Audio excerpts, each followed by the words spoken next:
Reminiscences of a Stock Operator by Edwin Lefevre. Chapter 1. I went to work when I was just out of grammar school. I got a job as quotation board boy in a stock brokerage office. I was quick at figures. At school, I did 3 years of arithmetic in one. I was particularly good at mental arithmetic. As quotation board boy, I posted the numbers on the big board in the customer's room. One of the customers usually sat by the ticker and called out the prices. They couldn't come too fast for me. I have always remembered figures.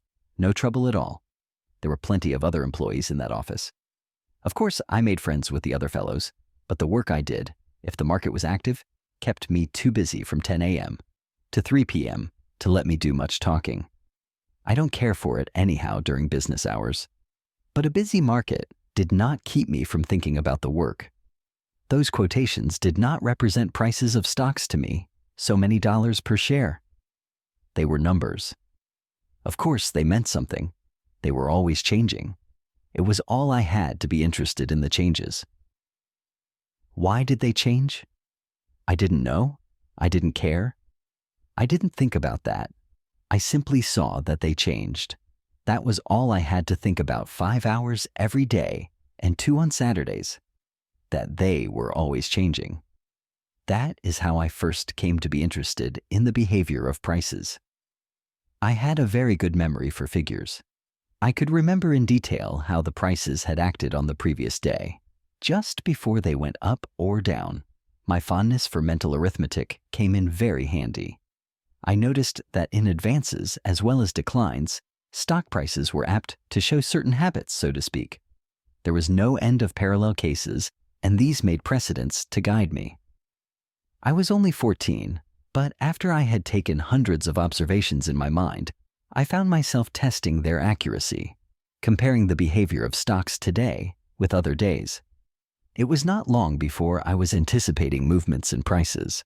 My only guide, as I say, was their past performances. I carried the dope sheets in my mind. I looked for stock prices to run on form. I had clocked them. You know what I mean. You can spot, for instance, where the buying is only a trifle better than the selling. A battle goes on in the stock market, and the tape is your telescope. You can depend upon it 7 out of 10 cases. Another lesson I learned early is that there is nothing new in Wall Street. There can't be, because speculation is as old as the hills. Whatever happens in the stock market today has happened before and will happen again. I've never forgotten that. I suppose I really managed to remember when and how it happened. The fact that I remember that way is my way of capitalizing experience. I got so interested in my game and so anxious to anticipate advances and declines in all the active stocks that I got a little book. I put down my observations in it. It was not a record of imaginary transactions such as so many people keep, merely to make or lose millions of dollars without getting the swelled head or going to the poorhouse. It was rather a sort of record of my hits and misses, and next to the determination of probable movements. I was most interested in verifying whether I had observed accurately. In other words, whether I was right. Say that after studying every fluctuation of the day in an active stock, I would conclude that it was behaving as it always did before it broke 8 or 10 points. Well, I would jot down the stock and the price on Monday, and remembering past performances, I would write down what it ought to do on Tuesday and Wednesday. Later, I would check up with actual transcriptions from the tape. That is how I first came to take an interest in the message of the tape. The fluctuations were from the first associated in my mind with upward or downward movements. Of course, there is always a reason for fluctuations, but the tape does not concern itself with the why and wherefore. It doesn't go into explanations. I didn't ask the tape why when I was 14, and I don't ask it today at 40. The reason for what a certain stock does today may not be known for 2 or 3 days, or weeks, or months. But what the dickens does that matter? Your business with the tape is now, not tomorrow. The reason can wait, but you must act instantly or be left. Time and again I see this happen. You'll remember that Hollow Tube went down 3 points the other day, while the rest of the market rallied sharply. That was the fact. On the following Monday, you saw that the directors passed the dividend. That was the reason. They knew what they were going to do. And even if they didn't sell the stock themselves, they at least didn't buy it. There was no inside buying, no reason why it should not break. Well, I kept up my little memorandum book perhaps 6 months. Instead of leaving for home the moment I was through with my work, I'd jot down the figures I wanted and would study the changes, always looking for the repetitions and parallelisms of behavior learning to read the tape, although I was not aware of it at the time. One day, one of the office boys, he was older than I, came to me where I was eating my lunch and asked me on the quiet if I had any money. "Why do you want to know?" I said. "Well," he said, "I've got a dandy tip on Burlington. I'm going to play it if I can get somebody to go in with me." "How do you mean play it?" I asked. To me, the only people who played or could play tips were the customers' old jiggers with oodles of dough.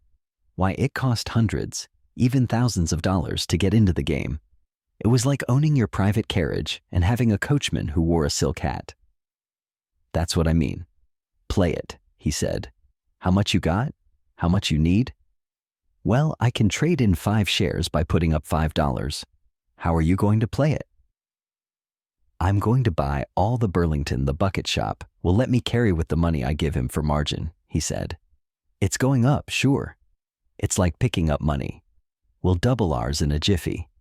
"Hold on," I said to him, and pulled out my little dope book. I wasn't interested in doubling my money, but in his saying that Burlington was going up. If it was, my notebook ought to show it. I looked. Sure enough, Burlington, according to my figuring, was acting as it usually did before it went up. I had never bought or sold anything in my life, and I never gambled with the other boys. But all I could see was that this was a grand chance to test the accuracy of my work, of my hobby. It struck me at once that if my dope didn't work in practice, there was nothing in the theory of it to interest anybody. So I gave him all I had, and with our pooled resources, he went to one of the nearby bucket shops and bought some Burlington. 2 days later, we cashed in.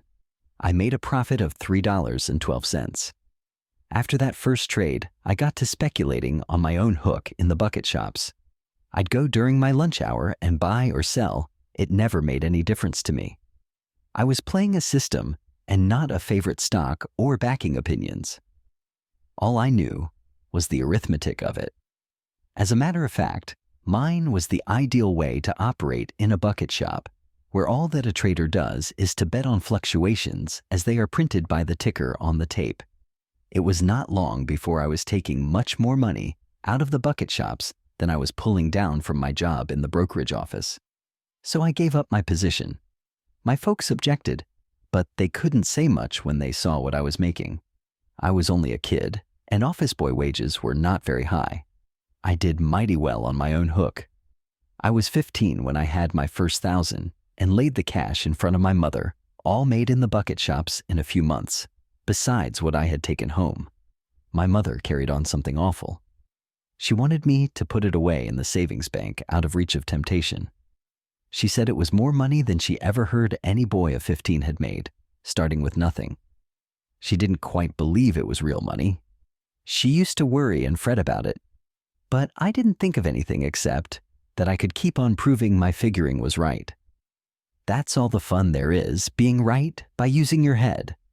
If I was right when I tested my convictions with 10 shares, I would be 10 times more right if I traded in 100 shares. That is all that having more margin meant to me. I was right more emphatically. More courage? No difference. If all I have is $10 and I risk it, I am much braver than when I risk $1 million, if I have another $1 million salted away. Anyhow, at 15, I was making a good living out of the stock market. I began in the smaller bucket shops, where the man who traded in 20 shares at a clip was suspected of being John W. Gates in disguise, or J.P. Morgan traveling incognito. Bucket shops in those days seldom lay down on their customers. They didn't have to. There were other ways of parting customers from their money, even when they guessed right. The business was tremendously profitable. When it was conducted legitimately, I mean straight. As far as the bucket shop went, the fluctuations took care of the shoestrings. It doesn't take much of a reaction to wipe out a margin of only 3/4 of a point. Also, no Welsher could ever get back in the game. Wouldn't have any trade. I didn't have a following. I kept my business to myself. It was a one-man business anyhow. It was my head, wasn't it? Prices either were going the way I doped them out, without any help from friends or partners, or they were going the other way, and nobody could stop them out of kindness to me. I couldn't see where I needed to tell my business to anybody else.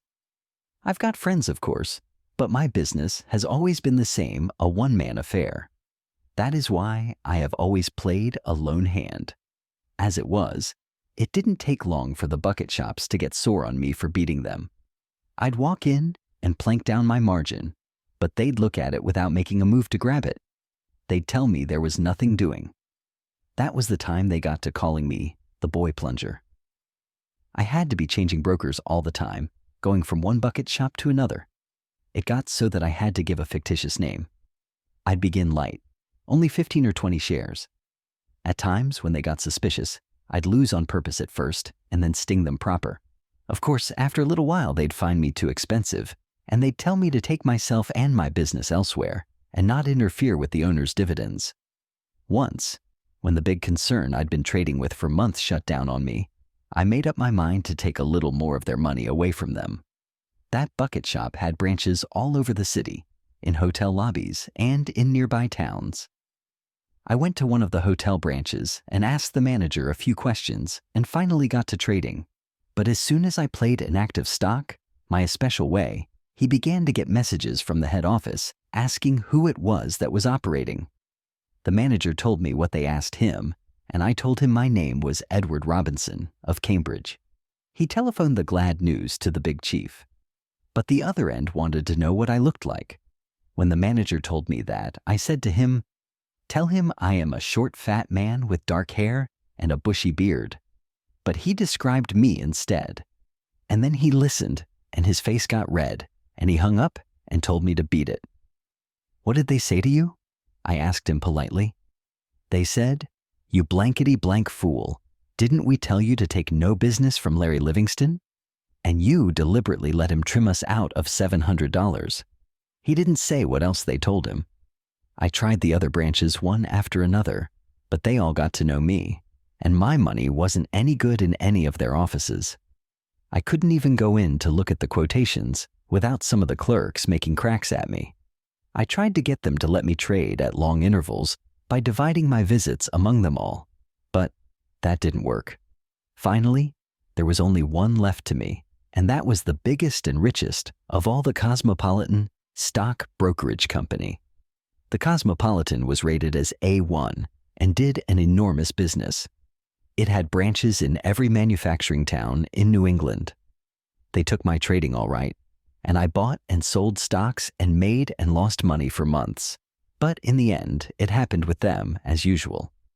They didn't refuse my business point blank, as the small concerns had. Oh, not because it wasn't sportsmanship, but because they knew it would give them a black eye to publish the news that they wouldn't take a fellow's business just because that fellow happened to make a little money.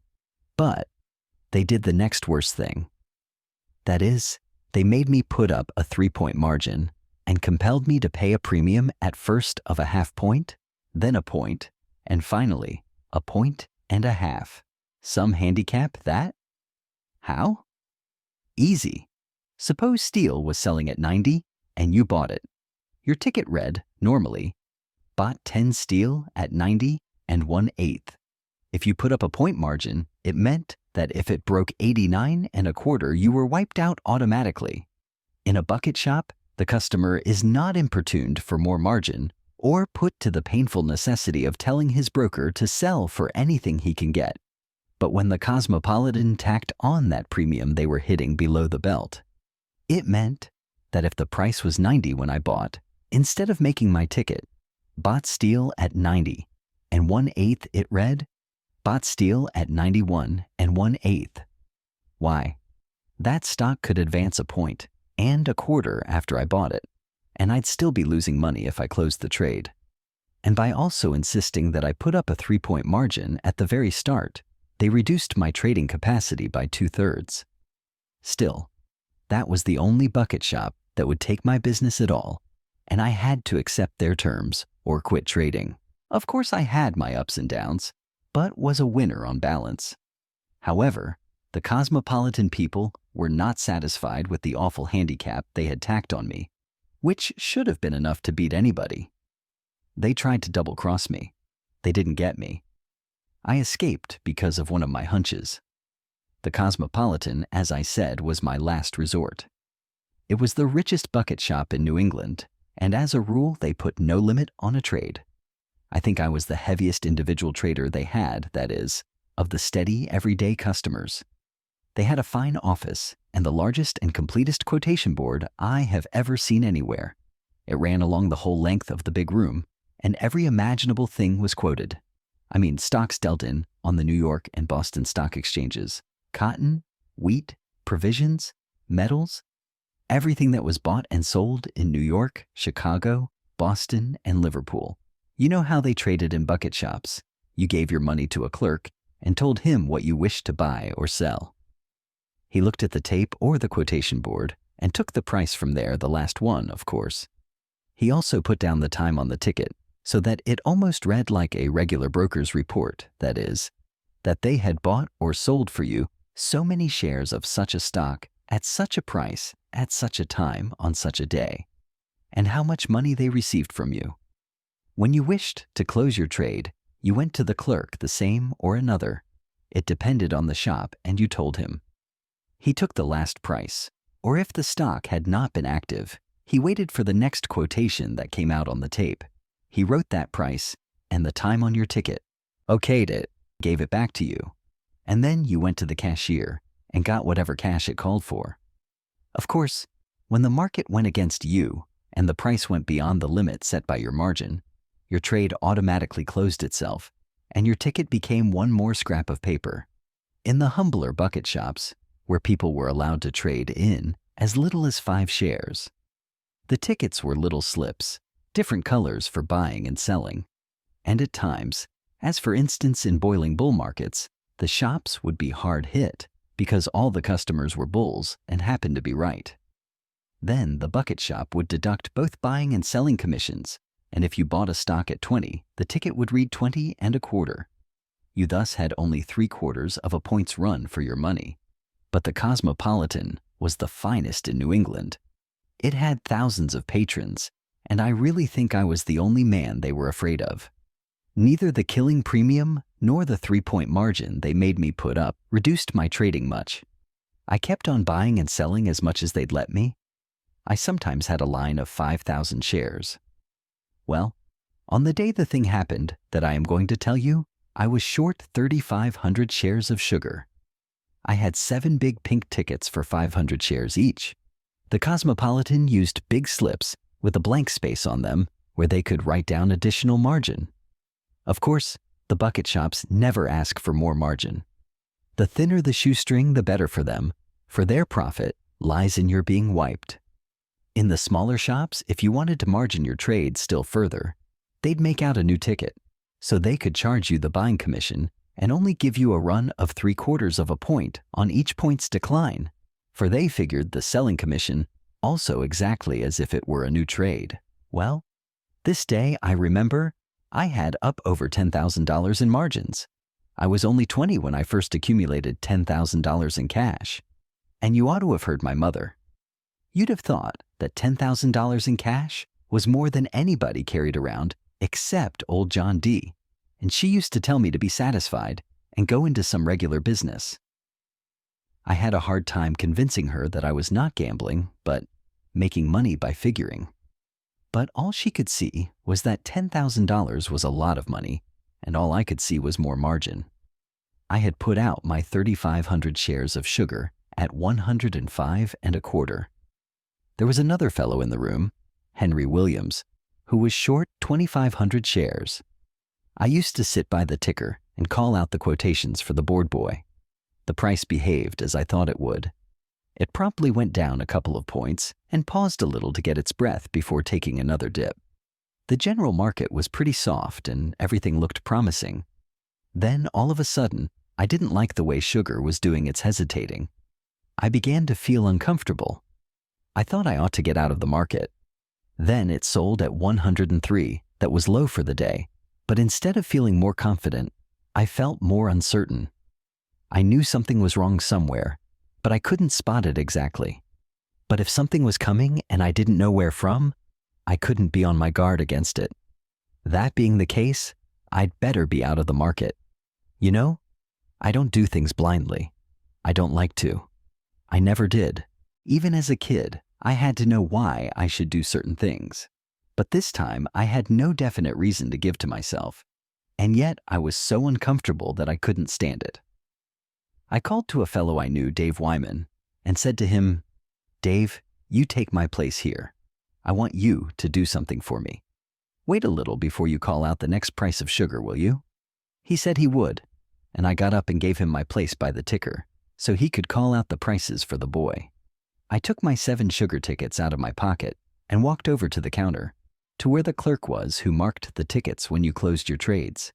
But I didn't really know why I should get out of the market, so I just stood there, leaning against the counter, my tickets in my hand so that the clerk couldn't see them. Pretty soon, I heard the clicking of a telegraph instrument, and I saw Tom Burnham, the clerk, turn his head quickly and listen. Then I felt that something crooked was hatching, and I decided not to wait any longer. Just then, Dave Wyman by the ticker began, "Shoo!" and quick as a flash. I slapped my tickets on the counter in front of the clerk and yelled, "Close sugar," before Dave had finished calling the price. So, of course, the house had to close my sugar at the last quotation. What Dave called turned out to be 103 again. According to my dope, sugar should have broken 103 by now. The engine wasn't hitting right. I had the feeling that there was a trap in the neighborhood. At all events, the telegraph instrument was now going like mad, and I noticed that Tom Burnham, the clerk, had left my tickets unmarked where I laid them, and was listening to the clicking as if he were waiting for something. So I yelled at him, "Hey, Tom, what in hell are you waiting for? Mark the price on these tickets 103. Get a gate on." Everybody in the room heard me and began to look toward us and ask what was the trouble, for, you see, while the Cosmopolitan had never laid down, there was no telling, and a run on a bucket shop can start like a run on a bank. If one customer gets suspicious, the others follow suit. So Tom looked sulky, but came over and marked my tickets closed at 103 and shoved the 7 of them over toward me. He sure had a sour face.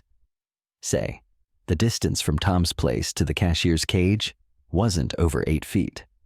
But I hadn't got to the cashier to get my money when Dave Wyman by the ticker yelled excitedly, "Gosh, sugar? 108? But it was too late, so I just laughed and called over to Tom. "It didn't work that time, did it, old boy?" Of course, it was a put-up job. Henry Williams and I together were short 6,000 shares of sugar. That bucket shop had my margin and Henry's, and there may have been a lot of other sugar shorts in the office, possibly 8 or 10,000 shares in all.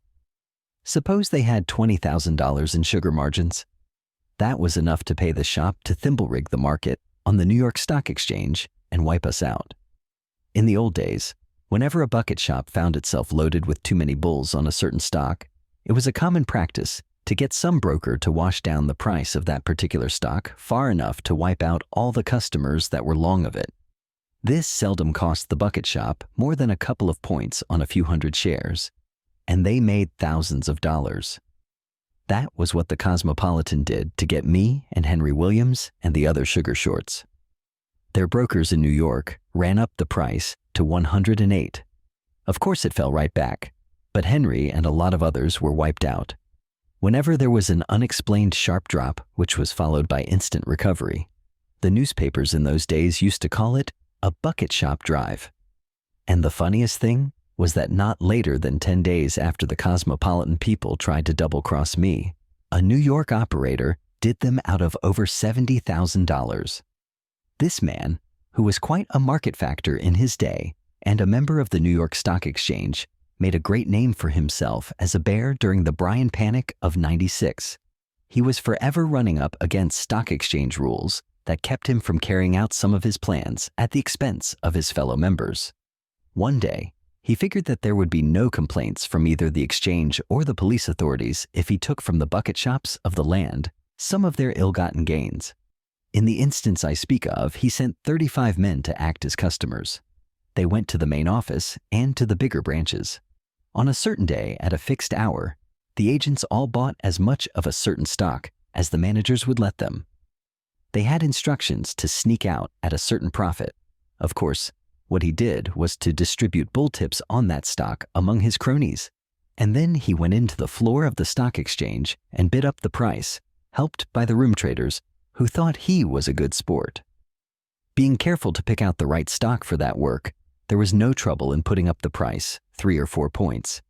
His agents at the bucket shops cashed in as prearranged. A fellow told me the originator cleaned up $70,000 net, and his agents made their expenses and then pay besides. He played that game several times all over the country, punishing the bigger bucket shops of New York, Boston, Philadelphia, Chicago, Cincinnati, and St. Louis. One of his favorite stocks was Western Union because it was so easy to move a semi-active stock like that a few points up and down.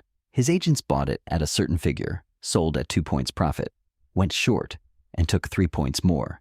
By the way, I read the other day that that man died, poor and obscure.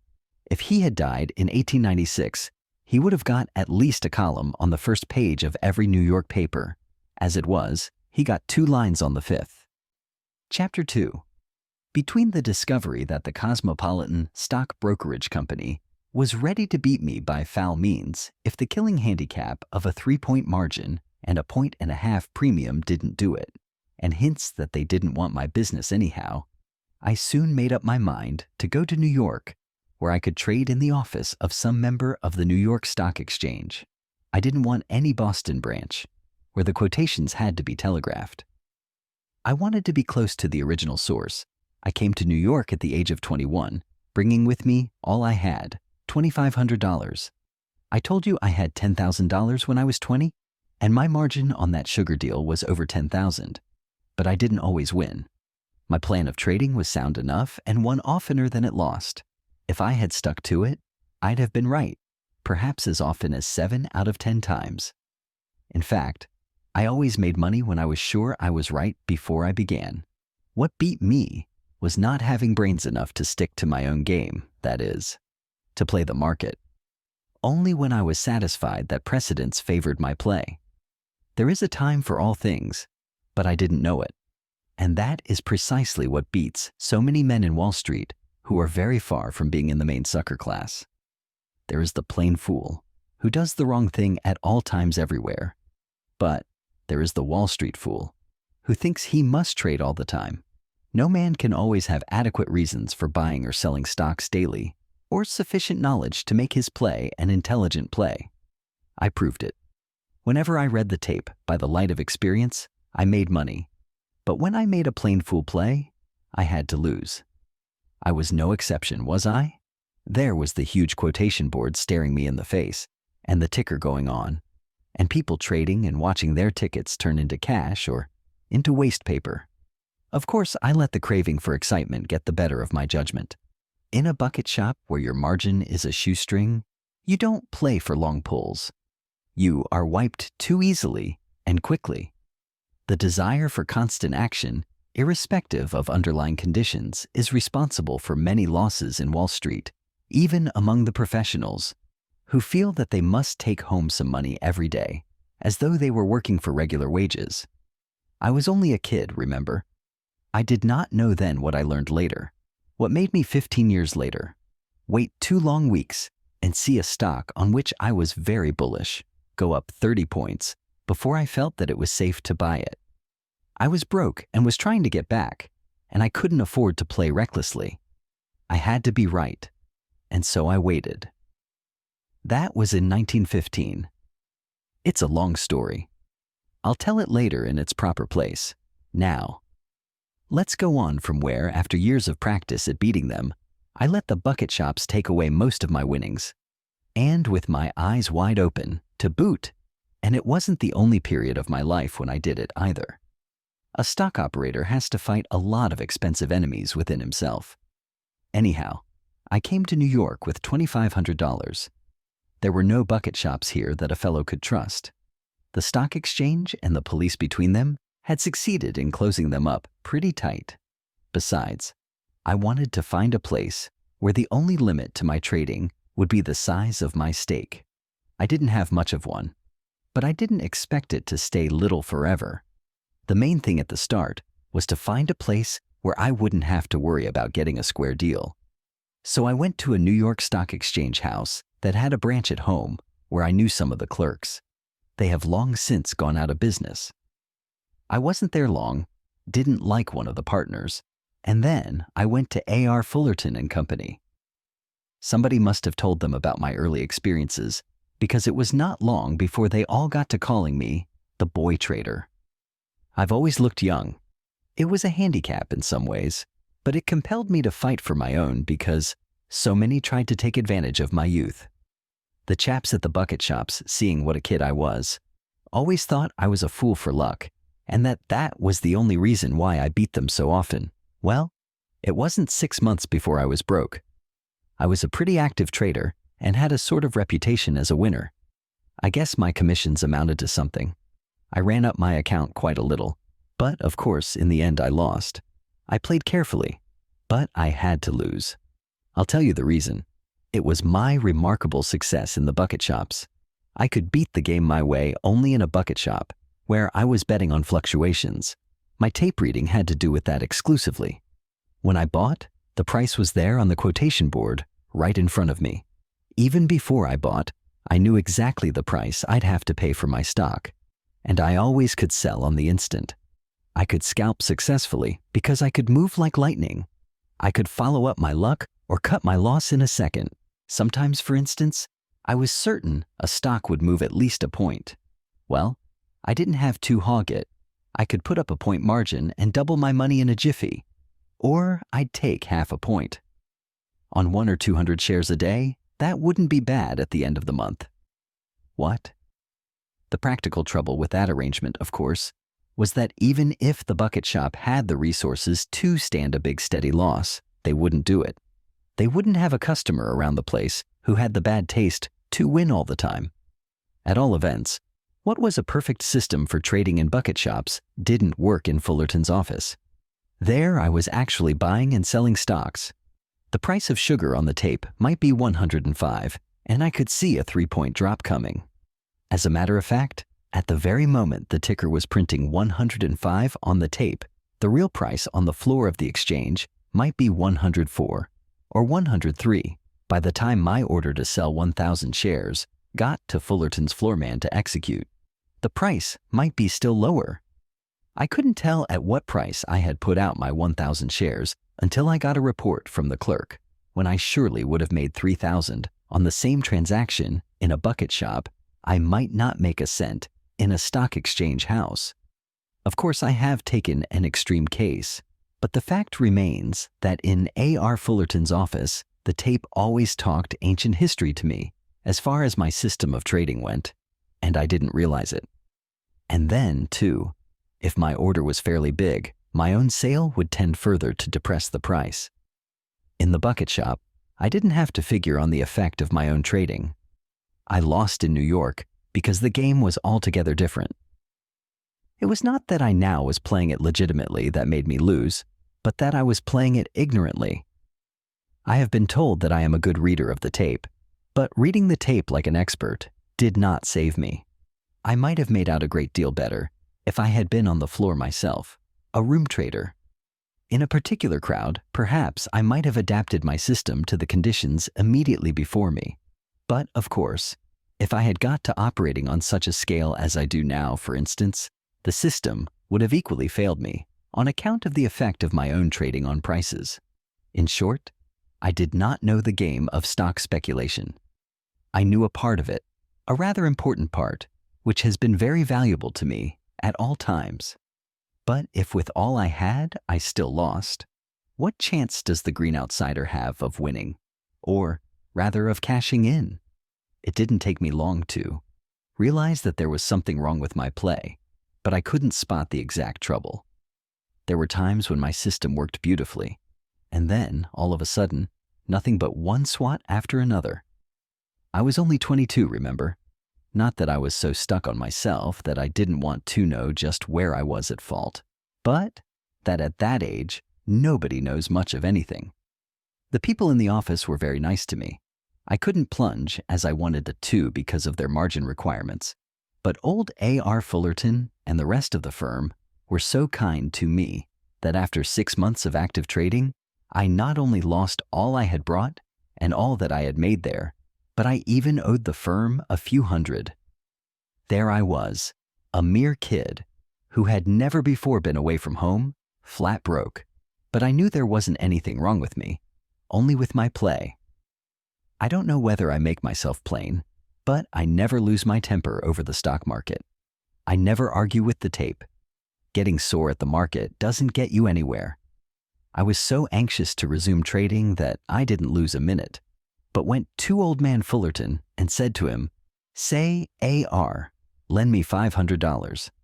"What for?" says he. "I've got to have some money." "What for?" he says again. "For margin, of course," I said. $500? He said and frowned. "You know they'd expect you to keep up a 10% margin, and that means $1,000 on 100 shares.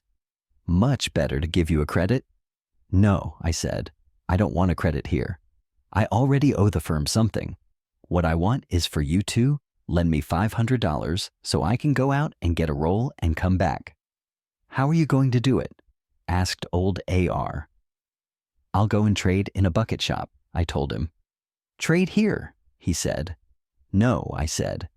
"I'm not sure yet I can beat the game in this office, but I am sure I can take money out of the bucket shops. I know that game. I have a notion that I know just where I went wrong here." He let me have it, and I went out of that office where the boy terror of the bucket shops, as they called him, had lost his pile. I couldn't go back home because the shops there would not take my business. New York was out of the question. There weren't any doing business at that time. They tell me that in the 90s Broad Street and New Street were full of them, but there weren't any when I needed them in my business. So after some thinking, I decided to go to St. Louis. I had heard of 2 concerns there that did an enormous business all through the Middle West. Their profits must have been huge. They had branch offices in dozens of towns. In fact, I had been told that there were no concerns in the East to compare with them for volume of business. They ran openly, and the best people traded there without any qualms. A fellow even told me that the owner of one of the concerns was a vice president of the Chamber of Commerce, but that couldn't have been in St. Louis. At any rate, that is where I went with my $500 to bring back a stake to use as margin in the office of A.R. Fullerton and Company, members of the New York Stock Exchange. When I got to St. Louis, I went to the hotel, washed up, and went out to find the bucket shops. One was the J.G. Dolan Company, and the other was H.S. Teller and Company. I knew I could beat them. I was going to play dead safe, carefully and conservatively. My one fear was that somebody might recognize me and give me away, because the bucket shops all over the country had heard of the boy trader. They are like gambling houses and get all the gossip of the professionals. Dolan was nearer than Teller, and I went there first. I was hoping I might be allowed to do business a few days before they told me to take my trade somewhere else. I walked in. It was a whopping big place, and there must have been at least a couple of hundred people there staring at the quotations. I was glad, because in such a crowd, I stood a better chance of being unnoticed. I stood and watched the board and looked them over carefully until I picked out the stock for my initial play. I looked around and saw the order clerk at the window where you put down your money and get your ticket. He was looking at me, so I walked up to him and asked, "Is this where you trade in cotton and wheat?" "Yes, Sonny," says he.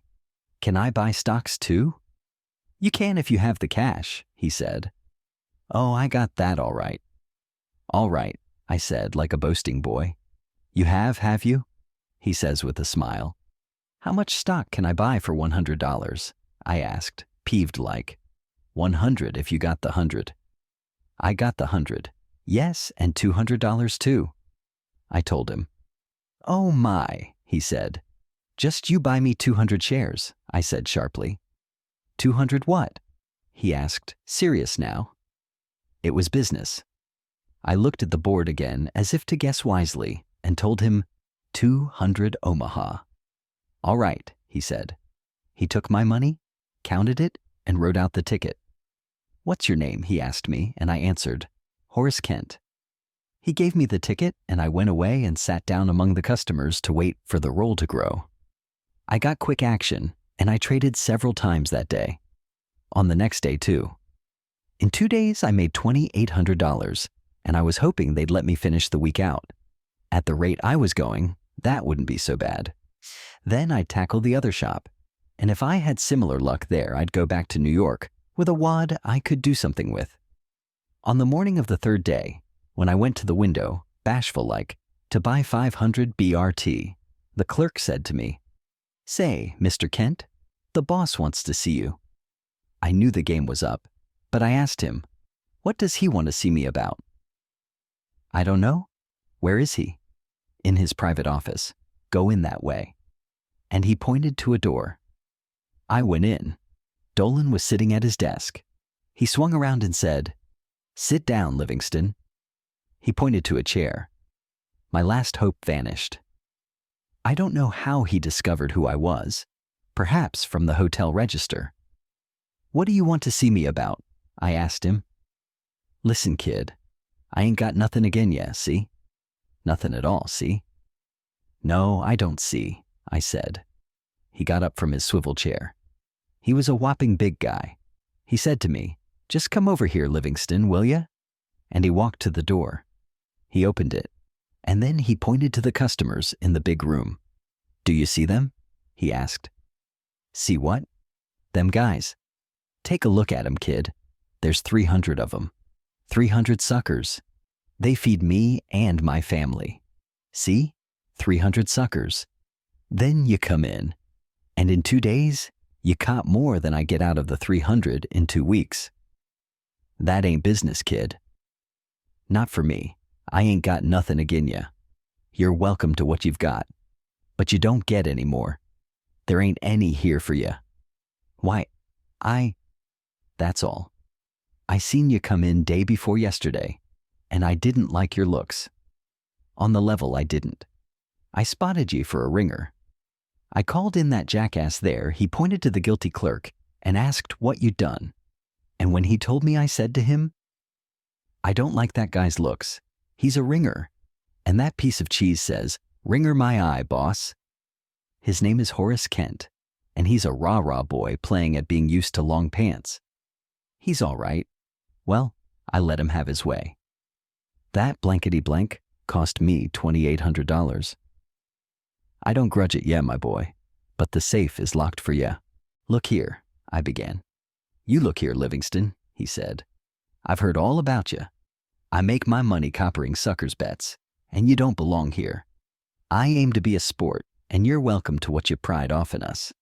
But more of that would make me a sucker, now that I know who you are. So toddle along, sonny. I left Dolan's place with my $2,800 profit. Teller's place was in the same block. I had found out that Teller was a very rich man who also ran up a lot of pool rooms. I decided to go to his bucket shop. I wondered whether it would be wise to start moderately and work up to 1,000 shares, or to begin with a plunge, on the theory that I might not be able to trade more than 1 day. They get wise mighty quick when they're losing, and I did want to buy 1,000 BRT. I was sure I could take 4 or 5 points out of it. But if they got suspicious, or if too many customers were long of that stock, they might not let me trade at all. I thought perhaps I'd better scatter my trades at first and begin small. It wasn't as big a place as Dolan's, but the fixtures were nicer, and evidently the crowd was of a better class. This suited me down to the ground, and I decided to buy my 1,000 BRT. So I stepped up to the proper window and said to the clerk, I'd like to buy some BRT. What's the limit? There's no limit, said the clerk. You can buy all you please if you've got the money. Buy 1,500 shares, I says, and took my roll from my pocket while the clerk starts to write the ticket. Then I saw a red-headed man just shove that clerk away from the counter. He leaned across and said to me, "Say, Livingston, you go back to Dolan's. We don't want your business." "Wait until I get my ticket," I said. "I just bought a little BRT." "You get no ticket here," he said. By this time, other clerks had got behind him and were looking at me. "Don't ever come here to trade. We don't take your business, understand?" There was no sense in getting mad or trying to argue. So I went back to the hotel, paid my bill, and took the first train back to New York. It was tough. I wanted to take back some real money, and that teller wouldn't let me make even one trade. I got back to New York, paid Fullerton his $500, and started trading again with the St. Louis money. I had good and bad spells, but I was doing better than breaking even. After all, I didn't have much to unlearn, only to grasp the one fact that there was more to the game of stock speculation than I had considered before I went to Fullerton's office to trade. I was like one of those puzzle fans, doing the crossword puzzles in the Sunday supplement. He isn't satisfied until he gets it. Well, I certainly wanted to find the solution to my puzzle. I thought I was done with trading in bucket shops, but I was mistaken. About a couple of months after I got back to New York, an old jigger came into Fullerton's office. He knew AR. Somebody said they'd once owned a string of racehorses together. It was plain he'd seen better days. I was introduced to old McDevitt. He was telling the crowd about a bunch of Western racetrack crooks who had just pulled off some skin game out in St. Louis. The head devil, he said, was a pool room owner by the name of Teller. "What Teller?" I asked him. "Hi, Teller? H.S. Teller." "I know that bird," I said. "He's no good," said McDevitt. "He's worse than that," I said, "and I have a little matter to settle with him." "Meaning how?" "The only way I can hit any of these short sports is through their pocketbook. I can't touch him in St. Louis just now, but someday I will." And I told McDevitt my grievance. "Well," says old Mac, "he tried to connect here in New York and couldn't make it, so he's opened a place in Hoboken. The word's gone out that there is no limit to the play, and that the house roll has got the Rock of Gibraltar faded to the shadow of a bantam flea." "What sort of a place?" I thought he meant pool room. "Bucket shop," said McDevitt. "Are you sure it's open?" "Yes. I've seen several fellows who've told me about it." "That's only hearsay," I said. "Can you find out positively if it's running, and also how heavy they'll really let a man trade?" "Sure, Sonny," said McDevitt. "I'll go myself tomorrow morning and come back here and tell you." He did. It seems Teller was already doing a big business and would take all he could get. This was on a Friday. The market had been going up all that week. This was 20 years ago, remember? And it was a cinch. The bank statement on Saturday would show a big decrease in the surplus reserve. That would give the conventional excuse to the big room traders to jump on the market and try to shake out some of the weak commission house accounts. There would be the usual reactions in the last half hour of the trading, particularly in stocks in which the public had been the most active. Those, of course, also would be the very stocks that Teller's customers would be most heavily long of, and the shop might be glad to see some short selling in them. There is nothing so nice as catching the suckers both ways, and nothing so easy with 1-point margins. That Saturday morning, I chased over to Hoboken to the Teller place.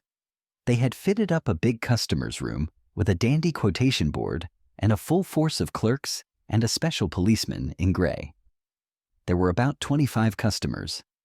I got talking to the manager. He asked me what he could do for me, and I told him nothing.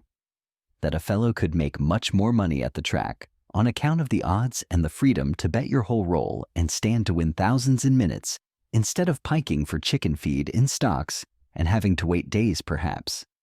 He began to tell me how much safer the stock market game was, and how much some of their customers made you'd have sworn it was a regular broker, who actually bought and sold your stocks on the exchange, and how if a man only traded heavy, he could make enough to satisfy anybody.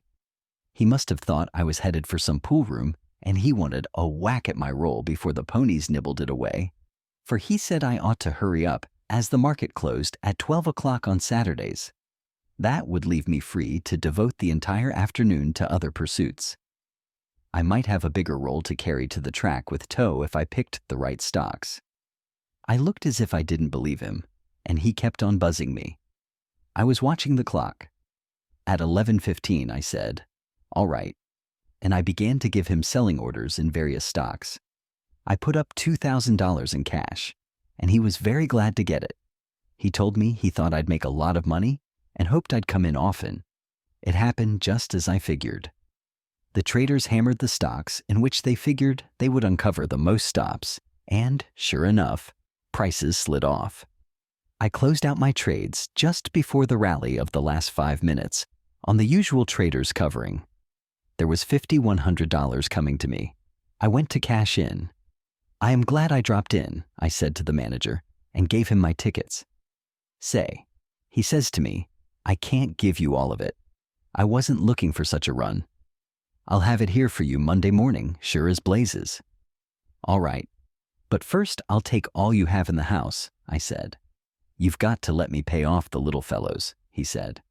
"I'll give you back what you put up, and anything that's left. Wait till I cash the other tickets." So I waited while he paid off the other winners. Oh, I knew my money was safe. Teller wouldn't welsh with the office doing such a good business. And if he did, what else could I do better than to take all he had then and there? I got my own $2,000 and about $800 besides, which was all he had in the office. I told him I'd be there Monday morning. He swore the money would be waiting for me. I got to Hoboken a little before 12 on Monday. I saw a fellow talking to the manager that I had seen in the St. Louis office the day Teller told me to go back to Dolan. I knew at once that the manager had telegraphed to the home office, and they'd sent up one of their men to investigate the story. Crooks don't trust anybody. "I came for the balance of my money," I said to the manager. "Is this the man?" asked the St. Louis chap. "Yes," said the manager, and took a bunch of yellow backs from his pocket. "Hold on," said the St. Louis fellow to him, and then turns to me. "Say, Livingston, didn't we tell you we didn't want your business? Give me my money first," I said to the manager, and he forked over 2,000s, 4 500s and 300s. "What did you say?" I said to St. Louis. "We told you we didn't want you to trade in our place." "Yes," I said. "That's why I came." "Well, don't come anymore. Keep away," he snarled at me. The private policeman in gray came over, casual-like. St. Louis shook his fist at the manager and yelled, "You ought to have known better, you poor boob, than to let this guy get into you. He's Livingston. You had your orders." "Listen, you," I said to the St. Louis man. "This isn't St. Louis. You can't pull off any trick here like your boss did with Belfast Boy. You keep away from this office. You can't trade here," he yells. "If I can't trade here, nobody else is going to," I told him. "You can't get away with that sort of stuff here." Well, St. Louis changed his tune at once. "Look here, old boy," he said. "All fussed up. Do us a favor, be reasonable. You know we can't stand this every day. The old man's going to hit the ceiling when he hears who it was. Have a heart, Livingston." "I'll go easy," I promised. "Listen to reason, won't you? For the love of Pete, keep away. Give us a chance to get a good start. We're new here, will you? I don't want any of this high and mighty business the next time I come," I said, and left him talking to the manager at the rate of $1 million a minute. I'd got some money out of them for the way they treated me in St. Louis. There wasn't any sense in my getting hot or trying to close them up. I went back to Fullerton's office and told McDevitt what had happened. Then I told him that if it was agreeable to him, I'd like to have him go to Teller's place and begin trading in 20 or 30 share lots to get them used to him. Then, the moment I saw a good chance to clean up big, I'd telephone him and he could plunge. I gave McDevitt $1,000 and he went to Hoboken and did as I told him. He got to be one of the regulars. Then one day when I thought I saw a break impending, I slipped Mac the word and he sold all they'd let him. I cleared $2,800 that day, after giving Mac his rake off and paying expenses. And I suspect Mac put down a little bet of his own besides. Less than a month after that, Teller closed his Hoboken branch. The police got busy, and anyhow, it didn't pay. Though I only traded there twice. We ran into a crazy bull market when stocks didn't react enough to wipe out even the 1-point margins. And, of course, all the customers were bulls and winning and pyramiding. No end of bucket shops busted all over the country. Their game has changed. Trading in the old-fashioned bucket shop had some decided advantages over speculating in a reputable broker's office. For one thing, the automatic closing out of your trade when the margin reached the exhaustion point was the best kind of stop-loss order. You couldn't get stung for more than you had put up, and there was no danger of rotten execution of orders, and so on. In New York, the shops never were as liberal with their patrons as I've heard they were in the West. Here they used to limit the possible profit on certain stocks of the football order to 2 points. Sugar and Tennessee, coal and iron were among these. No matter if they moved 10 points in 10 minutes, you could only make 2 on one ticket. They figured that otherwise the customer was getting too big odds. He stood to lose $1 and to make 10. And then there were times when all the shops, including the biggest, refused to take orders on certain stocks. In 1900, on the day before Election Day, when it was a foregone conclusion that McKinley would win, not a shop in the land let its customers buy stocks. The election odds were 3-1 on McKinley. By buying stocks on Monday, you stood to make from 3 to 6 points or more. A man could bet on Bryan and buy stocks and make sure money. The bucket shops refused orders that day. If it hadn't been for their refusing to take my business, I never would have stopped trading in them. And then I never would have learned that there was much more to the game of stock speculation than to play for fluctuations of a few points. Chapter 3. It takes a man a long time to learn all the lessons of all his mistakes. They say there are 2 sides to everything, but there is only one side to the stock market, and it is not the bull side or the bear side, but the right side. It took me longer to get that general principle fixed firmly in my mind than it did most of the more technical phases of the game of stock speculation. I have heard of people who amuse themselves conducting imaginary operations in the stock market to prove with imaginary dollars how right they are. Sometimes these ghost gamblers make millions. It is very easy to be a plunger that way. It is like the old story of the man who was going to fight a duel the next day. His second asked him, "Are you a good shot?" "Well," said the duelist, "I can snap the stem of a wineglass at 20 paces," and he looked modest. "That's all very well," said the unimpressed second, "but can you snap the stem of the wineglass while the wineglass is pointing a loaded pistol straight at your heart? With me, I must back my opinions with my money. My losses have taught me that I must not begin to advance until I am sure I shall not have to retreat. But if I cannot advance, I do not move at all. I do not mean by this that a man should not limit his losses when he is wrong. He should. But that should not breed indecision. All my life I have made mistakes, but in losing money, I have gained experience and accumulated a lot of valuable don'ts.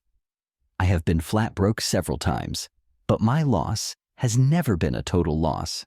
Otherwise, I wouldn't be here now. I always knew I would have another chance and that I would not make the same mistake a second time. I believed in myself. A man must believe in himself and his judgment if he expects to make a living at this game. That is why I don't believe in tips. If I buy stocks on Smith's tip, I must sell those same stocks on Smith's tip. I am depending on him. Suppose Smith is away on a holiday when the selling time comes around? No, sir. Nobody can make big money on what someone else tells him to do. I know from experience that nobody can give me a tip or a series of tips that will make more money for me than my own judgment.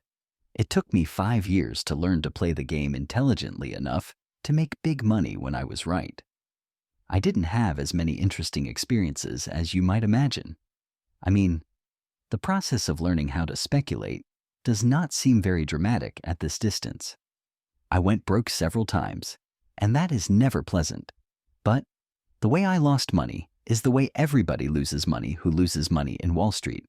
Speculation is a hard and trying business, and a speculator must be on the job all the time, or he'll soon have no job to be on. My task, as I should have known after my early reverses at Fullerton's, was very simple: to look at speculation from another angle. But I didn't know that there was much more to the game than I could possibly learn in the bucket shops. There, I thought I was beating the game, when in reality, I was only beating the shop. At the same time, the tape-reading ability that trading in bucket shops developed in me and the training of my memory have been extremely valuable. Both of these things came easy to me. I owe my early success as a trader to them, and not to my brains or knowledge, because my mind was untrained and my ignorance was colossal. The game taught me the game, and it didn't spare the rod while teaching. I remember my very first day in New York. I told you how the bucket shops, by refusing to take my business, drove me to seek a reputable commission house. One of the boys in the office where I got my first job was working for Harding Brothers, members of the New York Stock Exchange. I arrived in this city in the morning, and before 1 o'clock that same day, I had opened an account with the firm and was ready to trade. I didn't explain to you how natural it was for me to trade there exactly as I had done in the bucket shops, where all I did was to bet on fluctuations and catch small but sure changes in prices. Nobody offered to point out the essential differences or set me right. If somebody had told me my method would not work, I nevertheless would have tried it out to make sure for myself. For when I am wrong, only one thing convinces me of it, and that is to lose money. And I am only right when I make money. That is speculating. They were having some pretty lively times those days, and the market was very active. That always cheers up a fellow. I felt at home right away. There was the old familiar quotation board in front of me, talking a language that I had learned before I was 15 years old. There was a boy doing exactly the same thing I used to do in the first office I ever worked in. There were the customers, same old bunch, looking at the board or standing by the ticket calling out the prices and talking about the market. The machinery was to all appearances the same machinery that I was used to. The atmosphere was the atmosphere I had breathed since I had made my first stock market money, $3.12 in Burlington. The same kind of ticker and the same kind of traders, therefore the same kind of game. And remember, I was only 22. I suppose I thought I knew the game from A to Z. Why shouldn't I? I watched the board and saw something that looked good to me. It was behaving right. I bought 100 at 84. I got out at 85 in less than a half hour. Then I saw something else I liked, and I did the same thing. Took 3/4 of a point net within a very short time. I began well, didn't I? Now mark this. On that, my first day as a customer of a reputable stock exchange house, and only 2 hours of it at that, I traded in 1,100 shares of stock, jumping in and out. And the net result of the day's operations was that I lost exactly $1,100. That is to say, on my first attempt, nearly 1/2 of my stake went up the flue. And remember, some of the trades showed me a profit, but I quit $1,100 minus for the day. It didn't worry me because I couldn't see where there was anything wrong with me. My moves also were right enough, and if I had been trading in the old Cosmopolitan shop, I'd have broken better than even. That the machine wasn't as it ought to be, my 1,100 vanished dollars plainly told me. But as long as the machinist was all right, there was no need to stew. Ignorance at 22 isn't a structural defect. After a few days, I said to myself, I can't trade this way here. The ticker doesn't help as it should. But I let it go at that without getting down to bedrock. I kept it up, having good days and bad days until I was cleaned out. I went to old Fullerton and got him to stake me to $500. And I came back from St. Louis, as I told you, with money I took out of the bucket shops there. A game I could always beat. I played more carefully and did better for a while. As soon as I was in easy circumstances, I began to live pretty well. I made friends and had a good time. I was not quite 23, remember? All alone in New York with easy money in my pockets and the belief in my heart that I was beginning to understand the new machine. I was making allowances for the actual execution of my orders on the floor of the exchange and moving more cautiously. But I was still sticking to the tape. That is, I was still ignoring general principles. And as long as I did that, I could not spot the exact trouble with my game. We ran into the big boom of 1901, and I made a great deal of money. That is, for a boy. You remember those times? The prosperity of the country was unprecedented. We not only ran into an era of industrial consolidations and combinations of capital that beat anything we had had up to that time, but the public went stock mad. In previous flush times, I have heard, Wall Street used to brag of 250,000 share days when securities of a par value of $25 million changed hands. But in 1901, we had a 3 million share day. Everybody was making money.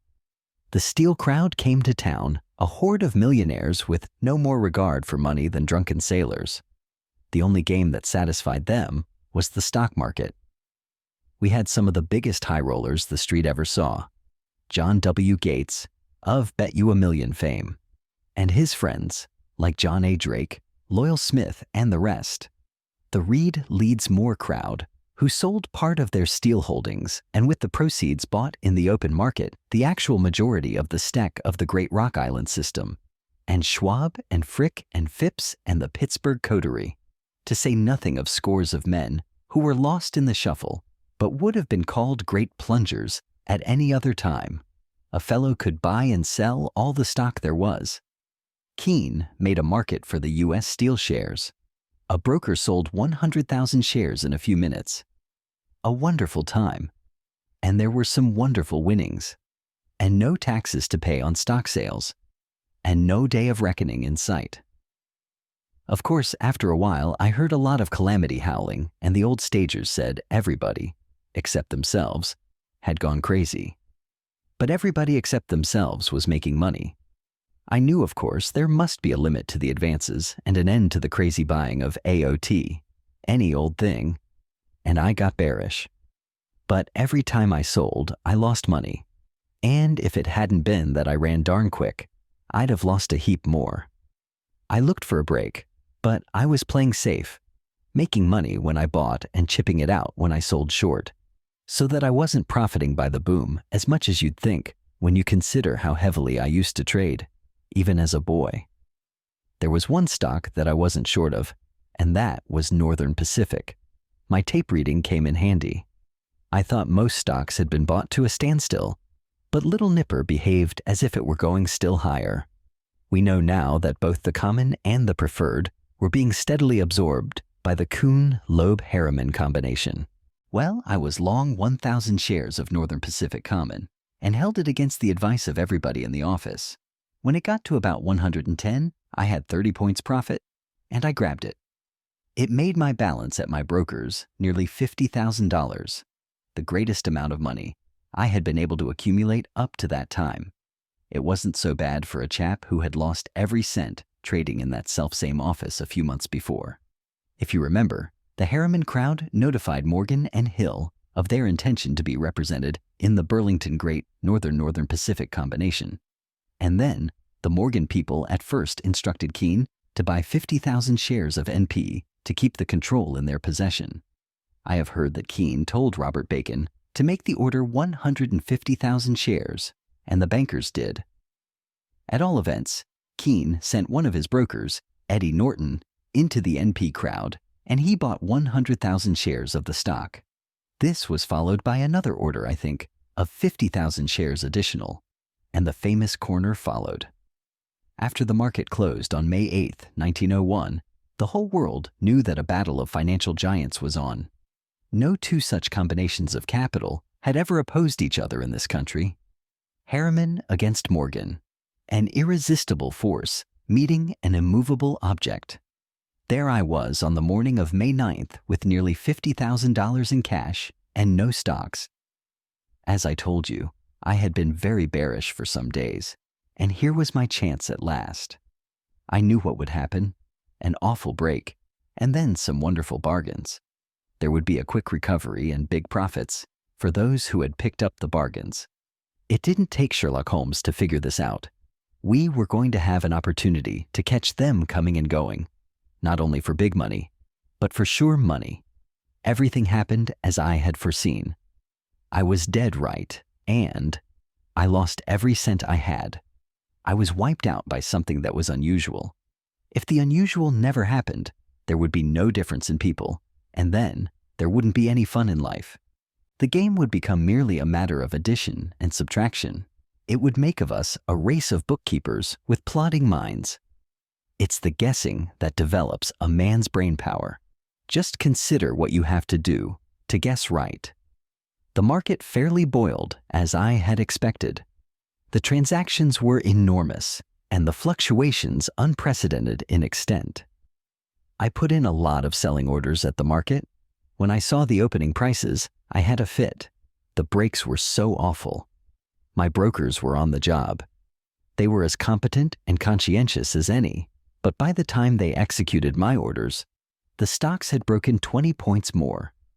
The tape was way behind the market, and reports were slow in coming in by reason of the awful rush of business.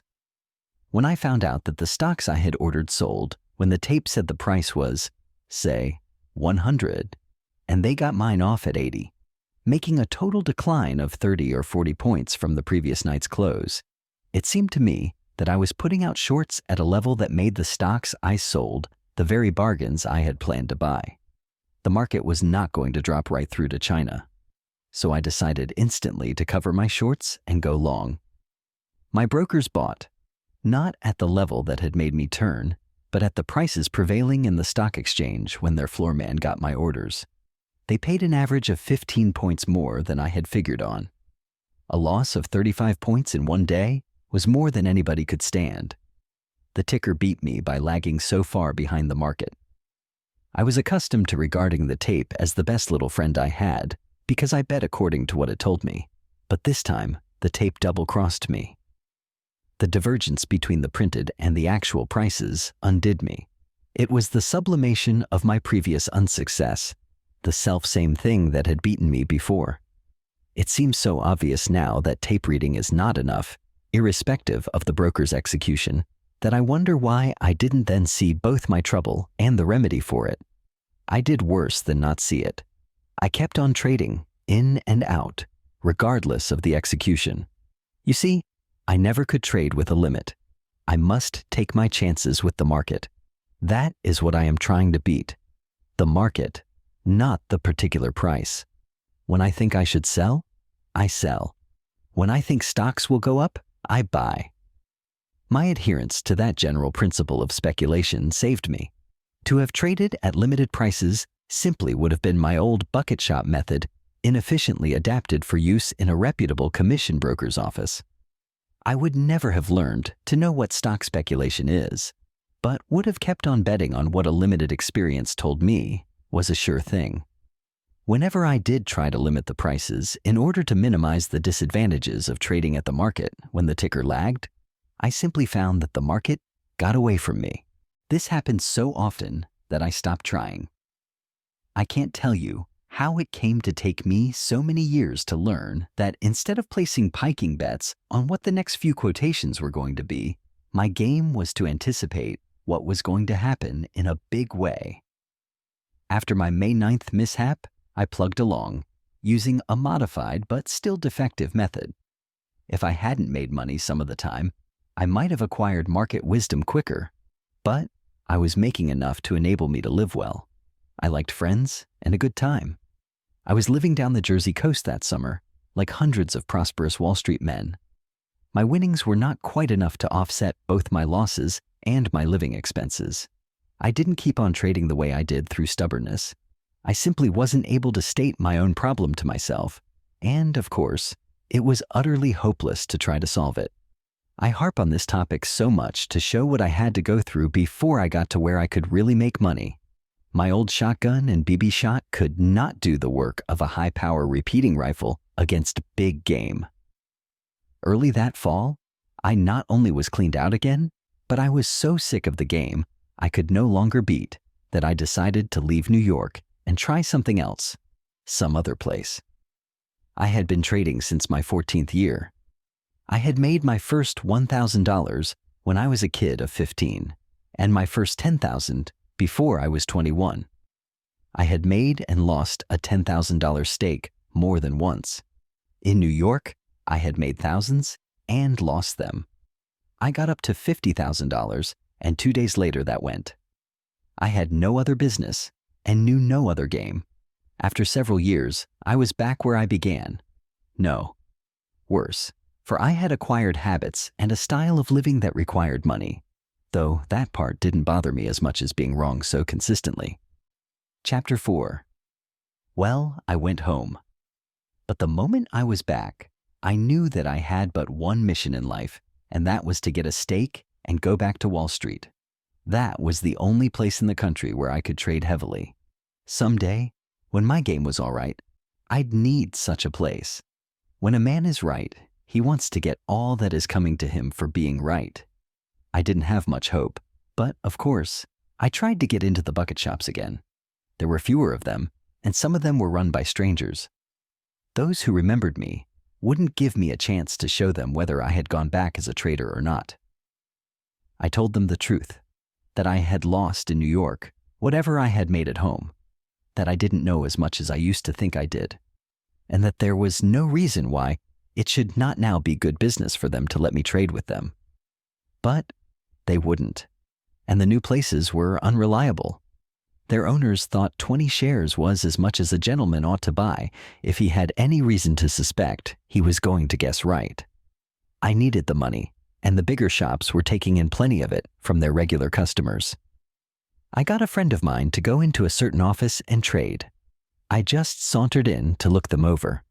I again tried to coax the order clerk to accept a small order, even if it was only 50 shares. Of course, he said no. I had rigged up a code with this friend so that he would buy or sell when and what I told him, but that only made me chicken feed. Then the office began to grumble about taking my friend's orders. Finally, one day, he tried to sell 100 St. Paul, and they shut down on him. We learned afterward that one of the customers saw us talking together outside and went in and told the office. And when my friend went up to the order clerk to sell that 100 St. Paul, the guy said, "We're not taking any selling orders in St. Paul, not from you." "Why, what's the matter, Joe?" asked my friend. "Nothing doing, that's all," answered Joe. "Isn't that money any good?" "Look it over. It's all there." And my friend passed over the 100, my 100 in tens. He tried to look indignant, and I was looking unconcerned. But most of the other customers were getting close to the combatants, as they always did when there was loud talking or the slightest semblance of a scrap between the shop and any customer. They wanted to get a line on the merits of the case in order to get a line on the solvency of the concern. The clerk, Joe, who was a sort of assistant manager, came out from behind his cage, walked up to my friend, looked at him, and then looked at me. "It's funny," he said slowly. "It's damned funny that you never do a single thing here when your friend Livingston isn't around. You just sit and look at the board by the hour, never a peep. But after he comes in, you get busy all of a sudden. Maybe you are acting for yourself, but not in this office anymore. We don't fall for Livingston tipping you off." Well, that stopped my board money. But I had made a few hundred more than I had spent, and I wondered how I could use them, for the need of making enough money to go back to New York with was more urgent than ever. I felt that I would do better the next time. I had had time to think calmly of some of my foolish plays, and then one can see the whole better when one sees it from a little distance. The immediate problem was to make the new stake. One day I was in a hotel lobby, talking to some fellows I knew who were pretty steady traders. Everybody was talking stock market. I made the remark that nobody could beat the game on account of the rotten execution he got from his brokers, especially when he traded at the market, as I did. A fellow piped up and asked me what particular brokers I meant. I said, "The best in the land," and he asked who might they be. I could see he wasn't going to believe I ever dealt with first-class houses, but I said, I mean, any member of the New York Stock Exchange. It isn't that they are crooked or careless, but when a man gives an order to buy at the market, he never knows what that stock is going to cost him until he gets a report from the brokers. There are more moves of 1 or 2 points than of 10 and 15. But the outside trader can't catch the small rises or drops because of the execution. I'd rather trade in a bucket shop any day in the week, if they'd only let a fellow trade big. The man who had spoken to me, I had never seen before. His name was Roberts. He seemed very friendly disposed. He took me aside and asked me if I had ever traded in any of the other exchanges, and I said no. He said he knew some houses that were members of the Cotton Exchange and the Produce Exchange and the smaller stock exchanges. These firms were very careful and paid special attention to the execution. He said that they had confidential connections with the biggest and smartest houses on the New York Stock Exchange, and through their personal pull, and by guaranteeing a business of hundreds of thousands of shares a month, they got much better service than an individual customer could get. They really cater to the small customer, he said. They make a specialty of out-of-town business, and they take just as much pains with a 10-share order as they do with one for 10,000. They are very competent and honest. Yes, but if they pay the stock exchange house the regular 8th commission, where do they come in? Well, they are supposed to pay the 8th, but, you know. He winked at me. Yes, I said. But the one thing a stock exchange firm will not do is to split commissions. The governors would rather a member committed murder, arson, and bigamy than to do business for outsiders for less than a kosher 8th. The very life of the stock exchange depends upon their not violating that one rule. He must have seen that I had talked with stock exchange people, for he said, "Listen, every now and then, one of those pious stock exchange houses is suspended for a year for violating that rule, isn't it? There are ways and ways of rebating so nobody can squeal." He probably saw unbelief in my face, for he went on, "And besides, on certain kinds of business these wire houses, charge a 30-second extra in addition to the 8th commission. They are very nice about it. They never charge the extra commission, except in unusual cases. And then only if the customer has an inactive account. It wouldn't pay them, otherwise. They aren't in business exclusively for their health. By that time, I knew he was touting for some phony brokers. "Do you know any reliable house of that kind?" I asked him. "I know the biggest brokerage firm in the United States," he said. "I trade there myself. They have branches in 78 cities in the United States and Canada. They do an enormous business. And they couldn't very well do it year in and year out if they weren't strictly on the level, could they?" "Certainly not," I agreed. "Do they trade in the same stocks that are dealt in on the New York Stock Exchange?" "Of course, and on the curb and on any other exchange in this country or Europe. They deal in wheat, cotton, provisions, anything you want. They have correspondents everywhere and memberships in all the exchanges, either in their own name or on the quiet." I knew by that time, but I thought I'd lead him on. "Yes," I said, "but that does not alter the fact that the orders have to be executed by somebody, and nobody living can guarantee how the market will be or how close the ticker's prices are to the actual prices on the floor of the exchange. By the time a man gets the quotation here and he hands in an order and it's telegraphed to New York, some valuable time has gone. I might better go back to New York and lose my money there in respectable company. I don't know anything about losing money. Our customers don't acquire that habit. They make money. We take care of that." "Your customers?" "Well, I take an interest in the firm, and if I can turn some business their way, I do so because they've always treated me white, and I've made a good deal of money through them. If you wish, I'll introduce you to the manager." "What's the name of the firm?" I asked him. He told me. I had heard about them. They ran ads in all the papers, calling attention to the great profits made by those customers who followed their inside information on active stocks. That was the firm's great specialty. They were not a regular bucket shop, but bucketeers, alleged brokers, who bucketed their orders but nevertheless went through an elaborate camouflage to convince the world that they were regular brokers engaged in a legitimate business. They were one of the oldest of that class firms. They were the prototype at that time of the same sort of brokers that went broke this year by the dozen. The general principles and methods were the same, though the particular devices for fleecing the public differed somewhat, certain details having been changed when the old tricks became too well known. These people used to send out tips to buy or sell a certain stock, hundreds of telegrams advising the instant purchase of a certain stock, and hundreds recommending other customers to sell the same stock on the old racing tipster plan. Then orders to buy and sell would come in. The firm would buy and sell, say, 1,000 of that stock through a reputable stock exchange firm and get a regular report on it. This report they would show to any doubting Thomas who was impolite enough to speak about bucketing customers' orders. They also used to form discretionary pools in the office and as a great favor allowed their customers to authorize them, in writing, to trade with the customer's money and in the customer's name, as they, in their judgment, deemed best. That way, the most cantankerous customer had no legal redress when the money disappeared.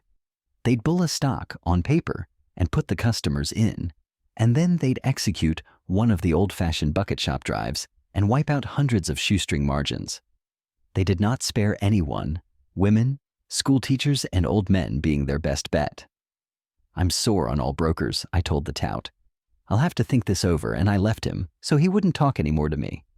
I inquired about this firm. I learned that they had hundreds of customers, and although there were the usual stories, I did not find any case of a customer not getting his money from them if he won any. The difficulty was in finding anybody who had ever won in that office, but I did. Things seemed to be going their way just then, and that meant that they probably would not welsh if a trade went against them. Of course, most concerns of that kind eventually go broke. There are times when there are regular epidemics of bucketeering bankruptcies, like the old-fashioned runs on several banks after one of them goes up. The customers of the others get frightened and they run to take their money out.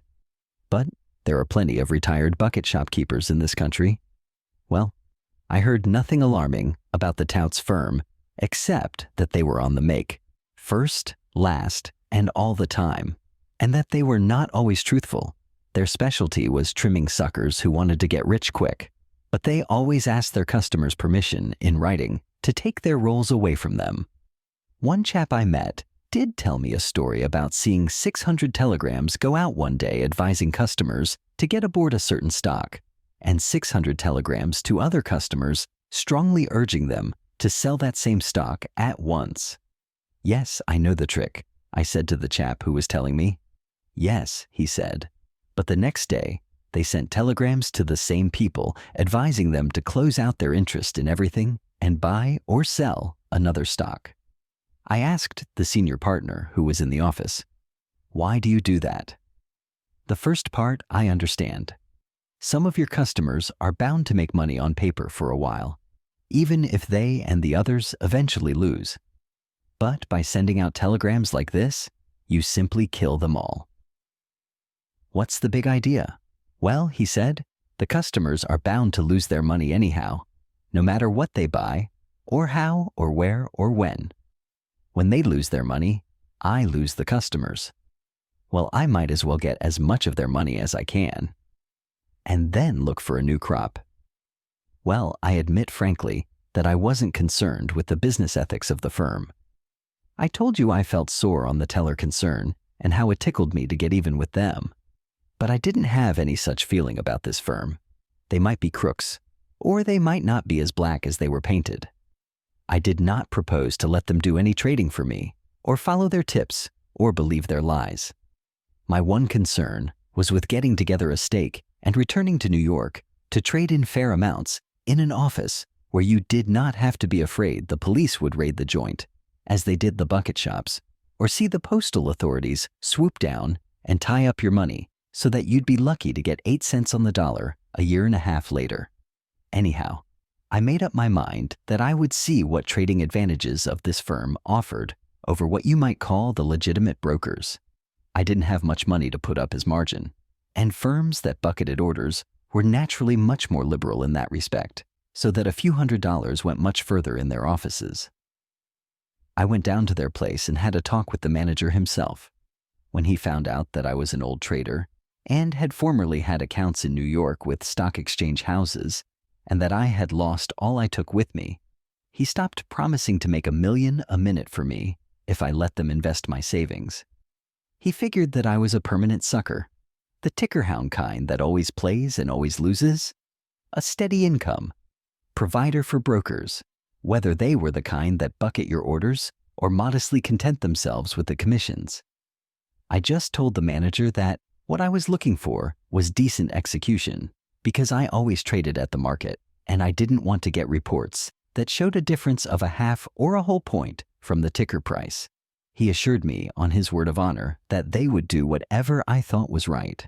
They wanted my business because they wanted to show me what high-class brokering was. They had in their employ the best talent in the business. In fact, they were famous for their execution. If there was any difference between the ticker price and the report, it was always in favor of the customer, though of course they didn't guarantee that. If I opened an account with them, I could buy and sell at the price which came over the wire. They were so confident of their brokers. Naturally, that meant that I could trade there to all intents and purposes as though I were in a bucket shop. That is, they'd let me trade at the next quotation. I didn't want to appear too anxious, so I shook my head and told him I guessed I wouldn't open an account that day, but I'd let him know. He urged me strongly to begin right way, as it was a good market to make money in. It was, for them, a dull market with prices seesawing slightly, just the kind to get customers in and then wipe them out with a sharp drive in the tipped stock. I had some trouble in getting away. I had given him my name and address, and that very same day, I began to get prepaid telegrams and letters urging me to get aboard of some stock or other, in which they said they knew an inside pool was operating for a 50-point rise. I was busy going around and finding out all I could about several other brokerage concerns of the same bucketing kind. It seemed to me that if I could be sure of getting my winnings out of their clutches, the only way of my getting together some real money was to trade in these near bucket shops. When I had learned all I could, I opened accounts with 3 firms. I had taken a small office and had direct wires run to the 3 brokers. I traded in a small way so they wouldn't get frightened off at the very start. I made money on balance, and they were not slow in telling me that they expected real business from customers who had direct wires to their offices. They did not hanker for pikers. They figured that the more I did, the more I'd lose, and the more quickly I was wiped out, the more they'd make. It was a sound enough theory when you consider that these people necessarily dealt with averages, and the average customer was never long-lived, financially speaking. A busted customer can't trade. A half-crippled customer can whine and insinuate things and make trouble of one or another kind that hurts business. I also established a connection with a local firm that had a direct wire to its New York correspondent, who were also members of the New York Stock Exchange. I had a stock ticker put in, and I began to trade conservatively. As I told you, it was pretty much like trading in bucket shops, only it was a little slower.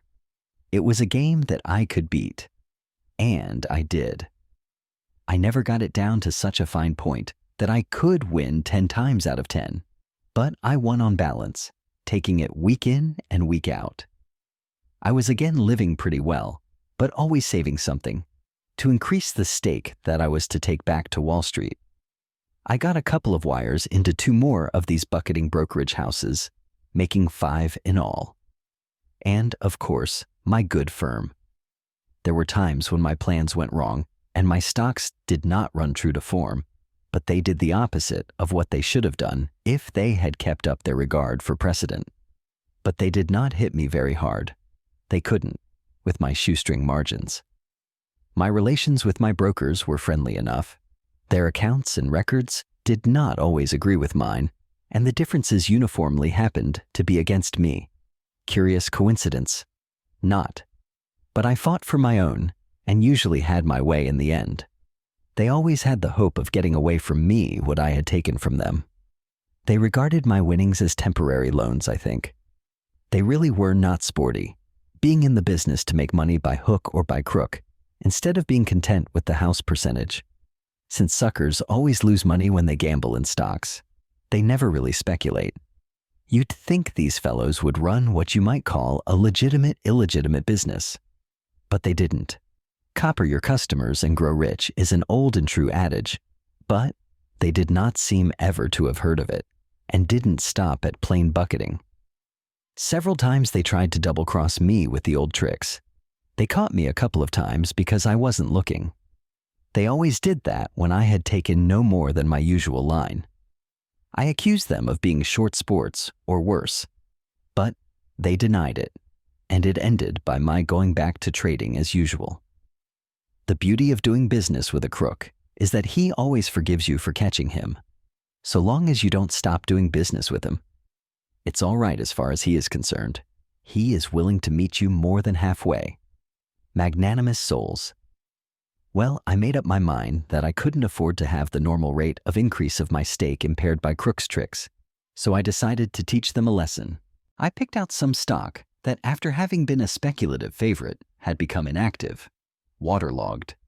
If I had taken one that never had been active, they would have suspected my play. I gave out buying orders on this stock to my 5 bucketeering brokers. When the order were taken and they were waiting for the next quotation to come out on the tape, I sent in an order through my stock exchange house to sell 100 shares of that particular stock at the market. I urgently asked for quick action. Well, you can imagine what happened when the selling order got to the floor of the exchange. A dull, inactive stock that a commission house with out-of-town connections wanted to sell in a hurry. Somebody got cheap stock, but the transaction, as it would be printed on the tape, was the price that I would pay on my 5 buying orders. I was long, on balance, 400 shares of that stock at a low figure. The wire house asked me what I'd heard, and I said I had a tip on it. Just before the close of the market, I sent an order to my reputable house to buy back that 100 shares and not waste any time. That I didn't want to be short under any circumstances, and I didn't care what they paid. So they wired to New York, and the order to buy that 100 quick resulted in a sharp advance. I, of course, had put in selling orders for the 500 shares that my friends had bucketed. It worked very satisfactorily. Still, they didn't mend their ways, and so I worked that trick on them several times. I did not dare punish them as severely as they deserved, seldom more than a point or two on 100 shares. But it helped to swell my little hoard that I was saving for my next Wall Street venture. I sometimes varied the process by selling some stock short, without overdoing it. I was satisfied with my 600 or 800 clear for each crack. One day the stunt worked so well that it went far beyond all calculations for a 10-point swing. I wasn't looking for it. As a matter of fact, it so happened that I had 200 shares instead of my usual 100 at one broker's, though only 100 in the 4 other shops. That was too much of a good thing. For them. They were sore as pups about it, and they began to say things over the wires. So I went and saw the manager, the same man who had been so anxious to get my account, and so forgiving every time I caught him trying to put something over on me. He talked pretty big for a man in his position. That was a fictitious market for that stock, and we won't pay you a damn cent, he swore. It wasn't a fictitious market when you accepted my order to buy. You let me in then, all right, and now you've got to let me out. You can't get around that for fairness, can you? Yes, I can, he yelled. I can prove that somebody put up a job. Who put up a job? I asked. Somebody? Who did they put it up on? I asked. Some friends of yours were in it as sure as pop, he said. But I told him, you know very well that I play a lone hand. Everybody in this town knows that. They've known it ever since I started trading in stocks. Now I want to give you some friendly advice. You just send and get that money for me. I don't want to be disagreeable. Just do what I tell you. I won't pay it. It was a rigged-up transaction, he yelled. I got tired of his talk. So I told him, you'll pay it to me, right now and here. Well, he blustered a little more and accused me flatly of being the guilty thimble rigger. But he finally forked over the cash. The others were not so rambunctious. In one office, the manager had been studying these inactive stock plays of mine, and when he got my order, he actually bought the stock for me and then some for himself in the little board. And he made some money. These fellows didn't mind being sued by customers on charges of fraud, as they generally had a good technical legal defense ready. But they were afraid I'd attach the furniture. The money in the bank I couldn't, because they took care not to have any funds exposed to that danger. It would not hurt them to be known as pretty sharp, but to get a reputation for welshing was fatal. For a customer to lose money at his broker's is no rare event, but for a customer to make money and then not get it is the worst crime on the speculator's statute books. I got my money from all, but that 10-point jump put an end to the pleasing pastime of skinning skinners. They were on the lookout for the little trick that they themselves had used to defraud hundreds of poor customers. I went back to my regular trading, but the market wasn't always right for my system. That is, limited as I was by the size of the orders they would take, I couldn't make a killing. I had been at it over a year, during which I used every device that I could think of to make money trading in those wire houses. I had lived very comfortably, bought an automobile, and didn't limit myself about my expenses. I had to make a stake, but I also had to live while I was doing it. If my position on the market was right, I couldn't spend as much as I made, so that I'd always be saving some. If I was wrong, I didn't make any money, and therefore couldn't spend. As I said, I had saved up a fair-sized roll, and there wasn't so much money to be made in the 5-wire houses. So I decided to return to New York. I had my own automobile, and I invited a friend of mine who also was a trader to motor to New York with me. He accepted, and we started. We stopped at New Haven for dinner. At the hotel, I met an old trading acquaintance, and, among other things, he told me there was a shop in town that had a wire and was doing a pretty good business. We left the hotel on our way to New York, but I drove by the street where the bucket shop was to see what the outside looked like. We found it and couldn't resist the temptation to stop and have a look at the inside. It wasn't very sumptuous, but the old blackboard was there, and the customers, and the game was on. The manager was a chap who looked as if he had been an actor or a stump speaker. He was very impressive. He'd say good morning as though he had discovered the morning's goodness after 10 years of searching for it with a microscope, and was making you a present of the discovery, as well as of the sky, the sun, and the firm's bankroll.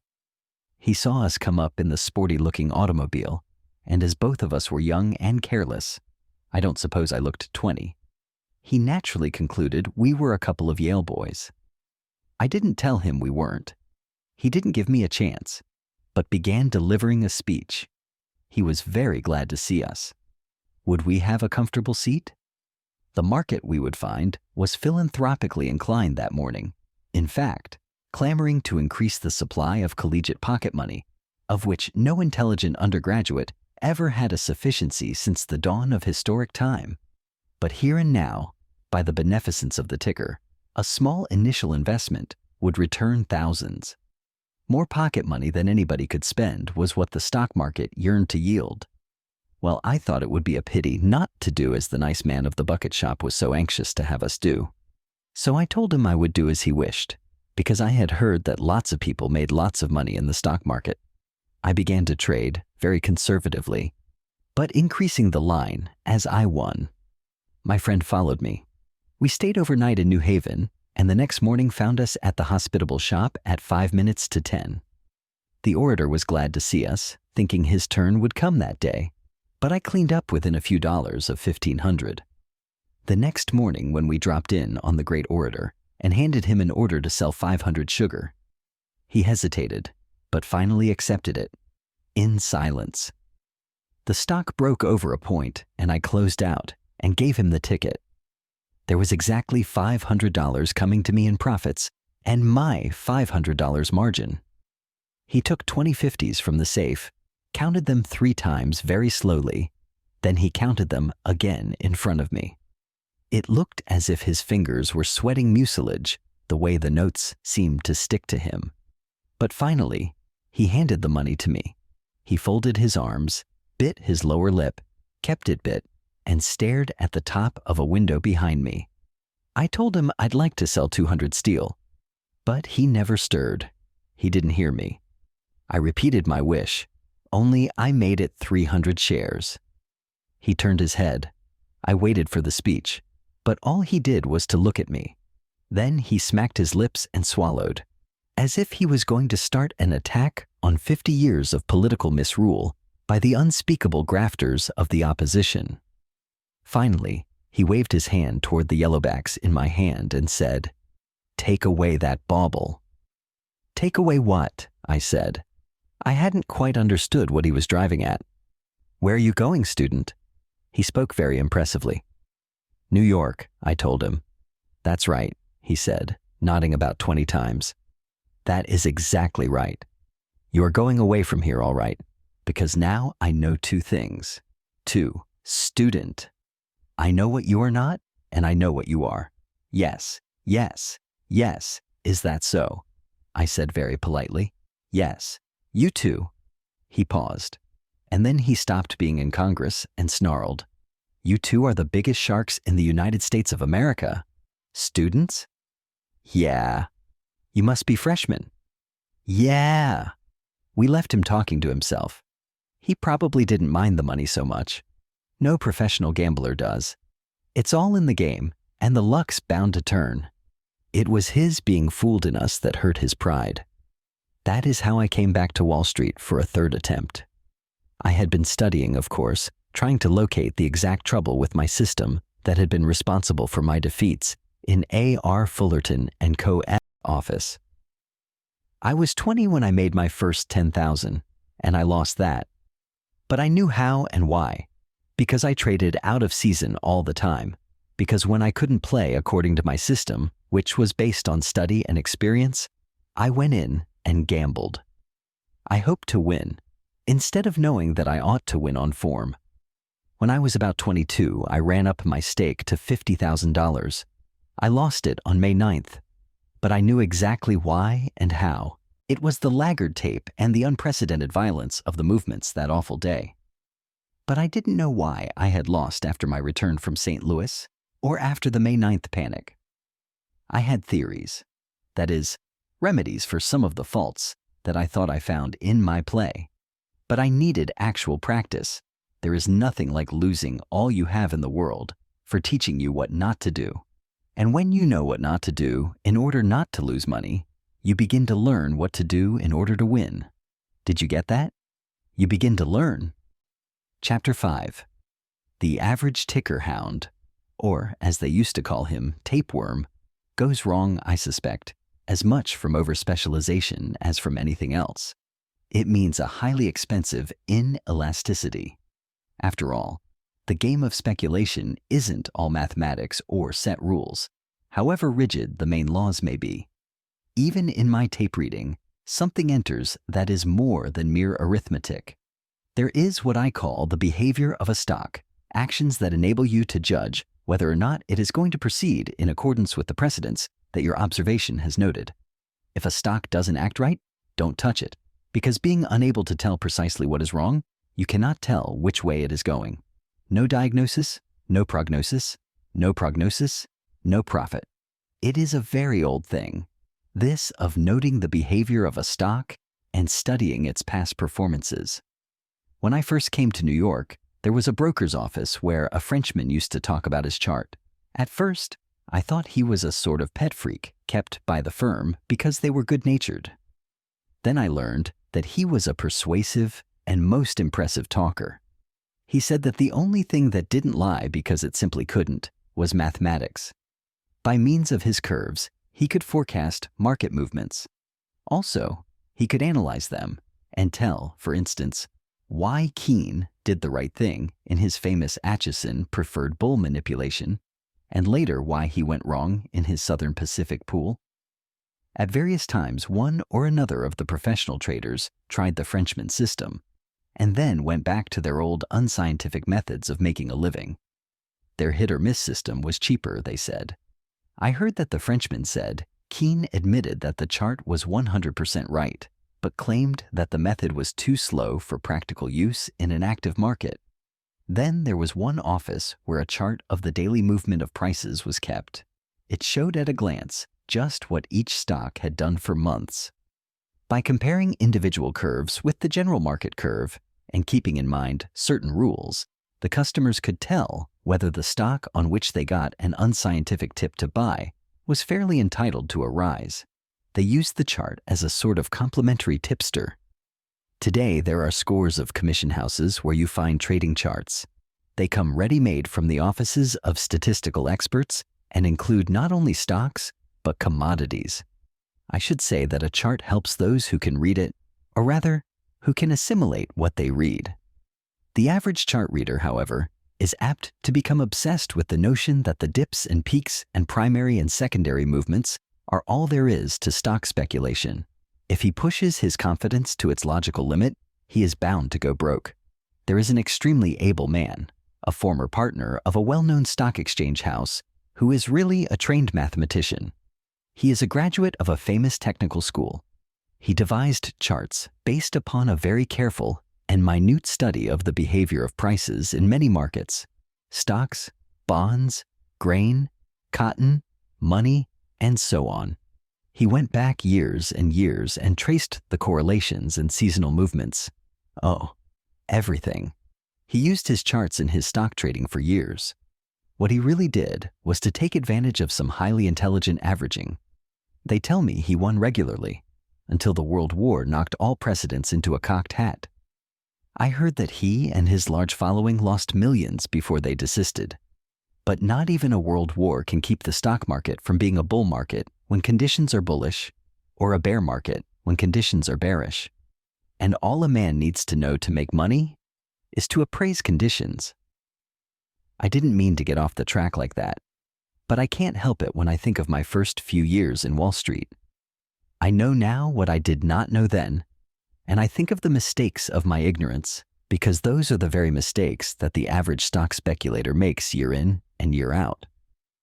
After I got back to New York to try for the third time to beat the market in a stock exchange house, I traded quite actively. I didn't expect to do as well as I did in the bucket shops, but I thought that after a while I would do much better because I would be able to swing a much heavier line. Yet, I can see now that my main trouble was my failure to grasp the vital difference between stock gambling and stock speculation. Still, by reason of my 7 years' experience in reading the tape and a certain natural aptitude for the game, my stake was earning not indeed a fortune, but a very high rate of interest. I won and lost as before, but I was winning on balance. The more I made, the more I spent. This is the usual experience with most men. No, not necessarily with easy money pickers, but with every human being who is not a slave of the hoarding instinct. Some men, like old Russell Sage, have the money-making and the money-hoarding instinct equally well developed. And of course, they die disgustingly rich. The game of beating the market exclusively interested me from 10 to 3 every day. And after 3, the game of living my life. Don't misunderstand me. I never allowed pleasure to interfere with business. When I lost, it was because I was wrong, and not because I was suffering from dissipation or excesses. There never were any shattered nerves or rum-shaken limbs to spoil my game. I couldn't afford anything that kept me from feeling physically and mentally fit. Even now, I am usually in bed by 10. As a young man, I never kept late hours because I could not do business properly on insufficient sleep. I was doing better than breaking even, and that is why I didn't think there was any need to deprive myself of the good things of life. The market was always there to supply them. I was acquiring the confidence that comes to a man from a professionally dispassionate attitude toward his own method of providing bread and butter for himself. The first change I made in my play was in the matter of time. I couldn't wait for the sure thing to come along and then take a point or two out of it as I could in the bucket shops. I had to start much earlier if I wanted to catch the move in Fullerton's office. In other words, I had to study what was going to happen, to anticipate stock movements. That sounds asininely commonplace, but you know what I mean. It was the change in my own attitude toward the game that was of supreme importance to me. It taught me, little by little, the essential difference between betting on fluctuations and anticipating inevitable advances and declines, between gambling and speculating. I had to go further back than an hour in my studies of the market, which was something I never would have learned to do in the biggest bucket shop in the world. I interested myself in trade reports and railroad earnings and financial and commercial statistics. Of course, I loved to trade heavily, and they called me the boy plunger. But I also liked to study the moves. I never thought that anything was irksome if it helped me to trade more intelligently. Before I can solve a problem, I must state it to myself. When I think I have found the solution, I must prove I am right. I know of only one way to prove it, and that is with my own money. Slow as my progress seems now, I suppose I learned as fast as I possibly could, considering that I was making money on balance. If I had lost oftener, perhaps it might have spurred me to more continuous study. I certainly would have had more mistakes to spot, but I am not sure of the exact value of losing, for if I had lost more, I would have lacked the money to test out the improvements in my methods of trading. Studying my winning plays in Fullerton's office, I discovered that although I often was 100% right on the market, that is, in my diagnosis of conditions and general trend, I was not making as much money as my market rightness entitled me to. Why wasn't I? There was as much to learn from partial victory as from defeat. For instance, I had been bullish from the very start of a bull market, and I had backed my opinion by buying stocks. An advance followed, as I had clearly foreseen. So far, all very well. But what else did I do? Why, I listened to the elder statesmen and curbed my youthful impetuousness. I made up my mind to be wise and play carefully, conservatively. Everybody knew that the way to do that was to take profits and buy back your stocks on reactions. And that is precisely what I did. Or rather, what I tried to do. For I often took profits and waited for a reaction that never came. And I saw my stock go kiting up 10 points more, and I sitting there with my 4-point profit, safe in my conservative pocket. They say you never grow poor taking profits. No, you don't. But neither do you grow rich taking a 4-point profit in a bull market. Where I should have made $20,000, I made $2,000. That was what my conservatism did for me. About the time I discovered what a small percentage of what I should have made I discovered something else. And that is that suckers differ among themselves according to the degree of experience. The tyro knows nothing, and everybody, including himself, knows it.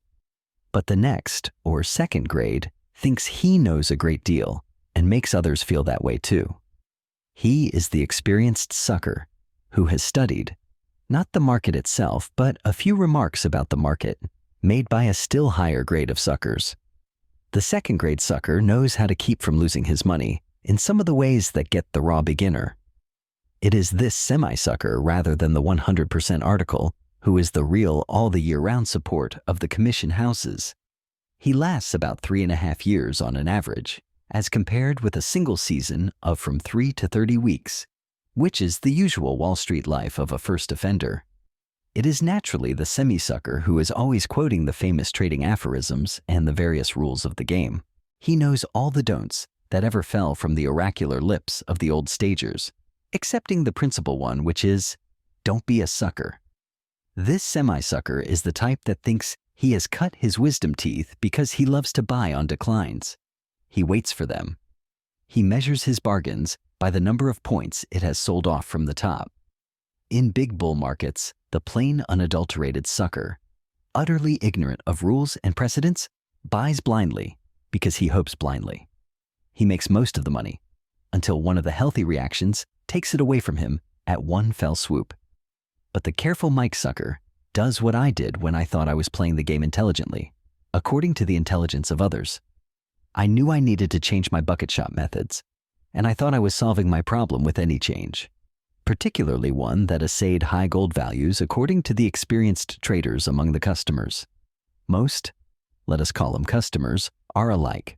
You find very few who can truthfully say that Wall Street doesn't owe them money. In Fullerton's, there were the usual crowd, all grades. Well, there was one old chap who was not like the others. To begin with, he was a much older man. Another thing was that he never volunteered advice and never bragged of his winnings. He was a great hand for listening very attentively to the others. He did not seem very keen to get tips. That is, he never asked the talkers what they'd heard or what they knew. But when somebody gave him one, he always thanked the tipster very politely. Sometimes he thanked the tipster again, when the tip turned out okay, but if it went wrong, he never whined, so that nobody could tell whether he followed it or let it slide by. It was a legend of the office that the old jigger was rich and could swing quite a line. But he wasn't donating much to the firm in the way of commissions, at least not that anyone could see. His name was Partridge, but they nicknamed him Turkey behind his back because he was so thick-chested and had a habit of strutting about the various rooms with the point of his chin resting on his breast. The customers, who were all eager to be shoved and forced into doing things so as to lay the blame for failure on others, used to go to old Partridge and tell him what some friend of an insider had advised them to do in a certain stock. They would tell him what they had not done with the tip, so he would tell them what they ought to do. But whether the tip they had was to buy or to sell, the old chap's answer was always the same. The customer would finish the tale of his perplexity and then ask, "What do you think I ought to do?" Old Turkey would cock his head to one side, contemplate his fellow customer with a fatherly smile, and finally he would say very impressively, "You know, it's a bull market." Time and again I heard him say, "Well, this is a bull market, you know," as though he were giving to you a priceless talisman wrapped up in $1 million accident insurance policy. And of course, I did not get his meaning. One day, a fellow named Elmer Harwood rushed into the office, wrote out an order, and gave it to the clerk. Then he rushed over to where Mr. Partridge was listening politely to John Fanning's story of the time he overheard Keene give an order to one of his brokers, and all that John made was a measly 3 points on 100 shares. And, of course, the stock had to go up 24 points in 3 days, right after John sold out. It was at least the 4th time that John had told him that tale of woe, but old Turkey was smiling as sympathetically as if it was the first time he heard it. Well, Elmer made for the old man, and, without a word of apology to John Fanning, told Turkey, "Mr. Partridge, I have just sold my Climax Motors. My people say the market is entitled to a reaction, and that I'll be able to buy it back cheaper. So you'd better do likewise. That is, if you've still got yours." Elmer looked suspiciously at the man to whom he had given the original tip to buy. The amateur, or gratuitous tipster, always thinks he owns the receiver of his tip body and soul, even before he knows how the tip is going to turn out. "Yes, Mr. Harwood, I still have it." "Of course," said Turkey gratefully. It was nice of Elmer to think of the old chap.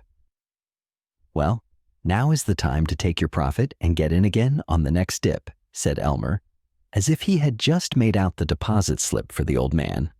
Failing to perceive enthusiastic gratitude in the beneficiary's face, Elmer went on, "I have just sold every share I owned." From his voice and manner, you would have conservatively estimated it at 10,000 shares. But Mr. Partridge shook his head regretfully and whined, No, I can't do that." "What?" yelled Elmer. "I simply can't," said Mr. Partridge. He was in great trouble. "Didn't I give you the tip to buy it?" "You did, Mr. Harwood, and I am very grateful to you." "Indeed I am, sir. But, hold on, let me talk. And didn't that stock go up 7 points in 10 days? Didn't it?" "It did, and I am much obliged to you, my dear boy, but I couldn't think of selling that stock." "You couldn't?" asked Elmer, beginning to look doubtful himself. It is a habit with most tip givers to be tip takers. "No, I couldn't." "Why not?" And Elmer drew nearer. "Why, this is a bull market." The old fellow said it as though he had given a long and detailed explanation. "That's all right," said Elmer, looking angry because of his disappointment. "I know this is a bull market as well as you do, but you'd better slip them that stock of yours and buy it back on the reaction. You might as well reduce the cost to yourself." "My dear boy," said Old Partridge in great distress, "my dear boy, if I sold that stock now, I'd lose my position. And then where would I be?" Elmer Harwood threw up his hands, shook his head, and walked over to me to get sympathy. "Can you beat it?" he asked me in a stage whisper. "I ask you." I didn't say anything. So he went on. "I give him a tip on Climax Motors. He buys 500 shares. He's got 7 points profit, and I advise him to get out and buy him back on the reaction that's overdue even now." "And what does he say when I tell him?" "He says that if he sells, he'll lose his job." "What do you know about that?" "I beg your pardon, Mr. Harwood. I didn't say I'd lose my job, cut in old turkey. I said I'd lose my position. And when you are as old as I am, and you've been through as many booms and panics as I have, you'll know that to lose your position is something nobody can afford, not even John D. Rockefeller. I hope the stock reacts, and that you will be able to repurchase your line at a substantial concession, sir. But I myself can only trade in accordance with the experience of many years. I paid a high price for it, and I don't feel like throwing away a second tuition fee. But I am as much obliged to you as if I had the money in the bank. It's a bull market, you know." And he strutted away, leaving Elmer dazed. What old Mr. Partridge said did not mean much to me until I began to think about my own numerous failures to make as much money as I ought to when I was so right on the general market. The more I studied, the more I realized how wise that old chap was. He had evidently suffered from the same defect in his young days and knew his own human weaknesses. He would not lay himself open to a temptation that experience had taught him was hard to resist and had always proved expensive to him, as it was to me. I think it was a long step forward in my education when I realized at last that when old Mr. Partridge kept on telling the other customers, "Well, you know this is a bull market," he really meant to tell them that the big money was not in the individual fluctuations, but in the main movements. That is, not in reading the tape, but in sizing up the entire market and its trend. And right here, let me say one thing. After spending many years in Wall Street, and after making and losing millions of dollars, I want to tell you this. It never was my thinking that made the big money for me. It was always my sitting. Got that? My sitting tight. It is no trick at all to be right on the market. You always find lots of early bulls in bull markets and early bears in bear markets. I've known many men who were right at exactly the right time and began buying or selling stocks when prices were at the very level which should show the greatest profit, and their experience invariably matched mine. That is, they made no real money out of it. Men who can both be right and sit tight are uncommon. I found it one of the hardest things to learn, but it is only after a stock operator has firmly grasped this that he can make big money. It is literally true that millions come easier to a trader after he knows how to trade than hundreds did in the days of his ignorance. The reason is that a man may see straight and clearly, and yet become impatient or doubtful when the market takes its time about doing as he figured it must do. That is why so many men in Wall Street, who are not at all in the sucker class, not even in the third grade, nevertheless lose money. The market does not beat them. They beat themselves, because though they have brains, they cannot sit tight. Old Turkey was dead right in doing and saving what he did. He had not only the courage of his convictions, but the intelligent patience to sit tight. Disregarding the big swing and trying to jump in and out was fatal to me. Nobody can catch all the fluctuations. In a bull market, your game is to buy and hold until you believe that the bull market is near its end. To do this, you must study the general conditions and not tips or special factors affecting individual stocks. Then, get out of all your stocks, get out for keeps. Wait until you see, or if you prefer, until you think you see, the turn of the market, the beginning of a reversal of general conditions. You have to use your brains and your vision to do this. Otherwise, my advice would be as idiotic as to tell you to buy cheap and sell dear. One of the most helpful things that anybody can learn is to give up trying to catch the last eighth, or the first. These two are the most expensive eighths in the world. They have cost stock traders, in the aggregate, enough millions of dollars to build a concrete highway across the continent. Another thing I noticed in studying my plays in Fullerton's office after I began to trade less unintelligently was that my initial operations seldom showed me a loss. That naturally made me decide to start big. It gave me confidence in my own judgment before I allowed it to be vitiated by the advice of others, or even by my own impatience at times. Without faith in his own judgment, no man can go very far in this game. That is about all I have learned: to study general conditions, to take a position and stick to it. I can wait without a twinge of impatience. I can see a setback without being shaken, knowing that it is only temporary. I have been short 100,000 shares, and I have seen a big rally coming. I have figured, and figured correctly, that such a rally as I felt was inevitable, and even wholesome, would make a difference of $1 million in my paper profits. And I nevertheless have stood pat and seen half my paper profit wiped out, without once considering the advisability of covering my shorts to put them out again on the rally. I knew that if I did, I might lose my position, and with it, the certainty of a big killing. It is the big swing that makes the big money for you.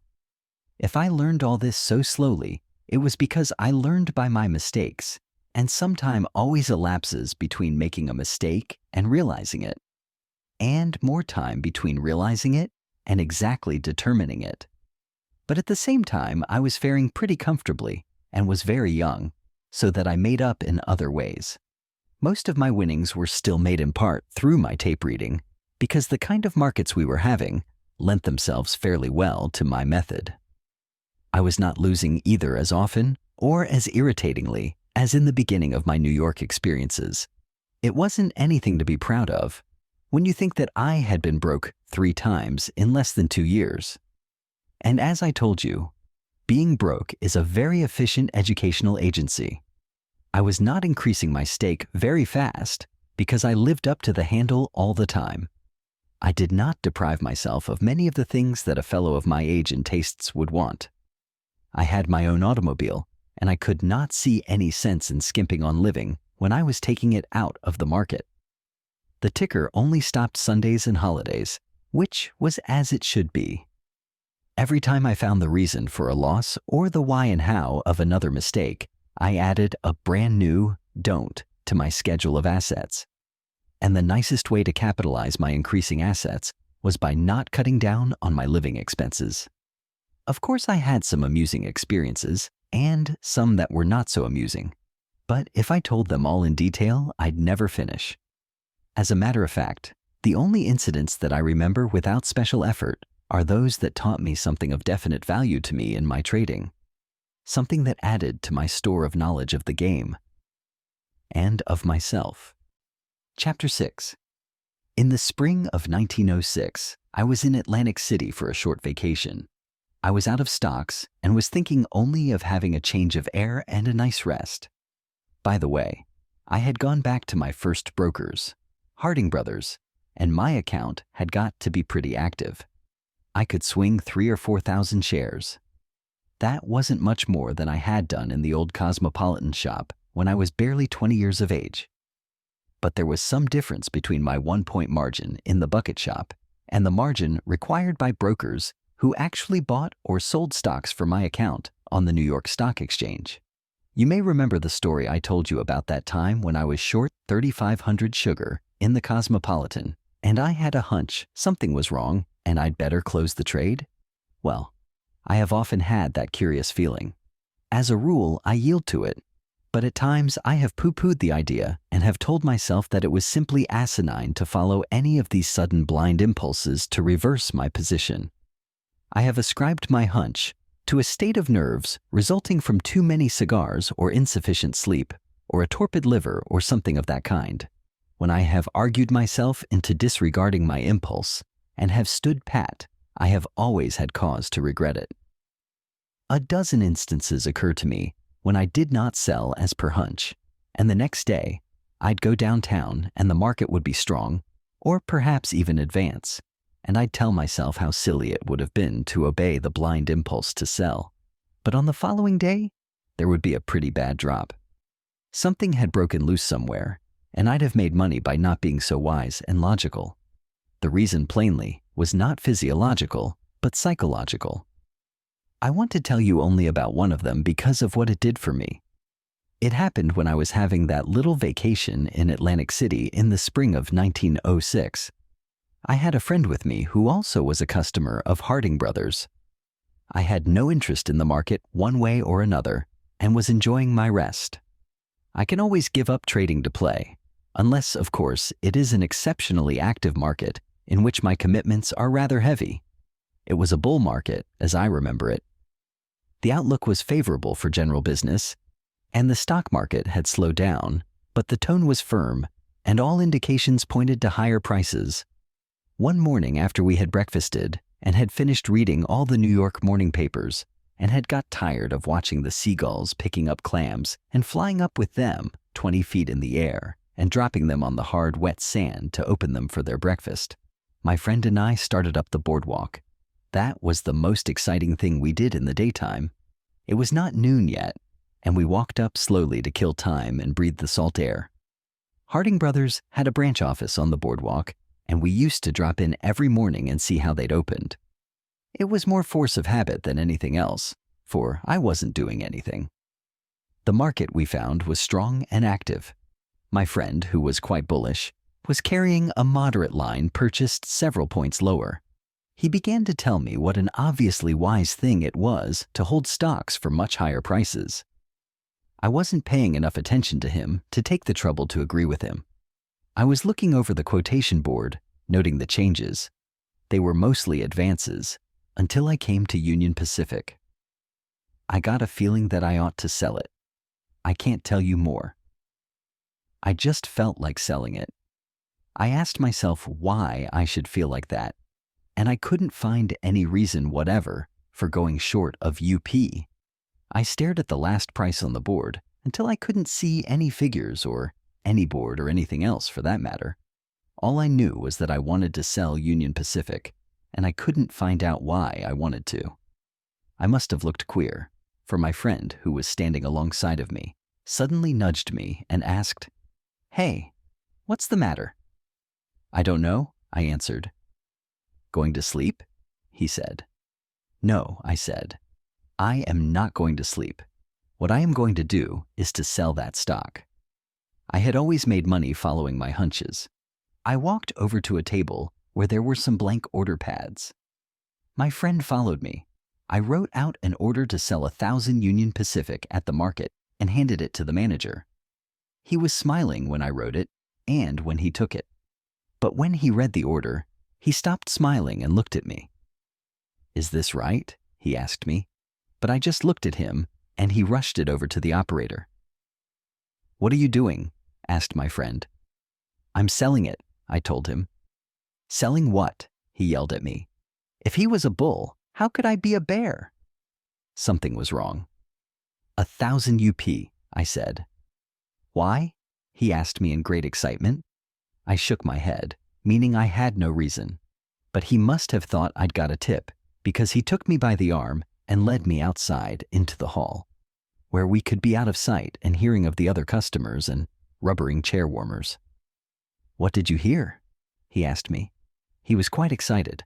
UP was one of his pets, and he was bullish on it because of its earnings and its prospects. But he was willing to take a bear tip on it at second hand. "Nothing," I said. "You didn't?" He was skeptical and showed it plainly. "I didn't hear a thing." "Then why in blazes are you selling?" "I don't know," I told him. I spoke gospel truth. "Oh, come across Larry," he said. He knew it was my habit to know why I traded. I had sold 1,000 shares of Union Pacific. I must have a very good reason to sell that much stock in the face of the strong market. "I don't know," I repeated. "I just feel that something is going to happen." "What's going to happen?" "I don't know. I can't give you any reason. All I know is that I want to sell that stock, and I'm going to let him have another 1,000. I walked back into the office and gave an order to sell a second 1,000. If I was right in selling the first 1,000, I ought to have out a little more. What could possibly happen? Persisted my friend, who couldn't make up his mind to follow my lead. If I'd told him that I had heard UP was going down, he'd have sold it without asking me from whom I'd heard it, or why. What could possibly happen? He asked again. A million things could happen, but I can't promise you that any of them will. I can't give you any reasons, and I can't tell fortunes, I told him. Then you're crazy, he said. Stark crazy. Selling that stock without rhyme or reason. You don't know why you want to sell it? I don't know why I want to sell it. I only know I do want to, I said. I want to, like everything. The urge was so strong that I sold another 1,000. That was too much for my friend. He grabbed me by the arm and said, Here, let's get out of this place before you sell the entire capital stock. I had sold as much as I needed to satisfy my feeling, so I followed him without waiting for a report on the last 2,000 shares. It was a pretty good jag of stock for me to sell, even with the best of reasons. It seemed more than enough to be short of without any reason whatever, particularly when the entire market was so strong and there was nothing in sight to make anybody think of the bear side. But I remembered that on previous occasions when I had the same urge to sell and didn't do it. I always had reasons to regret it. I have told some of these stories to friends, and some of them tell me it isn't a hunch, but the subconscious mind, which is the creative mind at work. That is the mind which makes artists do things without their knowing how they came to do them. Perhaps with me, it was the cumulative effect of a lot of little things, individually insignificant, but collectively powerful. Possibly my friend's unintelligent bullishness aroused a spirit of contradiction, and I picked on UP because it had been touted so much. I can't tell you what the cause or motive for hunches may be. All I know is that I went out of the Atlantic City branch office of Harding Brothers, short 3,000 Union Pacific, in a rising market, and I wasn't worried a bit. I wanted to know what price they'd got for my last 2,000 shares. So after luncheon, we walked up to the office. I had the pleasure of seeing that the general market was strong and Union Pacific higher. I see your finish, said my friend. You could see he was glad he hadn't sold any. The next day, the general market went up some more, and I heard nothing but cheerful remarks from my friend. But I felt sure I had done right to sell UP, and I never get impatient when I feel I am right. What's the sense? That afternoon, Union Pacific stopped climbing, and toward the end of the day, began to go off. Pretty soon it got down to a point below the level of the average of my 3,000 shares. I felt more positive than ever that I was on the right side, and since I felt that way, I naturally had to sell some more. So, toward the close, I sold an additional 2,000 shares. There I was, short 5,000 shares of UP on a hunch. That was as much as I could sell in Harding's office with the margin I had up. It was too much stock for me to be short of on a vacation. So I gave up the vacation and returned to New York that very night. There was no telling what might happen, and I thought I'd better be Johnny on the spot. There I could move quickly if I had to. The next day, we got the news of the San Francisco earthquake. It was an awful disaster, but the market opened down only a couple of points. The bull forces were at work, and the public never is independently responsive to news. You see that all the time.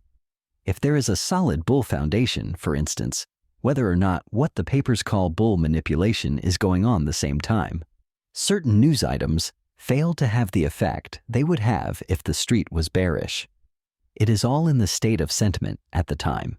In this case, the street did not appraise the extent of the catastrophe because it didn't wish to. Before the day was over, prices came back. I was short 5,000 shares. The blow had fallen, but my stock hadn't. My hunch was of the first water, but my bank account wasn't growing, not even on paper. The friend who had been in Atlantic City with me when I put out my short line in UP was glad and sad about it. He told me, "That was some hunch, kid. But, say, when the talent and the money are all on the bull side, what's the use of bucking against them? They are bound to win out." "Give them time," I said. I meant prices. I wouldn't cover because I knew the damage was enormous, and the Union Pacific would be one of the worst sufferers. But it was exasperating to see the blindness of the street. Give 'em time, and your skin will be where all the other bear hides are stretched out in the sun, drying, he assured me. What would you do? I asked him. Buy UP on the strength of the millions of dollars of damage suffered by the Southern Pacific and other lines? Where are the earnings for dividends going to come from after they pay for all they've lost? The best you can say is that the trouble may not be as bad as it is painted. But is that a reason for buying the stocks of the roads chiefly affected? Answer me that. But all my friend said was, yes, that listens fine. But I tell you, the market doesn't agree with you. The tape doesn't lie, does it? It doesn't always tell the truth on the instant, I said. Listen, a man was talking to Jim Fisk a little before Black Friday, giving 10 good reasons why gold ought to go down for keeps. He got so encouraged by his own words that he ended by telling Fisk that he was going to sell a few million. And Jim Fisk just looked at him and said, "Go ahead. Do. Sell it short and invite me to your funeral?" "Yes," I said. And if that chap had sold it short, look at the killing he would have made. Sell some UP yourself. Not I. I'm the kind that thrives best on not rowing against wind and tide. On the following day, when fuller reports came in, the market began to slide off, but even then, not as violently as it should. Knowing that nothing under the sun could stave off a substantial break, I doubled up and sold 5,000 shares. Oh, by that time it was plain to most people, and my brokers were willing enough. It wasn't reckless of them or of me, not the way I sized up the market. On the day following, the market began to go for fair. There was the dickens to pay. Of course, I pushed my luck for all it was worth. I doubled up again and sold 10,000 shares more. It was the only play possible. I wasn't thinking of anything except that I was right, 100% right, and that this was a heaven-sent opportunity. It was up to me to take advantage of it. I sold more. Did I think that with such a big line of shorts out, it wouldn't take much of a rally to wipe out my paper profits and possibly my principal? I don't know whether I thought of that or not, but if I did, it didn't carry much weight with me. I wasn't plunging recklessly. I was really playing conservatively. There was nothing that anybody could do to undo the earthquake, was there? They couldn't restore the crumpled buildings overnight. Free, gratis, for nothing, could they? All the money in the world couldn't help much in the next few hours, could it? I was not betting blindly. I wasn't a crazy bear. I wasn't drunk with success, or thinking that, because Frisco was pretty well wiped off the map, the entire country was headed for the scrap heap. No, indeed. I didn't look for a panic. Well, the next day I cleaned up. I made $250,000. It was my biggest winnings up to that time. It was all made in a few days. The street paid no attention to the earthquake the first day or two. They'll tell you that it was because the first dispatches were not so alarming, but I think it was because it took so long to change the point of view of the public toward the securities markets. Even the professional traders, for the most part, were slow and short-sighted. I have no explanation to give you, either scientific or childish. I am telling you what I did and why, and what came of it. I was much less concerned with the mystery of the hunch than with the fact that I got $250,000 out of it. It meant that I could now swing a much bigger line than ever, if or when the time came for it. That summer, I went to Saratoga Springs. It was supposed to be a vacation for me, but I kept an eye on the market. To begin with, I wasn't so tired that it bothered me to think about it. And then, everybody I knew up there had or had had an active interest in it. We naturally talked about it. I have noticed that there is quite a difference between talking and trading. Some of these chaps remind you of the bold clerk who talks to his cantankerous employer as to a yellow dog when he tells you about it. Harding Brothers had a branch office in Saratoga. Many of their customers were there. But the real reason, I suppose, was the advertising value. Having a branch office in a resort is simply high-class billboard advertising. I used to drop in and sit around with the rest of the crowd. The manager was a very nice chap from the New York office who was there to give the glad hand to friends and strangers, and, if possible, to get business. It was a wonderful place for tips. All kinds of tips: horse race, stock market, and waiters. The office knew I didn't take any, so the manager didn't come and whisper confidentially in my ear what he'd just got on the QT from the New York office. He simply passed over the telegrams, saying, "This is what they're sending out," or something of the kind. Of course, I watched the market. With me, to look at the quotation board and to read the signs is one process. My good friend Union Pacific, I noticed, looked like going up. The price was high, but the stock acted as if it were being accumulated. I watched it a couple of days without trading in it, and the more I watched it, the more convinced I became that it was being bought on balance by somebody who was no piker, somebody who not only had a big bankroll, but knew what was what. Very clever accumulation, I thought. As soon as I was sure of this, I naturally began to buy it at about 160. It kept on acting all hunky, and so I kept on buying it, 500 shares at a clip. The more I bought, the stronger it got, without any spurt, and I was feeling very comfortable. I couldn't see any reason why that stock shouldn't go up a great deal more, not with what I read on the tape. All of a sudden, the manager came to me and said they'd got a message from New York. They had a direct wire, of course, asking if I was in the office. And when they answered yes, another came saying, "Keep him there. Tell him Mr. Harding wants to speak to him." I said I'd wait and bought 500 shares more of UP. I couldn't imagine what Harding could have to say to me. I didn't think it was anything about business. My margin was more than ample for what I was buying. Pretty soon the manager came and told me that Mr. Harding wanted me on the long-distance telephone.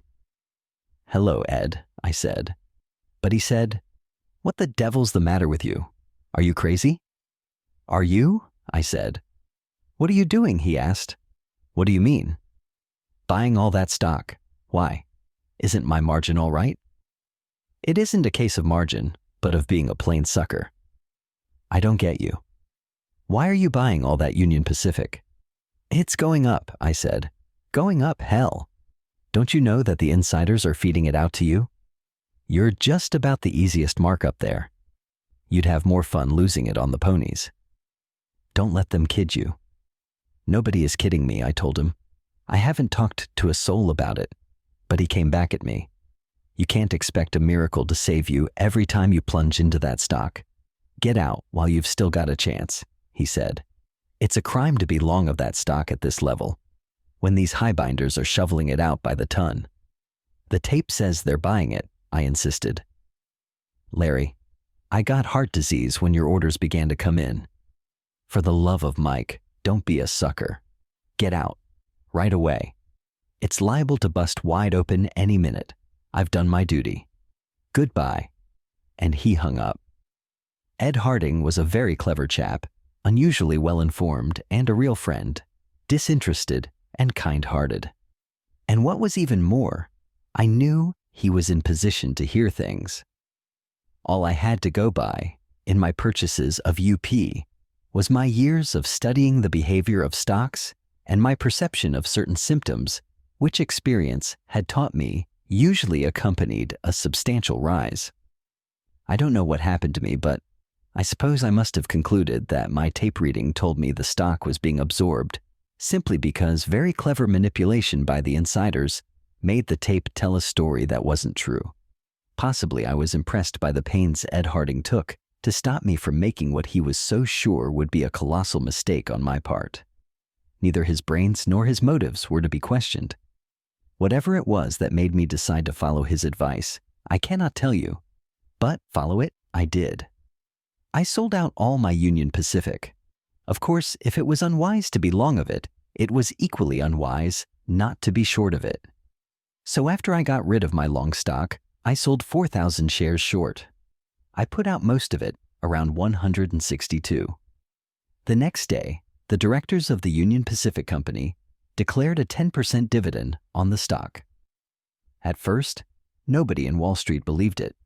It was too much like the desperate maneuver of cornered gamblers. All the newspapers jumped on the directors. But while the Wall Street talent hesitated to act, the market boiled over. Union Pacific led, and on huge transactions made a new high record price. Some of the room traders made fortunes in an hour. And I remember later hearing about a rather dull-witted specialist who made a mistake that put $350,000 in his pocket. He sold his seat the following week and became a gentleman farmer the following month. Of course, I realized, the moment I heard the news of the declaration of the unprecedented 10% dividend, that I got what I deserved for disregarding the voice of experience and listening to the voice of a tipster. My own convictions I had set aside for the suspicions of a friend, simply because he was disinterested and, as a rule, knew what he was doing. As soon as I saw Union Pacific making new high records, I said to myself, this is no stock for me to be short of. All I had in the world was up as margin in Harding's office. I was neither cheered nor made stubborn by the knowledge of that fact. What was plain was that I had read the tape accurately and that I had been a ninny to let Ed Harding shake my own resolution. There was no sense in recriminations because I had no time to lose, and besides, what's done is done. So I gave an order to take in my shorts. The stock was around 165 when I sent in that order to buy in the 4,000 UP at the market.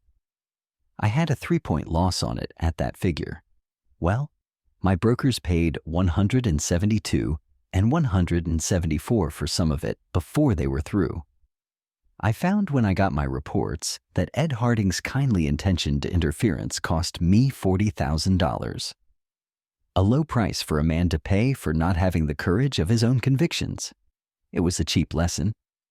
I wasn't worried because the tape said still higher prices. It was an unusual move, and there were no precedents for the action of the directors, but I did this time what I thought I ought to do. As soon as I had given the first order to buy 4,000 shares to cover my shorts, I decided to profit by what the tape indicated, and so I went along. I bought 4,000 shares and held that stock until the next morning. Then I got out. I not only made up the $40,000 I had lost, but about $15,000 besides. If Ed Harding hadn't tried to save me money, I'd have made a killing. But he did me a very great service, for it was the lesson of that episode that, I firmly believe, completed my education as a trader. It was not that all I needed to learn was not to take tips, but follow my own inclination. It was that I gained confidence in myself, and I was able finally to shake off the old method of trading. That Saratoga experience was my last haphazard, hit-or-miss operation. From then on, I began to think of basic conditions instead of individual stocks.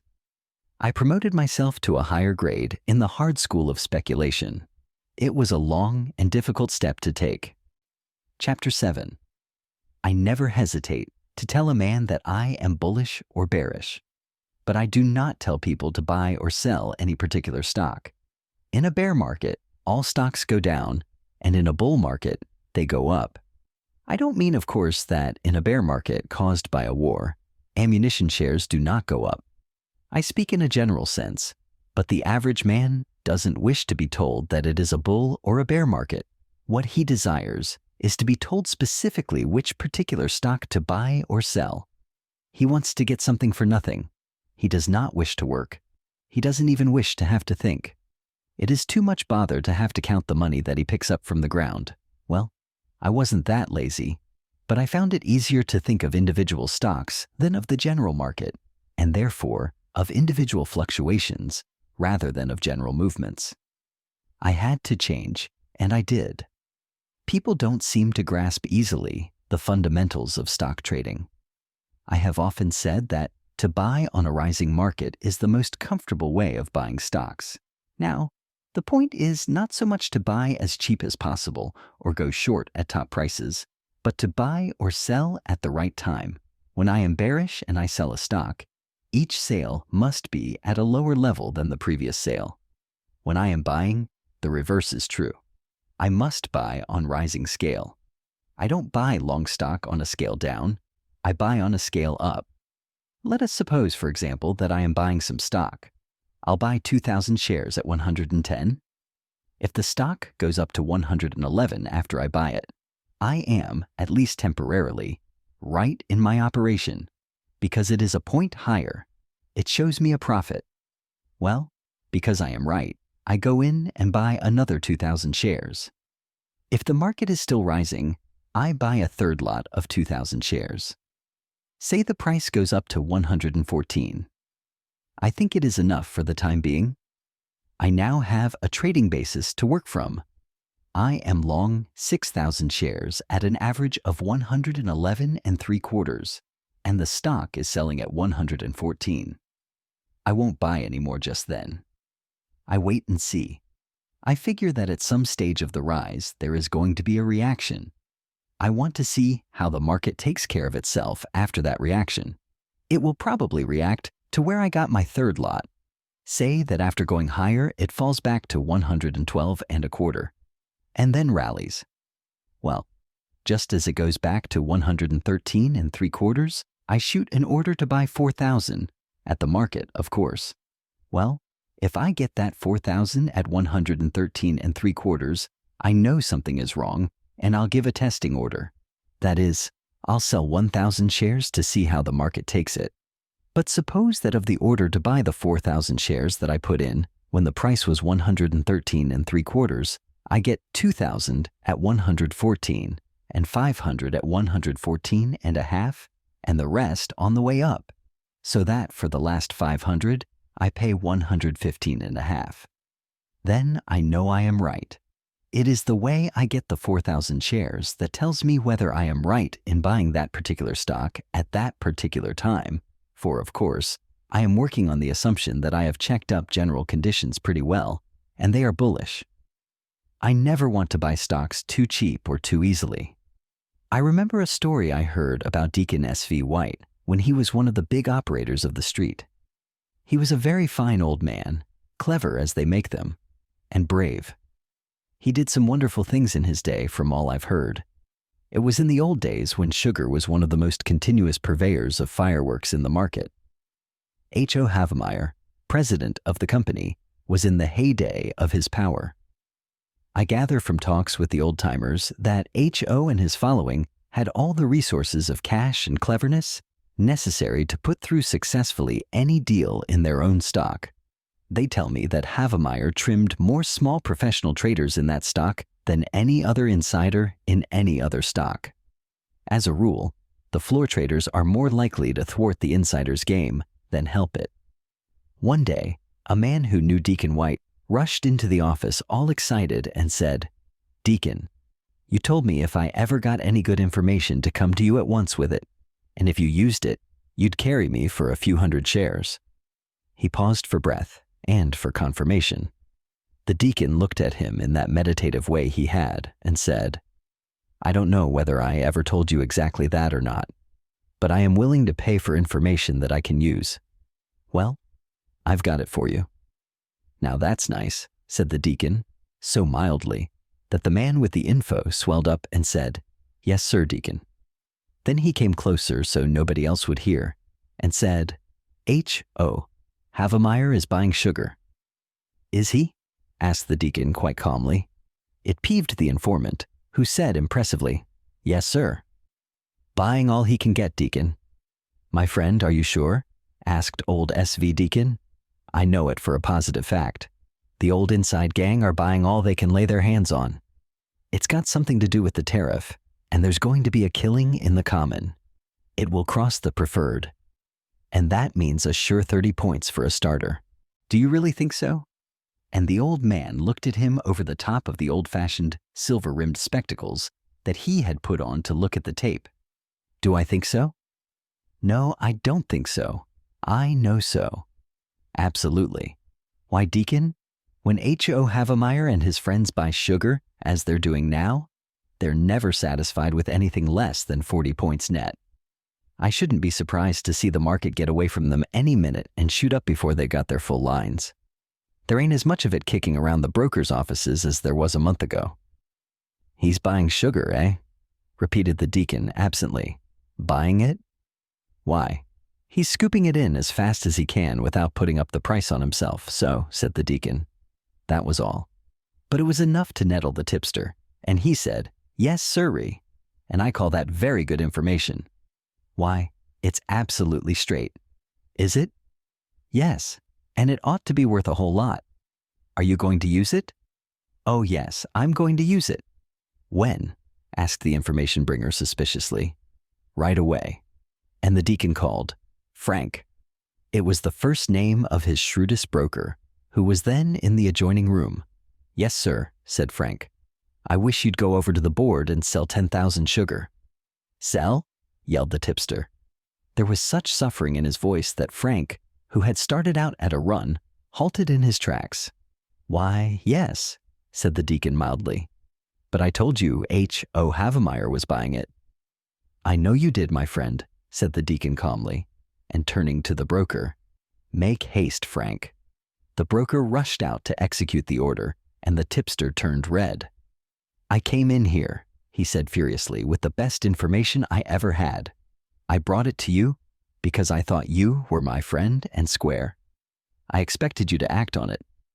I'm acting on it, interrupted the deacon in a tranquilizing voice. But I told you H.O. and his gang were buying? That's right. I heard you. Buying. Buying. I said buying, shrieked the tipster. Yes, buying. That is what I understood you to say, the deacon assured him.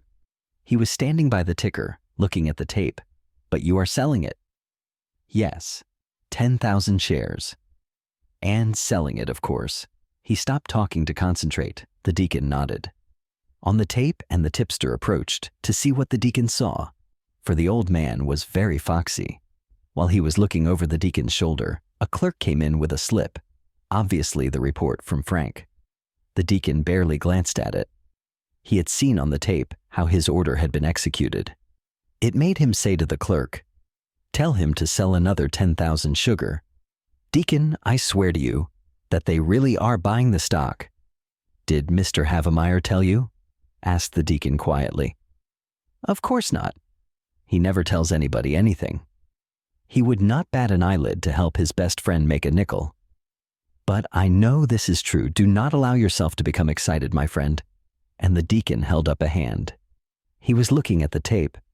The tip bringer said, bitterly, if I had known you were going to do the opposite of what I expected, I'd never have wasted your time or mine. But I'm not going to feel glad when you cover that stock at an awful loss. I'm sorry for you, deacon. Honest. If you'll excuse me, I'll go elsewhere and act on my own information. I'm acting on it. I think I know a little about the market. Not as much, perhaps, as you and your friend H.O. Havemeyer, but still a little. What I am doing is what my experience tells me is the wise thing to do with that information you brought me. After a man has been in Wall Street as long as I have, he is grateful for anybody who feels sorry for him. Remain calm, my friend. The man just stared at the deacon, for whose judgment and nerve he had great respect. Pretty soon the clerk came in again and handed a report to the deacon, who looked at it and said, now tell him to buy 30,000 sugar. 30,000. The clerk hurried away, and the tipster just grunted and looked at the old gray fox. My friend, the deacon explained kindly, I did not doubt that you were telling me the truth as you saw it. But even if I had heard H.O. Havemeyer tell you himself, I still would have acted as I did. For there was only one way to find out if anybody was buying the stock in the way you said H.O. Havemeyer and his friends were buying it, and that was to do what I did. The first 10,000 shares went fairly easily. It was not quite conclusive. But the second 10,000 was absorbed by a market that did not stop rising. The way the 20,000 shares were taken by somebody proved to me that somebody was in truth willing to take all the stock that was offered. It doesn't particularly matter at this point who that particular somebody may be. So I have covered my shorts and am long 10,000 shares, and I think that your information was good as far as it went. And how far does it go? Asked the tipster. You have 500 shares in this office at the average price of the 10,000 shares, said the deacon. Good day, my friend. Be calm the next time. Say, deacon, said the tipster. Won't you please sell mine when you sell yours? I don't know as much as I thought I did. That's the theory. That is why I never buy stocks cheap. Of course, I always try to buy effectively, in such a way as to help my side of the market. When it comes to selling stocks, it is plain that nobody can sell unless somebody wants those stocks. If you operate on a large scale, you will have to bear that in mind all the time. A man studies conditions, plans his operations carefully, and proceeds to act. He swings a pretty fair line, and he accumulates a big profit, on paper. Well, that man can't sell at will. You can't expect the market to absorb 50,000 shares of one stock as easily as it does 100. He will have to wait until he has a market there to take it. There comes the time when he thinks the requisite buying power is there. When that opportunity comes, he must seize it. As a rule, he will have been waiting for it. He has to sell when he can, not when he wants to. To learn the time, he has to watch and test. It is no trick to tell when the market can take what you give it. But in starting a movement, it is unwise to take on your full line unless you are convinced that conditions are exactly right. Remember that stocks are never too high for you to begin buying or too low to begin selling. But after the initial transaction, don't make a second unless the first shows you a profit. Wait and watch. That is where your tape reading comes in, to enable you to decide as to the proper time for beginning. Much depends upon beginning at exactly the right time. It took me years to realize the importance of this. It also cost me some hundreds of thousands of dollars. I don't mean to be understood as advising persistent pyramiding. A man can pyramid and make big money that he couldn't make if he didn't pyramid, of course. But what I meant to say was this. Suppose a man's line is 500 shares of stock. I say that he ought not to buy it all at once. Not if he is speculating. If he is merely gambling, the only advice I have to give him is don't. Suppose he buys his first 100, and that promptly shows him a loss. Why should he go to work and get more stock? He ought to see at once that he is in wrong, at least temporarily. Chapter 8. The Union Pacific incident in Saratoga in the summer of 1906 made me more independent than ever of tips and talk, that is, of the opinions and surmises and suspicions of other people, however friendly or however able they might be personally. Events, not vanity, proved for me that I could read the tape more accurately than most of the people about me. I also was better equipped than the average customer of Harding Brothers in that I was utterly free from speculative prejudices. The bear side doesn't appeal to me any more than the bull side, or vice versa. My one steadfast prejudice is against being wrong. Even as a lad, I always got my own meanings out of such facts as I observed. It is the only way in which the meaning reaches me. I cannot get out of facts what somebody tells me to get. They are my facts. Don't you see? If I believe something, you can be sure it is because I simply must. When I am long of stocks, it is because my reading of conditions has made me bullish. But you find many people, reputed to be intelligent, who are bullish because they have stocks. I do not allow my possessions, or my prepossessions either, to do any thinking for me. That is why I repeat that I never argue with the tape. To be angry at the market because it unexpectedly or even illogically goes against you is like getting mad at your lungs because you have pneumonia. I had been gradually approaching the full realization of how much more than tape reading there was to stock speculation. Old Man Partridge's insistence on the vital importance of being continuously bullish in a bull market doubtless made my mind dwell on the need, above all other things, of determining the kind of market a man is trading in. I began to realize that the big money must necessarily be in the big swing. Whatever might seem to give a big swing its initial impulse, the fact is that its continuance is not the result of manipulations by pools or artifice by financiers, but depends upon basic conditions. And no matter who opposes it, the swing must inevitably run as far and as fast and as long as the impelling forces determine.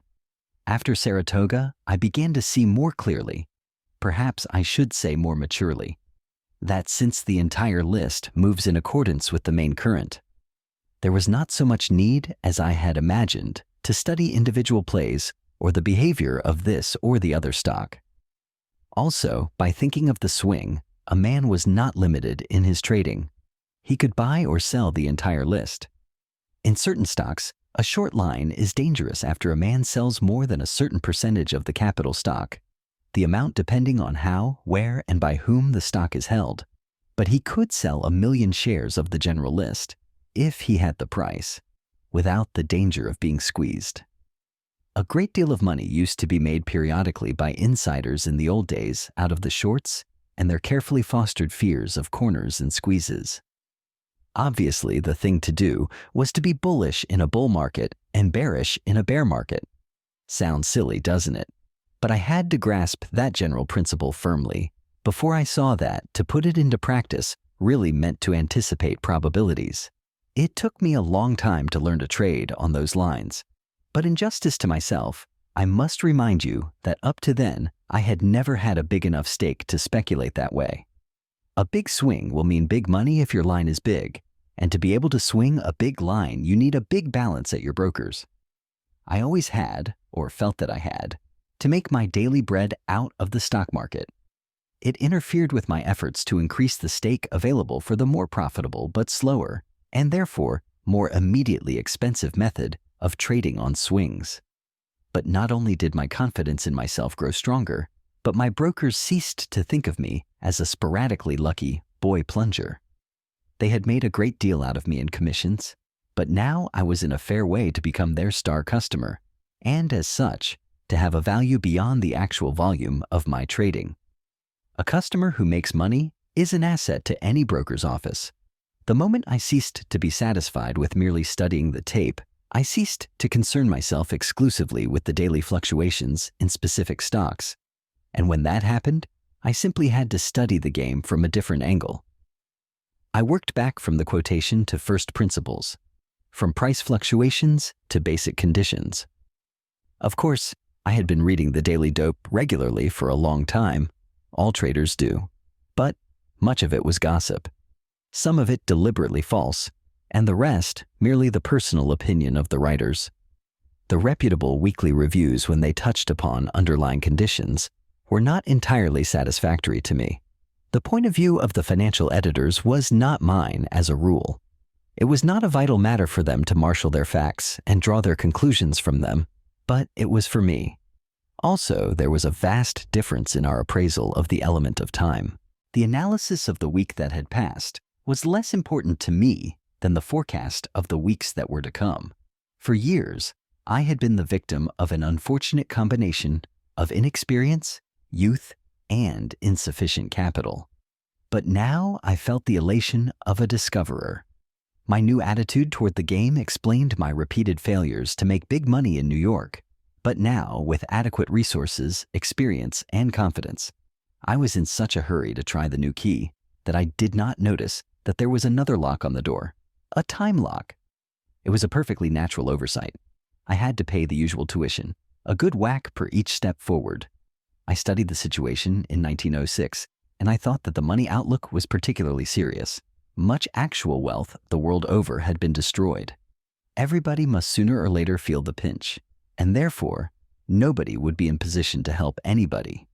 It would not be the kind of hard times that comes from the swapping of a house worth $10,000 for a carload of racehorses worth $8,000.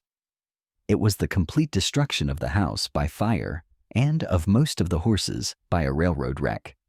It was good hard cash that went up in cannon smoke in the Boer War, and the millions spent for feeding non-producing soldiers in South Africa meant no help from British investors as in the past. Also, the earthquake and the fire in San Francisco and other disasters touched everybody: manufacturers, farmers, merchants, laborers, and millionaires. The railroads must suffer greatly. I figured that nothing could stave off one peach of a smash. Such being the case, there was but one thing to do: sell stocks. I told you I had already observed that my initial transaction, after I made up my mind which way I was going to trade, was apt to show me a profit. And now, when I decided to sell, I plunged. Since we undoubtedly were entering upon a genuine bear market, I was sure I should make the biggest killing of my career. The market went off. Then it came back. It shaded off, and then it began to advance steadily. My paper profits vanished, and paper losses grew. One day, it looked as if not a bear would be left to tell the tale of the strictly genuine bear market. I couldn't stand the gaff. I covered. It was just as well. If I hadn't, I wouldn't have had enough to buy a postal card. I lost most of my fur, but it was better to live to fight another day. I had made a mistake. But where? I was bearish in a bear market. That was wise. I had sold stocks short. That was proper. I had sold them too soon. That was costly. My position was right, but my play was wrong. However, every day brought the market nearer to the inevitable smash. So I waited, and when the rally began to falter and pause, I let them have as much stock as my sadly diminished margins permitted. I was right this time, for exactly one whole day, for on the next, there was another rally, another big bite out of yours truly. So I read the tape and covered and waited. In due course, I sold again. And again they went down promisingly, and then they rudely rallied. It looked as if the market were doing its best to make me go back to my old and simple ways of bucket shop trading. It was the first time I had worked with a definite forward-looking plan, embracing the entire market instead of one or two stocks. I figured that I must win if I held out. Of course, at that time, I had not developed my system of placing my bets, or I would have put out my short line on a declining market. As I explained to you the last time, I would not then have lost so much of my margin. I would have been wrong, but not hurt. You see, I had observed certain facts, but had not learned to coordinate them. My incomplete observation not only did not help, but actually hindered. I have always found it profitable to study my mistakes. Thus, I eventually discovered that it was all very well not to lose your bear position in a bear market, but that at all times the tape should be read to determine the propitiousness of the time for operating. If you begin right, you will not see your profitable position seriously menaced, and then you will find no trouble in sitting tight. Of course, today I have greater confidence in the accuracy of my observations, in which neither hopes nor hobbies play any part, and also I have greater facilities for verifying my facts, as well as for variously testing the correctness of my views. But in 1906, the succession of rallies dangerously impaired my margins. I was nearly 27 years old. I had been at the game 12 years, but the first time I traded because of a crisis that was still to come, I found that I had been using a telescope. Between my first glimpse of the storm cloud and the time for cashing in on the big break, the stretch was evidently so much greater than I had thought that I began to wonder whether I really saw what I thought I saw so clearly.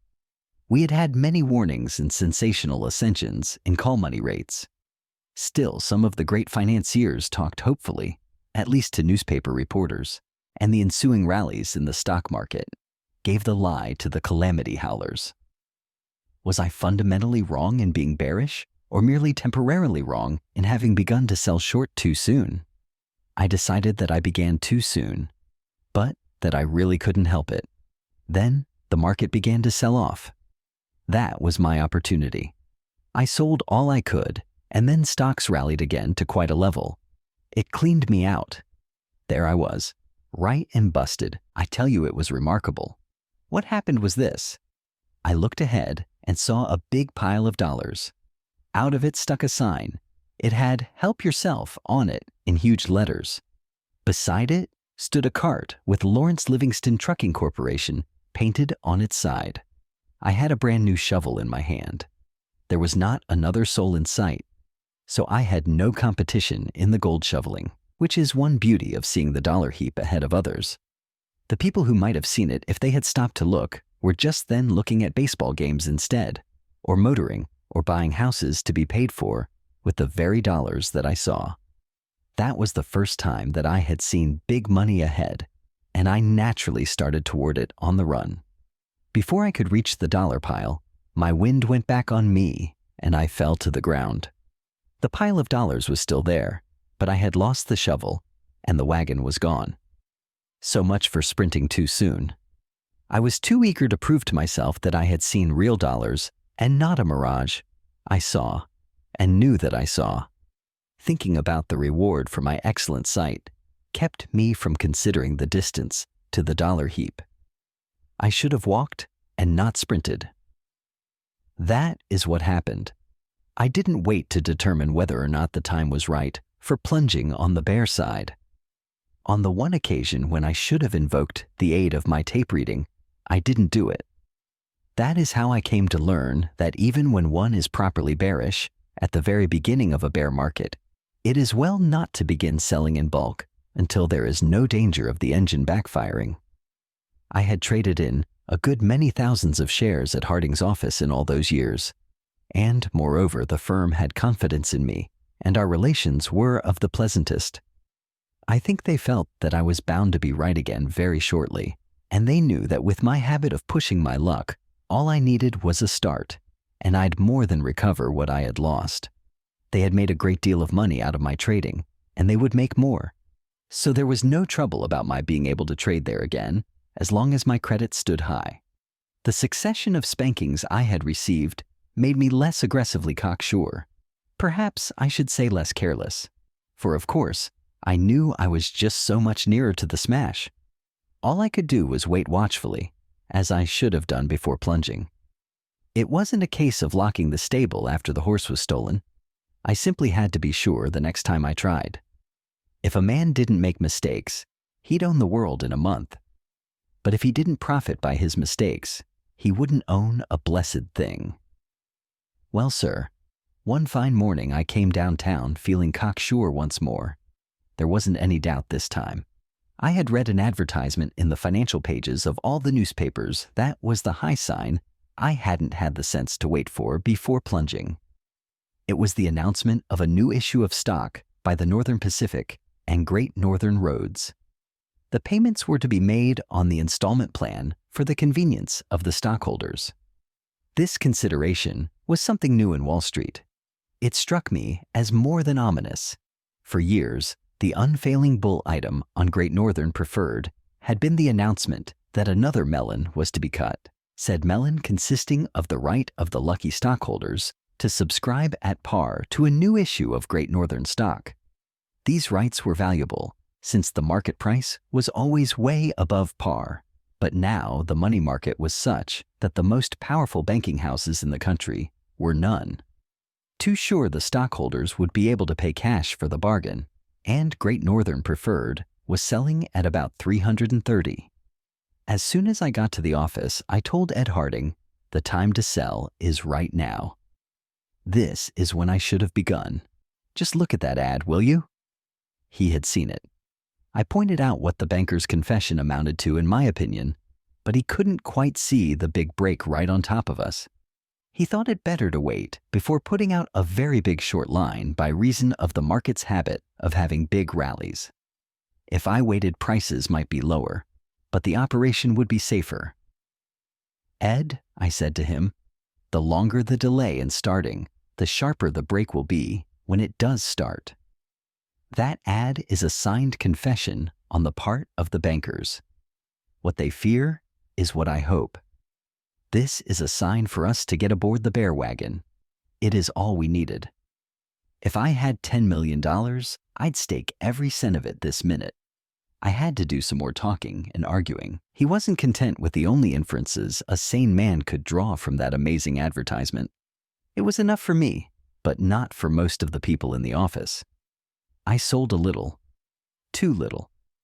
A few days later, St. Paul very kindly came out with an announcement of an issue of its own.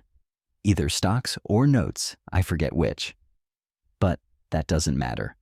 What mattered then was that I noticed the moment I read it that the date of payment was set ahead of the Great Northern and Northern Pacific payments, which had been announced earlier. It was as plain as though they had used a megaphone that grand old St. Paul was trying to beat the other two railroads to what little money there was floating around in Wall Street.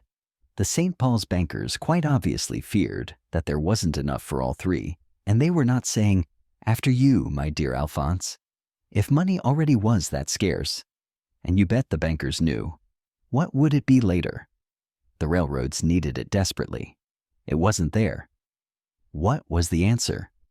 Sell 'em. Of course, the public, with their eyes fixed on the stock market, saw little that week. The wise stock operators saw much that year. That was the difference. For me, that was the end of doubt and hesitation. I made up my mind for keeps then and there. That same morning, I began what really was my first campaign, along the lines that I have since followed. I told Harding what I thought and how I stood, and he made no objections to my selling Great Northern Preferred at around 830 and other stocks at high prices. I profited by my earlier and costly mistakes and sold more intelligently. My reputation and my credit were reestablished in a jiffy. That is the beauty of being right in a broker's office, whether by accident or not. But this time I was cold-bloodedly right, not because of a hunch or from skillful reading of the tape, but as a result of my analysis of conditions affecting the stock market in general. I wasn't guessing. I was anticipating the inevitable. It did not call for any courage to sell stocks. I simply could not see anything but lower prices. And I had to act on it, didn't I? What else could I do? The whole list was soft as mush. Presently there was a rally, and people came to me to warn me that the end of the decline had been reached. The big fellows, knowing the short interest to be enormous, had decided to squeeze the stuffing out of the bears and so forth. It would set us pessimists back a few millions. It was a cinch that the big fellows would have no mercy. I used to thank these kindly counselors. I wouldn't even argue, because then they would have thought that I wasn't grateful for the warnings. The friend who had been in Atlantic City with me was in agony. He could understand the hunch that was followed by the earthquake. He couldn't disbelieve in such agencies, since I had made $250,000 by intelligently obeying my blind impulse to sell Union Pacific. He even said it was Providence working in its mysterious way to make me sell stocks when he himself was bullish. And he could understand my second UP trade in Saratoga because he could understand any deal that involved one stock on which the tip definitely fixed the movement in advance, either up or down. But this thing of predicting that all stocks were bound to go down used to exasperate him. What did that kind of dope do anybody? How in blazes could a gentleman tell what to do? I recalled old Partridge's favorite remark. Well, this is a bull market, you know, as though that were tip enough for anybody who was wise enough, as in truth it was. It was very curious how, after suffering tremendous losses from a break of 15 or 20 points, people who were still hanging on welcomed a 3-point rally and were certain the bottom had been reached and complete recovery begun. One day my friend came to me and asked me, "Have you covered?" "Why should I?" I said. "For the best reason in the world." "What reason is that?" "To make money? They've touched bottom, and what goes down must come up, isn't that so?" "Yes," I answered.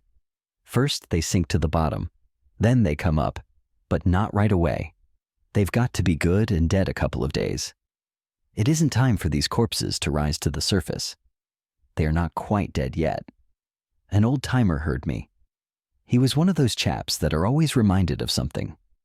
He said that William R. Travers, who was bearish, once met a friend who was bullish. They exchanged market views, and the friend said, "Mr. Travers, how can you be bearish with the market so stiff?" And Travers retorted, "Yes, the stiffness of death." It was Travers who went to the office of a company and asked to be allowed to see the books. The clerk asked him, "Have you an interest in this company?" And Travers answered, "I should say I had. I'm short 20,000 shares of the stock." Well, the rallies grew feebler and feebler. I was pushing my luck for all I was worth. Every time I sold a few thousand shares of Great Northern Preferred, the price broke several points. I felt out weak spots elsewhere and let him have a few. All yielded, with one impressive exception, and that was reading. When everything else hit the toboggan slide, reading stood like the Rock of Gibraltar. Everybody said the stock was cornered. It certainly acted like it. They used to tell me it was plain suicide to sell Reading short. There were people in the office who were now as bearish on everything as I was. But when anybody hinted at selling Reading, they shrieked for help. I myself had sold some short and was standing pat on it. At the same time, I naturally preferred to seek and hit the soft spots instead of attacking the more strongly protected specialties. My tape reading found easier money for me in other stocks. I heard a great deal about the Reading Bull pool. It was a mighty strong pool. To begin with, they had a lot of low-price stock, so that their average was actually below the prevailing level, according to friends who told me. Moreover, the principal members of the pool had close connections of the friendliest character with the banks whose money they were using to carry their huge holdings of Reading. As long as the price stayed up, the bankers' friendship was staunch and steadfast. One pool member's paper profit was upward of 3 million S. That allowed for some decline without causing fatalities. No wonder the stock stood up and defied the bears. Every now and then, the room traders looked at the price, smacked their lips, and proceeded to test it with 1,000 shares or two. They could not dislodge a share, so they covered and went looking elsewhere for easier money. Whenever I looked at it, I also sold a little more, just enough to convince myself that I was true to my new trading principles and wasn't playing favorites. In the old days, the strength of reading might have fooled me. The tape kept on saying, "Leave it alone." But my reason told me differently. I was anticipating a general break, and there were not going to be any exceptions, pool or no pool. I have always played a lone hand. I began that way in the bucket shops and have kept it up. It is the way my mind works. I have to do my own seeing and my own thinking. But I can tell you, after the market began to go my way, I felt for the first time in my life that I had allies, the strongest and truest in the world. Underlying conditions. They were helping me with all their might. Perhaps they were a trifle slow at times bringing up the reserves, but they were dependable, provided I did not get too impatient. I was not pitting my tape-reading knack or my hunches against chance. The inexorable logic of events was making money for me. The thing was to be right, to know it, and to act accordingly. General conditions, my true allies, said, "Down." And reading disregarded the command. It was an insult to us. It began to annoy me to see Reading holding firmly, as though everything was serene. It ought to be the best short sale in the entire list, because it had not gone down, and the pool was carrying a lot of stock that it would not be able to carry when the money stringency grew more pronounced. Someday the banker's friends would fare no better than the friendless public. The stock must go with the others. If Reading didn't decline, then my theory was wrong. I was wrong. Facts were wrong. Logic was wrong. I figured that the price held because the street was afraid to sell it. So, one day I gave to 2 brokers each an order to sell 4,000 shares at the same time. You ought to have seen that cornered stock. That it was sure suicide to go short of. Take a headlong dive when those competitive orders struck it. I let him have a few thousand more. The price was 111 when I started selling it. Within a few minutes, I took in my entire short line at 92. I had a wonderful time after that, and in February of 1907, I cleaned up. Great Northern Preferred had gone down 60 or 70 points, and other stocks in proportion. I had made a good bit, but the reason I cleaned up was that I figured that the decline had discounted the immediate future. I looked for a fair recovery, but I wasn't bullish enough to play for a turn. I wasn't going to lose my position entirely. The market would not be right for me to trade in for a while. The first 10,000 I made in the bucket shops I lost because I traded in and out of season every day, whether or not conditions were right. I wasn't making that mistake twice.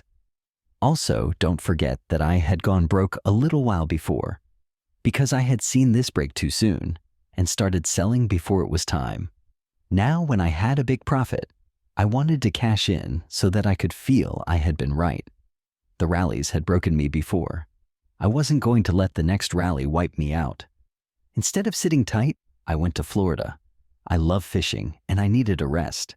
I could get both down there.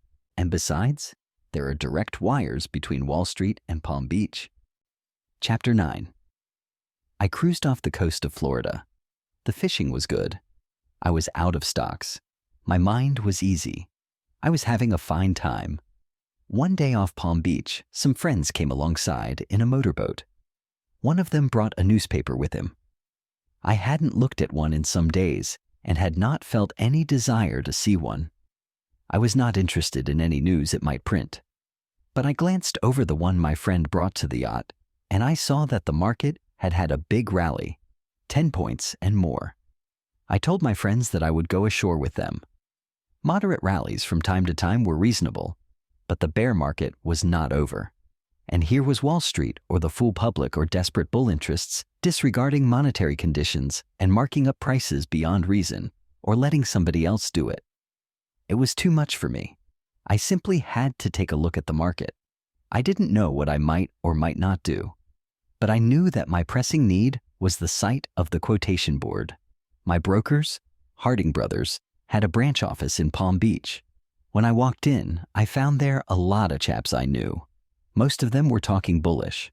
They were of the type that trade on the tape and want quick action. Such traders don't care to look ahead very far because they don't need to with their style of play. I told you how I'd got to be known in the New York office as the boy plunger. Of course, people always magnify a fellow's winnings and the size of the line he swings. The fellows in the office had heard that I had made a killing in New York on the bear side, and they now expected that I again would plunge on the short side.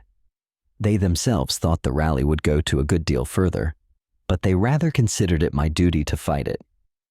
I had come down to Florida on a fishing trip. I had been under a pretty severe strain, and I needed my holiday. But the moment I saw how far the recovery in prices had gone, I no longer felt the need of a vacation. I had not thought of just what I was going to do when I came ashore, but now I knew I must sell stocks. I was right, and I must prove it in my old and only way, by saying it with money. To sell the general list would be a proper, prudent, profitable, and even patriotic action. The first thing I saw on the quotation board was that Anaconda was on the point of crossing 300. It had been going up by leaps and bounds, and there was apparently an aggressive bull party in it. It was an old trading theory of mine that when a stock crosses 100 or 200 or 300 for the first time, the price does not stop at the even figure, but goes a good deal higher, so that if you buy it as soon as it crosses the line, it is almost certain to show you a profit. Timid people don't like to buy a stock at a new high record, but I had the history of such movements to guide me. Anaconda was only quarter stock. That is, the par of the shares was only $25. It took 400 shares of it to equal the usual 100 shares of other stocks, the par value of which was $100. I figured that when it crossed 300, it ought to keep on going and probably touch 340 in a jiffy. I was bearish, remember? But I was also a tape-reading trader. I knew Anaconda, if it went the way I figured, would move very quickly. Whatever moves fast always appeals to me. I have learned patience and how to sit tight, but my personal preference is for fleet movements, and Anaconda certainly was no sluggard. My buying it because it crossed 300 was prompted by the desire, always strong in me, of confirming my observations. Just then, the tape was saying that the buying was stronger than the selling, and therefore, the general rally might easily go a bit further. It would be prudent to wait before going short. Still, I might as well pay myself wages for waiting. This would be accomplished by taking a quick 30 points out of Anaconda. Bearish on the entire market and bullish on that one stock. So I bought 32,000 shares of Anaconda, that is, 8,000 full shares. It was a nice little flyer, but I was sure of my premises, and I figured that the profit would help to swell the margin available for bear operations later on. On the next day, the telegraph wires were down on account of a storm up north, or something of the sort.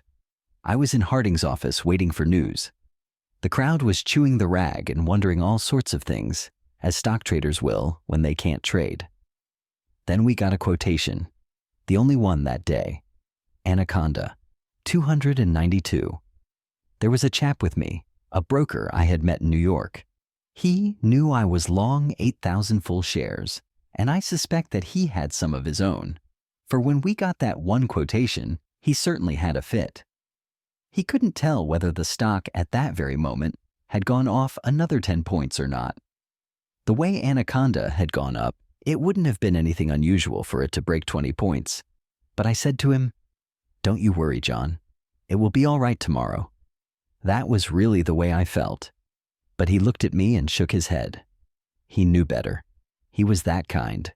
So I laughed, and I waited in the office in case some quotation trickled through. But no, sir. That one was all we got. Anaconda 292. It meant a paper loss to me of nearly $100,000. I had wanted quick action. Well, I was getting it. The next day, the wires were working, and we got the quotations as usual. Anaconda opened at 298 and went up to 302 3/4, but pretty soon it began to fade away. Also, the rest of the market was not acting just right for a further rally. I made up my mind that if Anaconda went back to 301, I must consider the whole thing a fake movement. On a legitimate advance, the price should have gone to 310 without stopping. If instead it reacted, it meant that precedents had failed me, and I was wrong. And the only thing to do when a man is wrong is to be right by ceasing to be wrong. I had bought 8,000 full shares in expectation of a 30 or 40 point rise. It would not be my first mistake, nor my last. Sure enough, Anaconda fell back to 301. The moment it touched that figure, I sneaked over to the telegraph operator. They had a direct wire to the New York office, and I said to him, "Sell all my Anaconda, 8,000 shares." I said it in a low voice. I didn't want anybody else to know what I was doing. He looked up at me almost in horror, but I nodded and said, "All I've got." "Surely, Mr. Livingston, you don't mean at the market?" And he looked as if he was going to lose a couple of millions of his own through bum execution by a careless broker. But I just told him, "Sell it. Don't argue about it." The two black boys, Jim and Ollie, were in the office, out of hearing of the operator and myself. They were big traders who had come originally from Chicago, where they had been famous plungers in wheat, and were now heavy traders on the New York Stock Exchange. They were very wealthy and were high rollers for fare. As I left the telegraph operator to go back to my seat in front of the quotation board, Oliver Black nodded to me and smiled. "You'll be sorry, Larry," he said. I stopped and asked him, "What do you mean?"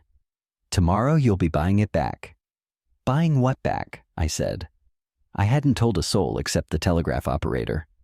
"Anaconda," he said. "You'll be paying 320 for it. That wasn't a good move of yours, Larry." And he smiled again. "What wasn't?" And I looked innocent. "Selling your 8,000 Anaconda at the market. In fact, insisting on it," said Ollie Black. I knew that he was supposed to be very clever and always traded on inside news. But how he knew my business so accurately was beyond me. I was sure the office hadn't given me away. "Ollie, how do you know that?" I asked him. He laughed and told me. "I got it from Charlie Kratzer." That was the telegraph operator. "But he never budged from his place," I said. "I couldn't hear you and him whispering?" He chuckled. "But I heard every word of the message he sent to the New York office for you. I learned telegraphy years ago after I had a big row over a mistake in a message. Since then, when I do what you did just now, give an order by word of mouth to an operator, I want to be sure the operator sends the message as I give it to him. I know what he sends in my name, but you will be sorry you sold that Anaconda. It's going to 500. "Not this trip, Ollie," I said. He stared at me and said, "You're pretty cocky about it." "Not I. The tape," I said. There wasn't any ticker there, so there wasn't any tape. But he knew what I meant. "I've heard of those birds," he said, who look at the tape and instead of seeing prices, they see a railroad timetable of the arrival and departure of stocks. But they were in padded cells where they couldn't hurt themselves. I didn't answer him anything because about that time the boy brought me a memorandum. They had sold 5,000 shares at 299 3/4. I knew our quotations were a little behind the market. The price on the board at Palm Beach when I gave the operator the order to sell was 301. I felt so certain that at that very moment, the price at which the stock was actually selling on the stock exchange in New York was less, that if anybody had offered to take the stock off my hands at 296, I'd have been tickled to death to accept. What happened shows you that I am right in never trading at limits. Suppose I had limited my selling price to 300?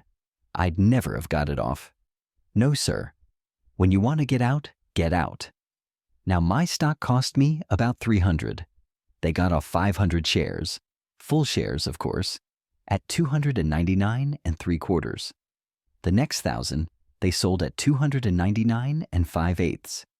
Then 100 at a half, 200 at 3/8, and 200 at a quarter. The last of my stock went at 298 3/4. It took Harding's cleverest floor man 15 minutes to get rid of that last 100 shares. They didn't want to crack it wide open. The moment I got the report of the sale of the last of my long stock, I started to do what I had really come ashore to do, that is, to sell stocks. I simply had to. There was the market after its outrageous rally, begging to be sold. Why? People were beginning to talk bullish again. The course of the market, however, told me that the rally had run its course. It was safe to sell them. It did not require reflection. The next day, Anaconda opened below 296. Oliver Black, who was waiting for a further rally, had come down early to be Johnny on the spot when the stock crossed 320. I don't know how much of it he was long of, or whether he was long of it all. But he didn't laugh when he saw the opening prices, nor later in the day when the stock broke still more, and the report came back to us in Palm Beach that there was no market for it at all. Of course, that was all the confirmation any man needed. My growing paper profit kept reminding me that I was right, hour by hour. Naturally, I sold some more stocks. Everything. It was a bear market. They were all going down. The next day was Friday, Washington's birthday. I couldn't stay in Florida and fish because I had put out a very fair short line for me. I was needed in New York. Who needed me? I did. Palm Beach was too far, too remote. Too much valuable time was lost telegraphing back and forth. I left Palm Beach for New York. On Monday, I had to lie in St. Augustine 3 hours, waiting for a train. There was a broker's office there, and naturally I had to see how the market was acting while I was waiting. Anaconda had broken several points since the last trading day. As a matter of fact, it didn't stop going down until the big break that fall. I got to New York and traded on the bear side for about 4 months. The market had frequent rallies as before, and I kept covering and putting them out again. I didn't, strictly speaking, sit tight. Remember, I had lost every cent of the $300,000 I made out of the San Francisco earthquake break. I had been right, and nevertheless had gone broke. I was now playing safe because after being down, a man enjoys being up, even if he doesn't quite make the top. The way to make money is to make it. The way to make big money is to be right at exactly the right time. In this business, a man has to think of both theory and practice. A speculator must not be merely a student. He must be both a student and a speculator. I did pretty well, even if I can now see where my campaign was tactically inadequate. When summer came, the market got dull. It was a cinch that there would be nothing doing in a big way until well along in the fall. Everybody I knew had gone or was going to Europe. I thought that would be a good move for me, so I cleaned up. When I sailed for Europe, I was a trifle more than $750,000 to the good. To me, that looked like some balance. I was in Aix-les-Bains, enjoying myself. I had earned my vacation. It was good to be in a place like that with plenty of money and friends and acquaintances and everybody intent upon having a good time. Not much trouble about having that in AX. Wall Street was so far away that I never thought about it. And that is more than I could say of any resort in the United States. I didn't have to listen to talk about the stock market. I didn't need to trade. I had enough to last me quite a long time. And besides, when I got back, I knew what to do to make much more than I could spend in Europe that summer.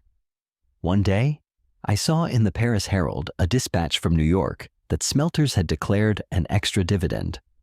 They had run the price of the stock, and the entire market had come back quite strong.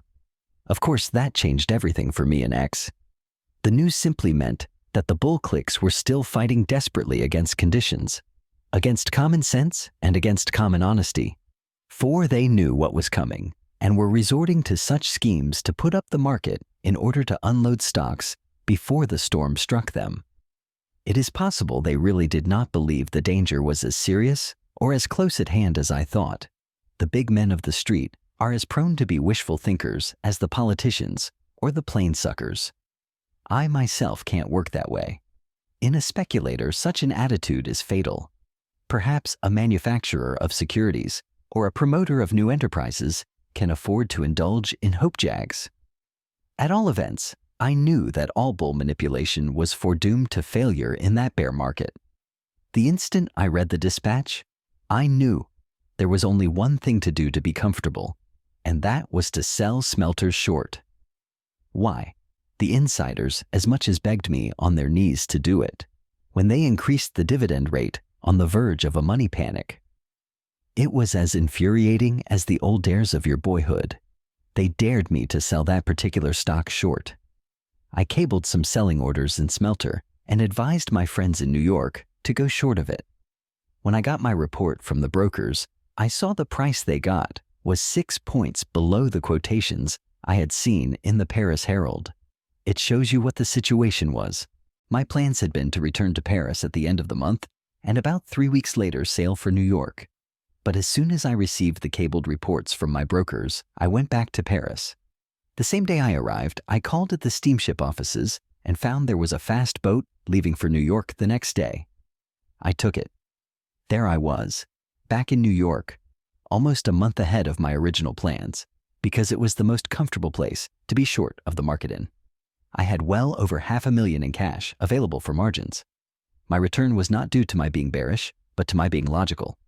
I sold more stocks. As money got tighter, call money rates went higher and prices of stocks lower. I had foreseen it. At first, my foresight broke me, but now I was right and prospering. However, the real joy was in the consciousness that as a trader, I was at last on the right track. I still had much to learn, but I knew what to do. No more floundering, no more half-right methods. Tape reading was an important part of the game. So was beginning at the right time. So was sticking to your position. But my greatest discovery was that a man must study general conditions to size them so as to be able to anticipate probabilities. In short, I had learned that I had to work for my money.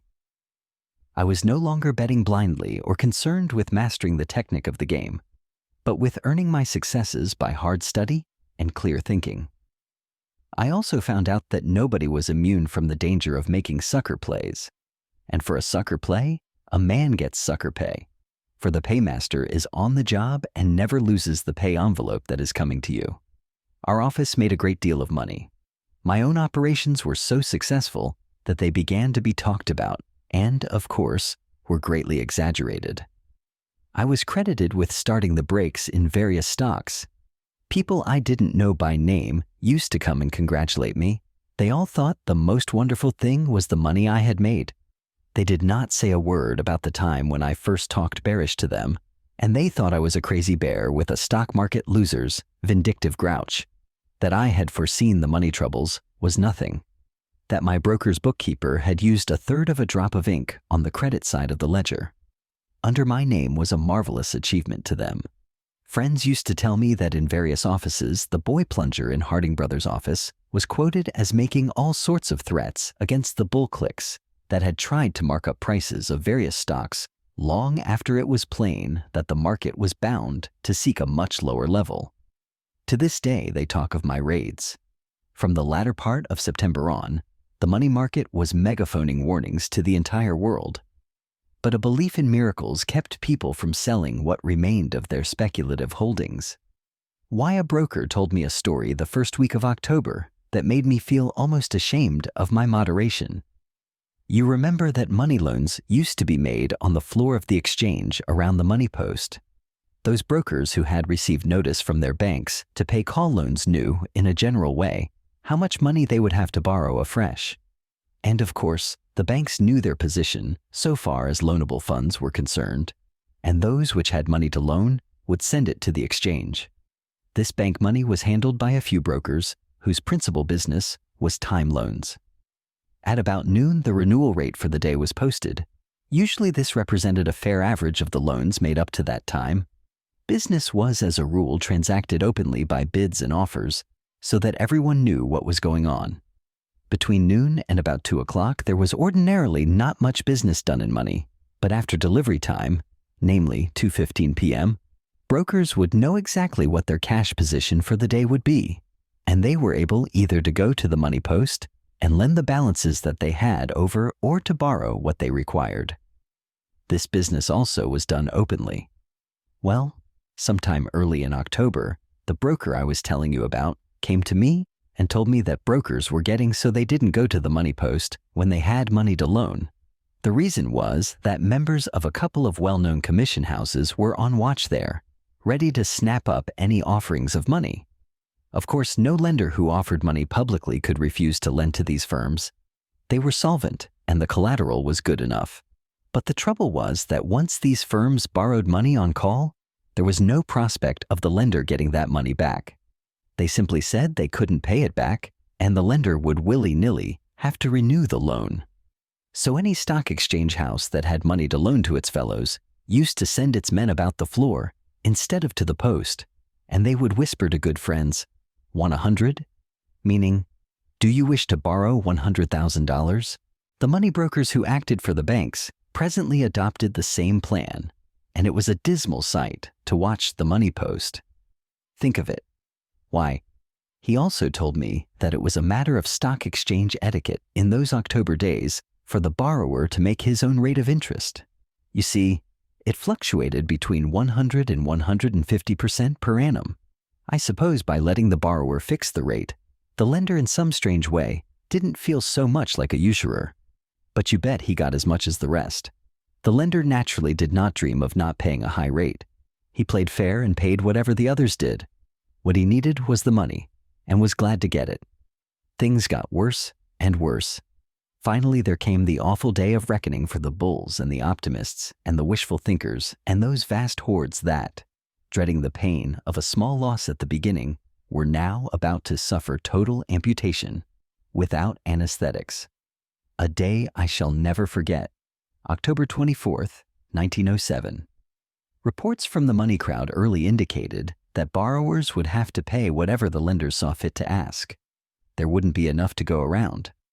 That day, the money crowd was much larger than usual.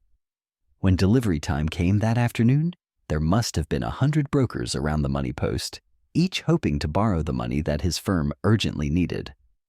Without money, they must sell what stocks they were carrying on margin, sell at any price they could get in a market where buyers were as scarce as money. And just then, there was not a dollar in sight. My friend's partner was as bearish as I was. The firm, therefore, did not have to borrow. But my friend, the broker I told you about, fresh from seeing the haggard faces around the money post, came to me. He knew I was heavily short of the entire market. He said, "My God, Larry, I don't know what's going to happen. I never saw anything like it. It can't go on. Something has got to give. It looks to me as if everybody is busted right now. You can't sell stocks, and there is absolutely no money in there." "How do you mean?" I asked. But what he answered was, "Did you ever hear of the classroom experiment of the mouse in a glass bell when they begin to pump the air out of the bell? You can see the poor mouse breathe faster and faster, its sides heaving like overworked bellows, trying to get enough oxygen out of the decreasing supply in the bell. You watch it suffocate till its eyes almost pop out of their sockets, gasping, dying. Well, that is what I think of when I see the crowd at the money post. No money anywhere, and you can't liquidate stocks because there is nobody to buy them. The whole street is broke at this very moment, if you ask me. It made me think. I had seen a smash coming, but not, I admit, the worst panic in our history. It might not be profitable to anybody if it went much further. Finally, it became plain that there was no use in waiting at the post for money. There wasn't going to be any. Then hell broke loose. The president of the stock exchange, Mr. R.H. Thomas, so I heard later in the day, knowing that every house in the street was headed for disaster, went out in search of succor. He called on James Stillman, president of the National City Bank, the richest bank in the United States. Its boast was that it never loaned money at a higher rate than 6%. Stillman heard what the president of the New York Stock Exchange had to say. Then he said, "Mr. Thomas, we'll have to go and see Mr. Morgan about this." The two men, hoping to stave off the most disastrous panic in our financial history, went together to the office of J.P. Morgan and Company and saw Mr. Morgan. Mr. Thomas laid the case before him. The moment he got through speaking, Mr. Morgan said, "Go back to the exchange and tell them that there will be money for them." Where? At the banks. So strong was the faith of all men in Mr. Morgan in those critical times that Thomas didn't wait for further details, but rushed back to the floor of the exchange to announce the reprieve to his death-sentenced fellow members. Then, before 2:30 in the afternoon, J.P. Morgan sent John T. Atterbury of Van Emberg and Atterbury, who was known to have close relations with J.P. Morgan and Company, into the money crowd. My friend said that the old broker walked quickly to the money post. He raised his hand like an exhorter at a revival meeting. The crowd, that at first had been calmed down somewhat by President Thomas's announcement, was beginning to fear that the relief plans had miscarried and the worst was still to come. But when they looked at Mr. Atterbury's face and saw him raise his hand, they promptly petrified themselves. In the dead silence that followed, Mr. Atterbury said, "I am authorized to lend $10 million. Take it easy. There will be enough for everybody." Then he began. Instead of giving to each borrower the name of the lender, he simply jotted down the name of the borrower and the amount of the loan and told the borrower, "You will be told where your money is." He meant the name of the bank from which the borrower would get the money later. I heard a day or two later that Mr. Morgan simply sent word to the frightened bankers of New York that they must provide the money the stock exchange needed. But we haven't got any. "We're loaned up to the hilt," the banks protested. "You've got your reserves," snapped JP. "But we're already below the legal limit," they howled. "Use them." That's what reserves are for. And the banks obeyed and invaded the reserves to the extent of about $20 million. It saved the stock market. The bank panic didn't come until the following week. He was a man, JP Morgan was. They don't come much bigger. That was the day I remember most vividly of all the days of my life as a stock operator. It was the day when my winnings exceeded $1 million. It marked the successful ending of my first deliberately planned trading campaign. What I had foreseen had come to pass. But more than all these things was this. A wild dream of mine had been realized. I had been king for a day. I'll explain, of course.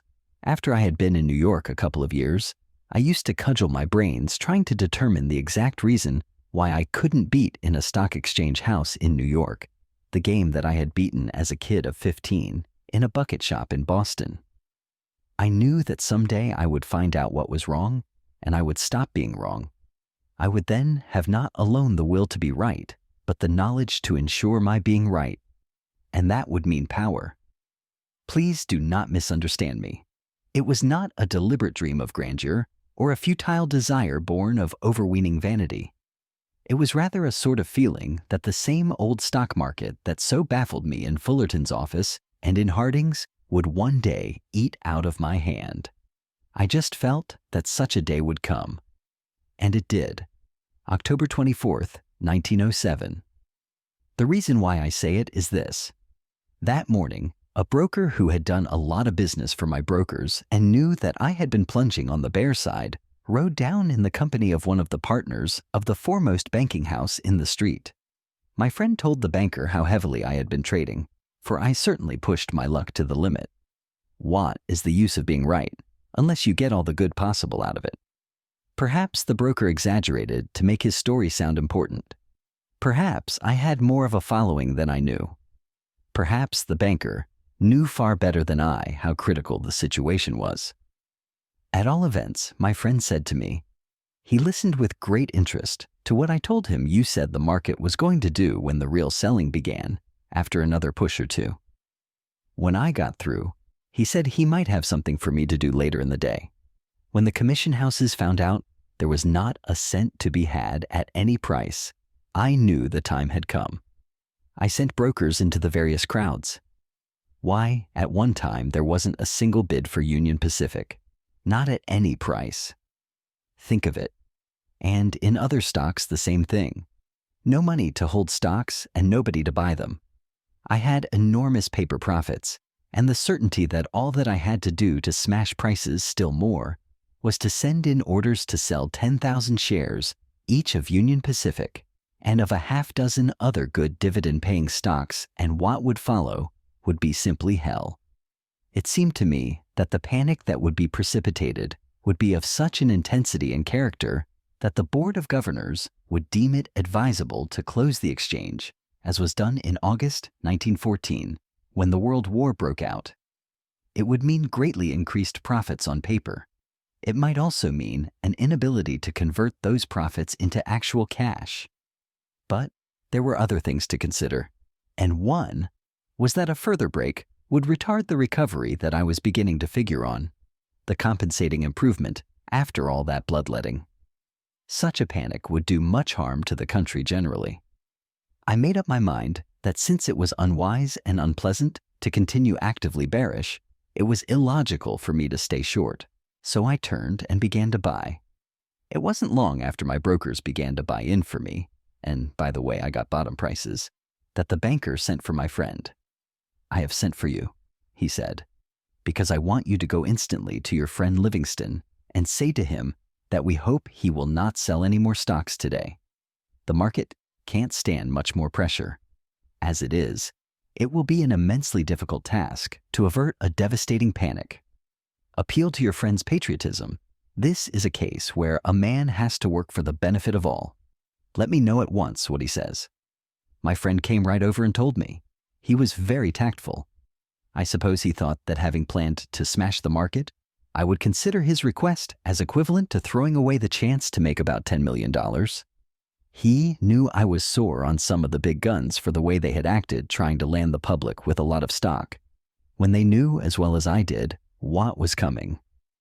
As a matter of fact, the big men were big sufferers, and lots of the stocks I bought at the very bottom were in famous financial names. I didn't know it at the time, but it did not matter. I had practically covered all my shorts, and it seemed to me there was a chance to buy stocks cheap and help the needed recovery in prices at the same time, if nobody hammered the market. So I told my friend, "Go back and tell Mr. Blank that I agree with them and that I fully realize the gravity of the situation even before he sent for you.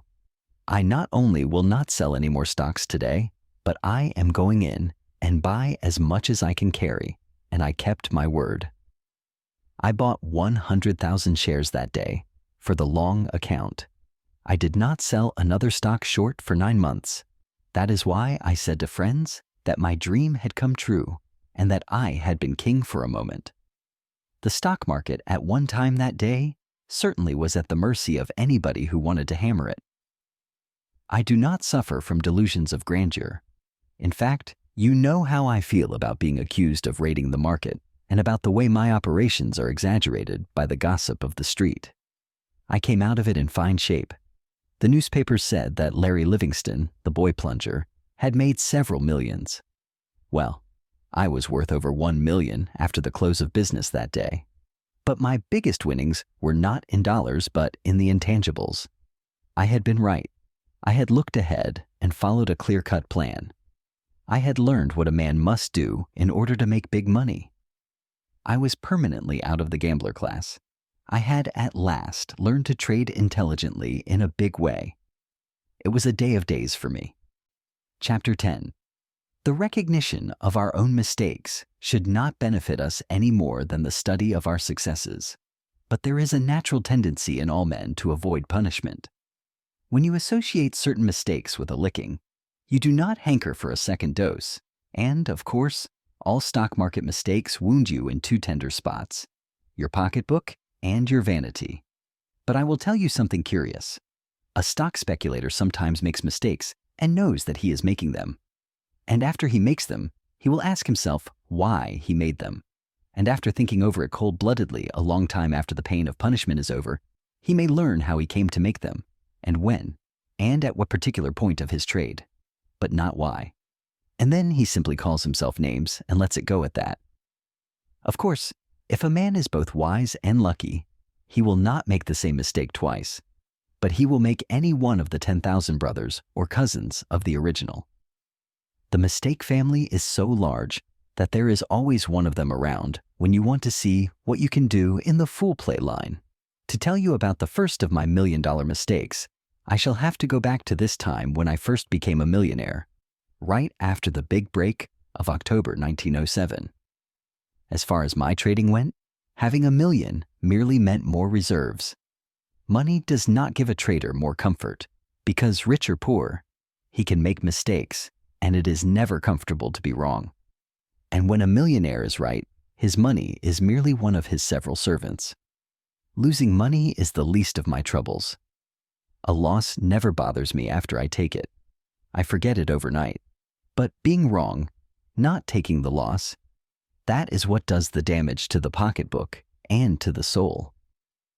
You remember Dixon G. Watts's story about the man who was so nervous that a friend asked him what was the matter. "I can't sleep," answered the nervous one. "Why not?" asked the friend. "I am carrying so much cotton that I can't sleep thinking about it. It is wearing me out." "What can I do?" "Sell down to the sleeping point," answered the friend. As a rule, a man adapts himself to conditions so quickly that he loses the perspective. He does not feel the difference much. That is, he does not vividly remember how it felt not to be a millionaire. He only remembers that there were things he could not do that he can do now. It does not take a reasonably young and normal man very long to lose the habit of being poor. It requires a little longer to forget that he used to be rich. I suppose that is because money creates needs or encourages their multiplication. I mean that after a man makes money in the stock market, he very quickly loses the habit of not spending. But after he loses his money, it takes him a long time to lose the habit of spending. After I took in my shorts and went long in October 1907, I decided to take it easy for a while. I bought a yacht and planned to go off on a cruise in southern waters. I am crazy about fishing, and I was due to have the time of my life. I looked forward to it and expected to go any day, but I did not. The market wouldn't let me. I always have traded in commodities as well as in stocks. I began as a youngster in the bucket shops. I studied those markets for years, though perhaps not so assiduously as the stock market. As a matter of fact, I would rather play commodities than stocks. There is no question about their greater legitimacy, as it were. It partakes more of the nature of a commercial venture than trading in stocks does. A man can approach it as he might any mercantile problem. It may be possible to use fictitious arguments for or against a certain trend in a commodity market. But success will be only temporary, for in the end, the facts are bound to prevail, so that a trader gets dividends on study and observation, as he does in a regular business. He can watch and weigh conditions, and he knows as much about it as anyone else. He need not guard against inside clicks. Dividends are not unexpectedly passed or increased overnight in the cotton market or in wheat or corn. In the long run, commodity prices are governed but by one law, the economic law of demand and supply. The business of the trader in commodities is simply to get facts about the demand and the supply, present and prospective. He does not indulge in guesses about a dozen things as he does in stocks. It always appealed to me. Trading in commodities. Of course, the same things happen in all speculative markets. The message of the tape is the same. That will be perfectly plain to anyone who will take the trouble to think. He will find, if he asks himself questions and considers conditions, that the answers will supply themselves directly. But people never take the trouble to ask questions, leave alone seeking answers. The average American is from Missouri everywhere and at all times, except when he goes to the broker's offices and looks at the tape, whether it is stocks or commodities. The one game of all games that really requires study before making a play is the one he goes into without his usual, highly intelligent preliminary and precautionary doubts. He will risk half his fortune in the stock market with less reflection than he devotes to the selection of a medium-priced automobile. This matter of tape reading is not so complicated as it appears. Of course you need experience, but it is even more important to keep certain fundamentals in mind. To read the tape is not to have your fortune told. The tape does not tell you how much you will surely be worth next Thursday at 1:35 p.m. The object of reading the tape is to ascertain, first how and next when to trade. That is whether it is wiser to buy than to sell. It works exactly the same for stocks as for cotton or wheat or corn or oats. You watch the market, that is, the course of prices as recorded by the tape, with one object: to determine the direction, that is, the price tendency. Prices, we know, will move either up or down according to the resistance they encounter. For purposes of easy explanation, we will say that prices, like everything else, move along the line of least resistance. They will do whatever comes easiest. Therefore, they will go up if there is less resistance to an advance than to a decline, and vice versa. Nobody should be puzzled as to whether a market is a bull market or a bear market after it fairly starts. The trend is evident to a man who has an open mind and reasonably clear sight, for it is never wise for a speculator to fit his facts to his theories. Such a man will, or ought to, know whether it is a bull or a bear market, and if he knows that he knows whether to buy or to sell. It is therefore at the very inception of the movement that a man needs to know whether to buy or to sell. Let us say, for example, that the market, as it usually does in those between swings times, fluctuates within a range of 10 points, up to 130 and down to 120. It may look very weak at the bottom, or, on the way up, after a rise of 8 or 10 points, it may look as strong as anything. A man ought not to be led into trading by tokens. He should wait until the tape tells him that the time is ripe. As a matter of fact, millions upon millions of dollars have been lost by men who bought stocks because they looked cheap, or sold them because they looked dear. The speculator is not an investor. His object is not to secure a steady return on his money at a good rate of interest, but to profit by either a rise or a fall in the price of whatever he may be speculating in. Therefore, the thing to determine is the speculative line of least resistance at the moment of trading, and what he should wait for is the moment when that line defines itself, because that is his signal to get busy. Reading the tape merely enables him to see that at 130 the selling had been stronger than the buying, and a reaction in the price logically followed. Up to the point where the selling prevailed over the buying, superficial students of the tape may conclude that the price is not going to stop short of 150, and they buy. But after the reaction begins to hold on, or sell out at a small loss, or they go short and talk bearish. But at 120, there is the stronger resistance to the decline. The buying prevails over the selling. There is a rally, and the shorts cover. The public is so often whipsawed that one marvels at their persistence in not learning their lesson. Eventually something happens that increases the power of either the upward or the downward force, and the point of greatest resistance moves up or down. That is, the buying at 130 will for the first time be stronger than the selling, or the selling at 120 be stronger than the buying. The price will break through the old barrier or movement limit and go on. As a rule, there is always a crowd of traders who are short at 120 because it looked so weak, or long at 130 because it looked so strong. And when the market goes against them, they are forced, after a while, either to change their minds and turn or to close out. In either event, they help to define even more clearly the price line of least resistance. Thus, the intelligent trader who has patiently waited to determine this line will enlist the aid of fundamental trade conditions and also of the force of the trading of that part of the community that happened to guess wrong and must now rectify mistakes.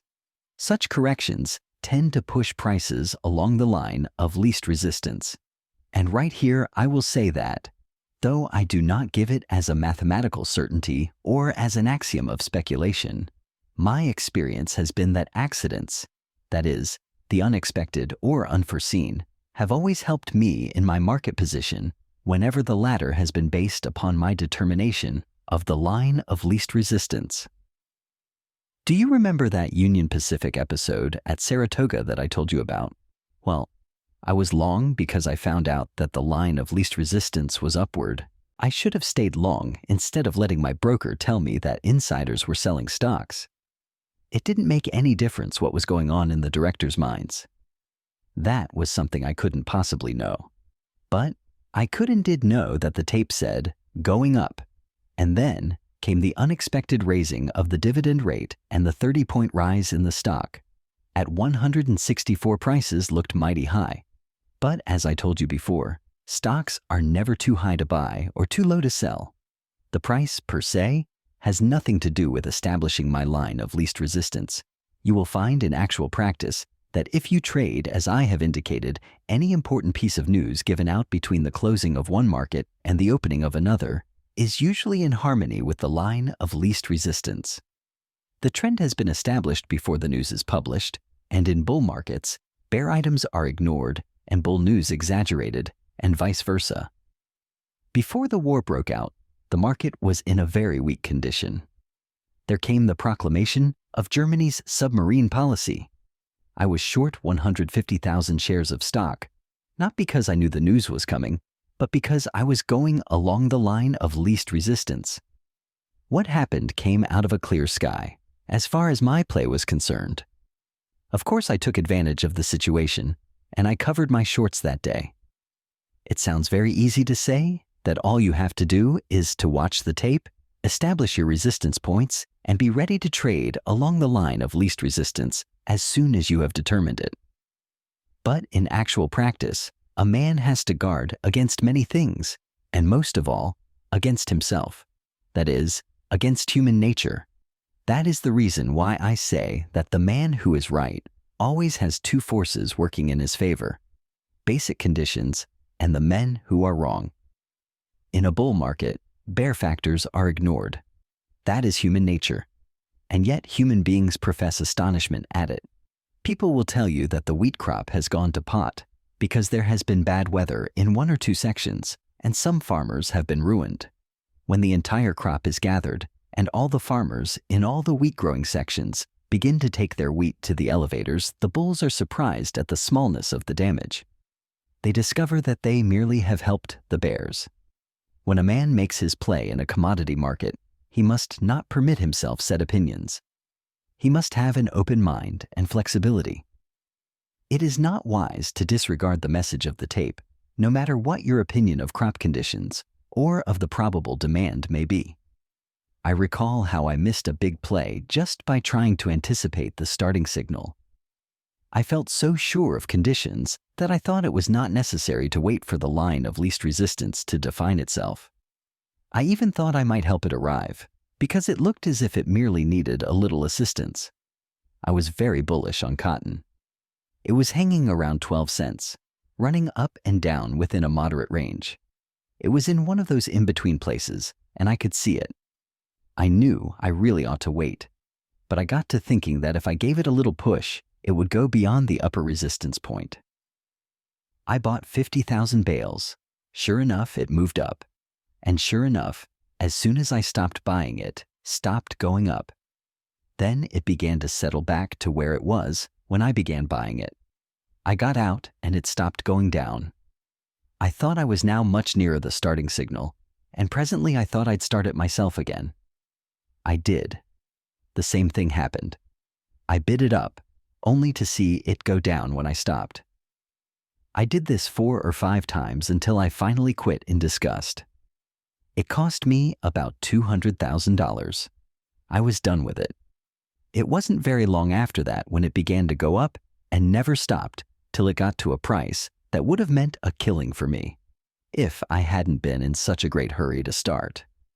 This experience has been the experience of so many traders so many times that I can give this rule.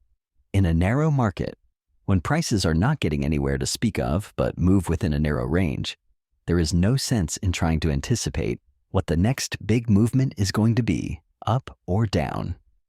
The thing to do is to watch the market, read the tape to determine the limits of the get-nowhere prices, and make up your mind that you will not take an interest until the price breaks through the limit in either direction. A speculator must concern himself with making money out of the market and not with insisting that the tape must agree with him. Never argue with it or ask it for reasons or explanations. Stock market postmortems don't pay dividends. Not so long ago, I was with a party of friends. They got to talking wheat. Some of them were bullish and others bearish. Finally, they asked me what I thought. Well, I had been studying the market for some time. I knew they did not want any statistics or analyses of conditions. So I said, if you want to make some money out of wheat, I can tell you how to do it. They all said they did, and I told them, if you are sure you wish to make money in wheat, you watch it. Wait. The moment it crosses $1.20, buy it, and you will get a nice quick play in it. Why not buy it now at $1.14? One of the party asked. Because I don't know yet that it is going up at all. Then why buy it at $1.20? It seems a mighty high price. Do you wish to gamble blindly in the hope of getting a great big profit, or do you wish to speculate intelligently and get a smaller but much more probable profit? They all said they wanted the smaller but surer profit, so I said, then do as I tell you. If it crosses $1.20, buy. As I told you, I had watched it a long time. For months, it sold between $1.10 and $1.20, getting nowhere in particular. Well, sir, one day it closed at above $1.19. I got ready for it. Sure enough, the next day it opened at $1.20.5, and I bought.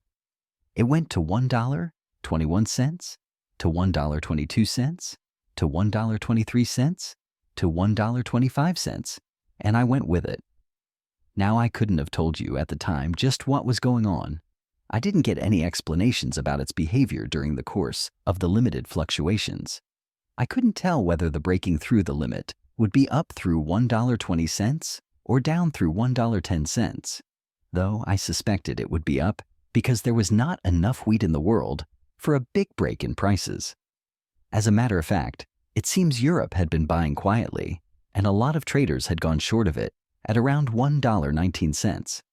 Owing to the European purchases and other causes, a lot of wheat had been taken out of the market, so that finally the big movement got started. The price went beyond the $1.20 mark. That was all the point I had, and it was all I needed. I knew that when it crossed $1.20, it would be because the upward movement at last had gathered force to push it over the limit, and something had to happen. In other words, by crossing $1.20, the line of least resistance of wheat prices was established. It was a different story then. I remember that one day was a holiday with us, and all our markets were closed. Well, in Winnipeg, wheat opened up 6 cents a bushel. When our market opened on the following day, it also was up 6 cents a bushel. The price just went along the line of least resistance. What I have told you gives you the essence of my trading system, as based on studying the tape. I merely learn the way prices are most probably going to move. I check up my own trading by additional tests to determine the psychological moment. I do that by watching the way the price acts after I begin. It is surprising how many experienced traders there are who look incredulous when I tell them that when I buy stocks for a rise, I like to pay top prices, and when I sell, I must sell low, or not at all. It would not be so difficult to make money if a trader always stuck to his speculative guns. That is, waited for the line of least resistance to define itself and began buying only when the tape said up or selling only when it said down.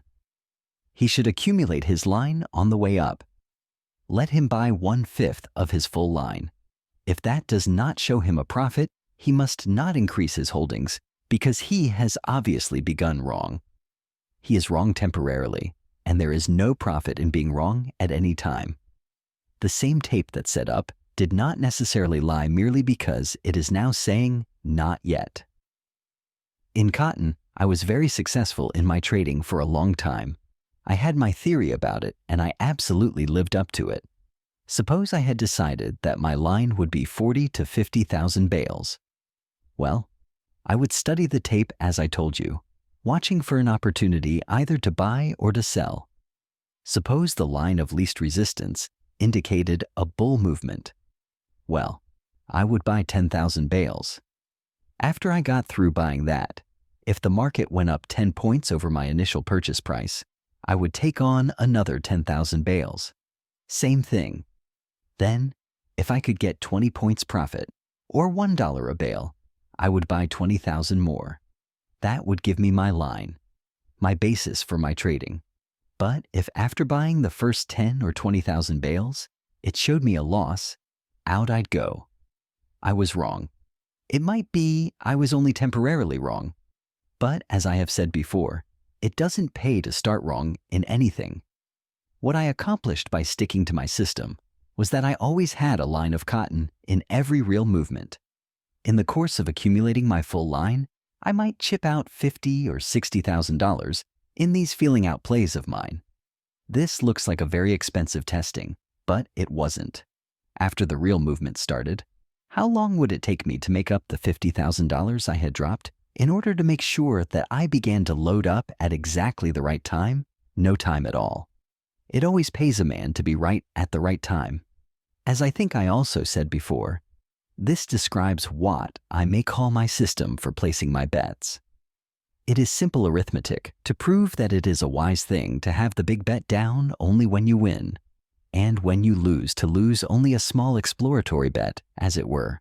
If a man trades in the way I have described, he will always be in the profitable position of being able to cash in on the big bet.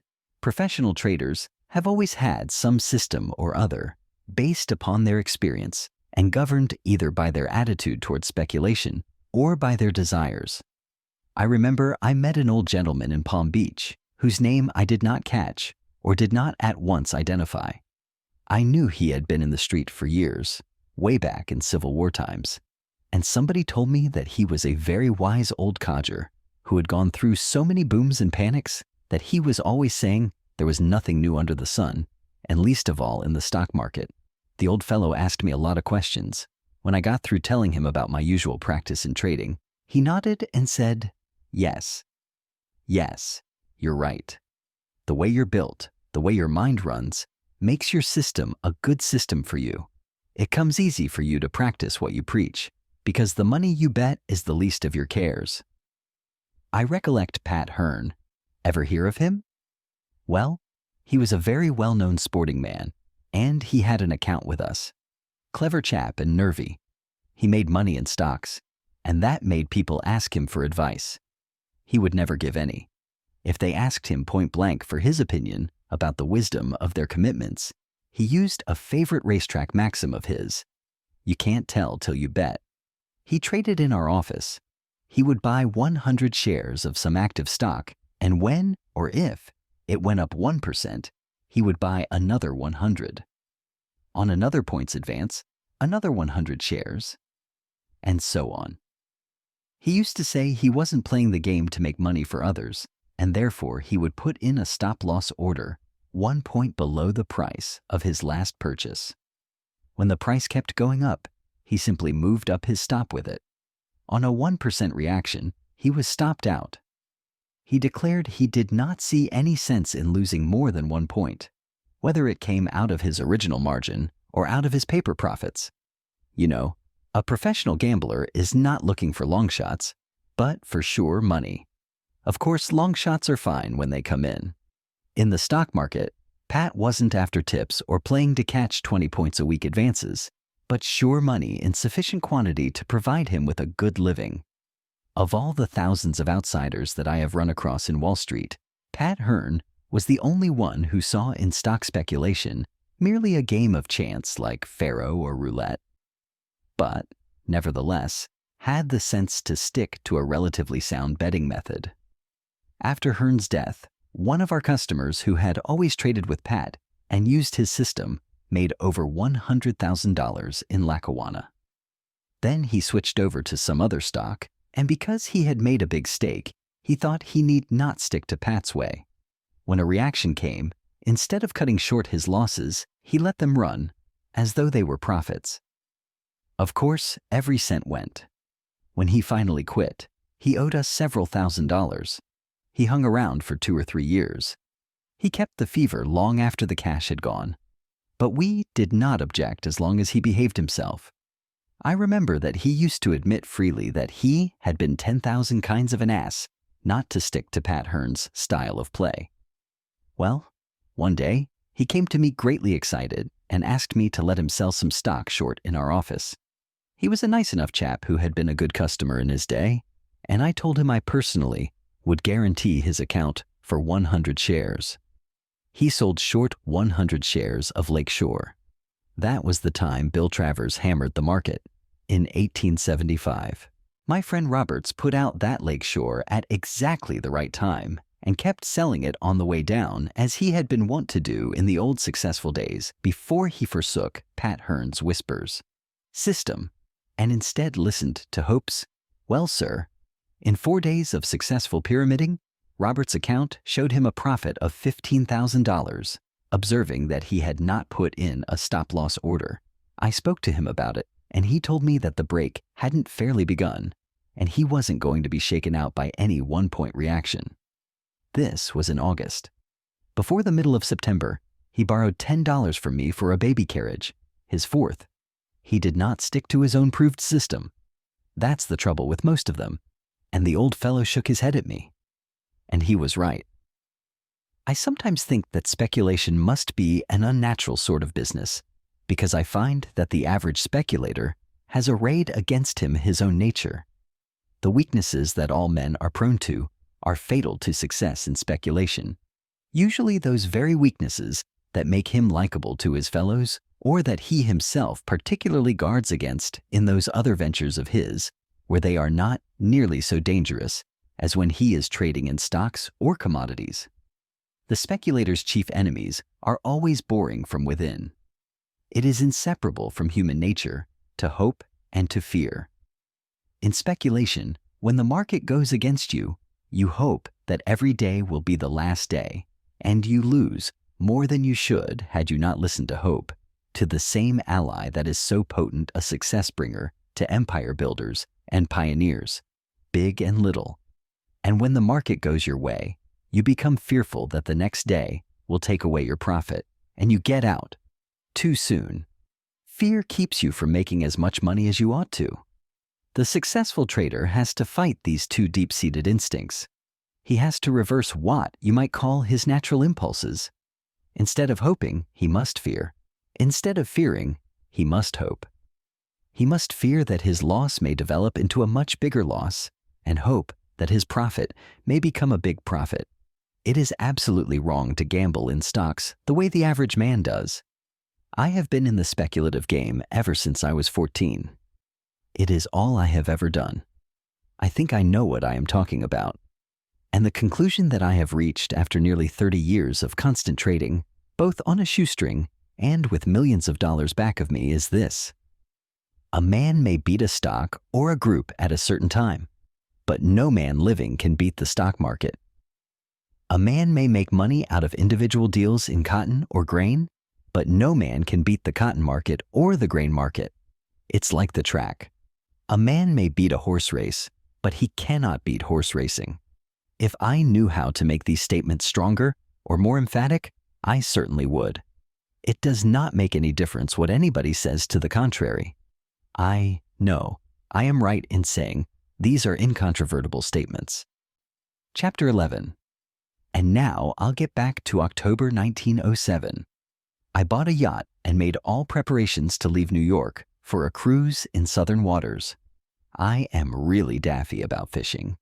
And this was the time when I was going to fish to my heart's content from my own yacht, going wherever I wished, whenever I felt like it. Everything was ready. I had made a killing in stocks, but at the last moment, corn held me back. I must explain that before the money panic which gave me my first million, I had been trading in grain at Chicago. I was short 10 million bushels of wheat and 10 million bushels of corn. I had studied the grain markets for a long time and was as bearish on corn and wheat as I had been on stocks. Well, they both started down. But while wheat kept on declining, the biggest of all the Chicago operators, I'll call him Stratton, took it into his head to run a corner in corn. After I cleaned up in stocks and was ready to go south on my yacht, I found that wheat showed me a handsome profit. But in corn, Stratton had run up the price, and I had quite a loss. I knew there was much more corn in the country than the price indicated. The law of demand and supply worked as always, but the demand came chiefly from Stratton, and the supply was not coming at all, because there was an acute congestion in the movement of corn. I remember that I used to pray for a cold spell that would freeze the impassable roads and enable the farmers to bring their corn into the market, but no such luck. There I was, waiting to go on my joyously planned fishing trip, and that loss in corn holding me back. I couldn't go away with the market as it was. Of course, Stratton kept pretty close tabs on the short interest. He knew he had me, and I knew it quite as well as he did. But as I said, I was hoping I might convince the weather that it ought to get busy and help me. Perceiving that neither the weather nor any other kindly wonder worker was paying any attention to my needs, I studied how I might work out of my difficulty by my own efforts. I closed out my line of wheat at a good profit, but the problem in corn was infinitely more difficult. If I could have covered my 10 million bushels at the prevailing prices, I instantly and gladly would have done so, large though the loss would have been. But of course, the moment I started to buy in, my corn Stratton would be on the job as squeezer-in-chief, and I no more relished running up the price on myself by reason of my own purchases than cutting my own throat with my own knife. Strong though corn was, my desire to go fishing was even stronger, so it was up to me to find a way out at once. I must conduct a strategic retreat. I must buy back the 10 million bushels I was short of, and in so doing keep down my loss as much as I possibly could. It so happened that Stratton at that time was also running a deal in oats and had the market pretty well sewed up. I had kept track of all the grain markets in the way of crop news and pit gossip, and I heard that the powerful armor interests were not friendly, market-wise, to Stratton. Of course, I knew that Stratton would not let me have the corn I needed except at his own price. But the moment I heard the rumors about armor being against Stratton, it occurred to me that I might look to the Chicago traders for aid. The only way in which they could possibly help me was for them to sell me the corn that Stratton wouldn't. The rest was easy. First, I put in orders to buy 500,000 bushels of corn every eighth of a cent down. After these orders were in, I gave to each of 4 houses an order to sell simultaneously 50,000 bushels of oats at the market. That, I figured, ought to make a quick break in oats. Knowing how the traders' minds worked, it was a cinch that they would instantly think that armor was gunning for Stratton. Seeing the attack opened in oats, they would logically conclude that the next break would be in corn, and they would start to sell it. If that corner in corn was busted, the pickings would be fabulous. My dope on the psychology of the Chicago traders was absolutely correct. When they saw oats breaking on the scattered selling, they promptly jumped on corn and sold it with great enthusiasm. I was able to buy 6 million bushels of corn in the next 10 minutes. The moment I found that their selling of corn ceased, I simply bought in the other 4 million bushels at the market. Of course, that made the price go up again, but the net result of my maneuver was that I covered the entire line of 10 million bushels within 1/2 cent of the price prevailing at the time I started to cover on the traders selling the 200,000 bushels of oats that I sold short to start the traders selling of corn I covered at a loss of only $3,000. That was pretty cheap bear bait. The profits I had made in wheat offset so much of my deficit in corn that my total loss on all my grain trades that time was only $25,000. Afterwards, corn went up 25 cents a bushel. Stratton undoubtedly had me at his mercy. If I had set about buying my 10 million bushels of corn without bothering to think of the price, there is no telling what I would have had to pay. A man can't spend years at one thing and not acquire a habitual attitude towards it, quite unlike that of the average beginner. The difference distinguishes the professional from the amateur. It is the way a man looks at things that makes or loses money for him in the speculative markets. The public has the dilettante's point of view toward his own effort.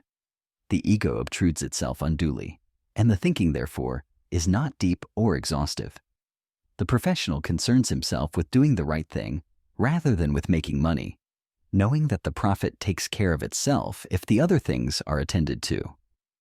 A trader gets to play the game as the professional billiard player does. That is, he looks far ahead instead of considering the particular shot before him. It gets to be an instinct to play for position. I remember nearing a story about Addison Kamek that illustrates very nicely what I wish to point out. From all I have heard, I am inclined to think that Kamek was one of the ablest stock traders the street ever saw. He was not a chronic bear, as many believe, but he felt the greater appeal of trading on the bear side, of utilizing in his behalf the two great human factors of hope and fear. He is credited with coining the warning, "Don't sell stocks when the sap is running up the trees."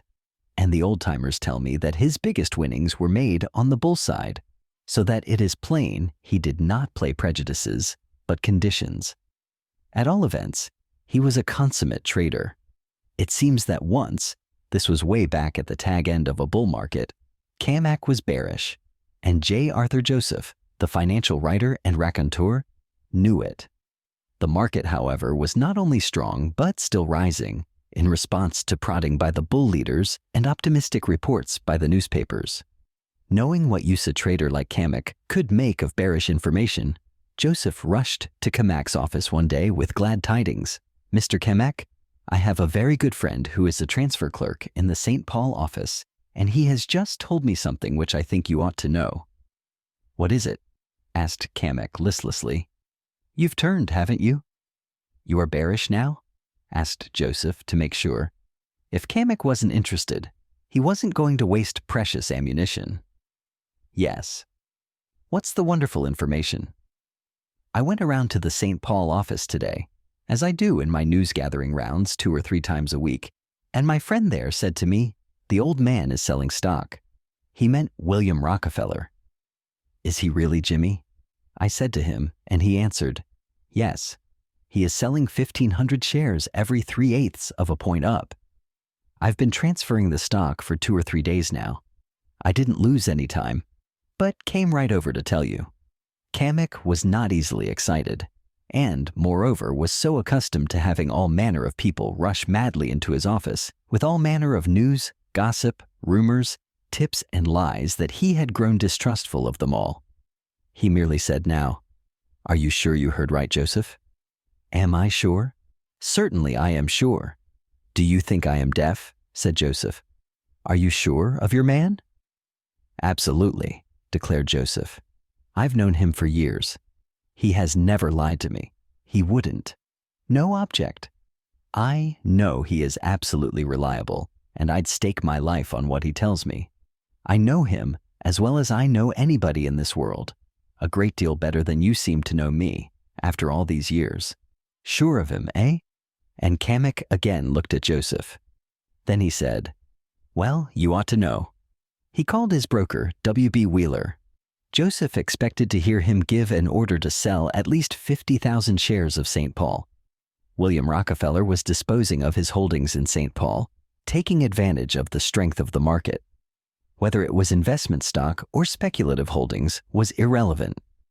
The one important fact was that the best stock trader of the Standard Oil crowd was getting out of St. Paul. What would the average man have done if he had received the news from a trustworthy source? No need to ask.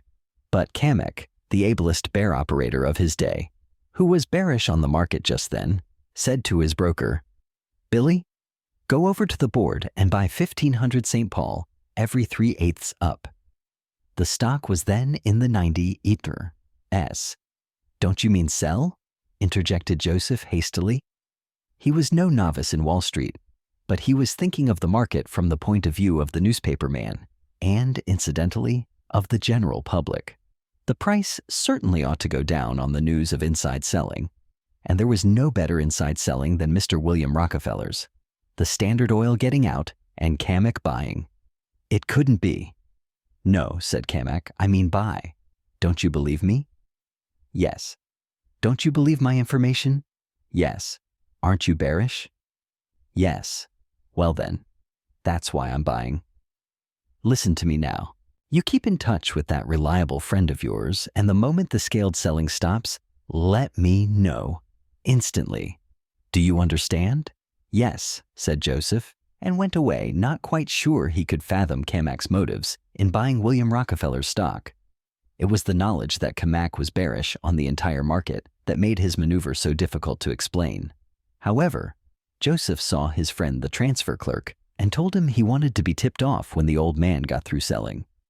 Regularly, twice a day, Joseph called on his friend to inquire. One day, the transfer clerk told him, "There isn't any more stock coming from the old man." Joseph thanked him and ran to Kamek's office with the information. Kamek listened attentively, turned to Wheeler and asked, "Billy, how much St. Paul have we got in the office?" Wheeler looked it up and reported that they had accumulated about 60,000 shares. Kamek, being bearish, had been putting out short lines in the other Grangers as well as in various other stocks, even before he began to buy St. Paul. He was now heavily short of the market. He promptly ordered Wheeler to sell the 60,000 shares of St. Paul that they were long of, and more besides. He used his long holdings of St. Paul as a lever to depress the general list and greatly benefit his operations for a decline. St. Paul didn't stop on that move until it reached 44, and Kamek made a killing in it. He played his cards with consummate skill and profited accordingly. The point I would make is his habitual attitude toward trading. He didn't have to reflect. He saw instantly what was far more important to him than his profit on that one stock. He saw that he had providentially been offered an opportunity to begin his big bear operations not only at the proper time, but with a proper initial push. The St. Paul tip made him buy instead of sell because he saw at once that it gave him a vast supply of the best ammunition for his bear campaign. To get back to myself. After I closed my trade in wheat and corn, I went south in my yacht. I cruised about in Florida waters, having a grand old time. The fishing was great. Everything was lovely. I didn't have a care in the world, and I wasn't looking for any. One day, I went ashore at Palm Beach. I met a lot of Wall Street friends and others. They were all talking about the most picturesque cotton speculator of the day. A report from New York had it that Percy Thomas had lost every cent. It wasn't a commercial bankruptcy, merely the rumor of the world-famous operator's second Waterloo in the cotton market. I had always felt a great admiration for him. The first I ever heard of him was through the newspapers at the time of the failure of the stock exchange house of Sheldon and Thomas. When Thomas tried to corner cotton, Sheldon, who did not have the vision or the courage of his partner, got cold feet on the very verge of success, at least so the street said at the time. At all events, instead of making a killing, they made one of the most sensational failures in years. I forget how many millions. The firm was wound up, and Thomas went to work alone. He devoted himself exclusively to cotton, and it was not long before he was on his feet again. He paid off his creditors in full with interest, debts he was not legally obliged to discharge, and withal had $1 million left to himself. His comeback in the cotton market was in its way as remarkable as Deacon S.V. White's famous stock market exploit of paying off $1 million in 1 year. Thomas's pluck and brains made me admire him immensely. Everybody in Palm Beach was talking about the collapse of Thomas's deal in March cotton. You know how the talk goes and grows. The amount of misinformation and exaggeration and improvements that you hear. Why? I've seen a rumor about myself grow so that the fellow who started it did not recognize it when it came back to him in less than 24 hours, swollen with new and picturesque details. The news of Percy Thomas's latest misadventure turned my mind from the fishing to the cotton market. I got files of the trade papers and read them to get a line on conditions. When I got back to New York, I gave myself up to studying the market. Everybody was bearish, and everybody was selling July cotton. You know how people are. I suppose it is the contagion of example that makes a man do something because everybody around him is doing the same thing. Perhaps it is some phase or variety in the herd instinct. In any case, it was, in the opinion of hundreds of traders, the wise and proper thing to sell July cotton. And so safe too. You couldn't call that general selling reckless. The word is too conservative. The traders simply saw one side to the market and a great big profit. They certainly expected a collapse in prices. I saw all this, of course, and it struck me that the chaps who were short didn't have a terrible lot of time to cover in. The more I studied the situation, the clearer I saw this, until I finally decided to buy July cotton. I went to work and quickly bought 100,000 bales. I experienced no trouble in getting it, because it came from so many sellers. It seemed to me that I could have offered a reward of $1 million for the capture, dead or alive, of a single trader who was not selling July cotton, and nobody would have claimed it. I should say this was in the latter part of May. I kept buying more, and they kept on selling it to me until I had picked up all the floating contracts, and I had 120,000 bales. A couple of days after I had bought the last of it, it began to go up. Once it started, the market was kind enough to keep on doing very well indeed. That is, it went up from 40 to 50 points a day. One Saturday, this was about 10 days after I began operations, the price began to creep up. I did not know whether there was any more July cotton for sale. It was up to me to find out. So I waited until the last 10 minutes. At that time, I knew it was usual for those fellows to be short, and if the market closed up for the day, they would be safely hooked. So I sent in 4 different orders to buy 5,000 bales each, at the market, at the same time. That ran the price up 30 points, and the shorts were doing their best to wriggle away. The market closed at the top. All I did, remember, was to buy that last 20,000 bales. The next day was Sunday, but on Monday, Liverpool was due to open up 20 points to be on a parity with the advance in New York. Instead, it came 50 points higher. That meant that Liverpool had exceeded our advance by 100%. I had nothing to do with the rise in that market. This showed me that my deductions had been sound and that I was trading along the line of least resistance. At the same time, I was not losing sight of the fact that I had a whopping big line to dispose of. A market may advance sharply or rise gradually, and yet not possess the power to absorb more than a certain amount of selling.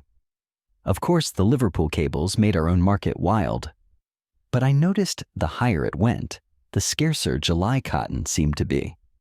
I wasn't letting go any of mine. Altogether, that Monday was an exciting and not very cheerful day for the bears. But, for all that, I could detect no signs of impending bear panic, no beginnings of a blind stampede to cover. And I had 140,000 bales for which I must find a market. On Tuesday morning, as I was walking to my office, I met a friend at the entrance of the building. "That was quite a story in the world this morning," he said with a smile. "What story?" I asked. "What? Do you mean to tell me you haven't seen it?" "I never see the world," I said. "What is the story?" "Why, it's all about you. It says you've got July cotton cornered." "I haven't seen it," I told him and left him. I don't know whether he believed me or not. He probably thought it was highly inconsiderate of me not to tell him whether it was true or not. When I got to the office, I sent out for a copy of the paper. Sure enough, there it was, on the front page, in big headlines, "July cotton, cornered by Larry Livingston." Of course, I knew at once that the article would play the dickens with the market. If I had deliberately studied ways and means of disposing of my 140,000 bales, to the best advantage I couldn't have hit upon a better plan. It would not have been possible to find one.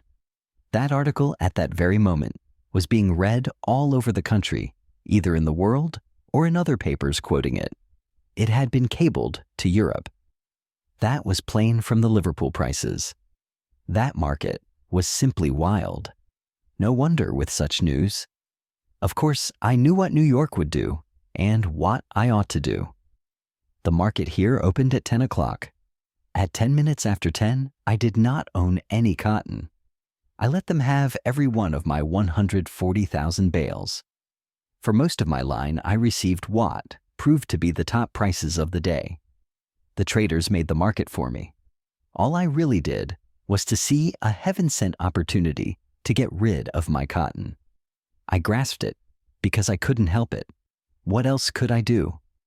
The problem that I knew would take a great deal of hard thinking to solve was thus solved for me by an accident. If the World had not published that article, I never would have been able to dispose of my line without sacrificing the greater portion of my paper profits. Selling 140,000 bales of cotton without sending the price down was a trick beyond my powers. But the World story turned it for me very nicely. Why the World published it, I cannot tell you. I never knew.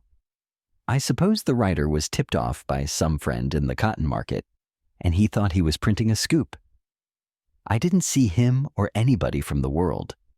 I didn't know it was printed that morning until after 9 o'clock, and if it had not been for my friend calling my attention to it, I would not have known it then. Without it, I wouldn't have had a market big enough to unload in. That is one trouble about trading on a large scale. You cannot sneak out as you can when you pike along. You cannot always sell out when you wish or when you think it wise. You have to get out when you can, when you have a market that will absorb your entire line. Failure to grasp the opportunity to get out may cost you millions. You cannot hesitate. If you do, you are lost. Neither can you try stunts like running up the price on the bears by means of competitive buying, for you may thereby reduce the absorbing capacity.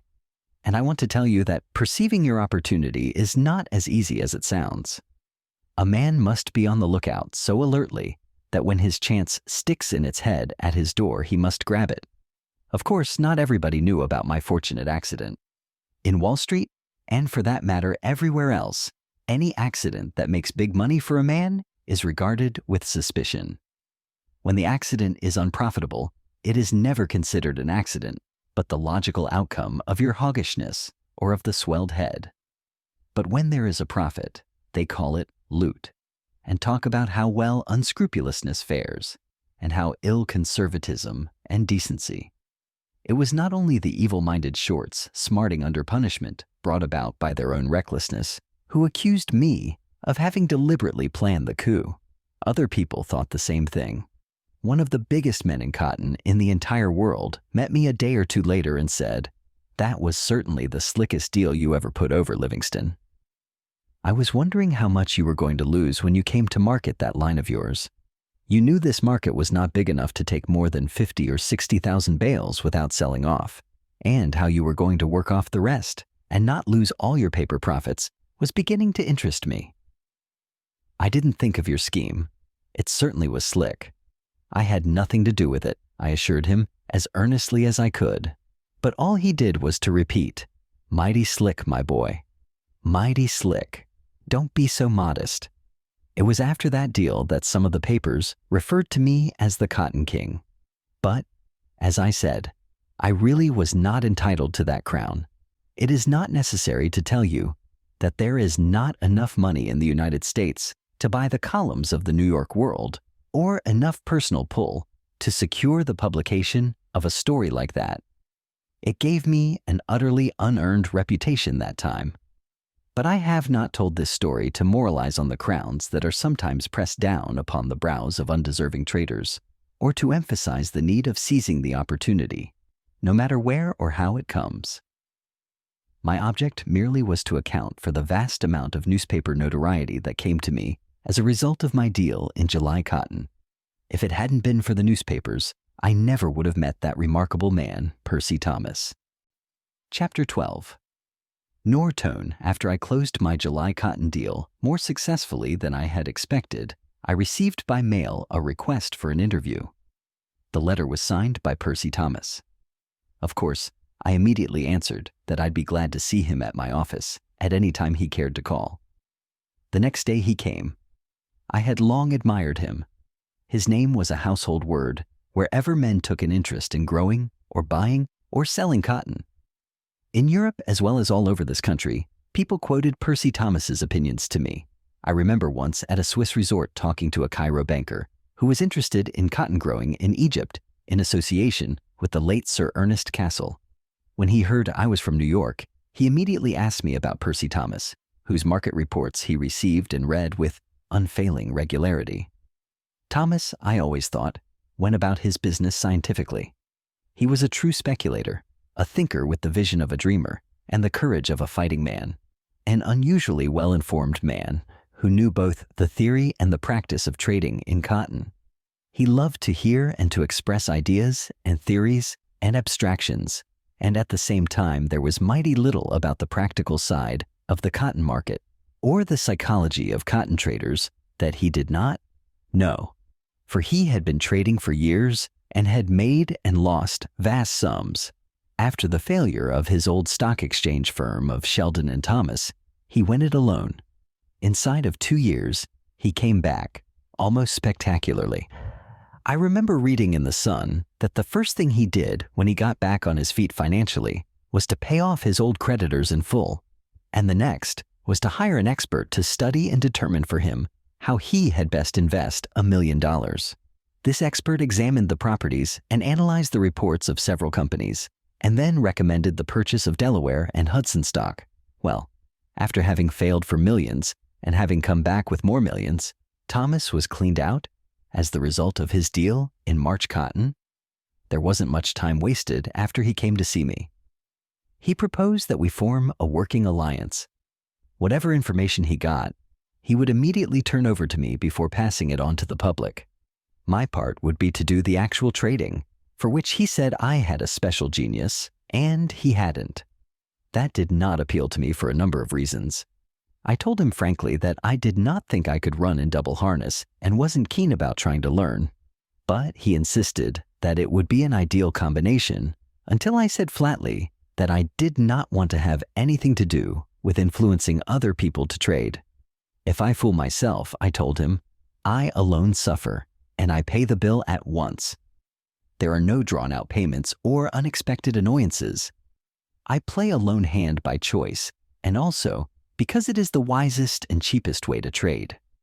I get my pleasure out of matching my brains against the brains of other traders, men whom I have never seen and never talked to, and never advised to buy or sell, and never expect to meet or know. When I make money, I make it backing my own opinions. I don't sell them or capitalize them. If I made money in any other way, I would imagine I had not earned it. Your proposition does not interest me because I am interested in the game only as I play it for myself and in my own way. He said he was sorry I felt the way I did and tried to convince me that I was wrong in rejecting his plan. But I stuck to my views. The rest was a pleasant talk.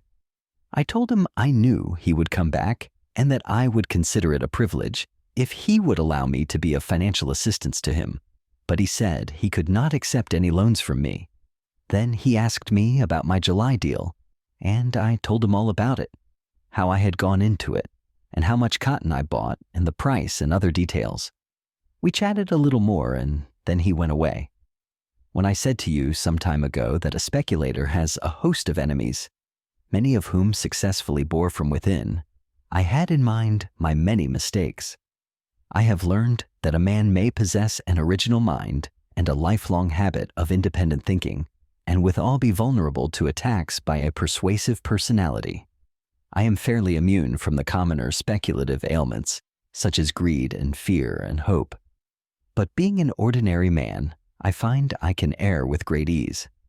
I ought to have been on my guard at this particular time, because not long before that, I had had an experience that proved how easily a man may be talked into doing something against his judgment and even against his wishes. It happened in Harding's office.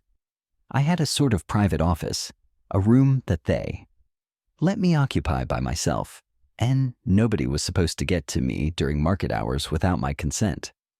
I didn't wish to be bothered, and, as I was trading on a very large scale and my account was fairly profitable, I was pretty well guarded. One day, just after the market closed, I heard somebody say, "Good afternoon, Mr. Livingston."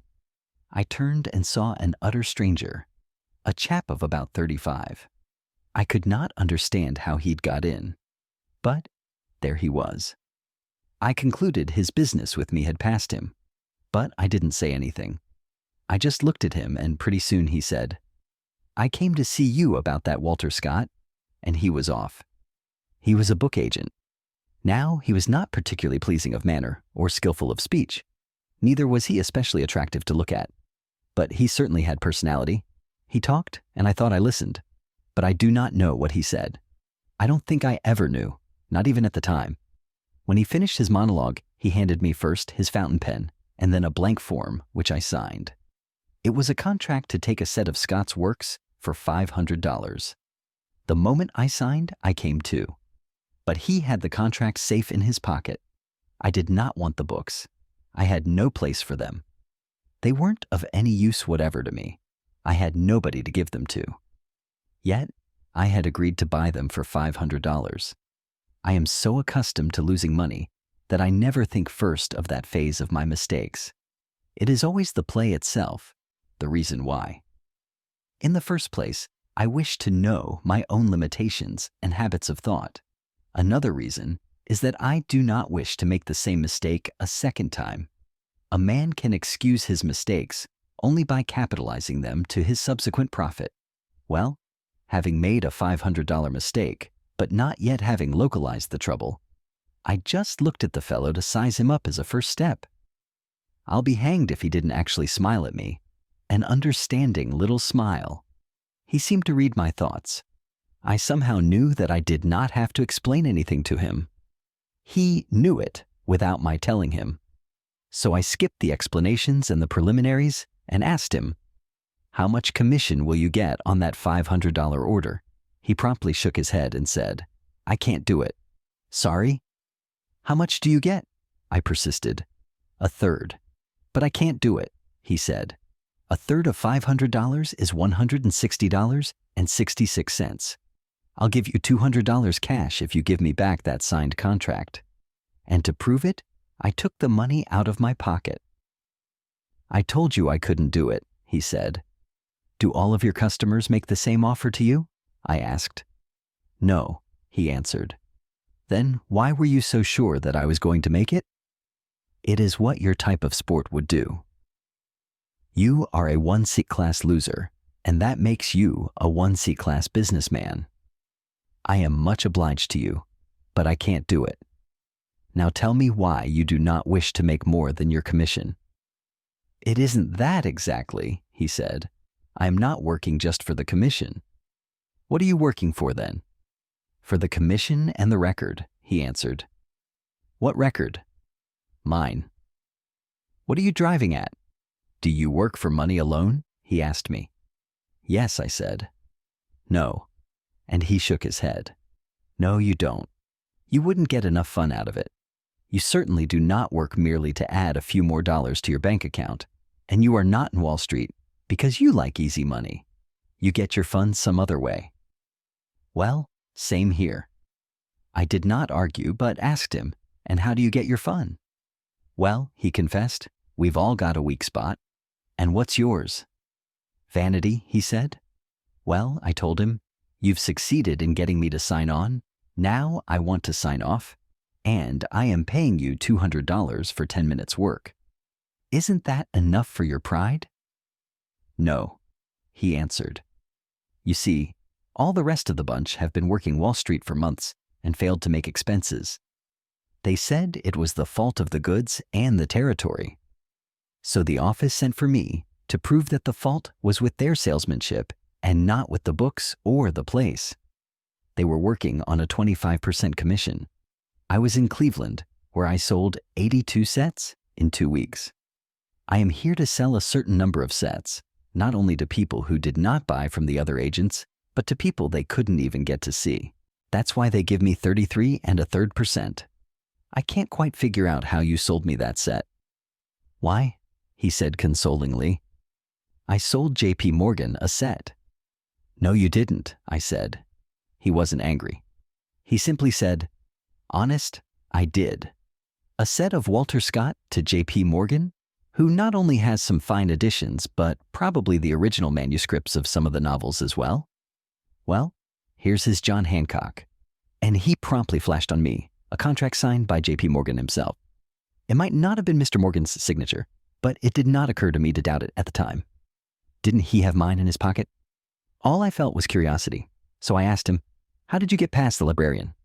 I didn't see any librarian. I saw the old man himself, in the office. That's too much, I said. Everybody knew that it was much harder to get into Mr. Morgan's private office empty-handed than into the White House with a parcel that ticked like an alarm clock.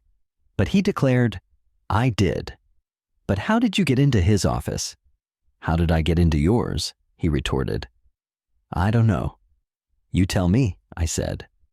Well, the way I got into Morgan's office and the way I got into yours are the same. I just talked to the fellow at the door, whose business it was not to let me in.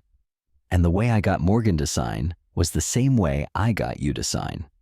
You weren't signing a contract for a set of books. You just took the fountain pen I gave you and did what I asked you to do with it. No difference. Same as you. And is that really Morgan's signature? I asked him, about 3 minutes late with my skepticism. Sure. He learned how to write his name when he was a boy. And that's all there is to it? That's all, he answered. I know exactly what I am doing. That's all the secret there is. I am much obliged to you. Good day, Mr. Livingston. And he started to go out. Hold on, I said. I'm bound to have you make an even $200 out of me. And I handed him $35. He shook his head. Then, no, he said. I can't do that. But I can do this. And he took the contract from his pocket, tore it in two, and gave me the pieces. I counted $200 and held the money before him, but he again shook his head. Isn't that what you meant? I said. No. Then why did you tear up the contract? Because you did not whine, but took it as I would have taken it myself had I been in your place. But I offered you the $200 of my own accord, I said. I know, but money isn't everything. Something in his voice made me say, you're right, it isn't. And now what do you really want me to do for you? You're quick, aren't you? He said. Do you really want to do something for me? Yes, I told him, I do. But whether I will or not depends what it is you have in mind. Take me with you into Mr. Ed Harding's office and tell him to let me talk to him 3 minutes by the clock, then leave me alone with him. I shook my head and said, he is a good friend of mine. He's 50 years old and a stockbroker, said the book agent. That was perfectly true, so I took him into Ed's office. I did not hear anything more from or about that book agent.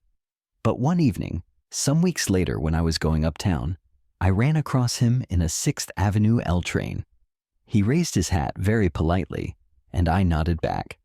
He came over and asked me, How do you do, Mr. Livingston? And how is Mr. Harding? He's well. Why do you ask? I felt he was holding back a story. I sold him $2,000 worth of books that day you took me in to see him. He never said a word to me about it, I said. No, that kind doesn't talk about it. What kind doesn't talk? The kind that never makes mistakes on account of its being bad business to make them. That kind always knows what he wants, and nobody can tell him different. That is the kind that's educating my children and keeps my wife in good humor. You did me a good turn, Mr. Livingston. I expected it when I gave up the $200 you were so anxious to present to me. And if Mr. Harding hadn't given you an order? Oh, but I knew he would. I had found out what kind of man he was. He was a cinch. Yes, but if he hadn't bought any books, I persisted, I'd have come back to you and sold you something. Good day, Mr. Livingston. I am going to see the mayor. and he got up as we pulled up at Park Place. "I hope you sell him 10 sets, I said. His Honor was a Tammany man. "I'm a Republican too," he said, and went out, not hastily but leisurely, confident that the train would wait. And it did. I have told you this story in such detail because it concerned a remarkable man who made me buy what I did not wish to buy. He was the first man who did that to me. There never should have been a second, but there was. You can never bank on there being but one remarkable salesman in the world, or on complete immunization from the influence of personality. When Percy Thomas left my office, after I had pleasantly but definitely declined to enter into a working alliance with him, I would have sworn that our business paths would never cross. I was not sure I'd ever see him again, but on the very next day, he wrote me a letter thanking me for my offers of help and inviting me to come and see him. I answered that I would. He wrote again. I called. I got to see a great deal of him. It was always a pleasure for me to listen to him. He knew so much, and he expressed his knowledge so interestingly. I think he is the most magnetic man I ever met. We talked of many things, for he is a widely read man with an amazing grasp of many subjects and a remarkable gift for interesting generalization. The wisdom of his speech is impressive, and as for plausibility, he hasn't an equal. I have heard many people accuse Percy Thomas of many things, including insincerity, but I sometimes wonder if his remarkable plausibility does not come from the fact that he first convinces himself so thoroughly as to acquire thereby a greatly increased power to convince others. Of course, we talked about market matters at great length. I was not bullish on cotton, but he was. I could not see the bull side at all, but he did. He brought up so many facts and figures that I ought to have been overwhelmed, but I wasn't. I couldn't disprove them because I could not deny their authenticity, but they did not shake my belief in what I read for myself. But he kept at it until I no longer felt sure of my own information, as gathered from the trade papers and the dailies. That meant I couldn't set the market with my own eyes. A man cannot be convinced against his own convictions, but he can be talked into a state of uncertainty and indecision, which is even worse, for that means that he cannot trade with confidence and comfort. I cannot say that I got all mixed up exactly, but I lost my poise. Or rather, I ceased to do my own thinking. I cannot give you in detail the various steps by which I reached the state of mind that was to prove so costly to me. I think it was his assurances of the accuracy of his figures, which were exclusively his, and the undependability of mine, which were not exclusively mine but public property. He harped on the utter reliability, as proved time and again, of all his 10,000 correspondents throughout the South. In the end, I came to read conditions as he himself read them, because we were both reading from the same page of the same book, held by him before my eyes. He has a logical mind. Once I accepted his facts, it was a cinch that my own conclusions, derived from his facts, would agree with his own. When he began his talks with me about the cotton situation, I not only was bearish, but I was short of the market. Gradually, as I began to accept his facts and figures, I began to fear I had been basing my previous position on misinformation. Of course, I could not feel that way and not cover. And once I had covered, because Thomas made me think I was wrong, I simply had to go long. It is the way my mind works. You know, I have done nothing in my life but trade in stocks and commodities. I naturally think that if it is wrong to be bearish, it must be right to be a bull. And if it is right to be a bull, it is imperative to buy. As my old Palm Beach friend said, Pat Hearn used to say, "You can't tell till you bet." I must prove whether I am right on the market or not, and the proofs are to be read only in my broker's statements at the end of the month. I started in to buy cotton, and in a jiffy, I had my usual line, about 60,000 bales. It was the most asinine play of my career. Instead of standing or falling by my own observation and deductions, I was merely playing another man's game. It was eminently fitting that my silly plays should not end with that. I not only bought when I had no business to be bullish, But I didn't accumulate my line in accordance with the promptings of experience. I wasn't trading right. Having listened, I was lost. The market was not going my way. I am never afraid or impatient when I am sure of my position. But the market didn't act the way it should have acted had Thomas been right. Having taken the first wrong step, I took the second and the third. And of course it muddled me all up. I allowed myself to be persuaded, not only into not taking my loss, but into holding up the market. That is a style of play foreign to my nature and contrary to my trading principles and theories. Even as a boy in the bucket shops, I had known better, but I was not myself. I was another man, a Thomasized person. I not only was long of cotton, but I was carrying a heavy line of wheat. That was doing famously and showed me a handsome profit. My fool efforts to bolster up cotton had increased my line to about 150,000 bales. I may tell you that about this time, I was not feeling very well. I don't say this to furnish an excuse for my blunders, but merely to state a pertinent fact. I remember I went to Bayshore for a rest. While there, I did some thinking. It seemed to me that my speculative commitments were overlarge. I am not timid as a rule, but I got to feeling nervous, and that made me decide to lighten my load. To do this, I must clean up either the cotton or the wheat. It seems incredible that knowing the game as well as I did, and with an experience of 12 or 14 years of speculating in stocks and commodities, I did precisely the wrong thing. The cotton showed me a loss, and I kept it. The wheat showed me a profit, and I sold it out. It was an utterly foolish play, but all I can say in extenuation is that it wasn't really my deal, but Thomas's. Of all speculative blunders, there are few greater than trying to average a losing game. My cotton deal proved it to the hilt a little later. Always sell what shows you a loss and keep what shows you a profit. That was so obviously the wise thing to do, and was so well known to me that even now I marvel at myself for doing the reverse. And so I sold my wheat, deliberately cut short my profit in it. After I got out of it, the price went up 20 cents a bushel without stopping. If I had kept it, I might have taken a profit of about $8 million. And having decided to keep on with the losing proposition, I bought more cotton. I remember very clearly how every day I would buy cotton, more cotton. And why do you think I bought it? To keep the price from going down. If that isn't a super sucker play, what is? I simply kept putting up more and more money to lose eventually. My brokers and my intimate friends couldn't understand it, and they don't to this day. Of course, if the deal had turned out differently, I would have been a wonder. More than once, I was warned against placing too much reliance on Percy Thomas's brilliant analyses. To this, I paid no heed, but kept on buying cotton to keep it from going down. I was even buying it in Liverpool.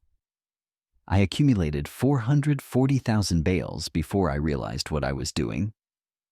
And then it was too late. So I sold out my line.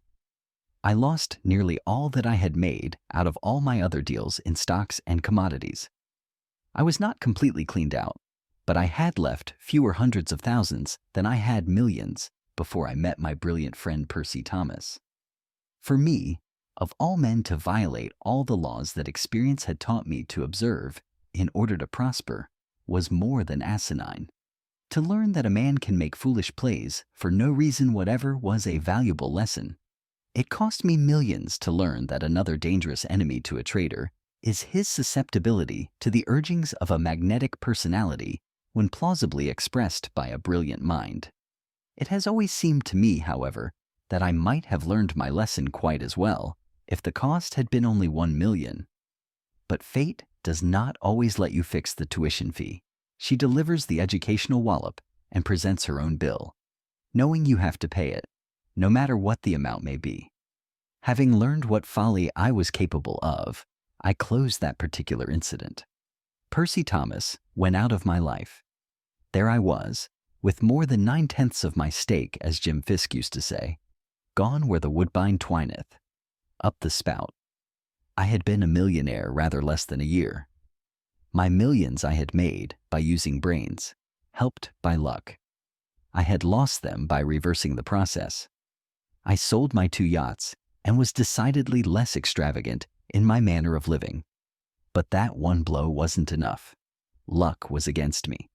I ran up first against illness and then against the urgent need of $200,000 in cash. A few months before that, some would have been nothing at all. But now, it meant almost the entire remnant of my fleet-winged fortune.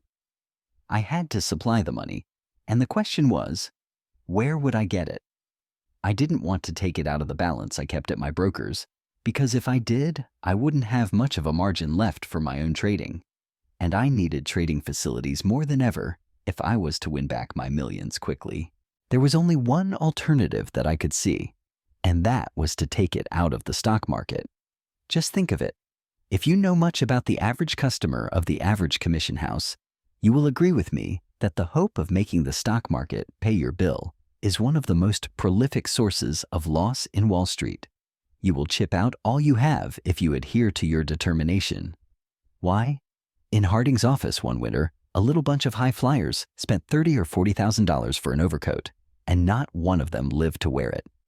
It so happened that a prominent floor trader, who since has become world famous as one of the $1-a-year men, came down to the exchange wearing a fur overcoat lined with sea otter.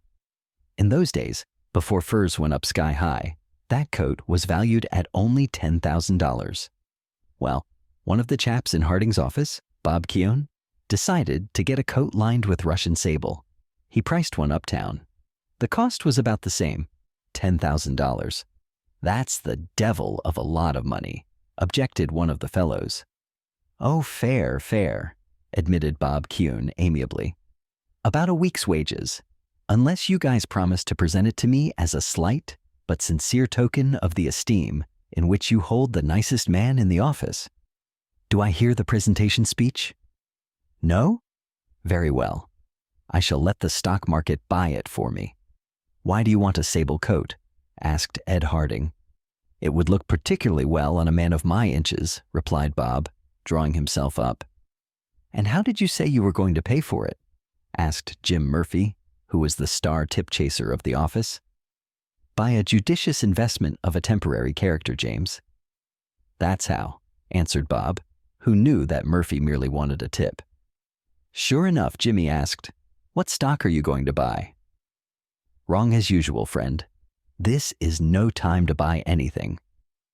I propose to sell 5,000 steel. It ought to go down 10 points at the least.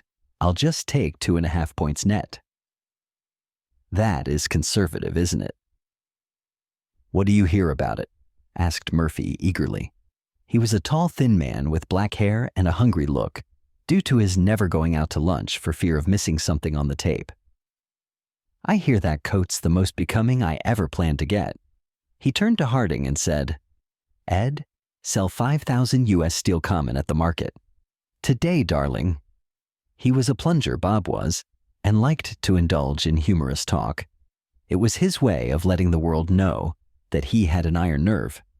He sold 5,000 steel, and the stock promptly went up. Not being half as big an ass as he seemed when he talked, Bob stopped his loss at 1.5 points and confided to the office that the New York climate was too benign for fur coats. They were unhealthy and ostentatious. The rest of the fellows jeered. But it was not long before one of them bought some Union Pacific to pay for the coat. He lost $1,800 and said sables were all right for the outside of a woman's wrap, but not for the inside of a garment intended to be worn by a modest and intelligent man. After that, one after another of the fellows tried to coax the market to pay for that coat.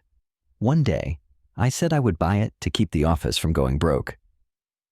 But they all said that it wasn't a sporting thing to do, that if I wanted the coat for myself, I ought to let the market give it to me. But Ed Harding strongly approved of my intention, and that same afternoon, I went to the furrier's to buy it. I found out that a man from Chicago had bought it the week before. That was only one case. There isn't a man in Wall Street who has not lost money trying to make the market pay for an automobile or a bracelet or a motorboat or a painting.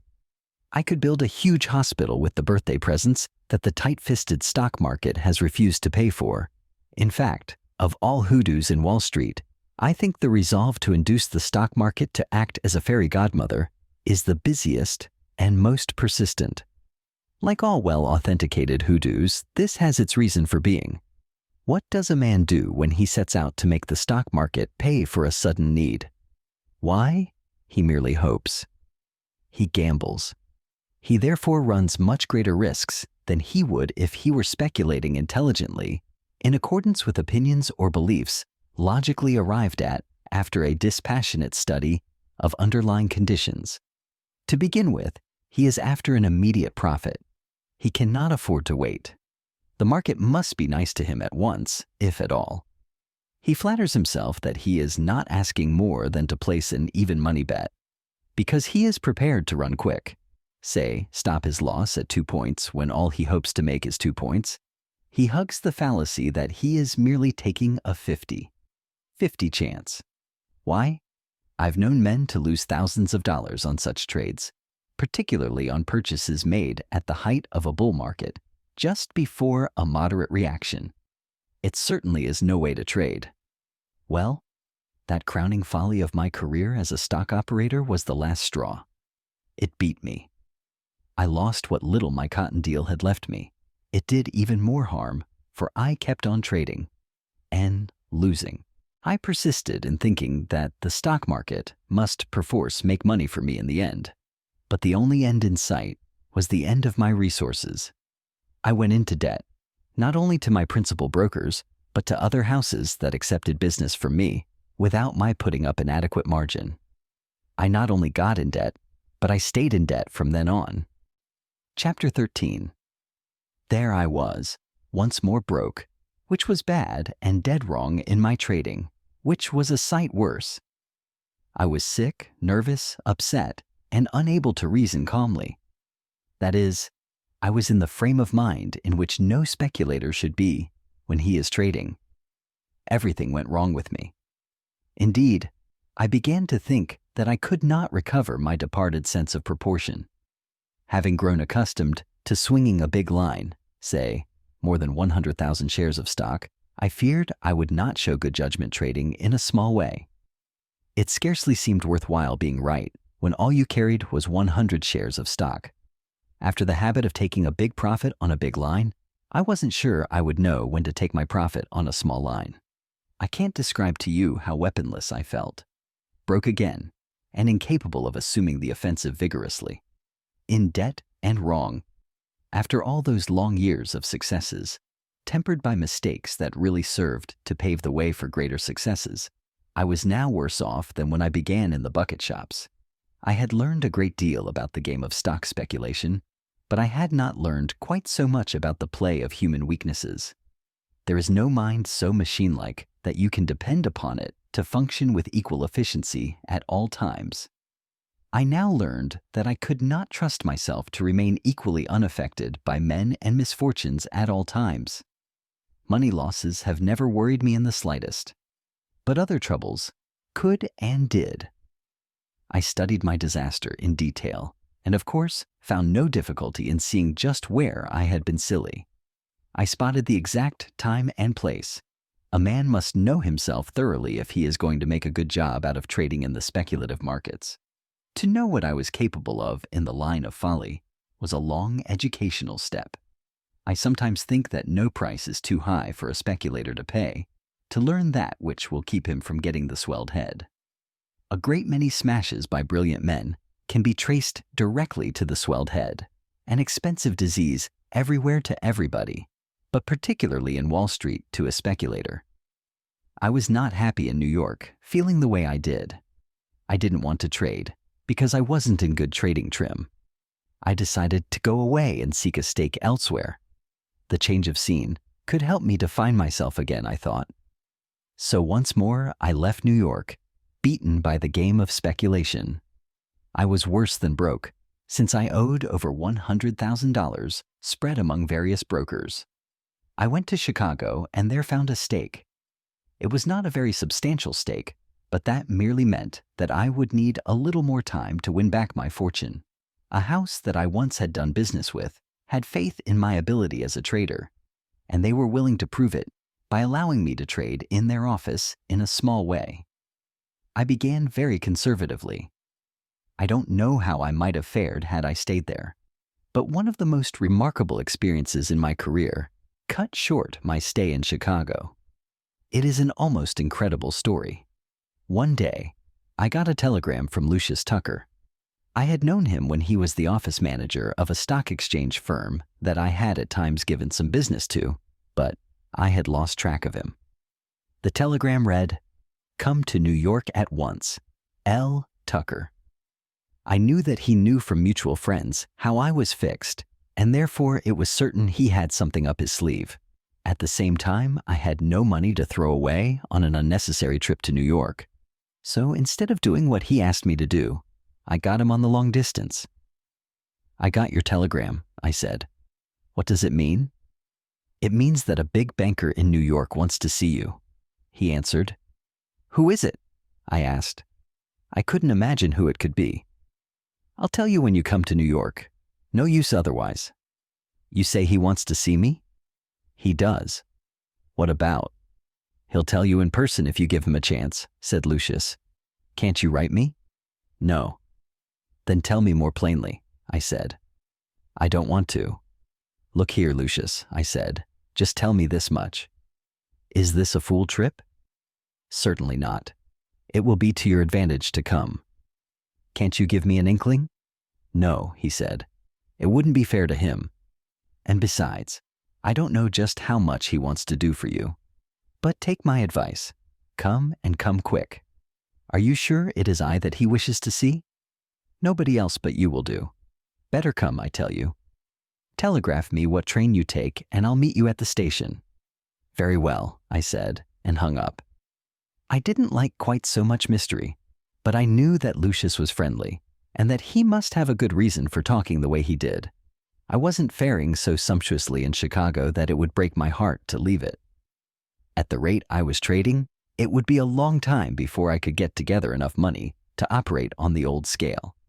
I came back to New York, not knowing what would happen. Indeed, more than once during the trip, I feared nothing at all would happen, and that I'd be out my railroad fare and my time. I could not guess that I was about to have the most curious experience of my entire life. Lucius met me at the station and did not waste any time in telling me that he had sent for me at the urgent request of Mr. Daniel Williamson, of the well-known stock exchange house of Williamson and Brown.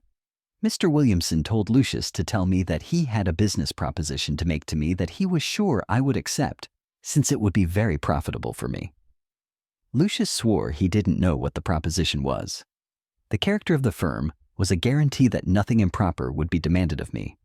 Dan Williamson was the senior member of the firm, which was founded by Egbert Williamson way back in the 70s. There was no Brown and hadn't been one in the firm for years.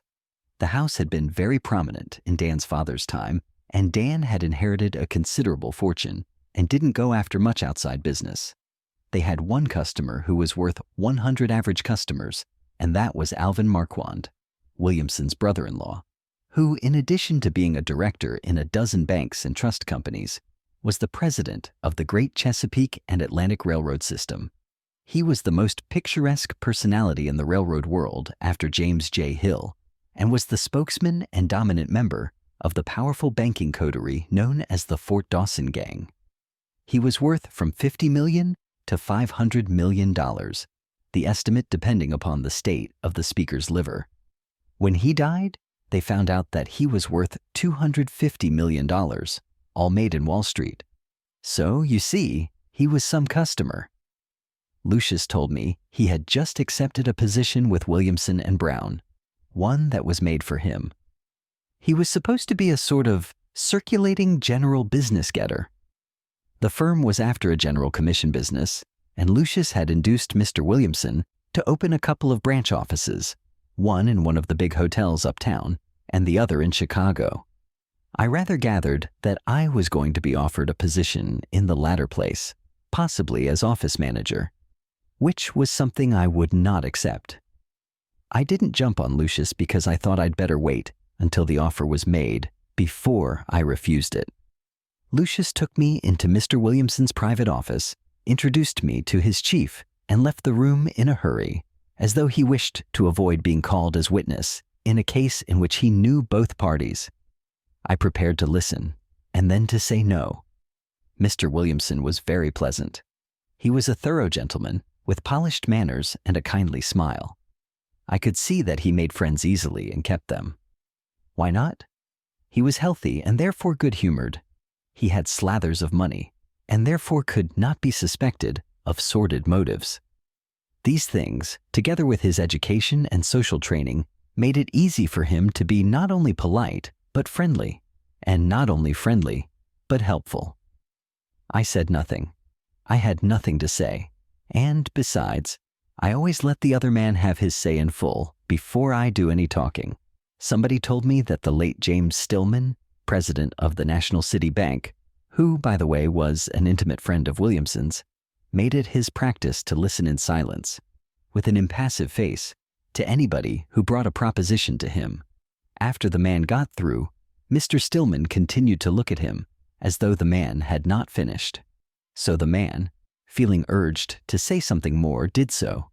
Simply by looking and listening, Stillman often made the man offer terms much more advantageous to the bank than he had meant to offer when he began to speak.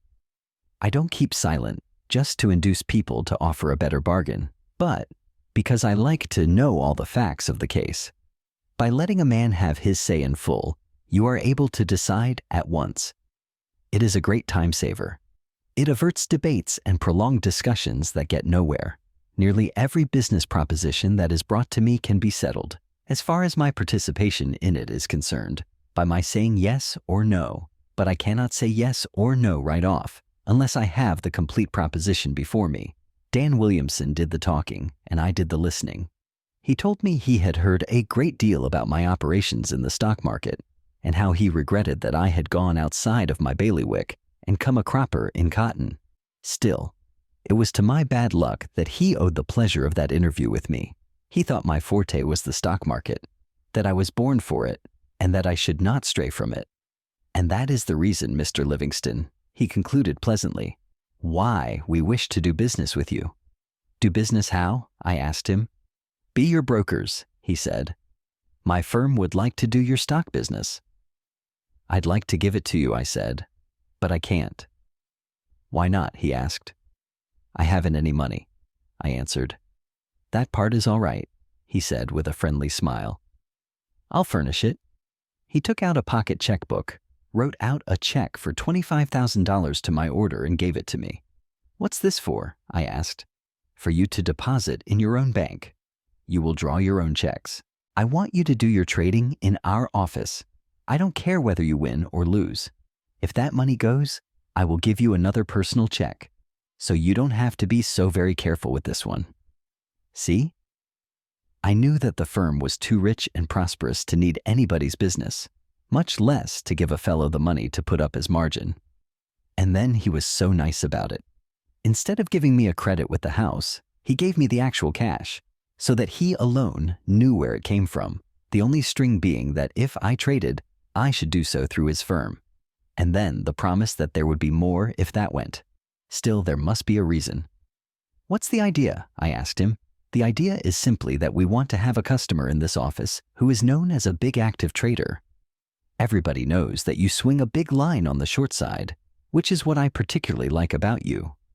You are known as a plunger. I still don't get it, I said. I'll be frank with you, Mr. Livingston. We have 2 or 3 very wealthy customers who buy and sell stocks in a big way.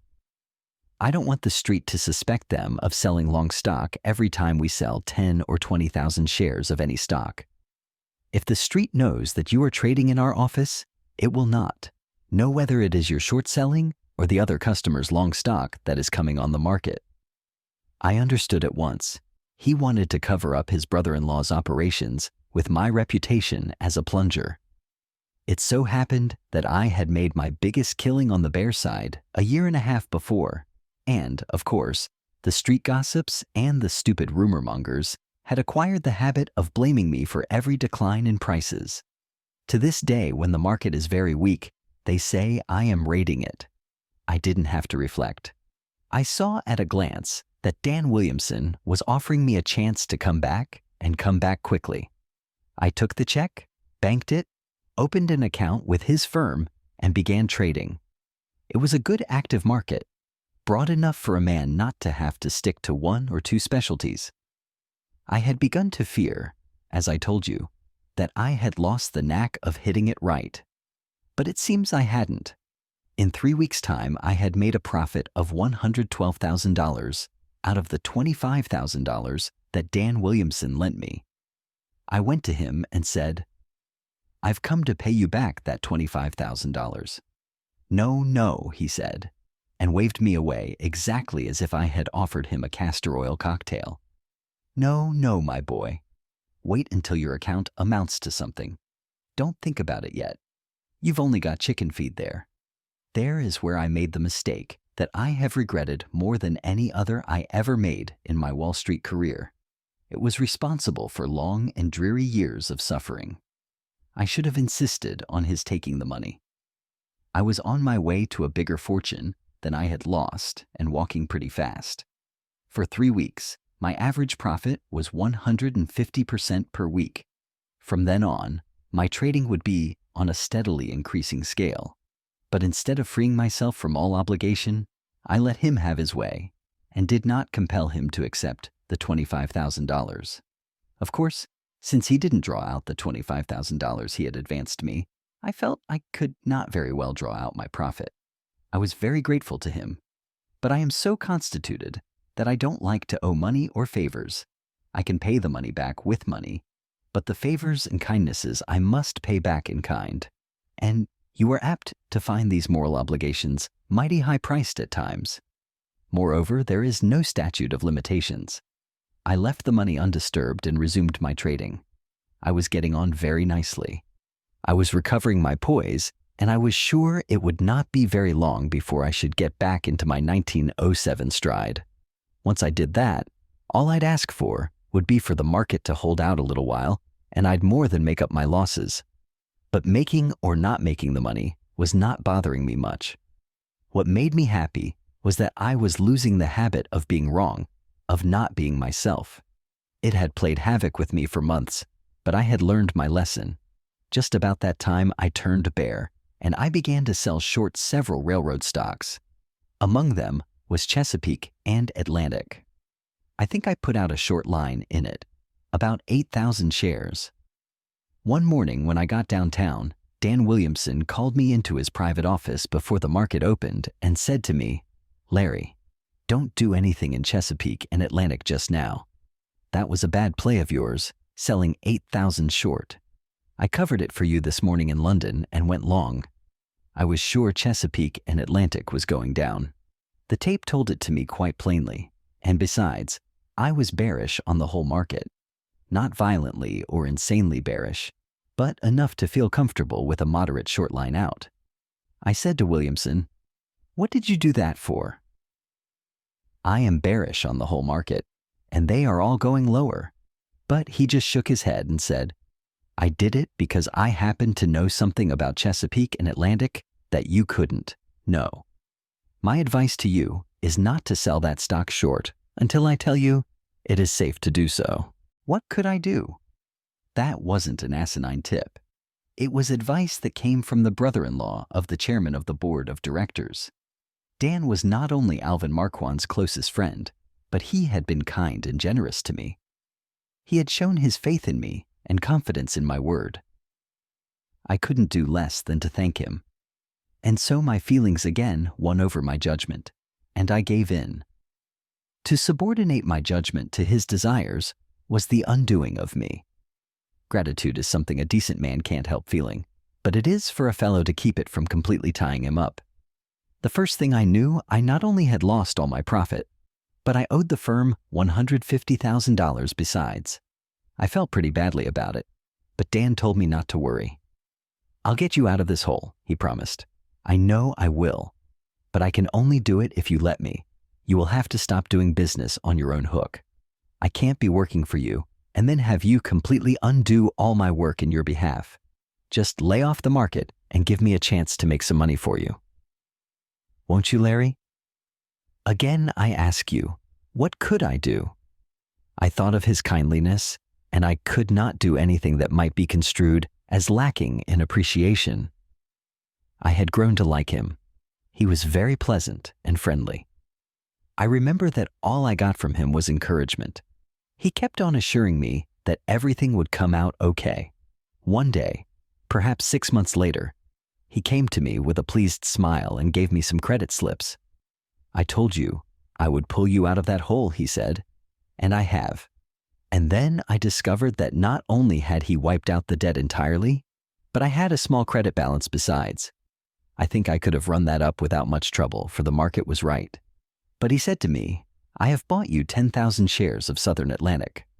That was another road controlled by his brother-in-law, Alvin Marquand, who also ruled the market destinies of the stock. When a man does for you what Dan Williamson did for me, you can't say anything but, "Thank you," no matter what your market views may be. You may be sure you're right, but as Pat Hearn used to say, you can't tell till you bet. And Dan Williamson had bet for me, with his money. Well, Southern Atlantic went down and stayed down, and I lost, I forget how much, on my 10,000 shares before Dan sold me out. I owed him more than ever, but you never saw a nicer or less importunate creditor in your life. Never a whimper from him. Instead, encouraging words and admonitions not to worry about it. In the end, the loss was made up for me in the same generous but mysterious way. He gave no details whatever. They were all numbered accounts. Dan Williamson would just say to me, "We made up your Southern Atlantic loss with profits on this other deal." And he'd tell me how he had sold 7,500 shares of some other stock and made a nice thing out of it. I can truthfully say that I never knew a blessed thing about those trades of mine until I was told that the indebtedness was wiped out. After that happened several times, I began to think, and I got to look at my case from a different angle. Finally, I tumbled. It was plain that I had been used by Dan Williamson. It made me angry to think it, but still angrier that I had not tumbled to it quicker. As soon as I had gone over the whole thing in my mind, I went to Dan Williamson, told him I was through with the firm, and I quit the office of Williamson and Brown. I had no words with him or any of his partners. What good would that have done me? But I will admit that I was sore at myself, quite as much as at Williamson and Brown. The loss of the money didn't bother me. Whenever I have lost money in the stock market, I have always considered that I have learned something. That if I have lost money, I have gained experience, so that the money really went for a tuition fee. A man has to have experience, and he has to pay for it. But there was something that hurt a whole lot in that experience of mine in Dan Williamson's office, and that was the loss of a great opportunity. The money a man loses is nothing. He can make it up. But opportunities such as I had then do not come every day. The market, you see, had been a fine trading market. I was right. I was reading it accurately. The opportunity to make millions was there. But I allowed my gratitude to interfere with my play. I tied my own hands. I had to do what Dan Williamson in his kindness wished done. Altogether, it was more unsatisfactory than doing business with a relative. Bad business. And that wasn't the worst thing about it. It was that after that, there was practically no opportunity for me to make big money. The market flattened out. Things drifted from bad to worse. I not only lost all I had, but got into debt again, more heavily than ever.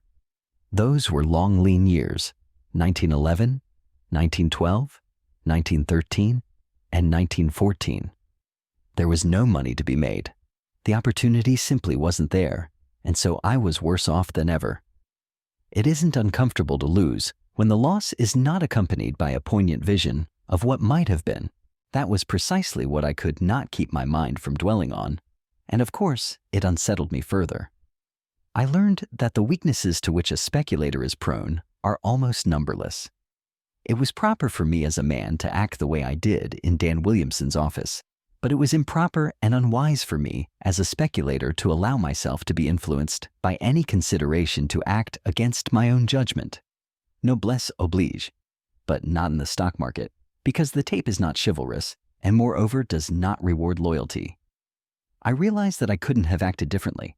I couldn't make myself over just because I wished to trade in the stock market. But business is business always, and my business as a speculator is to back my own judgment always. It was a very curious experience. I'll tell you what I think happened. Dan Williamson was perfectly sincere in what he told me when he first saw me. Every time his firm did a few thousand shares in any one stock, the street jumped at the conclusion that Alvin Marquand was buying or selling. He was the big trader of the office, to be sure, and he gave this firm all his business, and he was one of the best and biggest traders they have ever had in Wall Street. Well, I was to be used as a smokescreen, particularly for Marquand's selling. Alvin Marquand fell sick shortly after I went in. His ailment was early diagnosed as incurable, and Dan Williamson, of course, knew it long before Marquand himself did. That is why Dan covered my Chesapeake and Atlantic stock. He had begun to liquidate some of his brother-in-law's speculative holdings of that and other stocks. Of course, when Marquand died, the estate had to liquidate his speculative and semi-speculative lines, and by that time, we had run into a bear market. By tying me up the way he did, Dan was helping the estate a whole lot. I do not speak boastfully when I say that I was a very heavy trader, and that I was dead right in my views on the stock market. I know that Williamson remembered my successful operations in the bear market of 1907, and he couldn't afford to run the risk of having me at large. Why?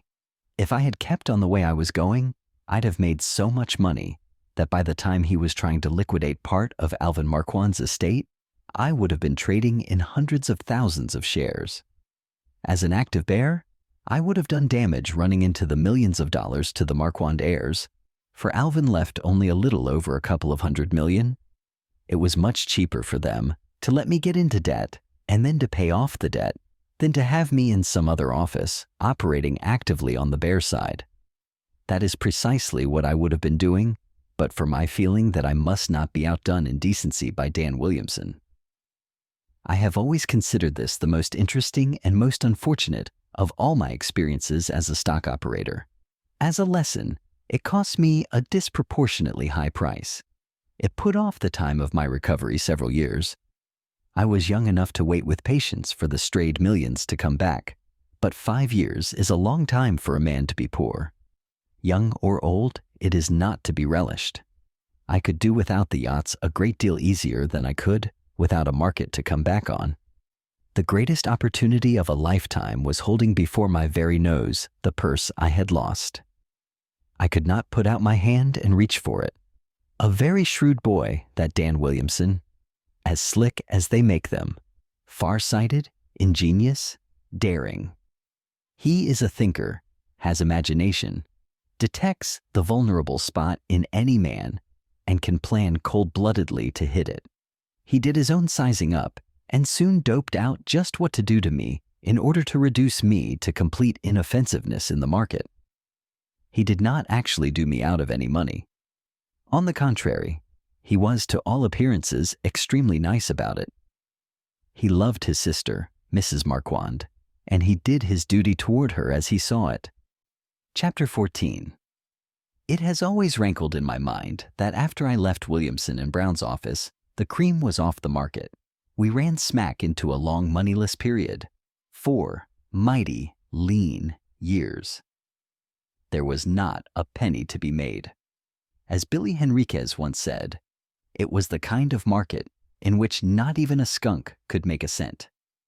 It looked to me as though I was in Dutch with destiny. It might have been the plan of Providence to chasten me, but really I had not been filled with such pride as called for a fall. I had not committed any of those speculative sins which a trader must expiate on the debtor's side of the account. I was not guilty of a typical sucker play. What I had done, or rather what I had left undone, was something for which I would have received praise and not blame. North of 42nd Street. In Wall Street, it was absurd and costly. But by far the worst thing about it was the tendency it had to make a man a little less inclined to permit himself human feelings in the ticker district. I left Williamson's and tried other brokers' offices. In every one of them, I lost money. It served me right, because I was trying to force the market into giving me what it didn't have to give. To wit, opportunities for making money. I did not find any trouble in getting credit, because those who knew me had faith in me. You can get an idea of how strong their confidence was when I tell you that when I finally stopped trading on credit, I owed well over $1 million. The trouble was, not that I had lost my grip, but that during those 4 wretched years, the opportunities for making money simply didn't exist. Still, I plugged along, trying to make a stake and succeeding only in increasing my indebtedness. After I ceased trading on my own hook, because I wouldn't owe my friends any more money, I made a living handling accounts for people who believed I knew the game well enough to beat it, even in a dull market. For my services, I received a percentage of the profits, when there were any. That is how I lived. Well, say that is how I sustained life. Of course, I didn't always lose, but I never made enough to allow me materially to reduce what I owed. Finally, as things got worse, I felt the beginnings of discouragement for the first time in my life. Everything seemed to have gone wrong with me. I did not go about bewailing the descent from millions and yachts to debts and the simple life. I didn't enjoy the situation, but I did not fill up with self-pity. I did not propose to wait patiently for time and providence to bring about the cessation of my discomforts. I therefore studied my problem. It was plain that the only way out of my troubles was by making money. To make money, I needed merely to trade successfully. I had so traded before, and I must do so once more. More than once in the past, I had run up a shoestring into hundreds of thousands. Sooner or later, the market would offer me an opportunity. I convinced myself that whatever was wrong with me and not with the market. Now, what could be the trouble with me? I asked myself that question in the same spirit in which I always study the various phases of my trading problems. I thought about it calmly and came to the conclusion that my main trouble came from worrying over the money I owed. I was never free from the mental discomfort of it. I must explain to you that it was not mere consciousness of my indebtedness. Any businessman contracts debts in the course of his regular business. Most of my debts were really nothing but business debts, due to what were unfavorable business conditions for me, and no worse than a merchant suffers from, for instance, when there is an unusually prolonged spell of unseasonable weather. Of course, as time went on and I could not pay, I began to feel less philosophical about my debts. I'll explain. I owed over $1 million, all of it stock market losses, remember? Most of my creditors were very nice and didn't bother me, but there were 2 who did bedevil me. They used to follow me around. Every time I made a winning, each of them was Johnny on the spot, wanting to know all about it and insisting on getting theirs right off. One of them, to whom I owed $800, threatened to sue me, seize my furniture, and so forth. I can't conceive why he thought I was concealing assets, unless it was that I didn't quite look like a stage hobo about to die of destitution. As I studied the problem, I saw that it wasn't a case that called for reading the tape, but for reading my own self. I quite cold-bloodedly reached the conclusion that I would never be able to accomplish anything useful so long as I was worried, and it was equally plain that I should be worried so long as I owed money. I mean, as long as any creditor had the power to vex me or to interfere with my coming back by insisting upon being paid before I could get a decent stake together. This was all so obviously true that I said to myself, I must go through bankruptcy. What else could relieve my mind? It sounds both easy and sensible, doesn't it? But it was more than unpleasant, I can tell you. I hated to do it. I hated to put myself in a position to be misunderstood or misjudged. I myself never cared much for money. I never thought enough of it to consider it worthwhile lying for, but I knew that everybody didn't feel that way. Of course, I also knew that if I got on my feet again, I'd pay everybody off, for the obligation remained. But unless I was able to trade in the old way, I'd never be able to pay back that million. I nerved myself and went to see my creditors. It was a mighty difficult thing for me to do, for all that most of them were personal friends or old acquaintances. I explained the situation quite frankly to them. I said, I am not going to take this step because I don't wish to pay you, but because, in justice to both myself and you, I must put myself in a position to make money. I have been thinking of this solution off and on for over 2 years, but I simply didn't have the nerve to come out and say so frankly to you.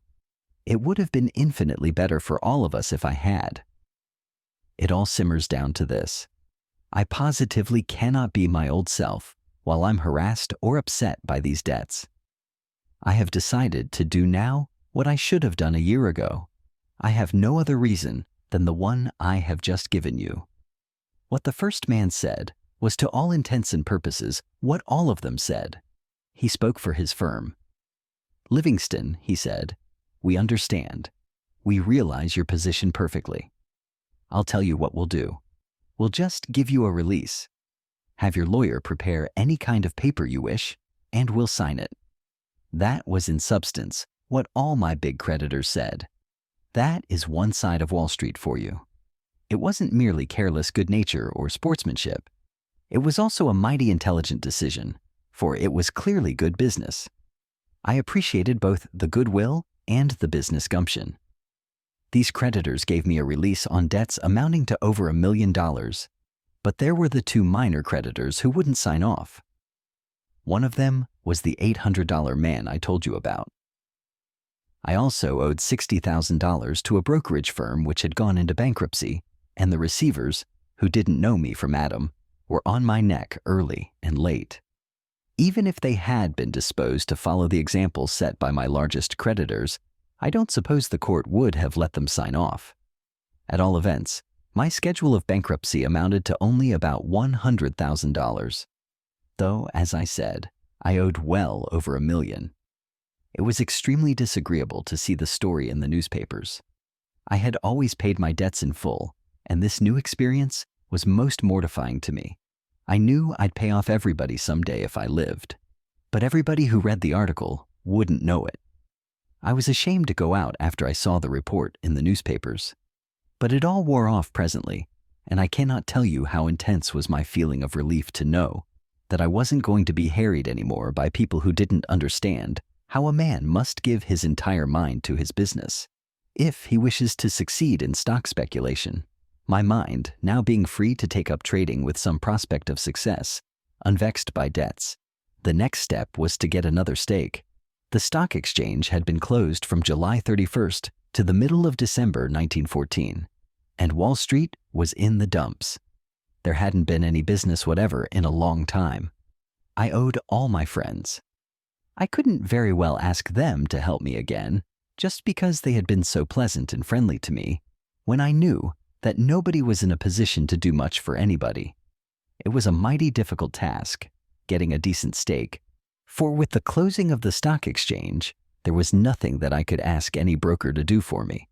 I tried in a couple of places. No use. Finally, I went to see Dan Williamson. This was in February 1915. I told him that I had rid myself of the mental incubus of debt, and I was ready to trade as of old. You will recall that when he needed me, he offered me the use of $25,000 without my asking him. Now that I needed him, he said, "When you see something that looks good to you, and you want to buy 500 shares, go ahead and it will be all right." I thanked him and went away. He had kept me from making a great deal of money, and the office had made a lot in commissions from me. I admit I was a little sore to think that Williamson and Brown didn't give me a decent stake. I intended to trade conservatively at first. It would make my financial recovery easier and quicker if I could begin with a line a little better than 500 shares. But anyhow, I realized that, such as it was, there was my chance to come back. I left Dan Williamson's office and studied the situation in general and my own problem in particular. It was a bull market. That was as plain to me as it was to thousands of traders. But my stake consisted merely of an offer to carry 500 shares for me. That is, I had no leeway, limited as I was.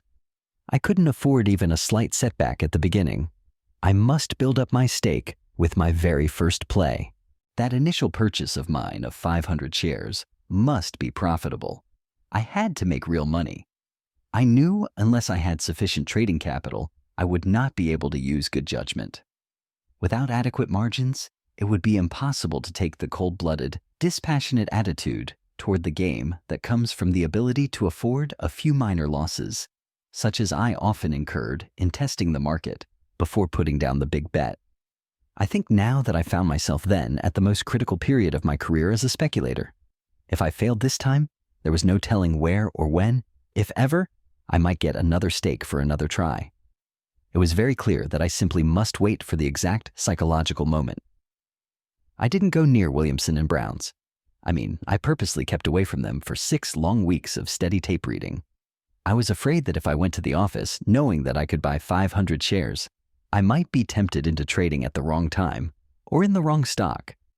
A trader, in addition to studying basic conditions, remembering market precedents, and keeping in mind the psychology of the outside public, as well as the limitations of his brokers, must also know himself and provide against his own weaknesses. There is no need to feel anger over being human. I have come to feel that it is as necessary to know how to read myself as to know how to read the tape. I have studied and reckoned on my own reactions to given impulses or to the inevitable temptations of an active market, quite in the same mood and spirit as I have considered crop conditions or analyzed reports of earnings. So day after day, broke and anxious to resume trading, I sat in front of a quotation board in another broker's office where I couldn't buy or sell as much as 1 share of stock, studying the market, not missing a single transaction on the tape, watching for the psychological moment to ring the full speed ahead bell. By reason of conditions known to the whole world, the stock I was most bullish on in those critical days of early 1915 was Bethlehem Steel. I was morally certain it was going way up, but in order to make sure that I would win on my very first play, as I must, I decided to wait until it crossed par. I think I have told you it has been my experience that whenever a stock crosses 100 or 200 or 300 for the first time, it nearly always keeps going up for 30 to 50 points, and after 300, faster than after 100 or 200. One of my first big coups was in Anaconda, which I bought when it crossed 200 and sold a day later at 260. My practice of buying a stock just after it crossed par dated back to my early bucket shop days. It is an old trading principle. You can imagine how keen I was to get back to trading on my old scale. I was so eager to begin that I could not think of anything else. But I held myself in leash. I saw Bethlehem Steel climb every day, higher and higher, as I was sure it would. And yet, there I was checking my impulse to run over to Williamson and Brown's office and buy 500 shares. I knew I simply had to make my initial operation as nearly a cinch as was humanly possible. Every point that stock went up meant $500 I had not made. The first 10 points advance meant that I would have been able to pyramid, and instead of 500 shares, I might now be carrying 1,000 shares that would be earning for me $1,000 a point. But I sat tight, and instead of listening to my loud-mouthed hopes or to my clamorous beliefs, I heeded only the level voice of my experience and the counsel of common sense.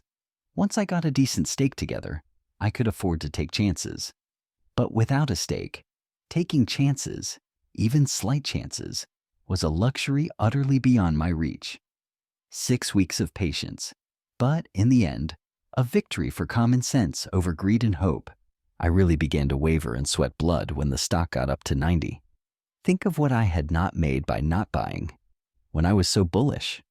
Well, when it got to 98, I said to myself, Bethlehem is going through 100, and when it does, the roof is going to blow clean off. The tape said the same thing more than plainly. In fact, it used a megaphone. I tell you, I saw 100 on the tape when the ticker was only printing 98, and I knew that wasn't the voice of my hope or the sight of my desire, but the assertion of my tape-reading instinct. So I said to myself, I can't wait until it gets through 100. I have to get it now. It is as good as gone through par. I rushed to Williamson and Brown's office and put in an order to buy 500 shares of Bethlehem Steel. The market was then 98. I got 500 shares at 98 to 99.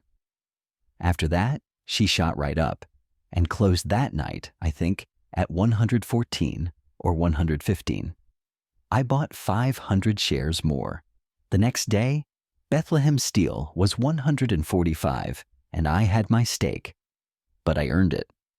Those 6 weeks of waiting for the right moment were the most strenuous and wearing 6 weeks I ever put in. But it paid me, for I now had enough capital to trade in fair-sized lots. I never would have got anywhere just on 500 shares of stock. There is a great deal in starting right, whatever the enterprise may be. And I did very well after my Bethlehem deal. So well, indeed, that you would not have believed it was the selfsame man trading. As a matter of fact, I wasn't the same man. For where I had been harassed and wrong, I was now at ease and right. There were no creditors to annoy, and no lack of funds to interfere with my thinking or with my listening to the truthful voice of experience. And so, I was winning right along. All of a sudden, as I was on my way to a sure fortune, we had the Lusitania break.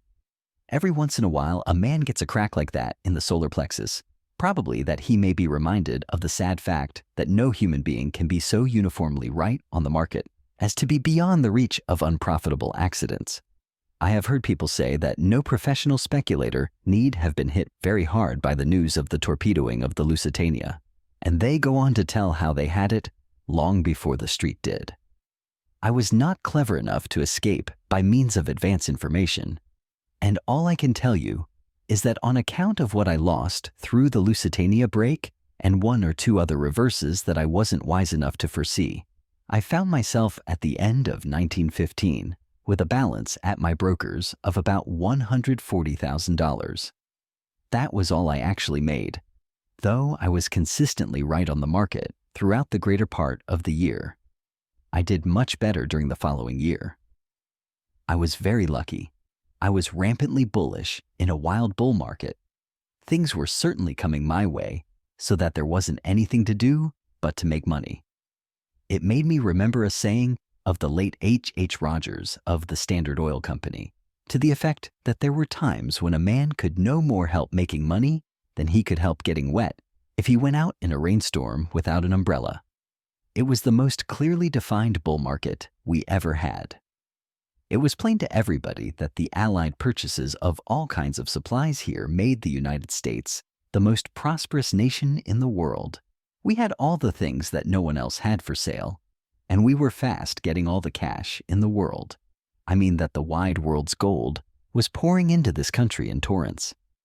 Inflation was inevitable, and, of course, that meant rising prices for everything. All this was so evident from the first that little or no manipulation for the rise was needed.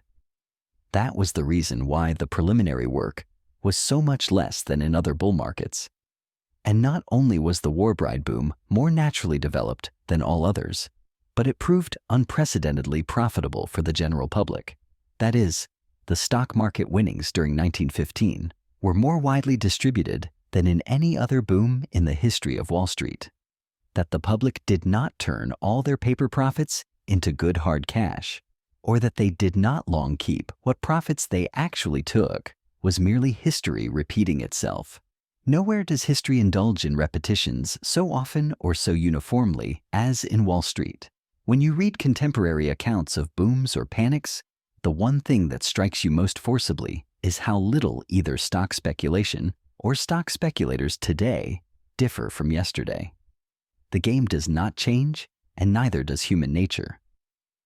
I went along with the rise in 1916. I was as bullish as the next man, but of course I kept my eyes open. I knew, as everybody did, that there must be an end, and I was on the watch for warning signals. I wasn't particularly interested in guessing from which quarter the tip would come, and so I didn't stare at just one spot. I was not, and I never have felt that I was, wedded indissolubly to one or the other side of the market, that a bull market has added to my bank account or a bear market has been particularly generous. I do not consider sufficient reason for sticking to the bull or the bear side after I receive the get-out warning. A man does not swear eternal allegiance to either the bull or the bear side. His concern lies with being right. And there is another thing to remember, and that is that a market does not culminate in one grand blaze of glory. Neither does it end with a sudden reversal of form. A market can and does often cease to be a bull market long before prices generally begin to break. My long-expected warning came to me when I noticed that, one after another, those stocks, which had been the leaders of the market, reacted several points from the top and, for the first time in many months, did not come back. Their race evidently was run, and that clearly necessitated a change in my trading tactics. It was simple enough. In a bull market, the trend of prices, of course, is decidedly and definitely upward. Therefore, whenever a stock goes against the general trend, you are justified in assuming that there is something wrong with that particular stock. It is enough for the experienced trader to perceive that something is wrong. He must not expect the tape to become a lecturer. His job is to listen for it to say, "Get out," and not wait for it to submit a legal brief for approval. As I said before, I noticed that stocks which had been the leaders of the wonderful advance had ceased to advance. They dropped 6 or 7 points and stayed there. At the same time, the rest of the market kept on advancing under new standard bearers. Since nothing wrong had developed with the companies themselves, the reason had to be sought elsewhere. Those stocks had gone with the current for months. When they ceased to do so, though the bull tide was still running strong, it meant that for those particular stocks, the bull market was over. For the rest of the list, the tendency was still decidedly upward. There was no need to be perplexed into inactivity, for there were really no cross-currents. I did not turn bearish on the market then, because the tape didn't tell me to do so. The end of the bull market had not come, though it was within hailing distance. Pending its arrival, there was still bull money to be made. Such being the case, I merely turned bearish on the stocks, which had stopped advancing, and as the rest of the market had rising power behind it, I both bought and sold. The leaders that had ceased to lead, I sold. I put out a short line of 5,000 shares in each of them, and then I went long of the new leaders. The stocks I was short of didn't do much, but my long stocks kept on rising. When, finally, these in turn ceased to advance, I sold them out and went short. 5,000 shares of each. By this time, I was more bearish than bullish, because obviously the next big money was going to be made on the downside, while I felt certain that the bear market had really begun before the bull market had really ended. I knew the time for being a rampant bear was not yet. There was no sense in being more royalist than the king, especially in being so too soon. The tape merely said that patrolling parties from the main bear army had dashed by. Time to get ready. I kept on both buying and selling until after about a month's trading, I had out a short line of 60,000 shares, 5,000 shares each in a dozen different stocks, which earlier in the year had been the public's favorites because they had been the leaders of the great bull market. It was not a very heavy line. But don't forget that neither was the market definitely bearish. Then, one day, the entire market became quite weak, and prices of all stocks began to fall. When I had a profit of at least 4 points in each and every one of the 12 stocks that I was short of, I knew that I was right. The tape told me it was now safe to be bearish, so I promptly doubled up. I had my position. I was short of stocks in a market that now was plainly a bear market. There wasn't any need for me to push things along. The market was bound to go my way, and, knowing that, I could afford to wait. After I doubled up, I didn't make another trade for a long time. About 7 weeks after I put out my full line, we had the famous leak, and stocks broke badly.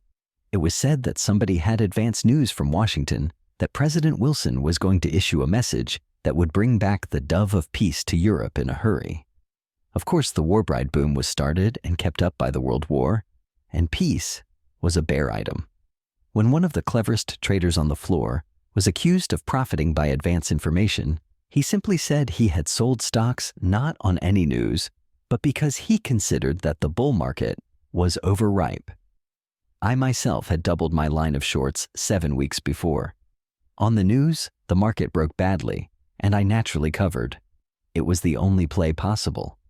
When something happens on which you did not count, when you made your plans, it behooves you to utilize the opportunity that a kindly fate offers you.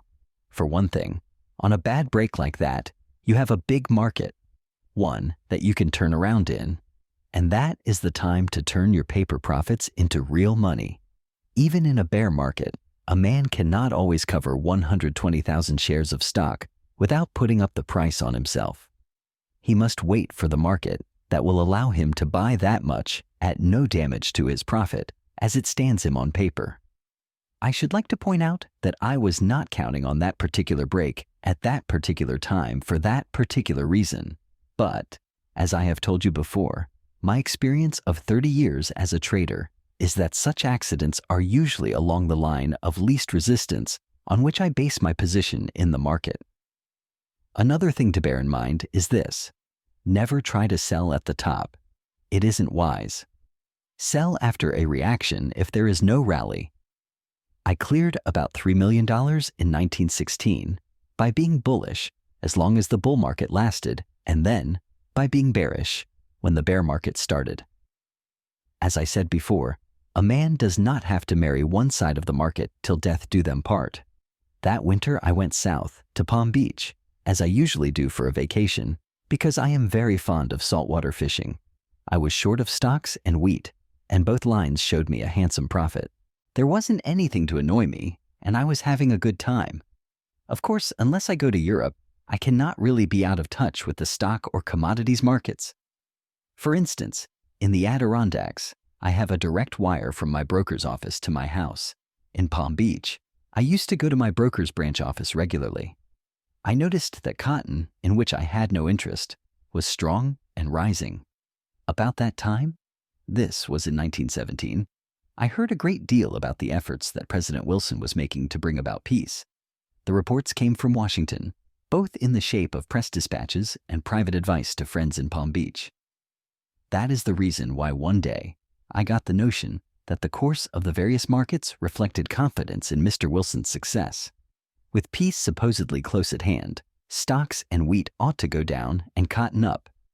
I was all set as far as stocks and wheat went, but I had not done anything in cotton in some time. At 2:20 that afternoon, I did not own a single bale. But at 2:25, my belief that peace was impending made me buy 15,000 bales as a starter. I proposed to follow my old system of trading, that is, of buying my full line, which I have already described to you. That very afternoon, after the market closed, we got the unrestricted warfare note. There wasn't anything to do except to wait for the market to open the next day. I recall that at Gridley's that night, one of the greatest captains of industry in the country was offering to sell any amount of United States steel at 5 points below the closing price that afternoon. There were several Pittsburgh millionaires within hearing. Nobody took the big man's offer. They knew there was bound to be a whopping big break at the opening. Sure enough, the next morning the stock and commodity markets were in an uproar, as you can imagine. Some stocks opened 8 points below the previous night's close. To me, that meant a heaven-sent opportunity to cover all my shorts profitably. As I said before, in a bear market, it is always wise to cover if complete demoralization suddenly develops.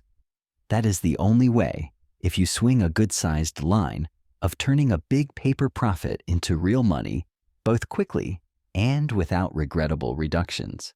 For instance, I was short 50,000 shares of United States Steel alone. Of course, I was short of other stocks, and when I saw I had the market to cover in, I did. My profits amounted to about $1.5 million. It was not a chance to disregard. Cotton, of which I was long 15,000 bales, bought in the last half hour of the trading the previous afternoon, opened down 500 points. some break. It meant an overnight loss of $375,000. While it was perfectly clear that the only wise play in stocks and wheat was to cover on the break, I was not so clear as to what I ought to do in cotton. There were various things to consider. And while I always take my loss the moment I am convinced I am wrong, I did not like to take that loss that morning. Then I reflected that I had gone south to have a good time fishing instead of perplexing myself over the course of the cotton market. And, moreover, I had taken such big profits in my wheat and in stocks that I decided to take my loss in cotton. I would figure that my profit had been a little more than 1 million instead of over 1.5 million. It was all a matter of bookkeeping, as promoters are apt to tell you when you ask too many questions. If I hadn't bought that cotton just before the market closed the day before, I would have saved that $400,000. It shows you how quickly a man may lose big money on a moderate line. My main position was absolutely correct, and I benefited by an accident of a nature diametrically opposite to the considerations that led me to take the position I did in stocks and wheat. Observe, please, that the speculative line of least resistance again demonstrated its value to a trader. Prices went as I expected, notwithstanding the unexpected market factor introduced by the German note. If things had turned out as I had figured, I would have been 100% right in all three of my lines. For with peace stocks and wheat would have gone down and cotton would have gone kiting up, I would have cleaned up in all three, irrespective of peace or war. I was right in my position on the stock market and in wheat, and that is why the unlooked-for event helped. In cotton, I based my play on something that might happen outside of the market. That is, I bet on Mr. Wilson's success in his peace negotiations. It was the German military leaders who made me lose the cotton bet. When I returned to New York early in 1917, I paid back all the money I owed, which was over $1 million. It was a great pleasure to me to pay my debts. I might have paid it back a few months earlier, but I didn't for a very simple reason. I was trading actively and successfully, and I needed all the capital I had. I owed it to myself as well as to the men I considered my creditors to take every advantage of the wonderful markets we had in 1915 and 1916. I knew that I would make a great deal of money, and I wasn't worrying because I was letting them wait a few months longer for money many of them never expected to get back. I did not wish to pay off my obligations in driblets or to one man at a time, but in full to all at once. So as long as the market was doing all it could for me, I just kept on trading on as big a scale as my resources permitted. I wished to pay interest, but all those creditors who had signed releases positively refused to accept it. The man I paid off the last of all was the chap I owed the $800 to, who had made my life a burden and had upset me until I couldn't trade. I let him wait until he heard that I had paid off all the others. Then he got his money. I wanted to teach him to be considerate the next time somebody owed him a few hundred. And that is how I came back. After I paid off my debts in full, I put a pretty fair amount into annuities. I made up my mind I wasn't going to be strapped and uncomfortable and minus a stake ever again. Of course, after I married, I put some money in trust for my wife. And after the boy came, I put some in trust for him. The reason I did this was not alone the fear that the stock market might take it away from me, but because I knew that a man will spend anything he can lay his hands on. By doing what I did, my wife and child are safe from me. More than one man I know has done the same thing, but has coaxed his wife to sign off when he needed the money, and he has lost it. But I have fixed it up so that no matter what I want or what my wife wants, that trust holds. It is absolutely safe from all attacks by either of us, safe from my market needs, safe even from a devoted wife's love. I'm taking no chances. Chapter 15.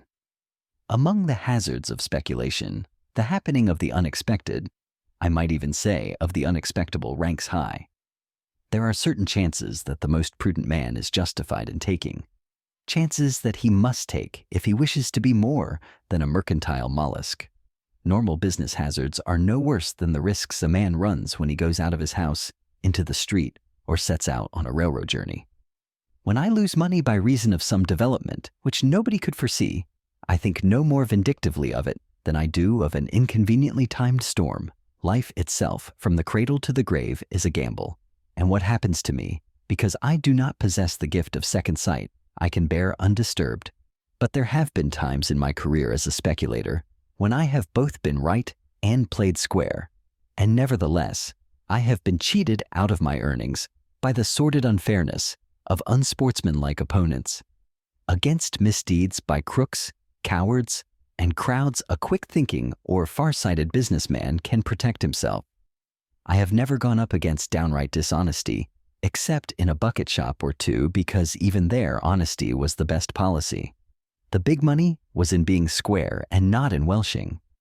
I have never thought it good business to play any game in any place where it was necessary to keep an eye on the dealer, because he was likely to cheat if unwatched. But against the whining welsher, the decent man is powerless. Fair play is fair play. I could tell you a dozen instances where I have been the victim of my own belief in the sacredness of the pledged word, or of the inviolability of a gentleman's agreement. I shall not do so because no useful purpose can be served thereby. Fiction writers, clergymen, and women are fond of alluding to the floor of the stock exchange as a boodler's battlefield and to Wall Street's daily business as a fight. It is quite dramatic, but utterly misleading. I do not think that my business is strife and contest. I never fight either individuals or speculative cliques. I merely differ in opinion. That is, in my reading of basic conditions. What playwrights call battles of business are not fights between human beings. They are merely tests of business vision. I try to stick to facts and facts only, and govern my actions accordingly. That is Bernard M. Baruch's recipe for success in wealth winning. Sometimes I do not see the facts, all the facts, clearly enough or early enough, or else I do not reason logically. Whenever any of these things happen, I lose. I am wrong, and it always costs me money to be wrong. No reasonable man objects to paying for his mistakes. There are no preferred creditors in mistake-making, and no exceptions or exemptions. But I object to losing money when I am right. I do not mean either those deals that have cost me money because of sudden changes in the rules of some particular exchange. I have in mind certain hazards of speculation that from time to time remind a man that no profit should be counted safe until it is deposited in your bank to your credit. After the Great War broke out in Europe, there began the rise in the prices of commodities that was to be expected. It was as easy to foresee that as to foresee war inflation. Of course, the general advance continued as the war prolonged itself. As you may remember, I was busy coming back in 1915. The boom in stocks was there, and it was my duty to utilize it. My safest, easiest, and quickest big play was in the stock market, and I was lucky, as you know. By July 1917, I not only had been able to pay off all my debts, but was quite a little to the good besides. This meant that I now had the time, the money, and the inclination to consider trading in commodities as well as in stocks. For many years, I have made it my practice to study all the markets. The advance in commodity prices over the pre-war level ranged from 100 to 400%. There was only one exception, and that was coffee. Of course, there was a reason for this. The breaking out of the war meant the closing up of European markets, and huge cargoes were sent to this country, which was the one big market. That led in time to an enormous surplus of raw coffee here, and that, in turn, kept the price low. Why? When I first began to consider its speculative possibilities, coffee was actually selling below pre-war prices. If the reasons for this anomaly were plain, no less plain was it that the active and increasingly efficient operation by the German and Austrian submarines must mean an appalling reduction in the number of ships available for commercial purposes. This eventually, in turn, must lead to dwindling imports of coffee. With reduced receipts and an unchanged consumption, the surplus stocks must be absorbed, and when that happened, the price of coffee must do what the prices of all other commodities had done, which was go way up. It didn't require a Sherlock Holmes to size up the situation. Why everybody did not buy coffee, I cannot tell you. When I decided to buy it, I did not consider it a speculation. It was much more of an investment. I knew it would take time to cash in, but I knew also that it was bound to yield a good profit. That made it a conservative investment operation, a banker's act rather than a gambler's play. I started my buying operations in the winter of 1917. I took quite a lot of coffee. The market, however, did nothing to speak of. It continued inactive, and as for the price, it did not go up as I had expected. The outcome of it all was that I simply carried my line to no purpose for 9 long months. My contracts expired then, and I sold out all my options. I took a whopping big loss on that deal, and yet I was sure my views were sound. I had been clearly wrong in the matter of time, but I was confident that coffee must advance, as all commodities had done, so that no sooner had I sold out my line than I started in to buy again. I bought 3 times as much coffee as I had so unprofitably carried during those 9 disappointing months. Of course, I bought deferred options for as long a time as I could get. I was not so wrong now. As soon as I had taken on my trebled line, the market began to go up. People everywhere seemed to realize all of a sudden what was bound to happen in the coffee market. It began to look as if my investment was going to return me a mighty good rate of interest. The sellers of the contracts I held were roasters, mostly of German names and affiliations, who had bought the coffee in Brazil, confidently expecting to bring it to this country. But there were no ships to bring it, and presently they found themselves in the uncomfortable position of having no end of coffee down there and being heavily short of it to me up here. Please bear in mind that I first became bullish on coffee while the price was practically at a pre-war level, and don't forget that after I bought it, I carried it the greater part of a year and then took a big loss on it. The punishment for being wrong is to lose money. The reward for being right is to make money. Being clearly right and carrying a big line, I was justified in expecting to make a killing. It would not take much of an advance to make my profit satisfactory to me, for I was carrying several 100,000 bags. I don't like to talk about my operations in figures because sometimes they sound rather formidable and people might think I was boasting. As a matter of fact, I trade in accordance to my means and always leave myself an ample margin of safety. In this instance, I was conservative enough. The reason I bought options so freely was because I couldn't see how I could lose. Conditions were in my favor. I had been made to wait a year, but now I was going to be paid both for my waiting and for being right. I could see the profit coming, fast. There wasn't any cleverness about it. It was simply that I wasn't blind. Coming sure and fast, that profit of millions. But it never reached me. No, it wasn't sidetracked by a sudden change in conditions. The market did not experience an abrupt reversal of form. Coffee did not pour into the country. What happened? The unexpected. What had never happened in anybody's experience? What I therefore had no reason to guard against. I added a new one to the long list of hazards of speculation that I must always keep before me.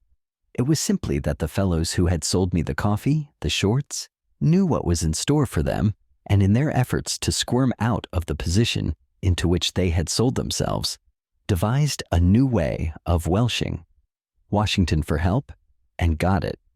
They rushed to, perhaps you remember that the government had evolved various plans for preventing further profiteering in necessities. You know how most of them worked.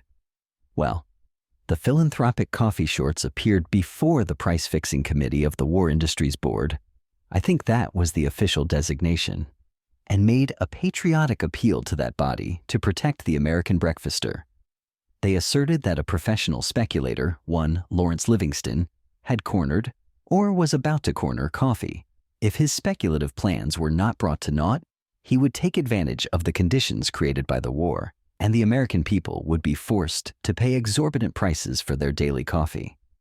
It was unthinkable to the patriots who had sold me cargoes of coffee they couldn't find ships for.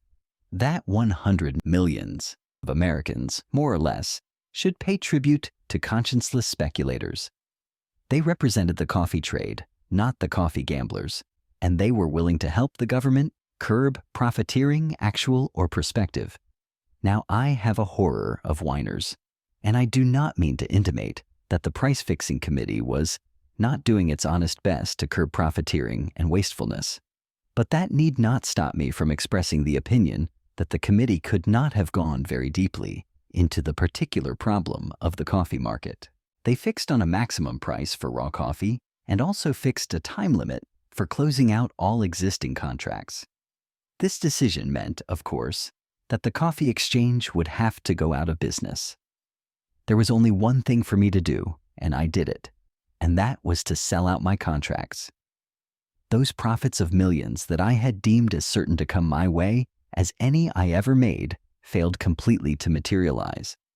I was and am as keen as anybody against the profiteer in the necessaries of life, but at the time the price-fixing committee made their ruling on coffee, all other commodities were selling at from 250 to 400% above pre-war prices, while raw coffee was actually below the average prevailing for some years before the war. I can't see that it made any real difference who held the coffee. The price was bound to advance, and the reason for that was not the operations of conscienceless speculators, but the dwindling surplus for which the diminishing importations were responsible, and they, in turn, were affected exclusively by the appalling destruction of the world's ships by the German submarines. The committee did not wait for coffee to start. They clamped on the brakes. As a matter of policy and of expediency, it was a mistake to force the coffee exchange to close just then. If the committee had let coffee alone, the price undoubtedly would have risen for the reasons I have already stated, which had nothing to do with any alleged corner. But the high price, which need not have been exorbitant, would have been an incentive to attract supplies to this market. I have heard Mr. Bernard M. Baruch say that the War Industries Board took into consideration this factor, the ensuring of a supply, in fixing prices, and for that reason, some of the complaints about the high limit on certain commodities were unjust. When the coffee exchange resumed business later on, coffee sold at 23 cents. The American people paid that price because of the small supply, and the supply was small because the price had been fixed too low at the suggestion of philanthropic shorts to make it possible to pay the high ocean freights and thus ensure continued importations. I have always thought that my coffee deal was the most legitimate of all my trades in commodities. I considered it more of an investment than a speculation. I was in it over a year. If there was any gambling, it was done by the patriotic roasters with German names and ancestry. They had coffee in Brazil, and they sold it to me in New York. The price-fixing committee fixed the price of the only commodity that had not advanced. They protected the public against profiteering before it started, but not against the inevitable higher prices that followed. Not only that, but even when green coffee hung around 9 cents a pound, roasted coffee went up with everything else. It was only the roasters who benefited. If the price of green coffee had gone up 2 or 3 cents a pound, it would have meant several millions for me, and it wouldn't have cost the public as much as the later advance did. Post-mortems in speculation are a waste of time. They get you nowhere, but this particular deal has a certain educational value. It was as pretty as any I ever went into. The rise was so sure, so logical, that I figured that I simply couldn't help making several millions of dollars. But I didn't. On 2 other occasions, I have suffered from the action of exchange committees making rulings that changed trading rules without warning. But in those cases, my own position, while technically right, was not quite so sound commercially as in my coffee trade. You cannot be dead sure of anything in a speculative operation. It was the experience I have just told you that made me add the unexpectable to the unexpected in my list of hazards. After the coffee episode, I was so successful in other commodities and on the short side of the stock market that I began to suffer from silly gossip. The professionals in Wall Street and the newspaper writers got the habit of blaming me and my alleged raids for the inevitable breaks in prices. At times, my selling was called unpatriotic, whether I was really selling or not.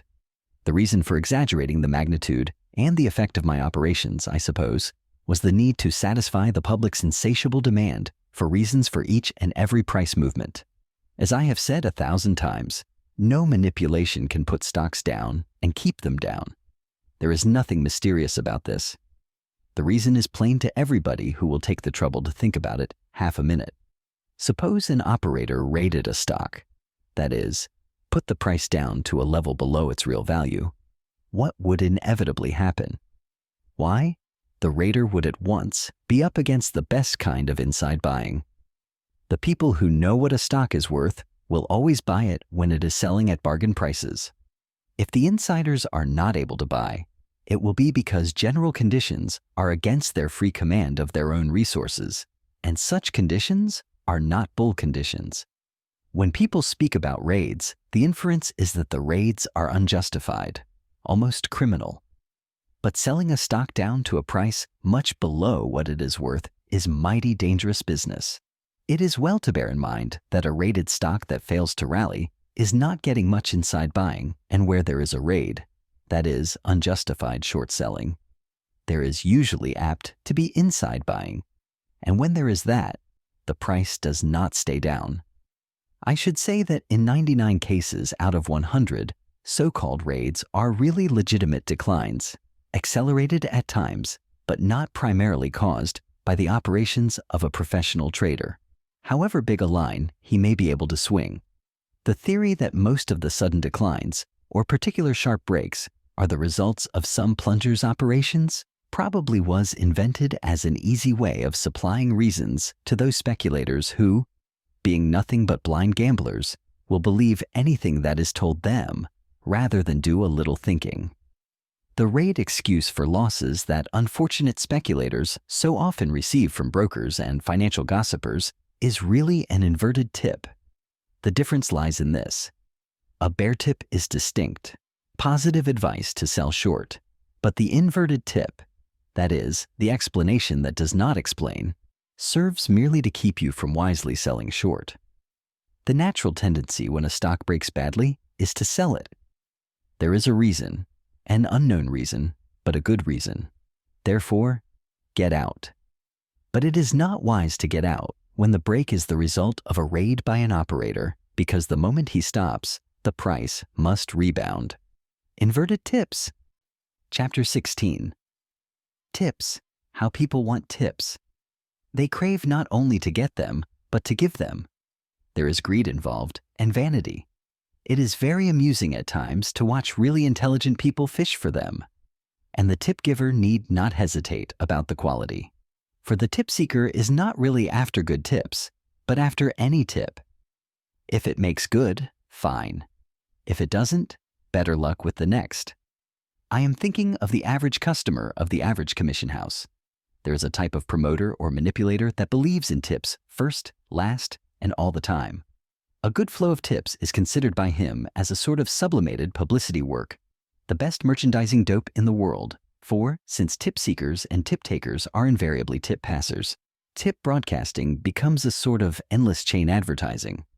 The tipster promoter labors under the delusion that no human being breathes who can resist a tip if properly delivered. He studies the art of handing them out artistically.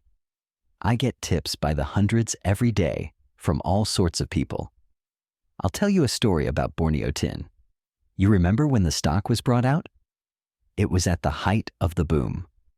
The promoter's pool had taken the advice of a very clever banker and decided to float the new company in the open market at once, instead of letting an underwriting syndicate take its time about it.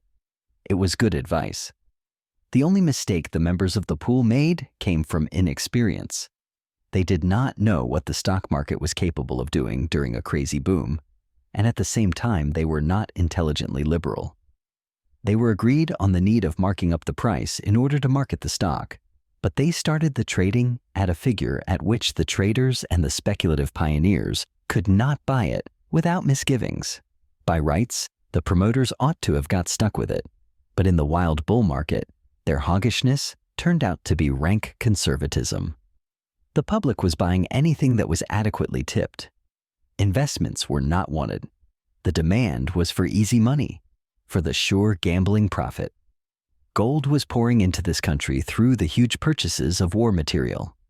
They tell me that the promoters, while making their plans for bringing out Borneo stock, marked up the opening price 3 different times before their first transaction was officially recorded for the benefit of the public. I had been approached to join the pool and I had looked into it, but I didn't accept the offer because if there is any market maneuvering to do, I like to do it myself. I trade on my own information and follow my own methods. When Borneo Tin was brought out, knowing what the pool's resources were and what they had planned to do, and also knowing what the public was capable of, I bought 10,000 shares during the first hour of the first day. Its market debut was successful, at least to that extent. As a matter of fact, the promoters found the demand so active that they decided it would be a mistake to lose so much stock so soon. They found out that I had acquired my 10,000 shares about at the same time that they found out that they would probably be able to sell every share they owned if they merely marked up the price 25 or 30 points.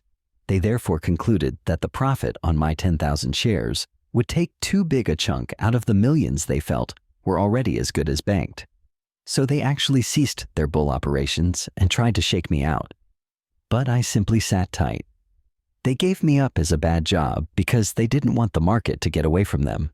And then they began to put up the price without losing any more stock than they could help. They saw the crazy height that other stocks rose to, and they began to think in billions. Well, when Borneo Tin got up to 120, I let them have my 10,000 shares. It checked the rise and the pool managers let up on their jacking up process. On the next general rally, they again tried to make an active market for it and disposed of quite a little. But the merchandising proved to be rather expensive. Finally, they marked it up to 150. But the bloom was off the bull market for keeps, so the pool was compelled to market what stock it could on the way down to those people who love to buy after a good reaction, on the fallacy that a stock that has once sold at 150 must be cheap at 130 and a great bargain at 120. Also, they passed the tip to the floor traders, who often are able to make a temporary market, and later to the commission houses. Every little helped, and the pool was using every device known. The trouble was that the time for bulling stocks had passed. The suckers had swallowed other hooks. The Borneo bunch didn't or wouldn't see it. I was down in Palm Beach with my wife.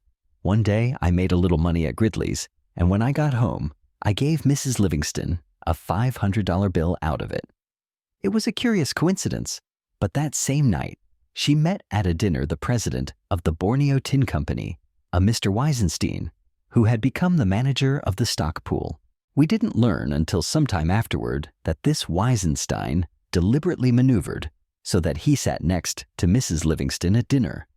He laid himself out to be particularly nice to her and talked most entertainingly. In the end, he told her, very confidentially, "Mrs. Livingston, I'm going to do something I've never done before. I am very glad to do it because you know exactly what it means." He stopped and looked at Mrs. Livingston anxiously to make sure she was not only wise but discreet. She could read it on his face, plain as print, but all she said was, "Yes, yes, Mrs. Livingston. It has been a very great pleasure to meet you and your husband, and I want to prove that I am sincere in saying this because I hope to see a great deal of both of you. I am sure I don't have to tell you that what I am going to say is strictly confidential." Then he whispered, "If you will buy some Borneo tin, you will make a great deal of money." "Do you think so?" she asked. "Just before I left the hotel," he said, "I received some cables with news that won't be known to the public for several days at least. I am going to gather in as much of the stock as I can. If you get some at the opening tomorrow, you will be buying it at the same time and at the same price as I. I give you my word that Borneo Tin will surely advance. You are the only person that I have told this to. Absolutely the only one." She thanked him, and then she told him that she didn't know anything about speculating in stocks. But he assured her it wasn't necessary for her to know any more than he had told her. To make sure she heard it correctly, he repeated his advice to her. All you have to do is to buy as much Borneo tin as you wish. I can give you my word that if you do, you will not lose a cent. I've never before told a woman, or a man for that matter, to buy anything in my life. But I am so sure the stock won't stop this side of 200 that I'd like you to make some money. I can't buy all the stock myself, you know? And if somebody besides myself is going to benefit by the rise, I'd rather it was you than some stranger. Much rather. I've told you in confidence because I know you won't talk about it. Take my word for it, Mrs. Livingston, and buy Borneo tin.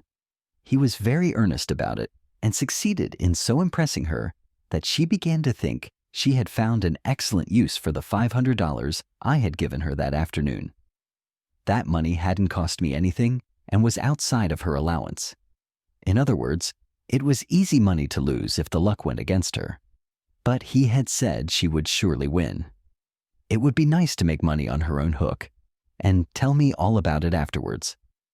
Well, sir, the very next morning before the market opened, she went into Harding's office and said to the manager, Mr. Haley, I want to buy some stock, but I don't want it to go in my regular account because I don't wish my husband to know anything about it until I've made some money. Can you fix it for me? Haley, the manager, said, Oh, yes. We can make it a special account. What's the stock and how much of it do you want to buy? She gave him the $500 and told him, Listen, please. I do not wish to lose more than this money. If that goes, I don't want to owe you anything. And remember, I don't want Mr. Livingston to know anything about this. Buy me as much Borneo tin as you can for the money, at the opening. Haley took the money and told her he'd never say a word to a soul, and bought her 100 shares at the opening. I think she got it at 108. The stock was very active that day and closed at an advance of 3 points. Mrs. Livingston was so delighted with her exploit that it was all she could do to keep from telling me all about it. It so happened that I had been getting more and more bearish on the general market. The unusual activity in Borneo tin drew my attention to it. I didn't think the time was right for any stock to advance, much less one like that. I had decided to begin my bear operations that very day, and I started by selling about 10,000 shares of Borneo. If I had not, I rather think the stock would have gone up 5 or 6 points instead of 3. On the very next day, I sold 2,000 shares at the opening and 2,000 shares just before the close, and the stock broke to 102. Haley, the manager of Harding Brothers' Palm Beach branch, was waiting for Mrs. Livingston to call there on the third morning. She usually strolled in about 11 to see how things were, if I was doing anything. Haley took her aside and said, Mrs. Livingston, if you want me to carry that 100 shares of Borneo tin for you, you will have to give me more margin. But I haven't any more, she told him. I can transfer it to your regular account, he said. No, she objected, because that way LL would learn about it. But the account already shows a loss of, he began. But I told you distinctly I didn't want to lose more than the $500. I didn't even want to lose that, she said. I know, Mrs. Livingston, but I didn't want to sell it without consulting you. And now, unless you authorize me to hold it, I'll have to let it go. But it did so nicely the day I bought it, she said, that I didn't believe it would act this way so soon. Did you? No, answered Haley, I didn't. They have to be diplomatic in brokers' offices. What's gone wrong with it, Mr. Haley? Haley knew, but he could not tell her without giving me away, and a customer's business is sacred. So he said, I don't hear anything special about it, one way or the other. There she goes. That's low for the move. And he pointed to the quotation board. Mrs. Livingston gazed at the sinking stock and cried, Oh, Mr. Haley, I don't want to lose my $500.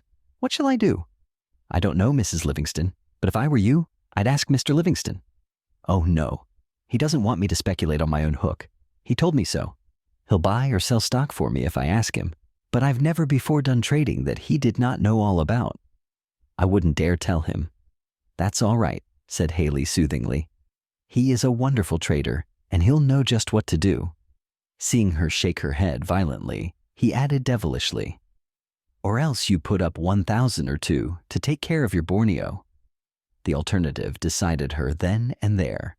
She hung about the office, but as the market got weaker and weaker, she came over to where I sat watching the board and told me she wanted to speak to me. We went into the private office, and she told me the whole story.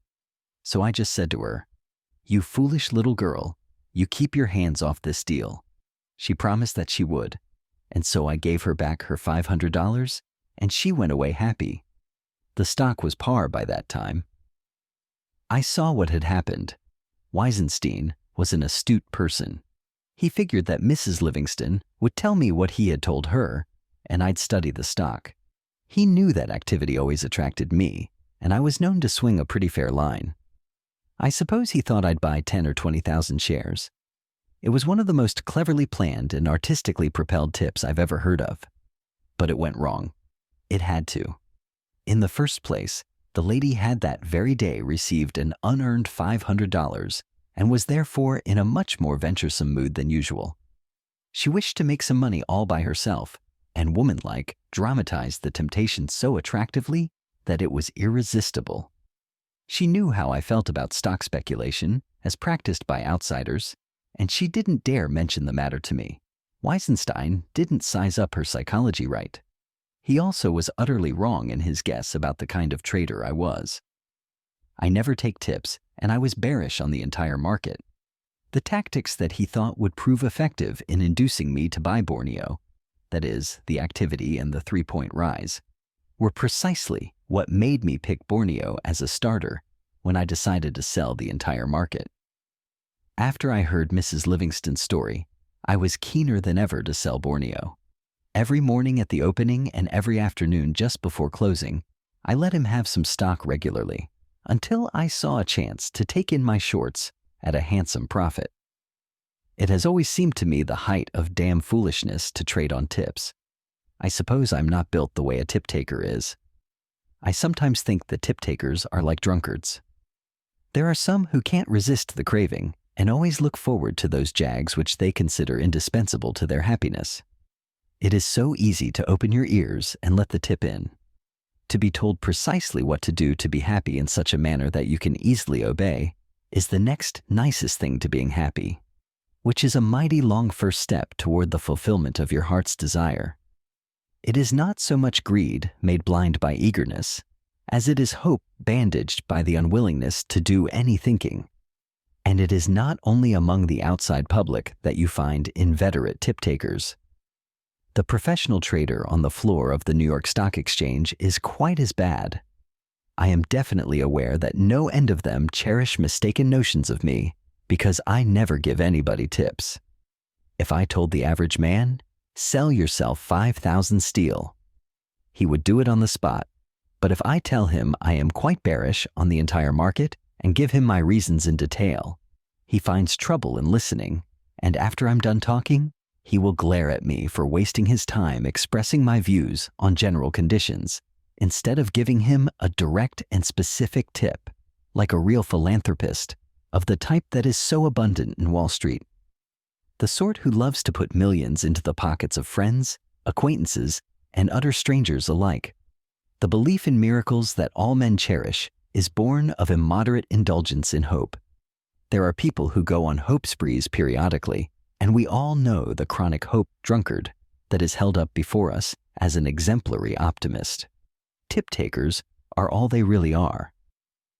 I have an acquaintance, a member of the New York Stock Exchange, who was one of those who thought I was a selfish, cold-blooded pig because I never gave tips or put friends into things. One day, this was some years ago, he was talking to a newspaper man who casually mentioned that he had had it from a good source that GOH was going up. My broker friend promptly bought 1,000 shares and saw the price decline so quickly that he was out $3,500 before he could stop his loss. He met the newspaper man a day or two later, while he was still sore. "That was a hell of a tip you gave me," he complained. "What tip was that?" asked the reporter, who did not remember. "About GOH. You said you had it from a good source. So I did. A director of the company who is a member of the finance committee told me. Which of them was it? Asked the broker vindictively. If you must. No, answered the newspaper man. It was your own father-in-law, Mr. Westlake. Why in Hades didn't you tell me you meant him? Yelled the broker. You cost me $3,500. He didn't believe in family tips. The farther away the source, the purer the tip. Old Westlake was a rich and successful banker and promoter. He ran across John W. Gates one day. Gates asked him what he knew. If you will act on it, I'll give you a tip. If you won't, I'll save my breath, answered old Westlake pily. Of course I'll act on it, promised Gates cheerfully. Sell Reading. There is a sure 25 points in it, and possibly more. But 25 absolutely certain, said Westlake impressively. I'm much obliged to you, and bet you $1 million. Gates shook hands warmly and went away in the direction of his broker's office. Westlake had specialized on Reading. He knew all about the company and stood in with the insiders so that the market for the stock was an open book to him and everybody knew it. Now he was advising the Western Plunger to go short of it. Well, Reading never stopped going up. It rose something like 100 points in a few weeks. One day, old Westlake ran smack up against John W. in the street, but he made out he hadn't seen him and was walking on. John W. Gates caught up with him, his face all smiles, and held out his hand. Old Westlake shook it dazedly. I want to thank you for that tip you gave me on Reading, said Gates. I didn't give you any tip, said Westlake, frowning. Sure you did. And it was a Jim Hickey of a tip, too. I made $60,000. Made $60,000? Sure. Don't you remember? You told me to sell Reading, so I bought it. I've always made money coppering your tips, Westlake, said John W. Gates pleasantly. Always.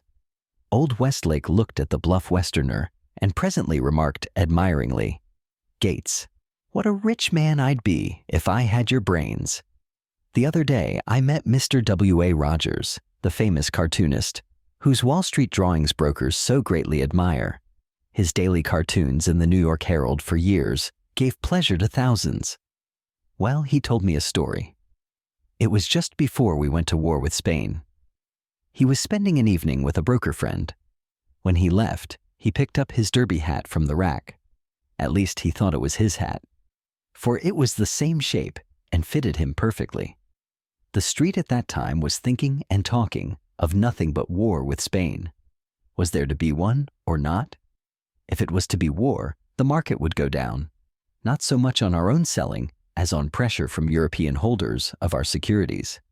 If peace, it would be a cinch to buy stocks, as there had been considerable declines prompted by the sensational clamoring of the yellow papers. Mr. Rogers told me the rest of the story as follows. My friend, the broker, at whose house I had been the night before, stood in the exchange the next day, anxiously debating in his mind which side of the market to play. He went over the pros and cons, but it was impossible to distinguish which were rumors and which were facts. There was no authentic news to guide him. At one moment, he thought war was inevitable, and on the next, he almost convinced himself that it was utterly unlikely. His perplexity must have caused a rise in his temperature, for he took off his derby to wipe his fevered brow. He couldn't tell whether he should buy or sell. He happened to look inside of his hat. There, in gold letters, was the word war. That was all the hunch he needed. Was it not a tip from Providence via my hat? So he sold a raft of stock. War was duly declared. He covered on the break and made a killing. And then W.A. Rogers finished. I never got back that hat. But the prize tip story of my collection concerns one of the most popular members of the New York Stock Exchange, J.T. Hood. One day, another floor trader, Bert Walker, told him that he had done a good turn to a prominent director of the Atlantic and Southern. In return, the grateful insider told him to buy all the A and S he could carry. The directors were going to do something that would put the stock up at least 25 points. All the directors were not in the deal, but the majority would be sure to vote as wanted. Bert Walker concluded that the dividend rate was going to be raised. He told his friend Hood, and they each bought a couple of thousand shares of A&S. The stock was very weak, before and after they bought, but Hood said that was obviously intended to facilitate accumulation by the inside clique, headed by Bert's grateful friend. On the following Thursday, after the market closed, the directors of the Atlantic and Southern met and passed the dividend. The stock broke 6 points in the first 6 minutes of trading Friday morning. Bert Walker was sore as a pup. He called on the grateful director, who was broken-hearted about it and very penitent. He said that he had forgotten that he had told Walker to buy. That was the reason he had neglected to call him up to tell him of a change in the plans of the dominant faction in the board. The remorseful director was so anxious to make up that he gave Bert another tip. He kindly explained that a couple of his colleagues wanted to get cheap stock and, against his judgment, resorted to coarsework. He had to yield to win their votes. But now that they all had accumulated their full lines, there was nothing to stop the advance. It was a double-riveted, lead-pipe cinch to buy A&S now. Bert not only forgave him, but shook hands warmly with the high financier. Naturally, he hastened to find his friend and fellow victim, Hood, to impart the glad tidings to him. They were going to make a killing. The stock had been tipped for a rise before, and they bought. But now it was 15 points lower. That made it a cinch. So they bought 5,000 shares, joint account.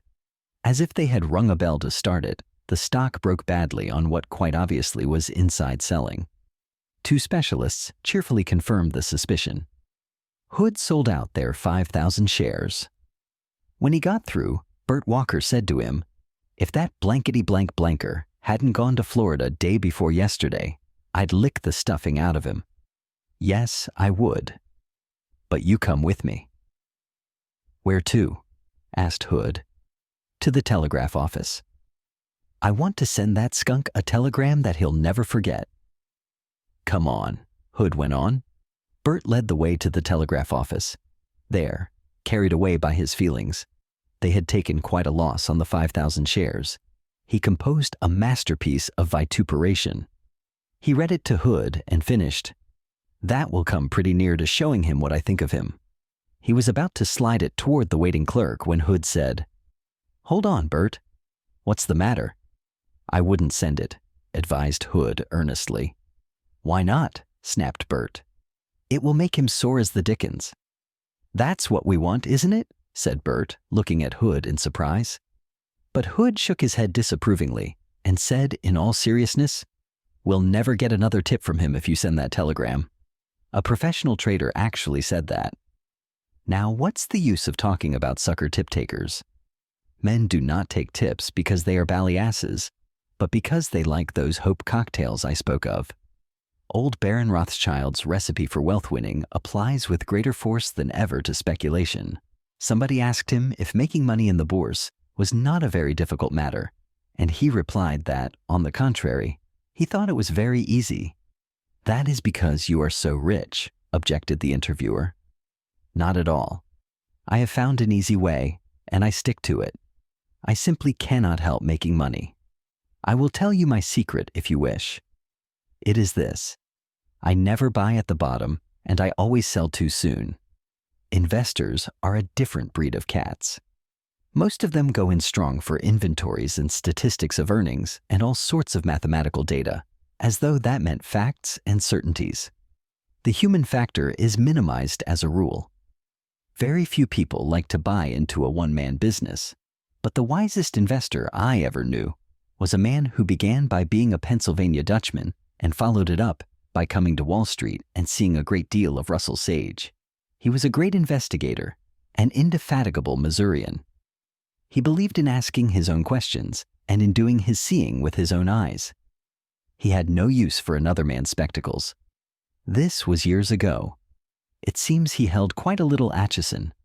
Presently, he began to hear disquieting reports about the company and its management. He was told that Mr. Reinhardt, the president, instead of being the marvel he was credited with being, in reality was a most extravagant manager whose recklessness was fast pushing the company into a mess. There would be the deuce to pay on the inevitable day of reckoning. This was precisely the kind of news that was as the breath of life to the Pennsylvania Dutchman. He hurried over to Boston to interview Mr. Reinhardt and ask him a few questions. The questions consisted of repeating the accusations he had heard and then asking the president of the Atchison, Topeka, and Santa Fe Railroad if they were true. Mr. Reinhardt not only denied the allegations emphatically, but said even more. He proceeded to prove by figures that the alligators were malicious liars. The Pennsylvania Dutchman had asked for exact information, and the president gave it to him, showing him what the company was doing and how it stood financially, to a cent. The Pennsylvania Dutchman thanked President Reinhardt, returned to New York, and promptly sold all his Atchison holdings. A week or so later, he used his idle funds to buy a big lot of Delaware, Lackawanna, and Western. Years afterward, we were talking of lucky swaps, and he cited his own case. He explained what prompted him to make it. You see, he said, I noticed that President Reinhardt, when he wrote down figures, took sheets of letter paper from a pigeonhole in his mahogany roll-top desk. It was fine, heavy linen paper with beautifully engraved letterheads in 2 colors. It was not only very expensive, but worse. It was unnecessarily expensive. He would write a few figures on a sheet to show me exactly what the company was earning on certain divisions, or to prove how they were cutting down expenses or reducing operating costs, and then he would crumple up the sheet of the expensive paper and throw it in the wastebasket. Pretty soon he would want to impress me with the economies they were introducing, and he would reach for a fresh sheet of the beautiful notepaper with the engraved letterheads in 2 colors. A few figures, and bingo, into the wastebasket. More money wasted without a thought.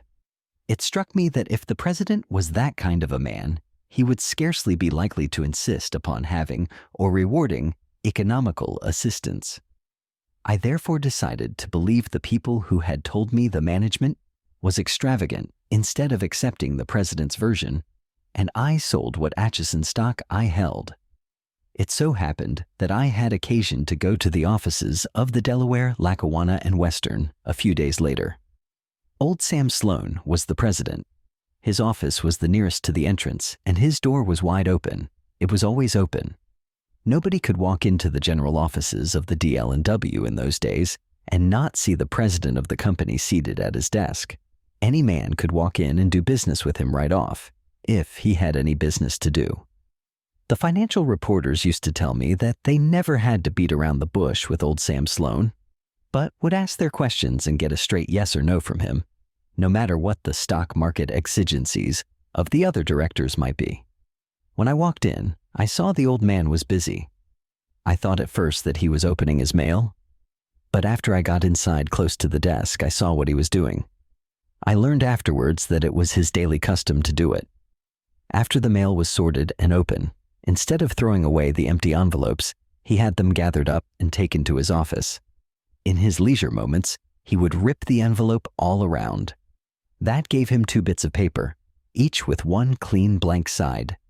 He would pile these up, and then he would have them distributed about, to be used in lieu of scratch pads for such figuring as Reinhardt had done for me on engraved notepaper. No waste of empty envelopes, and no waste of the president's idle moments. Everything utilized. It struck me that if that was the kind of man the DL&W had for president, the company was managed economically in all departments. The president would see to that. Of course, I knew the company was paying regular dividends and had a good property. I bought all the DL&W stock I could. Since that time, the capital stock has been doubled and quadrupled. My annual dividends amount to as much as my original investment. I still have my DL&W, and Atchison went into the hands of a receiver a few months after I saw the president throwing sheet after sheet of linen paper with engraved letterheads in 2 colors into the wastebasket to prove to me with figures that he was not extravagant. And the beauty of that story is that it is true, and that no other stock that the Pennsylvania Dutchman could have bought would have proved to be so good an investment as DL&W. Chapter 17. One of my most intimate friends is very fond of telling stories about what he calls my hunches. He is forever ascribing to me powers that defy analysis. He declares I merely follow blindly certain mysterious impulses and thereby get out of the stock market at precisely the right time. His pet yarn is about a black cat that told me at his breakfast table to sell a lot of stock I was carrying, and that after I got the pussy's message, I was grouchy and nervous until I sold every share I was long of. I got practically the top prices of the movement, which of course strengthened the hunch theory of my hard-headed friend. I had gone to Washington to endeavor to convince a few congressmen that there was no wisdom in taxing us to death, and I wasn't paying much attention to the stock market. My decision to sell out my line came suddenly, hence my friend's yarn. I admit that I do get irresistible impulses at times to do certain things in the market. It doesn't matter whether I am long or short of stocks. I must get out. I am uncomfortable until I do. I myself think that what happens is that I see a lot of warning signals. Perhaps not a single the first of may be sufficiently clear or powerful to afford me a positive, definite reason for doing what I suddenly feel like doing. Probably that is all there is to what they call ticker sense that old traders say James R. Keene had so strongly developed and other operators before him. Usually, I confess, the warning turns out to be not only sound, but timed to the minute. But in this particular instance, there was no hunch. The black cat had nothing to do with it. What he tells everybody about my getting up so grumpy that morning, I suppose can be explained, if I in truth was grouchy, by my disappointment. I knew I was not convincing the congressman I talked to, and the committee did not view the problem of taxing Wall Street as I did. I wasn't trying to arrest or evade taxation on stock transactions, but to suggest a tax that I, as an experienced stock operator, felt was neither unfair nor unintelligent. I didn't want Uncle Sam to kill the goose that could lay so many golden eggs with fair treatment.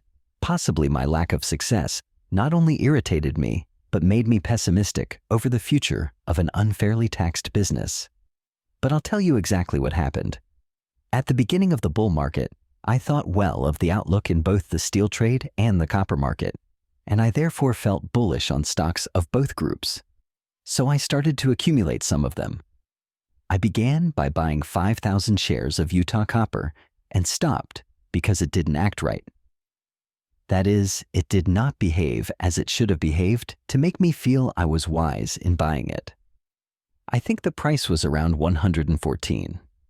I also started to buy United States Steel at almost the same price. I bought in all 20,000 shares the first day because it did act right. I followed the method I have described before. Steel continued to act right, and I therefore continued to accumulate it until I was carrying 72,000 shares of it in all. But my holdings of Utah Copper consisted of my initial purchase. I never got above the 5,000 shares. Its behavior did not encourage me to do more with it. Everybody knows what happened. We had a big bull movement. I knew the market was going up. General conditions were favorable, even after stocks had gone up extensively, and my paper profit was not to be sneezed at. The tape kept trumpeting, "Not yet, not yet." When I arrived in Washington, the tape was still saying that to me. Of course, I had no intention of increasing my line at that late day, even though I was still bullish. At the same time, the market was plainly going my way, and there was no occasion for me to sit in front of a quotation board all day in hourly expectation of getting a tip to get out. Before the clarion call to retreat came, barring an utterly unexpected catastrophe, of course, the market would hesitate or otherwise prepare me for a reversal of the speculative situation. That was the reason why I went blithely about my business with my congressman. At the same time, prices kept going up, and that meant that the end of the bull market was drawing nearer. I did not look for the end on any fixed date. That was something quite beyond my power to determine. But I needn't tell you that I was on the watch for the tip-off. I always am, anyhow. It has become a matter of business habit with me. I cannot swear to it, but I rather suspect that the day before I sold out, seeing the high prices made me think of the magnitude of my paper profit, as well as of the line I was carrying, and, later on, of my vain efforts to induce our legislators to deal fairly and intelligently by Wall Street. That was probably the way and the time the seed was sown within me. The subconscious mind worked on it all night. In the morning, I thought of the market and began to wonder how it would act that day.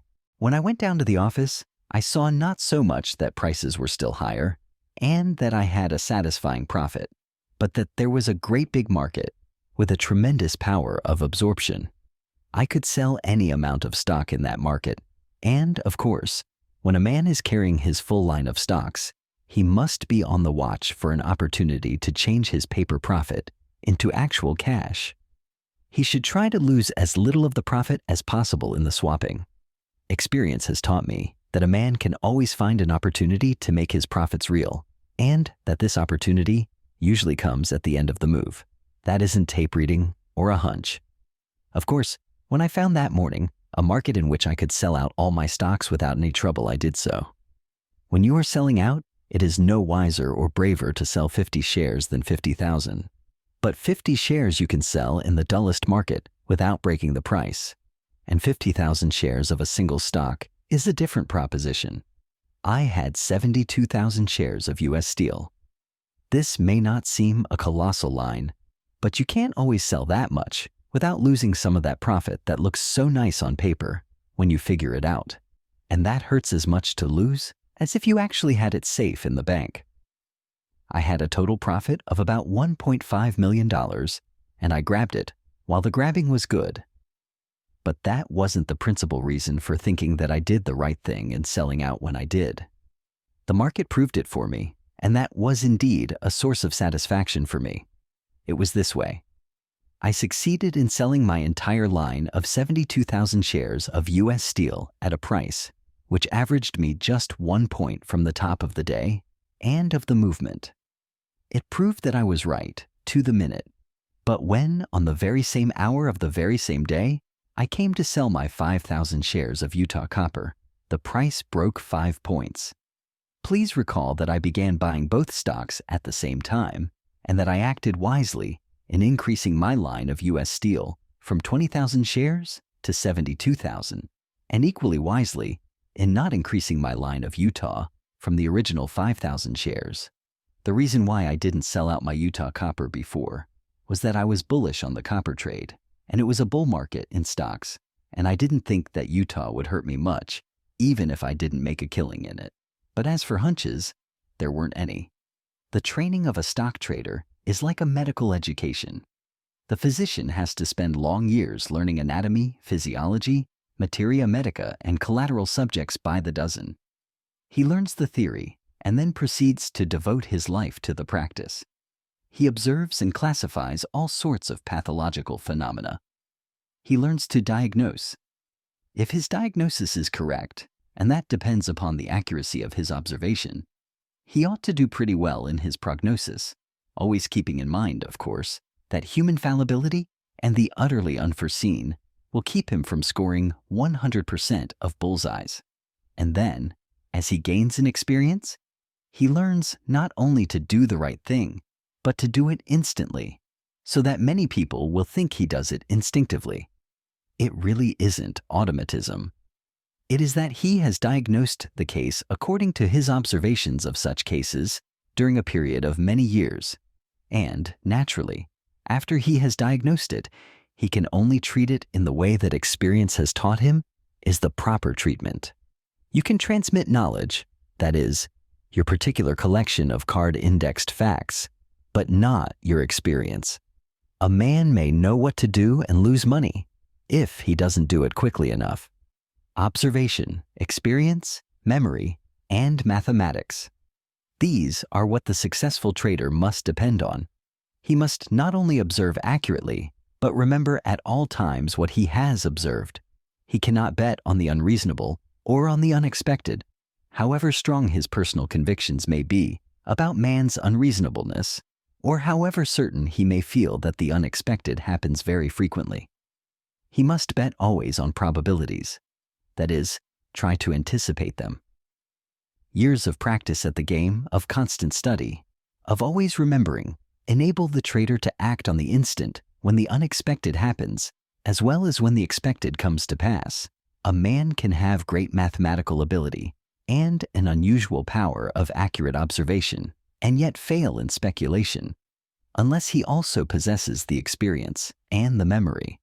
And then, like the physician who keeps up with the advances of science, the wise trader never ceases to study general conditions to keep track of developments everywhere that are likely to affect or influence the course of the various markets.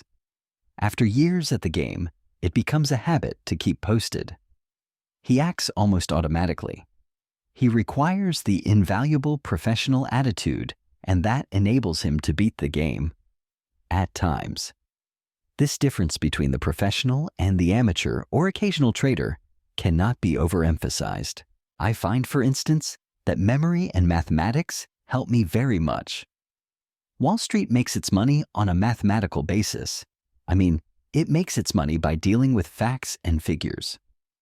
When I said that a trader has to keep posted to the minute and that he must take a purely professional attitude toward all markets and all developments, I merely meant to emphasize again that hunches and the mysterious ticker sense haven't so much to do with success. Of course, it often happens that an experienced trader acts so quickly that he hasn't time to give all his reasons in advance. But nevertheless, they are good and sufficient reasons because they are based on facts collected by him in his years of working and thinking and seeing things from the angle of the professional, to whom everything that comes to his mill is grist. Let me illustrate what I mean by professional attitude. I keep track of the commodities markets, always. It is a habit of years. As you know, the government reports indicated a winter wheat crop about the same as last year and a bigger spring wheat crop than in 1921. The condition was much better, and we probably would have an earlier harvest than usual. When I got the figures of condition, and I saw what we might expect in the way of yield, mathematics, I also thought at once of the coal miners' strike and the railroad shopmen's strike. I couldn't help thinking of them because my mind always thinks of all developments that have a bearing on the markets. It instantly struck me that the strike, which had already affected the movement of freight everywhere, must affect wheat prices adversely. I figured this way. There was bound to be considerable delay in moving winter wheat to market by reason of the strike-crippled transportation facilities, and by the time those improved, the spring wheat crop would be ready to move.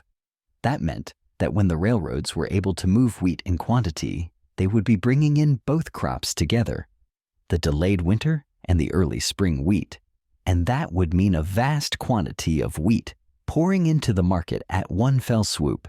Such being the facts of the case, the obvious probabilities, the traders, who would know and figure as I did, would not bull wheat for a while. They would not feel like buying it unless the price declined to such figures as made the purchase of wheat a good investment. With no buying power in the market, the price ought to go down. Thinking the way I did, I must find whether I was right or not. As old Pat Hearn used to remark, you can't tell till you bet. Between being bearish and selling, there is no need to waste time.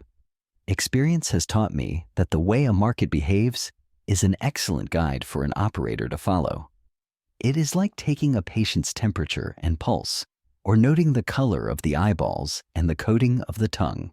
Now, ordinarily, a man ought to be able to buy or sell 1,000,000 bushels of wheat within a range of a quarter cent. On this day, when I sold the 250,000 bushels to test the market for timeliness, the price went down a quarter cent. Then, since the reaction did not definitely tell me all I wished to know, I sold another 250,000 bushels. I noticed that it was taken in driblets. That is, the buying was in lots of 10 or 15 bushels instead of being taken in 2 or 3 transactions, which would have been the normal way. In addition to the homeopathic buying, the price went down 1.25 cents on my selling. Now, I need not waste my time pointing out that the way in which the market took my wheat and the disproportionate decline on my selling told me that there was no buying power there. Such being the case, what was the only thing to do? Of course, to sell a lot more. Following the dictates of experience may possibly fool you now and then, but not following them invariably makes an ass of you. So I sold 2,000,000 bushels and the price went down some more. A few days later, the market's behavior practically compelled me to sell an additional 2,000,000 bushels, and the price declined further still. A few days later, wheat started to break badly and slumped off 6 cents a bushel. And it didn't stop there. It has been going down, with short-lived rallies. Now, I didn't follow a hunch. Nobody gave me a tip. It was my habitual or professional mental attitude toward the commodities markets that gave me the profit, and that attitude came from my years at this business. I study because my business is to trade. The moment the tape told me that I was on the right track, my business duty was to increase my line. I did. That is all there is to it. I have found that experience is apt to be a steady dividend payer in this game, and that observation gives you the best tips of all. The behavior of a certain stock is all you need at times. You observe it. Then experience shows you how to profit by variations from the usual, that is, from the probable. For example, we know that all stocks do not move one way together, but that all the stocks of a group will move up in a bull market and down in a bear market. This is a commonplace of speculation. It is the commonest of all self-given tips, and the commission houses are well aware of it and pass it on to any customer who has not thought of it himself. I mean, the advice to trade in those stocks which have lagged behind other stocks of the same group. Thus, if U.S. Steel goes up, it is logically assumed that it is only a matter of time when Crucible or Republic or Bethlehem will follow suit. Trade conditions and prospects should work alike with all stocks of a group, and the prosperity should be shared by all, on the theory, corroborated by experience times without number, that every dog has his day in the market. The public will buy AB Steel because it has not advanced while CD Steel and XY Steel have gone up. I never buy a stock even in a bull market if it doesn't act as it ought to act in that kind of market. I have sometimes bought a stock during an undoubted bull market and found out that other stocks in the same group were not acting bullishly, and I have sold out my stock. Why? Experience tells me that it is not wise to buck against what I may call the manifest group tendency. I cannot expect to play certainties only. I must reckon on probabilities and anticipate them. An old broker once said to me, "If I am walking along a railroad track and I see a train coming toward me at 60 miles an hour, do I keep on walking on the ties?" Friend, I sidestep. And I don't even pat myself on the back for being so wise and prudent. Last year, after the general bull movement was well underway, I noticed that one stock in a certain group was not going with the rest of the group, though the group with that one exception was going with the rest of the market. I was long a very fair amount of Blackwood Motors. Everybody knew that the company was doing a very big business. The price was rising from 1 to 3 points a day, and the public was coming in more and more. This naturally centered attention on the group, and all the various motor stocks began to go up. One of them, however, persistently held back, and that was Chester. It lagged behind the others so that it was not long before it made people talk. The low price of Chester and its apathy was contrasted with the strength and activity in Blackwood and other motor stocks, and the public logically enough listened to the touts and tipsters and wiseacres and began to buy Chester on the theory that it must presently move up with the rest of the group. Instead of going on this moderate public buying, Chester actually declined. Now, it would have been no job to put it up in that bull market, considering that Blackwood, a stock of the same group, was one of the sensational leaders of the general advance, and we were hearing nothing but the wonderful improvement in the demand for automobiles of all kinds and the record output. It was thus plain that the inside clique in Chester were not doing any of the things that inside cliques invariably do in a bull market. For this failure to do the usual thing, there might be two reasons. Perhaps the insiders did not put it up because they wished to accumulate more stock before advancing the price. But this was an untenable theory if you analyze the volume and character of the trading in Chester. The other reason was that they did not put it up because they were afraid of getting stock if they tried to. When the men who ought to want a stock don't want it, why should I want it? I figured that no matter how prosperous other automobile companies might be, it was a cinch to sell Chester short. Experiences had taught me to beware of buying a stock that refuses to follow the group leader. I easily established the fact that not only there was no inside buying, but that there was actually inside selling. There were other symptomatic warnings against buying Chester, though all I required was its inconsistent market behavior. It was again the tape that tipped me off, and that was why I sold Chester short. One day, not very long afterward, the stock broke wide open. Later on we learned, officially as it were, that insiders had indeed been selling it, knowing full well that the condition of the company was not good. The reason, as usual, was disclosed after the break.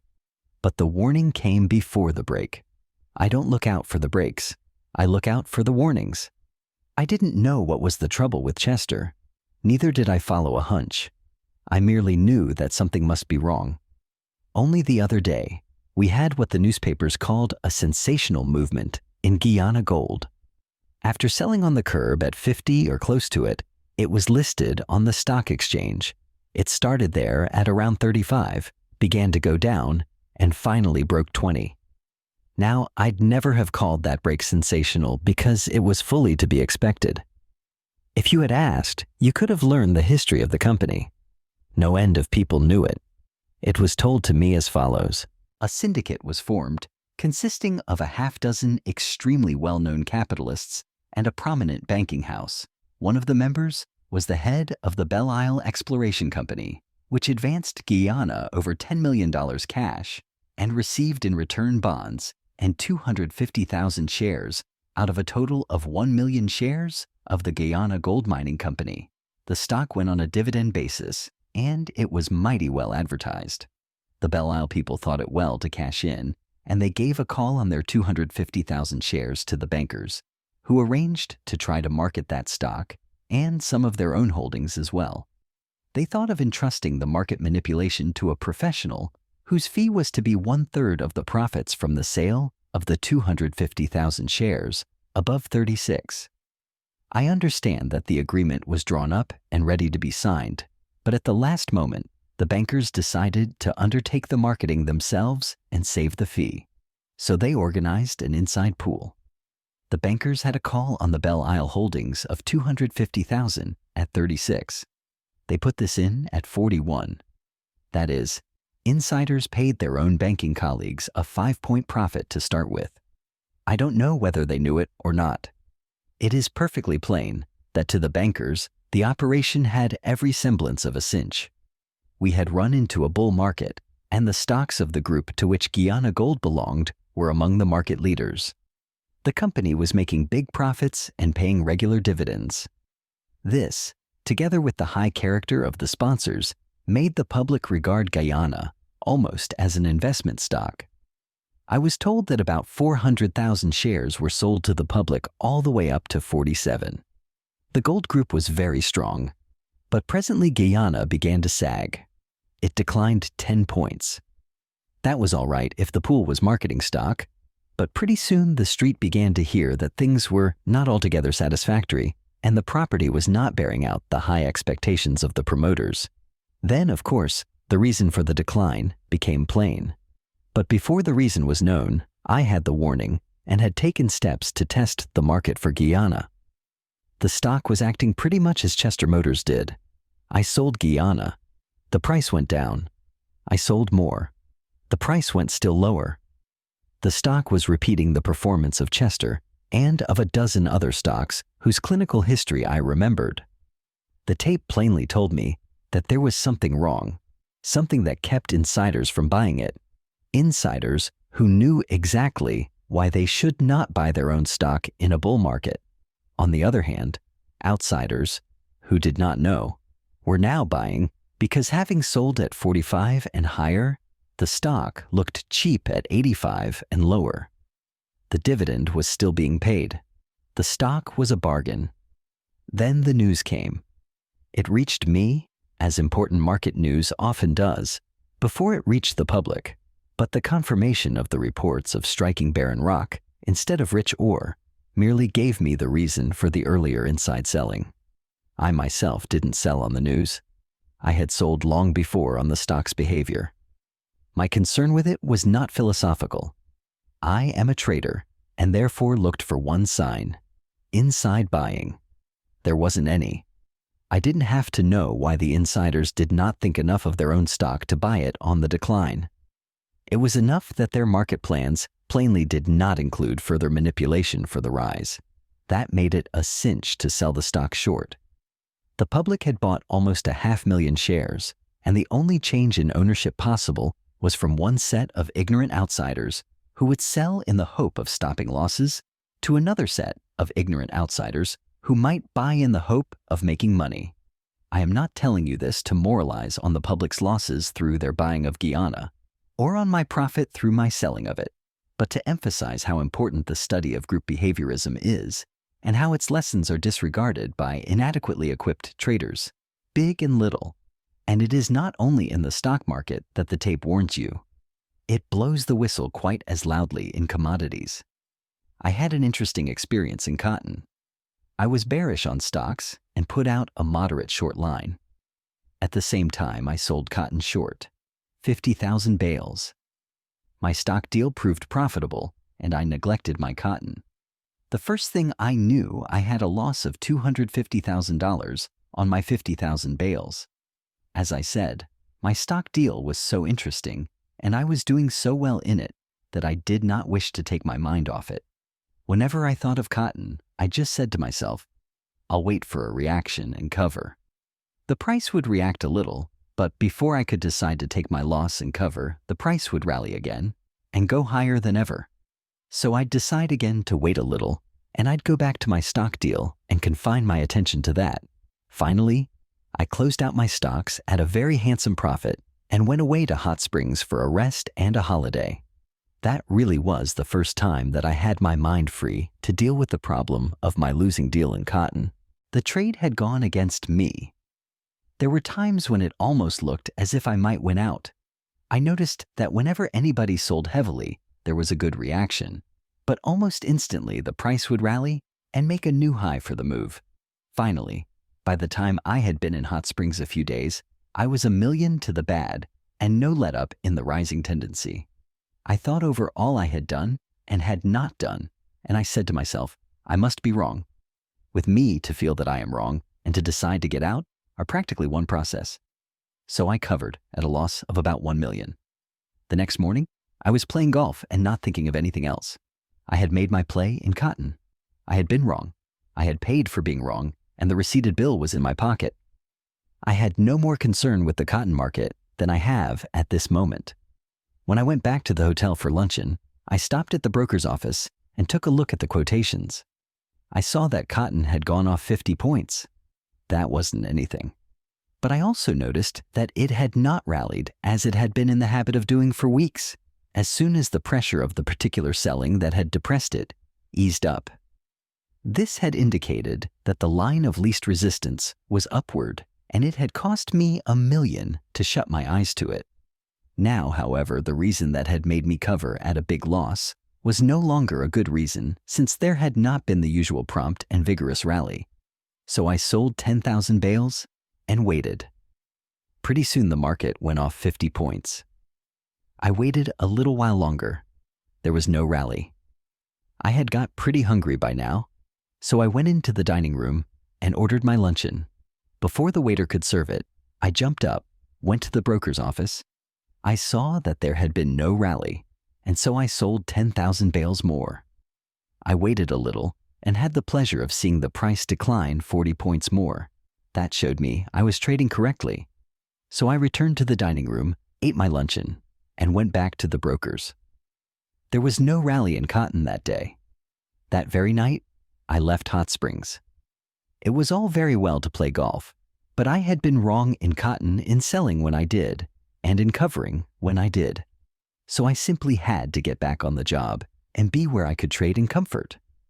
The way the market took my first 10,000 bales made me sell the second 10,000, and the way the market took the second made me certain the turn had come. It was the difference in behavior. Well, I reached Washington and went to my broker's office there, which was in charge of my old friend Tucker. While I was there, the market went down some more. I was more confident of being right now than I had been of being wrong before. So I sold 40,000 bales and the market went off 75 points. It showed that there was no support there. That night, the market closed still lower. The old buying power was plainly gone. There was no telling at what level that power would again develop, but I felt confident of the wisdom of my position. The next morning, I left Washington for New York by motor. There was no need to hurry. When we got to Philadelphia, I drove to a broker's office. I saw that there was the very dickens to pay in the cotton market. Prices had broken badly, and there was a small-sized panic on. I didn't wait to get to New York. I called up my brokers on the long distance, and I covered my shorts. As soon as I got my reports and found that I had practically made up my previous loss, I motored on to New York without having to stop en route to see any more quotations. Some friends who were with me in Hot Springs talk to this day of the way I jumped up from the luncheon table to sell that second lot of 10,000 bales. But again, that clearly was not a hunch. It was an impulse that came from the conviction that the time to sell cotton had now come, however great my previous mistake had been. I had to take advantage of it. It was my chance. The subconscious mind probably went on working, reaching conclusions for me. The decision to sell in Washington was the result of my observation. My years of experience in trading told me that the line of least resistance had changed from up to down. I bore the cotton market no grudge for taking $1 million out of me, and I did not hate myself for making a mistake of that caliber any more than I felt proud for covering in Philadelphia and making up my loss. My trading mind concerns itself with trading problems, and I think I am justified in asserting that I made up my first loss because I had the experience and the memory. Chapter 18. History repeats itself all the time in Wall Street. Do you remember a story I told you about covering my shorts at the time Stratton had cornered? Well, another time I used practically the same tactics in the stock market. The stock was tropical trading. I have made money bulling it and also bearing it. It always was an active stock and a favorite with adventurous traders. The inside coterie has been accused time and again by the newspapers of being more concerned over the fluctuations in the stock than with encouraging permanent investment in it. The other day, one of the ablest brokers I know asserted that not even Daniel Drew in Erie or H.O. Havamere in sugar developed so perfect a method for milking the market for a stock as President Mulligan and his friends have done in tropical trading. Many times they have encouraged the bears to sell TT short, and then have proceeded to squeeze them with business-like thoroughness. There was no more vindictiveness about the process than is felt by a hydraulic press, or no more squeamishness either. Of course, there have been people who have spoken about certain unsavory incidents in the market career of TT stock, but I dare say these critics were suffering from the squeezing. Why do the room traders, who have suffered so often from the loaded dice of the insiders, continue to go up against the game? Well, for one thing, they like action, and they certainly get it in tropical trading. No prolonged spells of dullness, no reasons asked or given, no time wasted, no patience strained by waiting for the tipped movement to begin. Always enough stock to go around, except when the short interest is big enough to make the scarcity worthwhile. One born every minute. It so happened some time ago that I was in Florida on my usual winter vacation. I was fishing and enjoying myself without any thought of the markets, excepting when we received a batch of newspapers. One morning when the semi-weekly mail came in, I looked at the stock quotations and saw that tropical trading was selling at 155. The last time I'd seen a quotation in it, I think, was around 140. My opinion was that we were going into a bear market, and I was biding my time before going short of stocks. But there was no mad tush. That was why I was fishing and out of hearing of the ticker. I knew that I'd be back home when the real call came. In the meanwhile, nothing that I did or failed to do would hurry matters a bit. The behavior of tropical trading was the outstanding feature of the market, according to the newspapers I got that morning. It served to crystallize my general bearishness, because I thought it particularly asinine for the insiders to run up the price of TT in the face of the heaviness of the general list. There are times when the milking process must be suspended. What is abnormal is seldom a desirable factor in a trader's calculations, and it looked to me as if the marking up of that stock were a capital blunder. Nobody can make blunders of that magnitude with impunity, not in the stock market. After I got through reading the newspapers, I went back to my fishing, but I kept thinking of what the insiders in tropical trading were trying to do.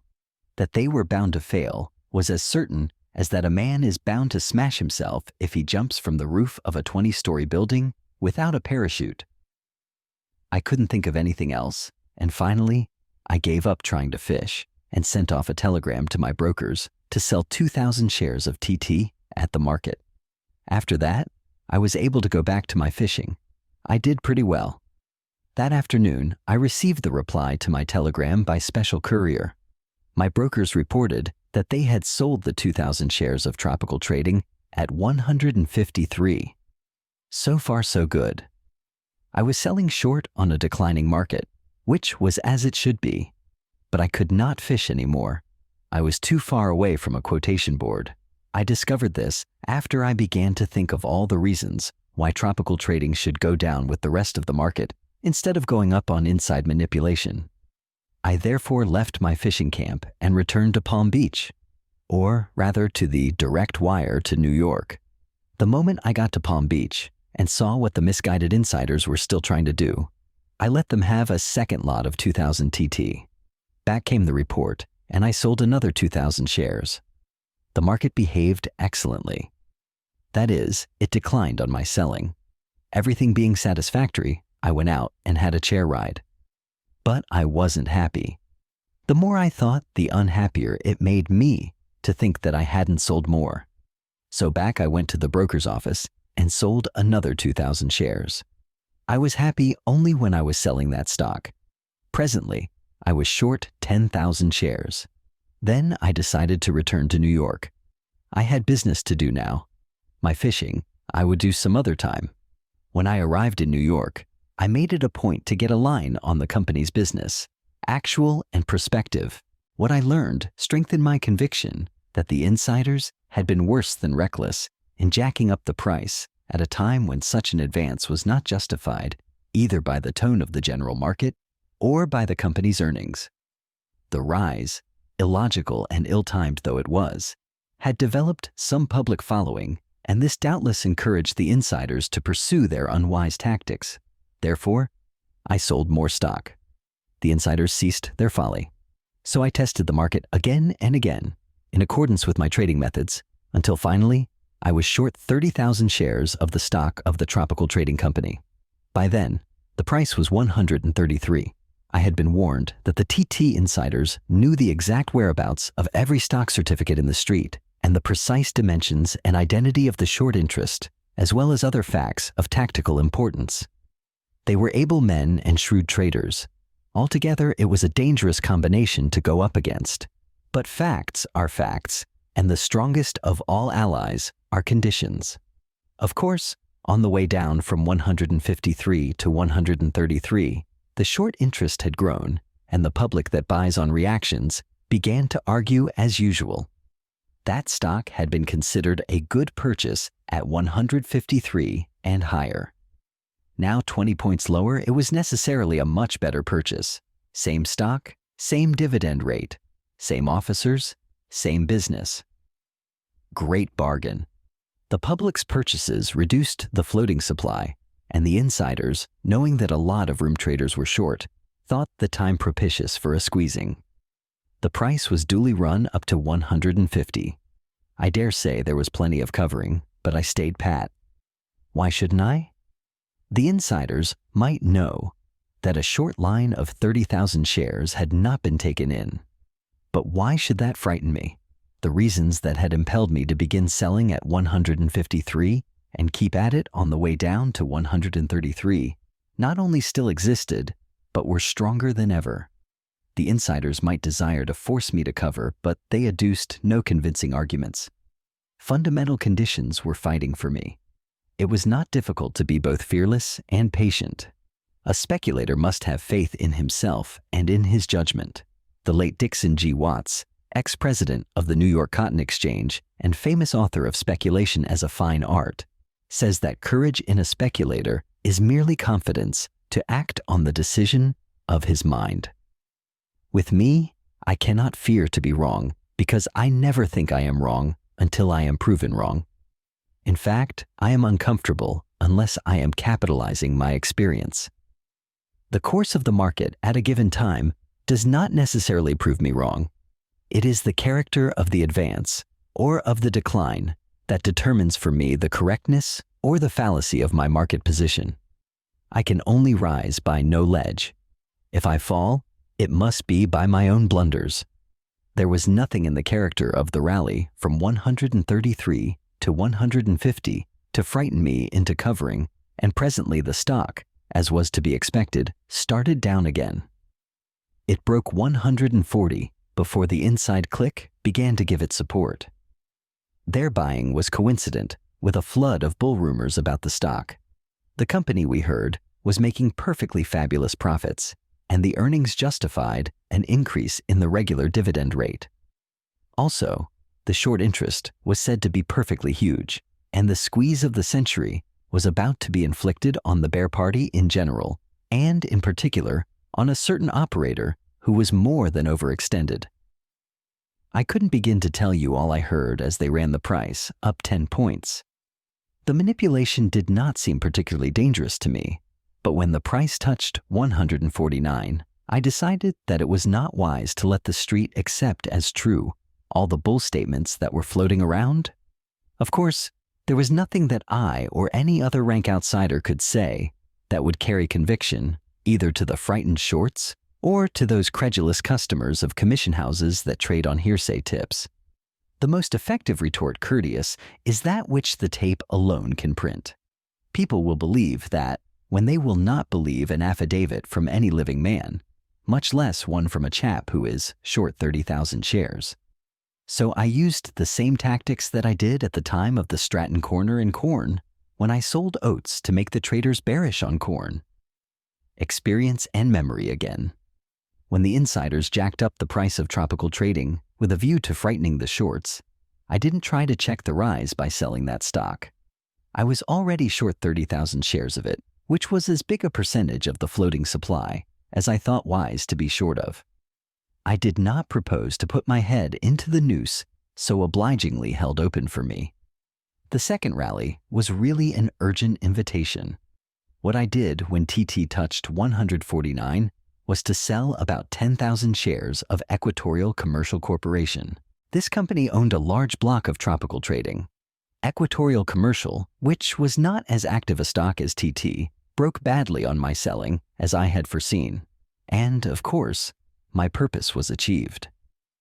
When the traders and the customers of the commission houses who had listened to the uncontradicted bull dope on TT saw that the rise in tropical synchronized with heavy selling and a sharp break in Equatorial, they naturally concluded that the strength of TT was merely a smokescreen, a manipulated advance obviously designed to facilitate inside liquidation in Equatorial Commercial, which was largest holder of TT stock.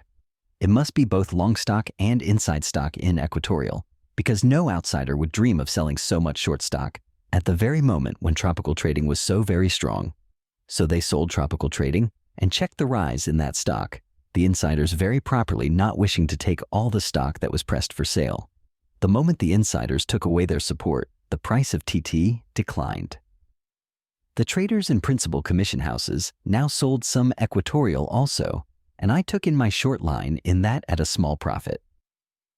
I hadn't sold it to make money out of the operation, but to check the rise in TT. Time and again, the tropical trading insiders and their hard-working publicity man flooded the street with all manner of bull items and tried to put up the price. And every time they did, I sold Equatorial Commercial short and covered it with TT, reacted, and carried EC with it. It took the wind out of the manipulator's sails. The price of TT finally went down to 125, and the short interest really grew so big that the insiders were enabled to run it up 20 or 25 points. This time it was a legitimate enough drive against an overextended short interest. But while I foresaw the rally, I did not cover, not wishing to lose my position. Before Equatorial Commercial could advance in sympathy with the rise in TT, I sold a raft of it short, with the usual results. This gave the lie to the bull talk in TT, which had got quite boisterous after the latest sensational rise. By this time, the general market had grown quite weak. As I told you, it was the conviction that we were in a bear market that started me selling TT short in the fishing camp in Florida. I was short of quite a few other stocks, but TT was my pet. Finally, general conditions proved too much for the inside click to defy, and TT hit the toboggan slide. It went below 120 for the first time in years, then below 110, below par, and still I did not cover. One day when the entire market was extremely weak, tropical trading broke 90, and on the demoralization I covered, same old reason. I had the opportunity, the big market and the weakness, and the excess of sellers over buyers. I may tell you, even at the risk of appearing to be monotonously bragging of my cleverness, that I took in my 30,000 shares of TT at practically the lowest prices of the movement. But I wasn't thinking of covering at the bottom. I was intent on turning my paper profits into cash without losing much of the profit in the changing. I stood pat throughout because I knew my position was sound. I wasn't bucking the trend of the market or going against basic conditions, but the reverse. And that was what made me so sure of the failure of an overconfident inside click. What they tried to do, others had tried before, and it had always failed. The frequent rallies, even when I knew as well as anybody that they were due, could not frighten me. I knew I'd do much better in the end by staying pat than by trying to cover to put out a new short line at a higher price. By sticking to the position that I felt was right, I made over $1 million.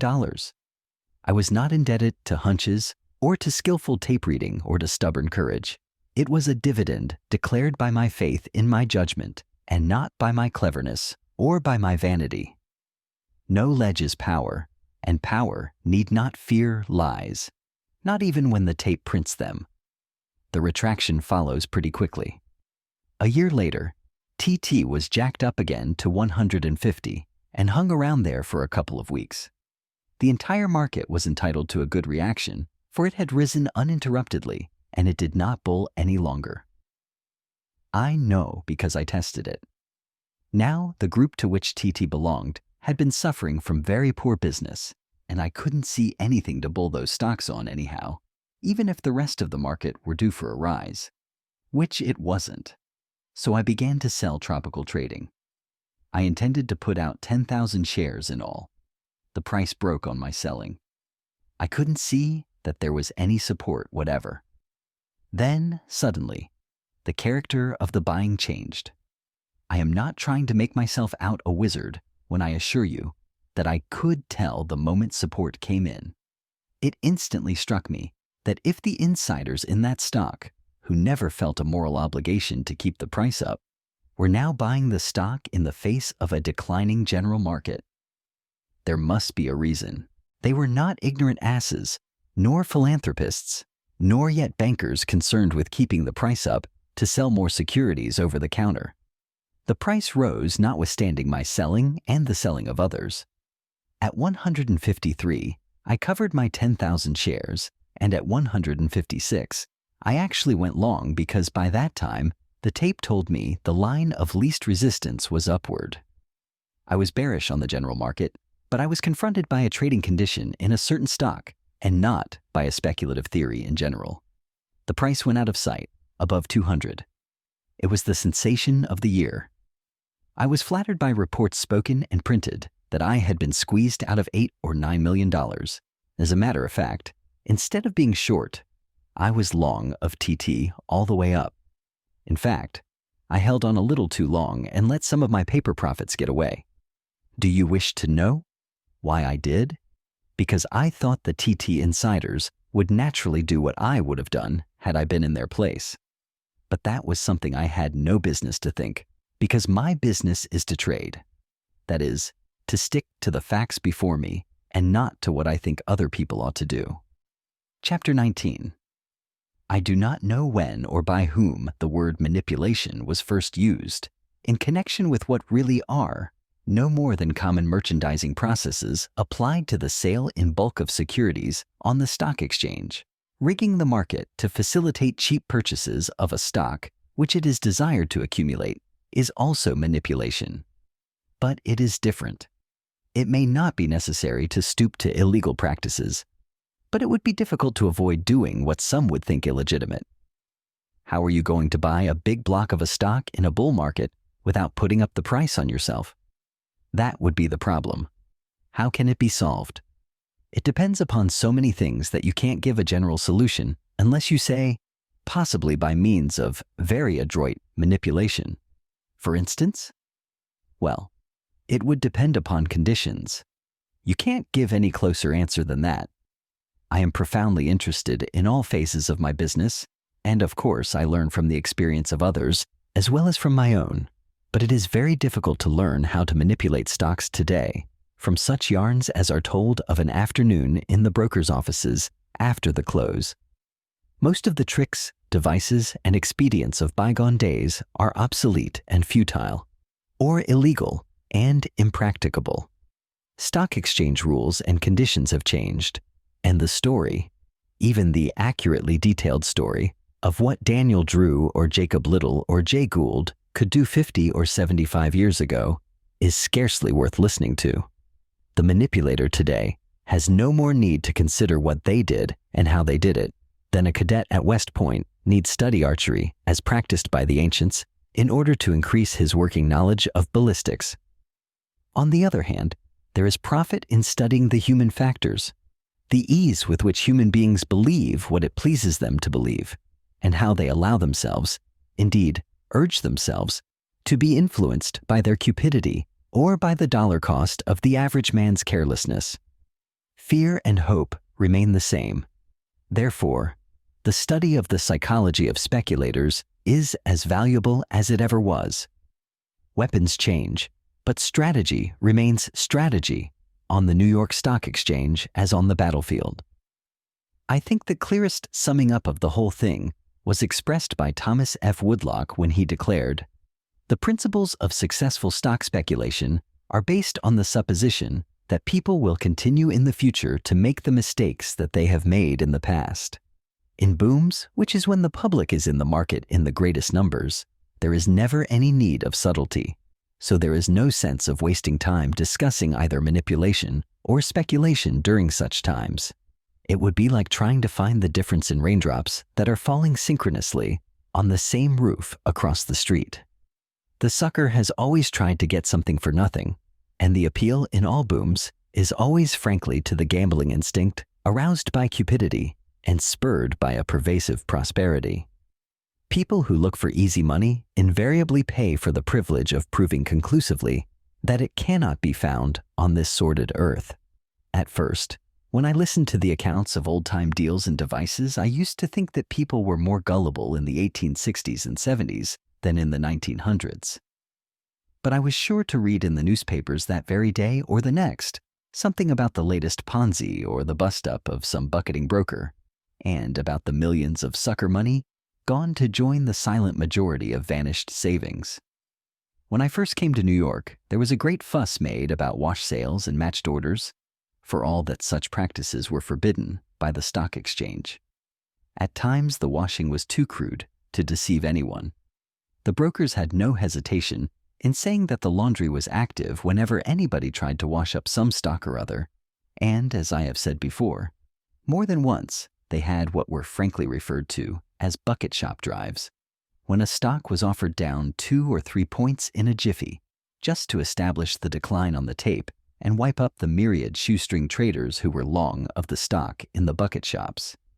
As for matched orders, they were always used with some misgivings by reason of the difficulty of coordinating and synchronizing operations by brokers, all such business being against stock exchange rules.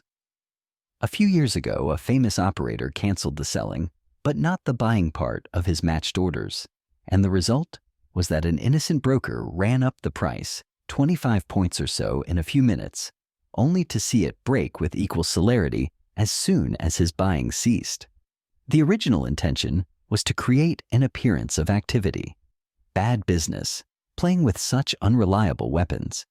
You see, you can't take your best brokers into your confidence, not if you want them to remain members of the New York Stock Exchange. Then also, the taxes have made all practices involving fictitious transactions much more expensive than they used to be in the old times. The dictionary definition of manipulation includes corners. Now, a corner might be the result of manipulation, or it might be the result of competitive buying, as, for instance, the Northern Pacific corner on May 9th, 1901, which certainly was not manipulation. The Stutz corner was expensive to everybody concerned, both in money and in prestige. And it was not a deliberately engineered corner at that. As a matter of fact, very few of the great corners were profitable to the engineers of them. Both Commodore Vanderbilt's Harlem corners paid big, but the old chap deserved the millions he made out of a lot of short sports, crooked legislators and aldermen who tried to double-cross him. On the other hand, Jay Gould lost in his Northwestern corner. Deacon S.V. White made $1 million in his Lackawanna corner, but Jim Keene dropped $1 million in the Hannibal and St. Joe deal. The financial success of a corner, of course, depends upon the marketing of the accumulated holdings at higher than cost, and the short interest has to be of some magnitude for that to happen easily. I used to wonder why corners were so popular among the big operators of a half-century ago. They were men of ability and experience, wide awake and not prone to childlike trust in the philanthropy of their fellow traders. Yet, they used to get stung with an astonishing frequency. A wise old broker told me that all the big operators of the 60s and 70s had one ambition, and that was to work a corner. In many cases, this was the offspring of vanity. In others, of the desire for revenge. At all events, to be pointed out as the man who had successfully cornered this or the other stock was in reality recognition of brains, boldness, and boodle. It gave the cornerer the right to be haughty. He accepted the plaudits of his fellows as fully earned. It was more than the prospective money profit that prompted the engineers of corners to do their damnedest. It was the vanity complex asserting itself among cold-blooded operators. Dogs certainly ate dog in those days with relish and ease. I think I told you before that I have managed to escape being squeezed more than once, not because of the possession of a mysterious ticker sense, but because I can generally tell the moment the character of the buying in the stock makes it imprudent for me to be short of it. This I do by common sense tests, which must have been tried in the old times also. Old Daniel Drew used to squeeze the boys with some frequency and make them pay high prices for the Erie shares they had sold short to him.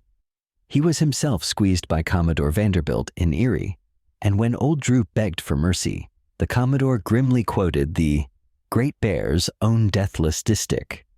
He that sells what isn't his and must buy it back or go to prison. Wall Street remembers very little of an operator who for more than a generation was one of its titans. His chief claim to immortality seems to be the phrase, watering stock. Addison G. Jerome was the acknowledged king of the public board in the spring of 1863. His market tips, they tell me, were considered as good as cash in bank. From all accounts, he was a great trader and made millions. He was liberal to the point of extravagance and had a great following in the street, until Henry Keep, known as William the Silent, squeezed him out of all his millions in the old southern corner. Keep, by the way, was the brother-in-law of Governor Roswell P. Flower. In most of the old corners, the manipulation consisted chiefly of not letting the other man know that you were cornering the stock, which he was variously invited to sell short. It therefore was aimed chiefly at fellow professionals, for the general public does not take kindly to the short side of the account. The reasons that prompted these wise professionals to put out short lines in such stocks were pretty much the same as prompts them to do the same thing today. Apart from the selling by faith-breaking politicians in the Harlem corner of the Commodore, I gather from the stories I have read that the professional traders sold the stock because it was too high, and the reason they thought it was too high was that it never before had sold so high, and that made it too high to buy. And if it was too high to buy, it was just right to sell. That sounds pretty modern, doesn't it? They were thinking of the price, and the Commodore was thinking of the value. And so, for years afterwards, old-timers tell me that people used to say, "He went short of Harlem," whenever they wished to describe abject poverty. Many years ago, I happened to be speaking to one of Jay Gould's old brokers. He assured me earnestly that Mr. Gould not only was a most unusual man, it was of him that old Daniel Drew shiveringly remarked, "His touch is death," but that he was head and shoulders above all other manipulators past and present. He must have been a financial wizard indeed to have done what he did. There can be no question of that. Even at this distance, I can see that he had an amazing knack for adapting himself to new conditions. And that is valuable in a trader. He varied his methods of attack and defense without a pang, because he was more concerned with the manipulation of properties than with stock speculation. He manipulated for investment rather than for a market turn. He early saw that the big money was in owning the railroads instead of rigging their securities on the floor of the stock exchange.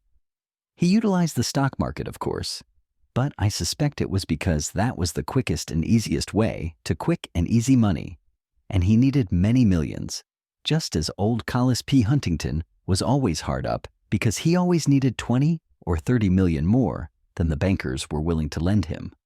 Vision without money means heartaches. With money, it means achievement, and that means power, and that means money, and that means achievement, and so on, over and over and over. Of course, manipulation was not confined to the great figures of those days. There were scores of minor manipulators. I remember a story an old broker told me about the manners and morals of the early 60s. He said, "The earliest recollection I have of Wall Street is of my first visit to the financial district. My father had some business to attend to there, and for some reason or other took me with him. We came down Broadway, and I remember turning off at Wall Street.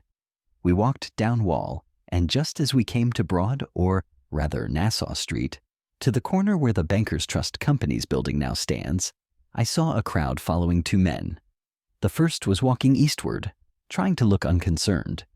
He was followed by the other, a red-faced man who was wildly waving his hat with one hand and shaking the other fist in the air. He was yelling to beat the band. 'Shylock! Shylock! What's the price of money? Shylock! Shylock!' I could see heads sticking out of windows. They didn't have skyscrapers in those days, but I was sure the second and third story rubbernecks would tumble out. My father asked what was the matter, and somebody answered something I didn't hear. I was too busy keeping a death clutch on my father's hand so that the jostling wouldn't separate us. The crowd was growing, as street crowds do, and I wasn't comfortable. Wild-eyed men came running down from Nassau Street and up from Broad, as well as east and west on Wall Street. After we finally got out of the jam, my father explained to me that the man who was shouting Shylock was so-and-so.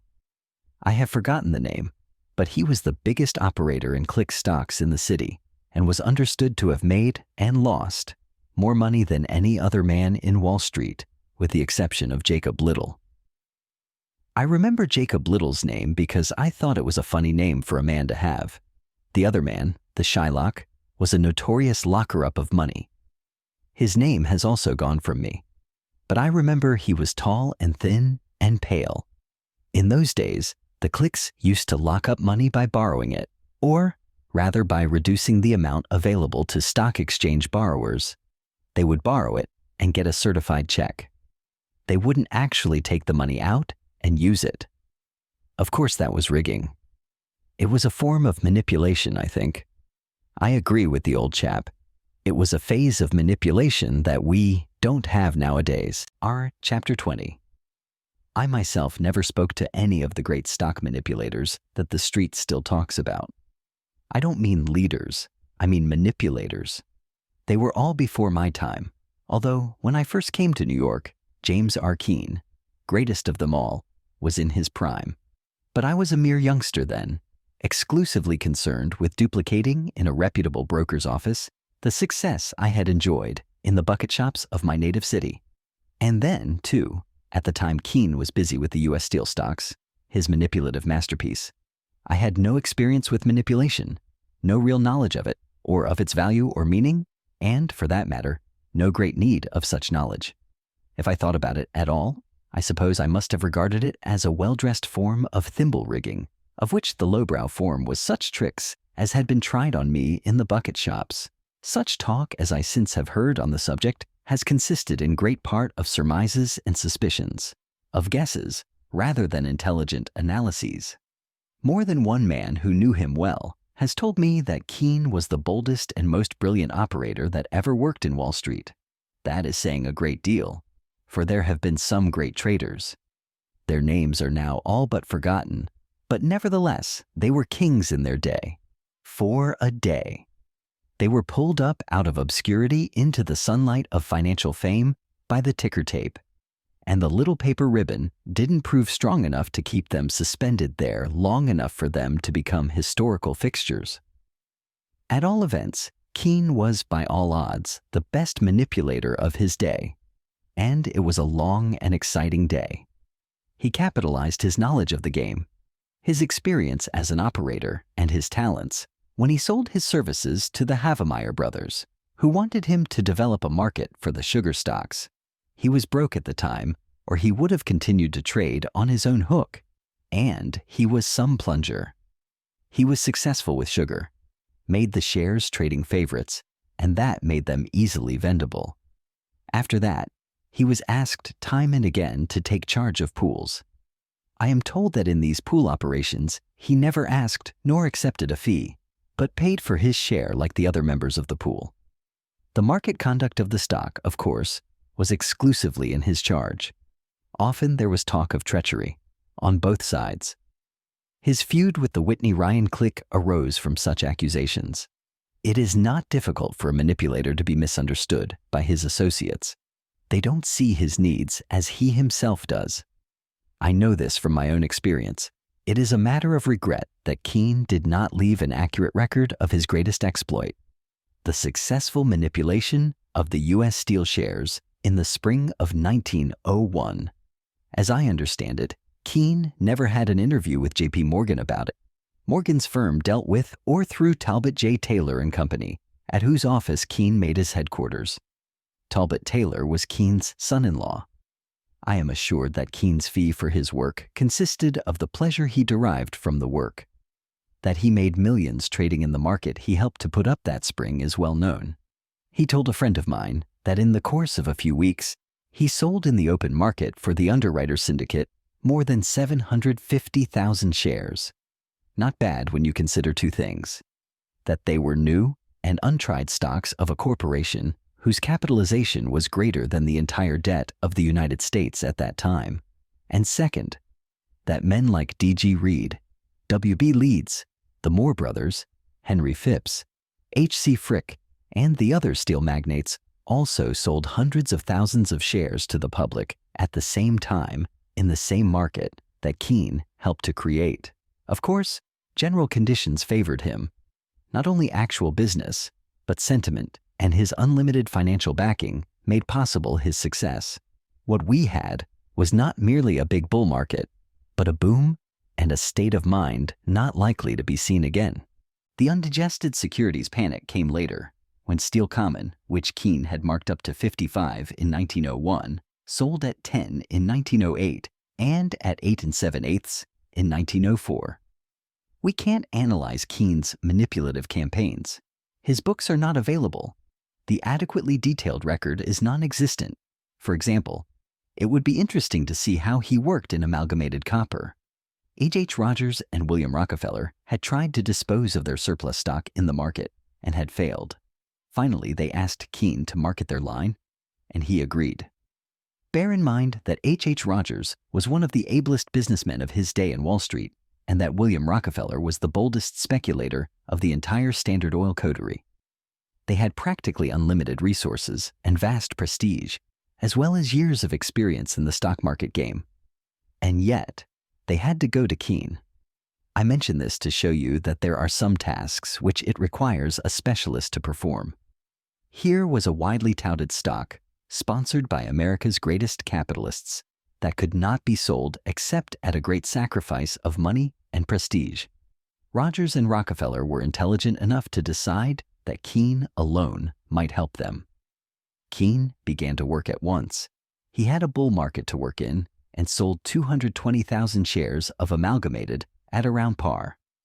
After he disposed of the insiders line, the public kept on buying, and the price went 10 points higher. Indeed, the insiders got bullish on the stock they had sold when they saw how eagerly the public was taking it. There was a story that Rogers actually advised Keene to go long of Amalgamated. It is scarcely credible that Rogers meant to unload on Keene. He was too shrewd a man not to know that Keene was no bleeding lamb.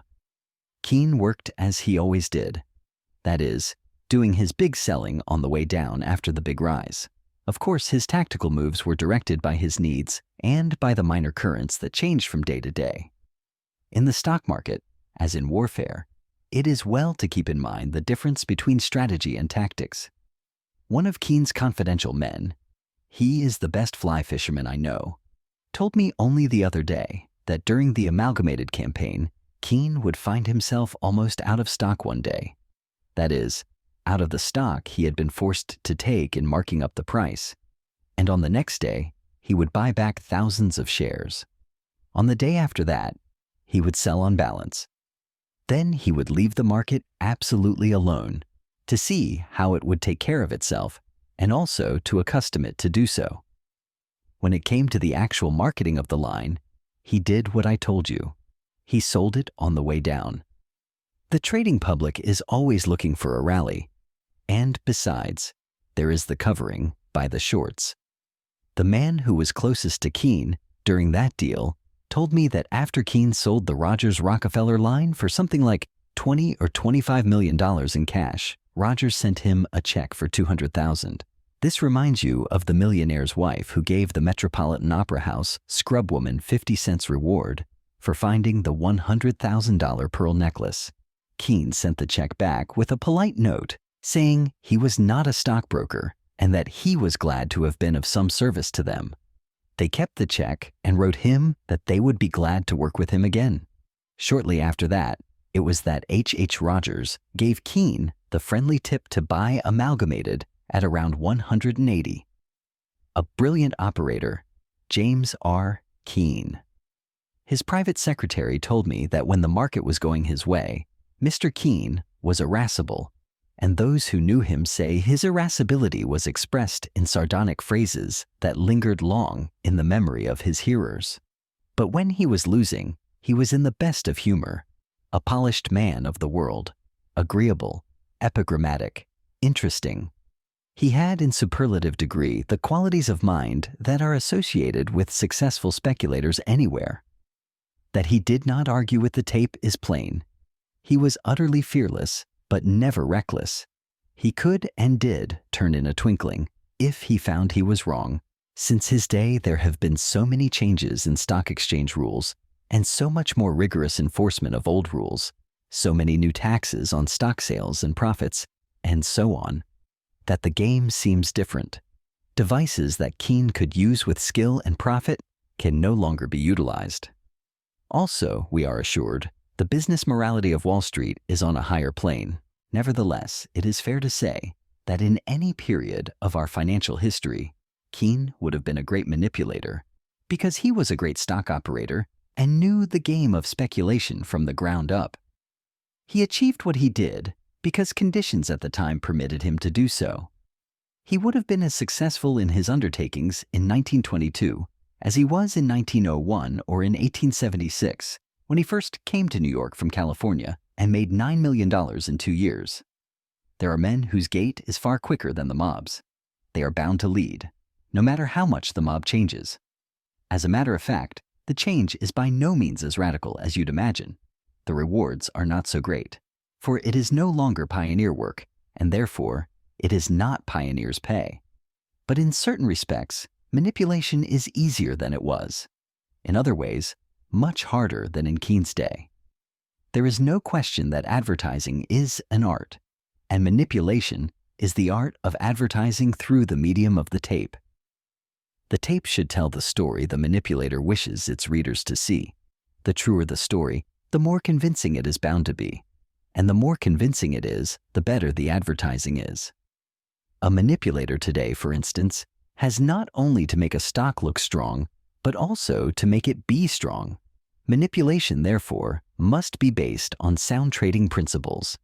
That is what made Keene such a marvelous manipulator. He was a consummate trader to begin with.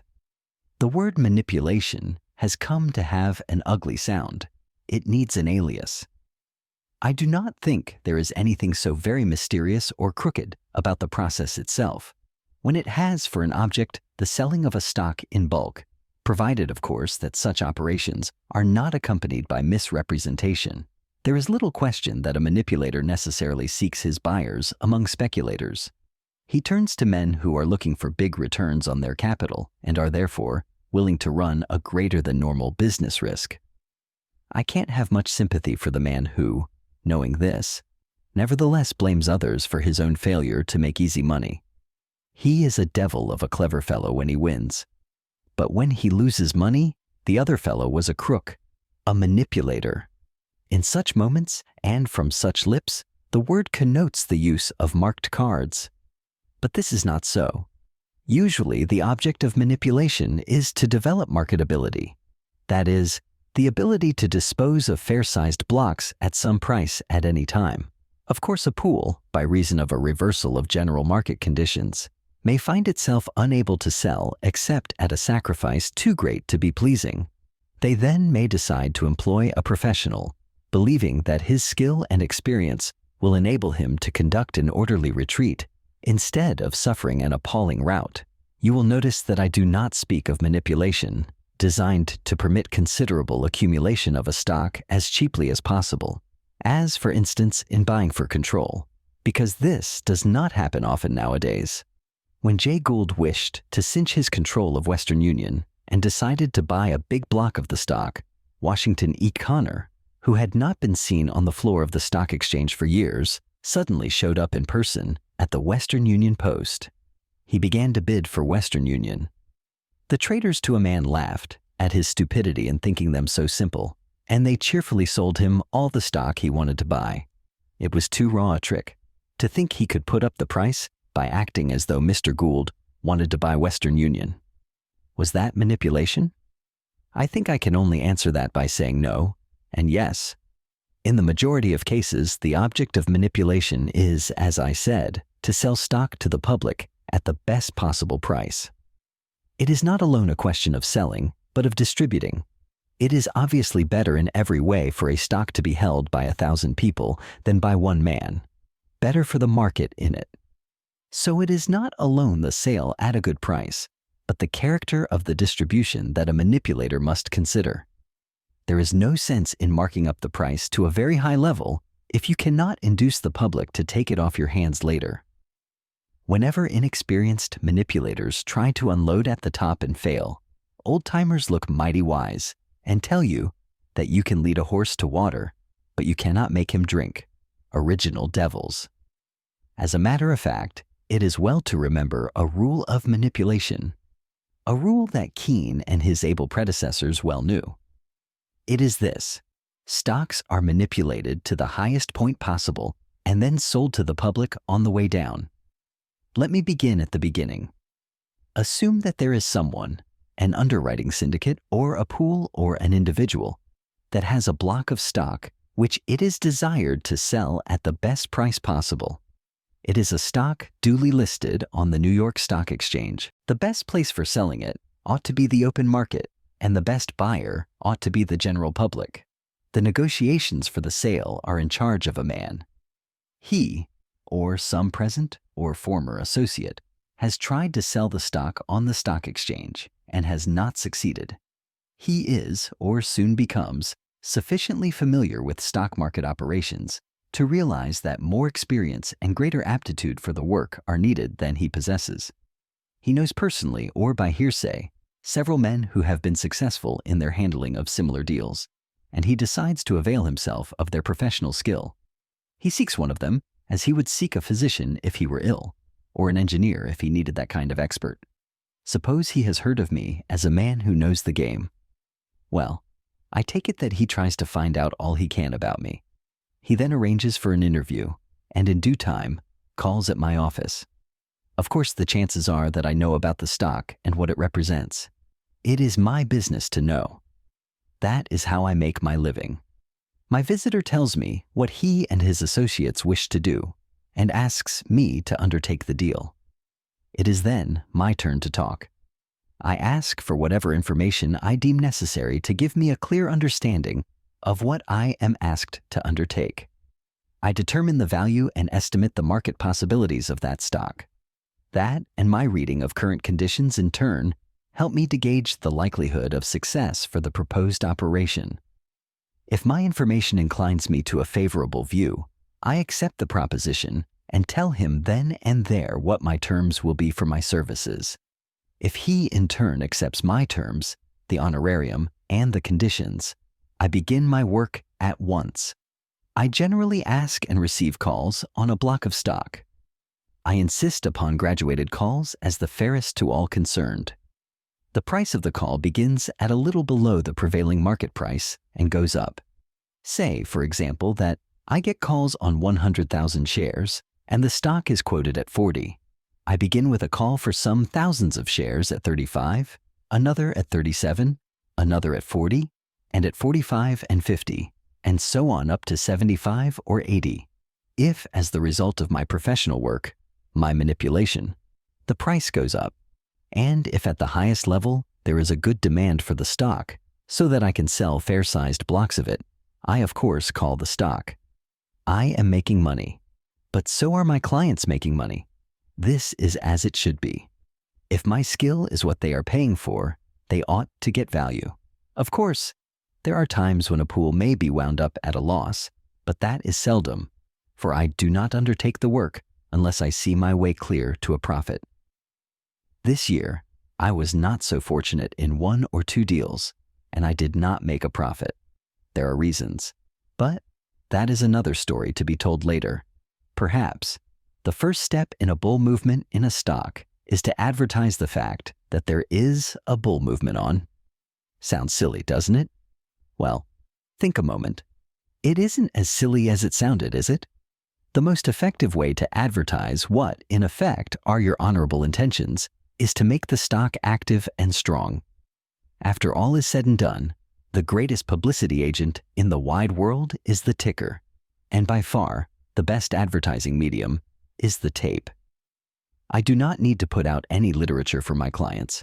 I do not have to inform the daily press as to the value of the stock or to work the financial reviews for notices about the company's prospects. Neither do I have to get a following. I accomplish all these highly desirable things by merely making the stock active.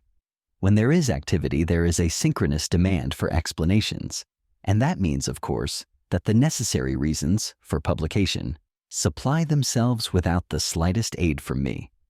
Activity is all that the floor traders ask. They will buy or sell any stock at any level if only there is a free market for it. They will deal in thousands of shares wherever they see activity, and their aggregate capacity is considerable. It necessarily happens that they constitute the manipulator's first crop of buyers. They will follow you all the way up, and they thus are a great help at all the stages of the operation. I understand that James R. Keene used habitually to employ the most active of the room traders, both to conceal the source of the manipulation and also because he knew that they were by far the best business spreaders and tip distributors. He often gave calls to them, verbal calls, above the market, so that they might do some helpful work before they could cash in. He made them earn their profit. To get a professional following, I myself have never had to do more than to make a stock active. Traders don't ask for more. It is well, of course, to remember that these professionals on the floor of the exchange buy stocks with the intention of selling them at a profit. They do not insist on its being a big profit, but it must be a quick profit. I make the stock active in order to draw the attention of speculators to it, for the reasons I have given. I buy it, and I sell it, and the traders follow suit. The selling pressure is not apt to be strong where a man has as much speculatively held stock sewed up, in calls, as I insist on having. The buying, therefore, prevails over the selling, and the public follows the lead, not so much of the manipulator as of the room traders. It comes in as a buyer. This highly desirable demand I fill. That is, I sell stock on balance. If the demand is what it ought to be, it will absorb more than the amount of stock I was compelled to accumulate in the earlier stages of the manipulation. And when this happens, I sell the stock short. That is, technically. In other words, I sell more stock than I actually hold. It is perfectly safe for me to do so, since I am really selling against my calls. Of course, when the demand from the public slackens, the stock ceases to advance. Then I wait. Say then that the stock has ceased to advance. There comes a weekday. The entire market may develop a reactionary tendency, or some sharp-eyed trader may perceive that there are no buying orders to speak of in my stock, and he sells it, and his fellows follow. Whatever the reason may be, my stock starts to go down. Well, I begin to buy it. I give it the support that a stock ought to have if it is in good odor with its own sponsors. And more, I am able to support it without accumulating it. That is, without increasing the amount I shall have to sell later on. Observe that I do this without decreasing my financial resources. Of course, what I'm really doing is covering stock I sold short at higher prices, when the demand from the public or from the traders, or from both, enabled me to do it. It is always well to make it plain to the traders, and to the public also, that there is a demand for the stock on the way down that tends to check both reckless short selling by the professionals and liquidation by frightened holders, which is the selling you usually see when a stock gets weaker and weaker, which in turn is what a stock does when it is not supported. These covering purchases of mine constitute what I call the stabilizing process. As the market broadens, I of course sell stock on the way up, but never enough to check the rise. This is in strict accordance with my stabilizing plans. It is obvious that the more stock I sell on a reasonable and orderly advance, the more I encourage the conservative speculators, who are more numerous than the reckless room traders, and in addition, the more support I shall be able to give to the stock on the inevitable weak days. By always being short, I always am in a position to support the stock without danger to myself. As a rule, I begin my selling at a price that will show me a profit, but I often sell without having a profit, simply to create or to increase what I may call my riskless buying power. My business is not alone to put up the price or to sell a big block of stock for a client, but to make money for myself. That is why I do not ask my clients to finance my operations. My fee is contingent upon my success. Of course, what I have described is not my invariable practice. I neither have nor adhere to an inflexible system. I modify my terms and conditions according to circumstances. A stock which it is desired to distribute should be manipulated to the highest possible point and then sold. I repeat this both because it is fundamental and because the public apparently believes that the selling is all done at the top. Sometimes a stock gets waterlogged, as it were. It doesn't go up. That is the time to sell. The price naturally will go down on your selling rather further than you wish, but you can generally nurse it back, as long as a stock that I am manipulating goes up on my buying. I know I am hunky, and if need be, I buy it with confidence and use my own money without fear, precisely as I would any other stock that acts the same way. It is the line of least resistance. You remember my trading theories about that line, don't you? Well, when the price line of least resistance is established, I follow it, not because I am manipulating that particular stock at that particular moment, but because I am a stock operator at all times. When my buying does not put the stock up, I stop buying and then proceed to sell it down. And that also is exactly what I would do with that same stock if I did not happen to be manipulating it. The principal marketing of the stock, as you know, is done on the way down. It is perfectly astonishing how much stock a man can get rid of on a decline. I repeat that at no time during the manipulation do I forget to be a stock trader. My problems as a manipulator, after all, are the same that confront me as an operator. All manipulation comes to an end when the manipulator cannot make a stock do what he wants it to do. When the stock you are manipulating doesn't act as it should, Quit. Don't argue with the tape. Do not seek to lure the profit back. Quit while the quitting is good and cheap. Chapter 21. I am well awake that all these generalities do not sound especially impressive. Generalities seldom do. Possibly I may succeed better if I give a concrete example. I'll tell you how I marked up the price of a stock 30 points, and in so doing accumulated only 7,000 shares and developed a market that would absorb almost any amount of stock. It was Imperial Steel. The stock had been brought out by reputable people, and it had been fairly well tipped as a property of value. About 30% of the capital stock was placed with the general public through various Wall Street houses, but there had been no significant activity in the shares after they were listed. From time to time, somebody would ask about it, and one or another insider, members of the original underwriting syndicate, would say that the company's earnings were better than expected and the prospects more than encouraging. This was true enough and very good as far as it went, but not exactly thrilling. The speculative appeal was absent, and from the investor's point of view, the price stability and dividend permanency of the stock were not yet demonstrated.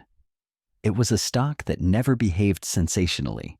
It was so gentlemanly that no corroborative rise ever followed the insider's eminently truthful reports. On the other hand, neither did the price decline.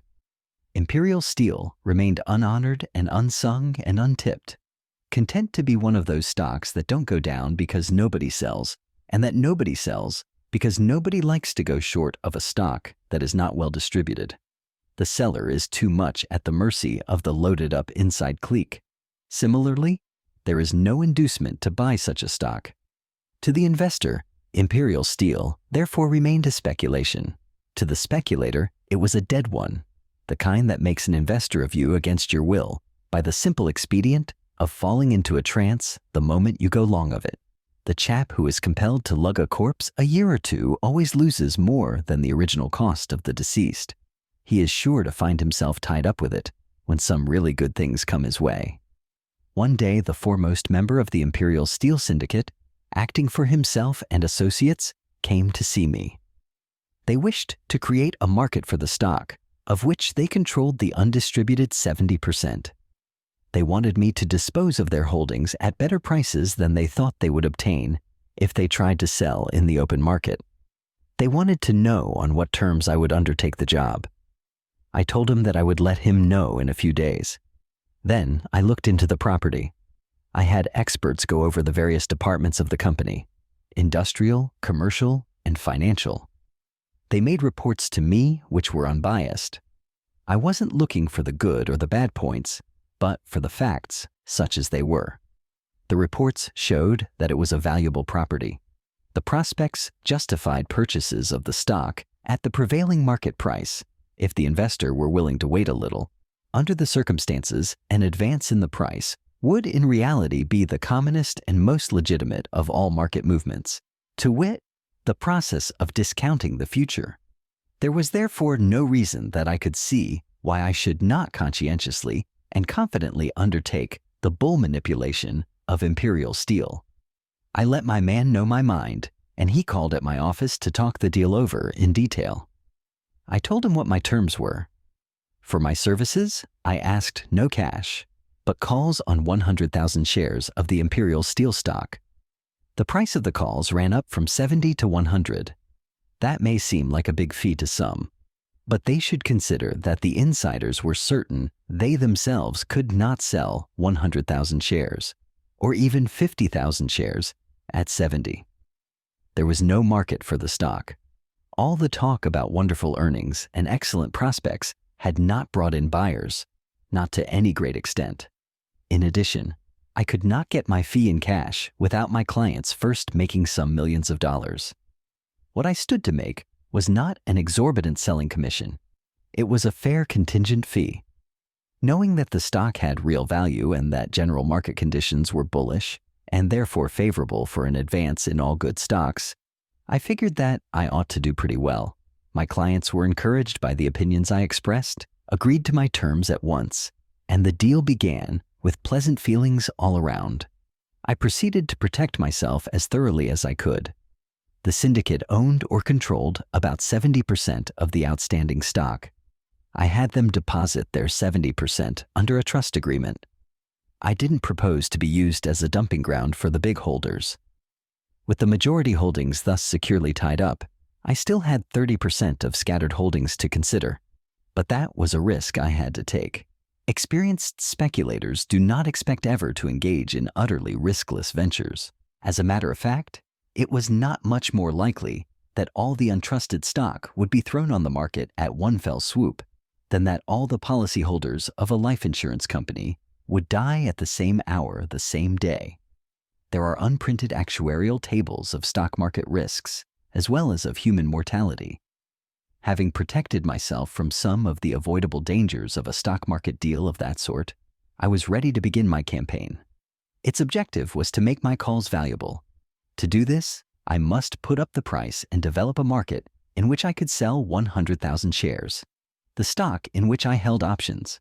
The first thing I did was to find out how much stock was likely to come on the market on an advance. This was easily done through my brokers, who had no trouble in ascertaining what stock was for sale at, or a little above the market. I don't know whether the specialist told them what orders they had on their books or not. The price was nominally 70, but I could not have sold 1,000 shares at that price.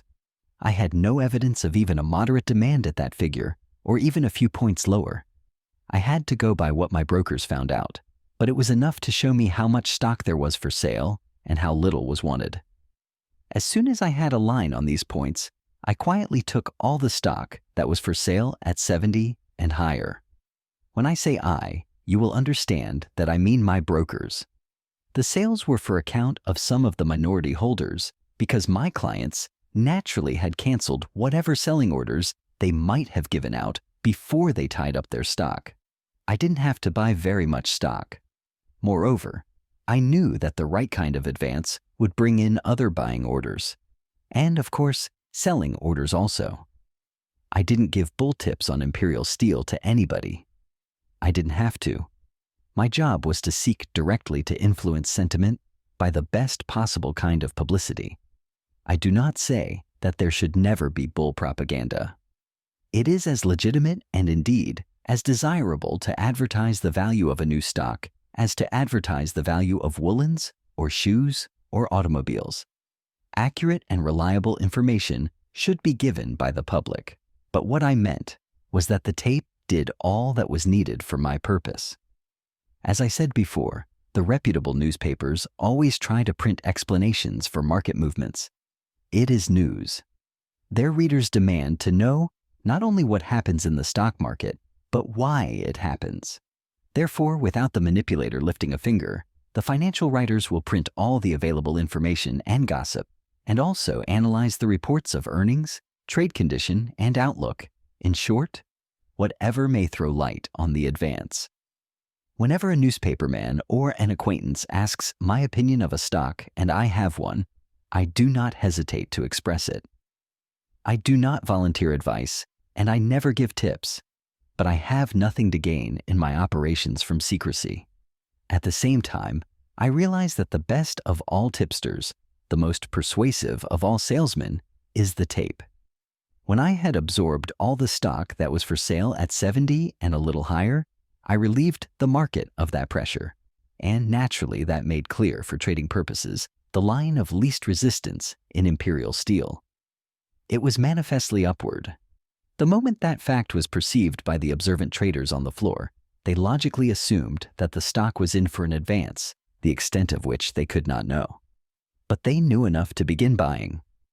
Their demand for Imperial Steel, created exclusively by the obviousness of the stock's rising tendency, the tape's infallible bull tip. I promptly filled.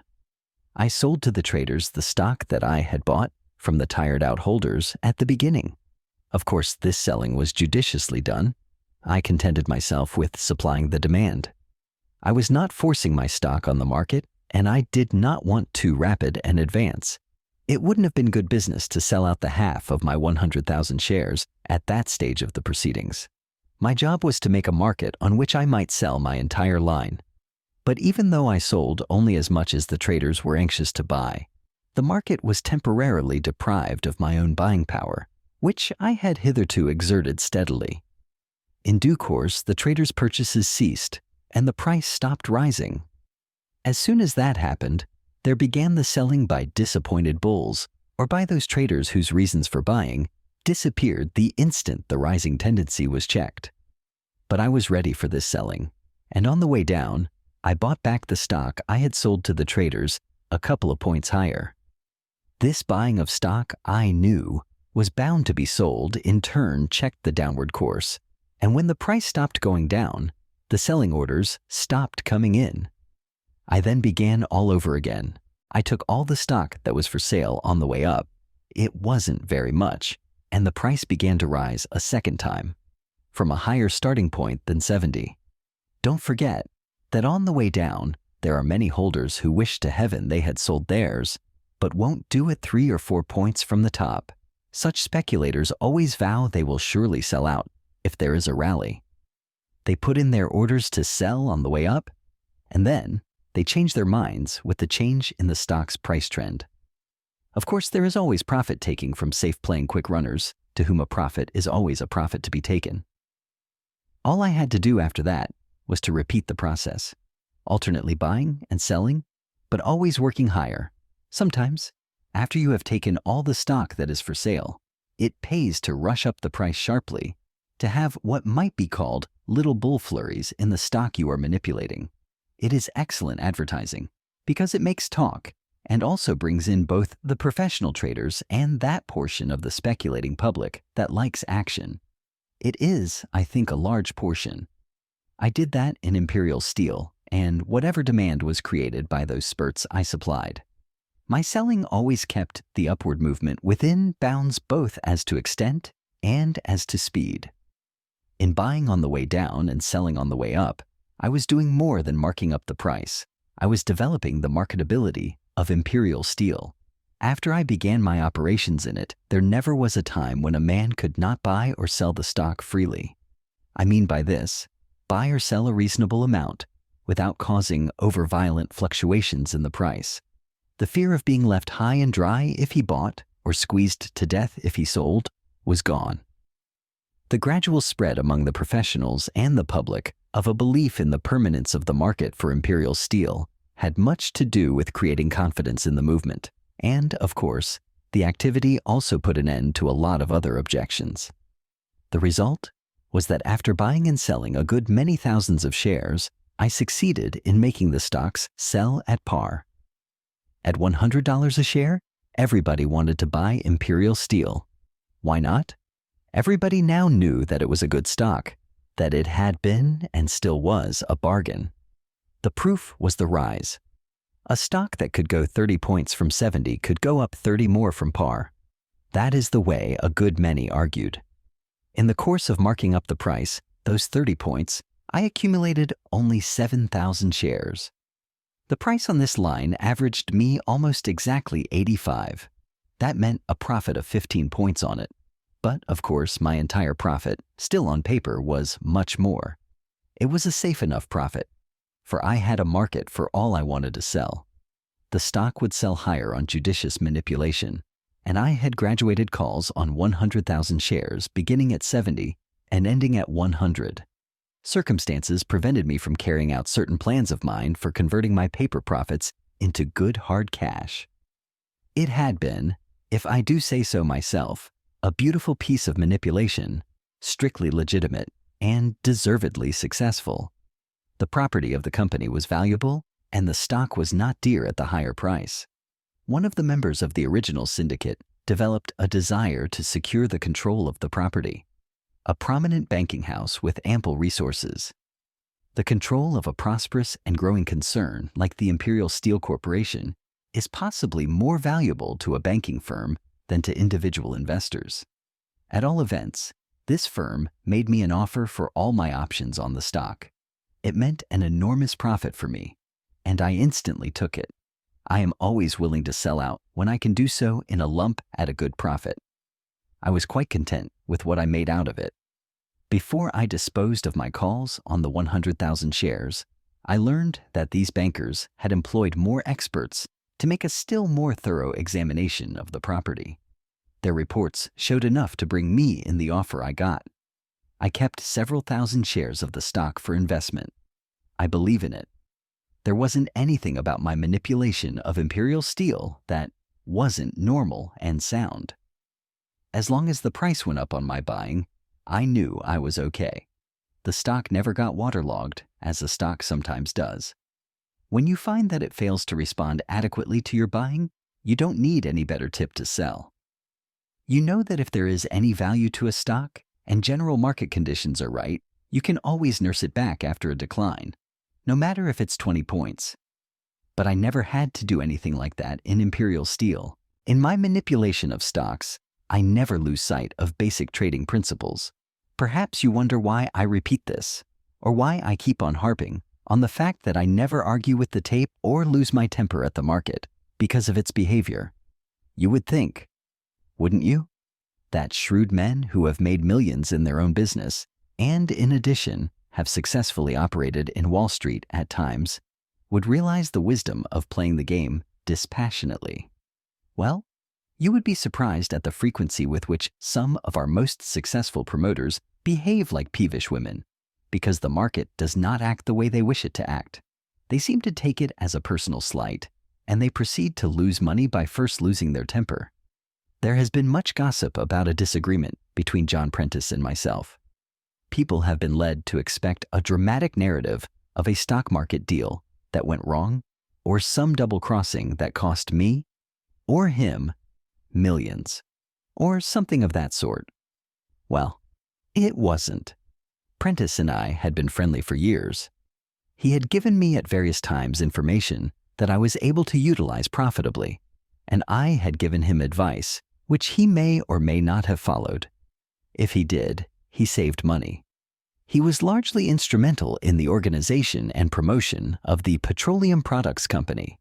After a more or less successful market debut, general conditions changed for the worse, and the new stock did not fare as well as Prentice and his associates had hoped. When basic conditions took a turn for the better, Prentice formed a pool and began operations in peat products. I cannot tell you anything about his technique. He didn't tell me how he worked, and I didn't ask him, but it was plain that notwithstanding his Wall Street experience and his undoubted cleverness, whatever it was he did proved of little value, and it didn't take the pool long to find out that they couldn't get rid of much stock. He must have tried everything he knew, because a pool manager does not ask to be superseded by an outsider unless he feels unequal to the task, and that is the last thing the average man likes to admit. At all events, he came to me, and after some friendly preliminaries, he said he wanted me to take charge of the market for peat products and dispose of the pool's holdings, which amounted to a little over 100,000 shares. The stock was selling at 102 to 103. The thing looked dubious to me, and I declined his proposition with thanks. But he insisted that I accept. He put it on personal grounds so that in the end I consented. I constitutionally dislike to identify myself with enterprises in the success of which I cannot feel confidence, but I also think a man owes something to his friends and acquaintances. I said I would do my best, but I told him I did not feel very cocky about it, and I enumerated the adverse factors that I would have to contend with. But all Prentice said to that was that he wasn't asking me to guarantee millions in profits to the pool. He was sure that if I took hold, PD make out well enough to satisfy any reasonable being. Well, there I was, engaged in doing something against my own judgment. I found, as I feared, a pretty tough state of affairs, due in great measure to Prentice's own mistakes, while he was manipulating the stock for account of the pool. But the chief factor against me was time. I was convinced that we were rapidly approaching the end of a bull swing, and therefore that the improvement in the market, which had so encouraged Prentice, would prove to be merely a short-lived rally.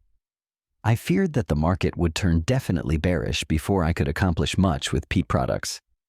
However, I had given my promise, and I decided to work as hard as I knew how. I started to put up the price. I had moderate success.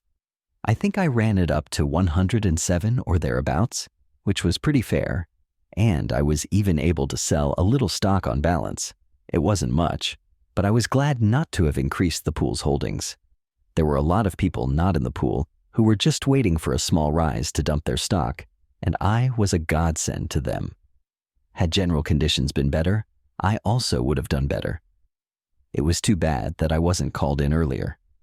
All I could do now, I felt, was to get out with as little loss as possible to the pool. I sent for Prentice and told him my views, but he started to object. I then explained to him why I took the position I did. I said, "Prentice, I can feel very plainly the pulse of the market. There is no follow-up in your stock. It is no trick to see just what the public's reaction is to my manipulation. Listen, when Peat Products is made as attractive to traders as possible, and you give it all the support needed at all times, and notwithstanding all that you find that the public leaves it alone, you may be sure that there is something wrong, not with the stock, but with the market. There is absolutely no use in trying to force matters. You are bound to lose if you do. A pool manager should be willing to buy his own stock when he has company. But when he is the only buyer in the market, he'd be an ass to buy it. For every 5,000 shares I buy, the public ought to be willing or able to buy 5,000 more. But I certainly am not going to do all the buying. If I did, all I would succeed in doing would be to get soaked with a lot of long stock that I don't want. There is only one thing to do, and that is to sell. And the only way to sell is to sell. You mean sell for what you can get? Asked Prentice. Right, I said. I could see he was getting ready to object. If I am to sell the pool stock at all, you can make up your mind that the price is going to break through par and... Oh no, never, he yelled. You'd have imagined I was asking him to join a suicide club. Prentice, I said to him, it is a cardinal principle of stock manipulation to put up a stock in order to sell it. But you don't sell in bulk on the advance. You can't. The big selling is done on the way down from the top. I cannot put up your stock to 125 or 130. I'd like to, but it can't be done. So you will have to begin your selling from this level. In my opinion, all stocks are going down, and petroleum products isn't going to be the one exception. It is better for it to go down now on the pool's selling than for it to break next month on selling by someone else. It will go down anyhow. I can't see that I said anything harrowing, but you could have heard his howls in China. He simply wouldn't listen to such a thing. It would never do. It would play the dickens with the stock's record, to say nothing of inconvenient possibilities at the banks where the stock was held as collateral on loans, and so on. I told him again that, in my judgment, nothing in the world could prevent Peat Products from breaking 15 or 20 points, because the entire market was headed that way. And I once more said it was absurd to expect his stock to be a dazzling exception. But again, my talk went for nothing. He insisted that I support the stock. Here was a shrewd businessman, one of the most successful promoters of the day, who had made millions in Wall Street deals and knew much more than the average man about the game of speculation, actually insisting on supporting a stock in an incipient bear market. It was his stock, to be sure, but it was nevertheless bad business. So much so that it went against the grain, and I again began to argue with him. But it was no use. He insisted on putting in supporting orders. Of course, when the general market got weak and the decline began in earnest, Peat Products went with the rest. Instead of selling, I actually bought stock for the insiders pool by Prentice's orders. The only explanation is that Prentice did not believe the bear market was right on top of us. I myself was confident that the bull market was over. I had verified my first surmise by tests, not alone in Peat Products, but in other stocks as well. I didn't wait for the bear market to announce its safe arrival before I started selling. Of course, I didn't sell a share of Peat Products, though I was short of other stocks.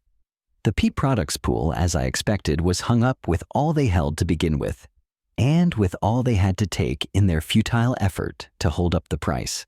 In the end, they did liquidate, but at much lower figures than they would have got if Prentice had let me sell when and as I wished. It could not be otherwise. But Prentice still thinks he was right, or says he does. I understand he says the reason I gave him the advice I did was that I was short of other stocks and the general market was going up. It implies, of course, that the break-and-peat products that would have resulted from selling out the pool's holdings at any price would have helped my bear position in other stocks. That is all Tommy rot. I was not bearish because I was short of stocks. I was bearish because that was the way I sized up the situation, and I sold stocks short only after I turned bearish. There never is much money in doing things wrong end to, not in the stock market. My plan for selling the pool stock was based on what the experience of 20 years told me alone was feasible and therefore wise. Prentice ought to have been enough of a trader to see it as plainly as I did. It was too late to try to do anything else. I suppose Prentice shares the delusion of thousands of outsiders who think a manipulator can do anything. He can't. The biggest thing Keene did was his manipulation of U.S. Steel Common and Preferred in the spring of 1901. He succeeded not because he was clever and resourceful, and not because he had a syndicate of the richest men in the country back of him. He succeeded partly because of those reasons, but chiefly because the general market was right, and the public's state of mind was right. It isn't good business for a man to act against the teachings of experience and against common sense, but the suckers in Wall Street are not all outsiders. Prentice's grievance against me is what I have just told you. He feels sore because I did my manipulation not as I wanted to, but as he asked me to. There isn't anything mysterious or underhanded or crooked about manipulation designed to sell a stock in bulk, provided such operations are not accompanied by deliberate misrepresentations. Sound manipulation must be based on sound trading principles. People lay great stress on old-time practices such as wash sales, but I can assure you that the mere mechanics of deception count for very little. The difference between stock market manipulation and the over-the-counter sale of stocks and bonds is in the character of the clientele rather than in the character of the appeal. J.P. Morgan and Company sell an issue of bonds to the public, that is, to investors. A manipulator disposes of a block of stock to the public, that is, to speculators. An investor looks for safety, for permanence of the interest return on the capital he invests. The speculator looks for a quick profit. The manipulator necessarily finds his primary market among speculators, who are willing to run a greater than normal business risk, so long as they have a reasonable chance to get a big return on their capital. I myself never have believed in blind gambling. I may plunge, or I may buy 100 shares. But in either case, I must have a reason for what I do. I distinctly remember how I got into the game of manipulation, that is, in the marketing of stocks for others. It gives me pleasure to recall it because it shows so beautifully the professional Wall Street attitude towards stock market operations. It happened after I had come back, that is, after my Bethlehem steel trade in 1915 started me on the road to financial recovery.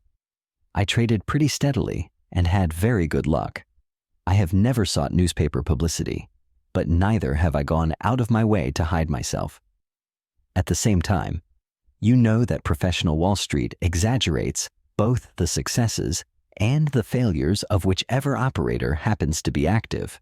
And of course, the newspapers hear about him and print rumors. I have been broke so many times, according to the gossips, or have made so many millions, according to the same authorities, that my only reaction to such reports is to wonder how and where they are born, and how they grow. I have had broker friend after broker friend bring the same story to me, a little changed each time, improved, more circumstantial. All this preface is to tell you how I first came to undertake the manipulation of a stock for someone else. The stories the newspapers printed of how I had paid back in full the millions I owed did the trick. My plungings and my winnings were so magnified by the newspapers that I was talked about in Wall Street. The day was past when an operator swinging a line of 200,000 shares of stock could dominate the market.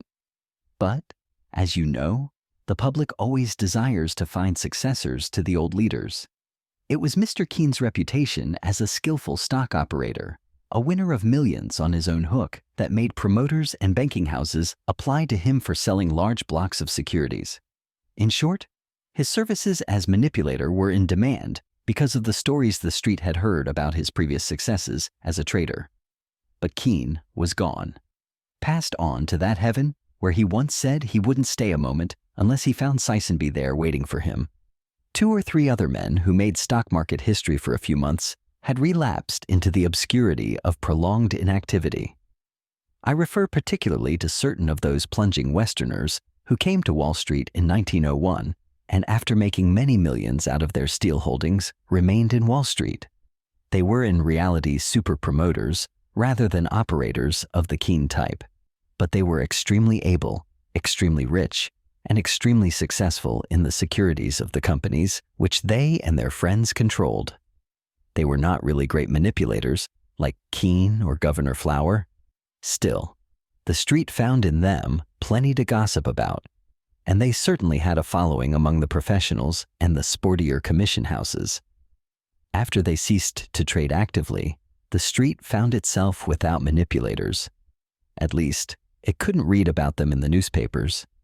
You remember the big bull market that began when the stock exchange resumed business in 1915.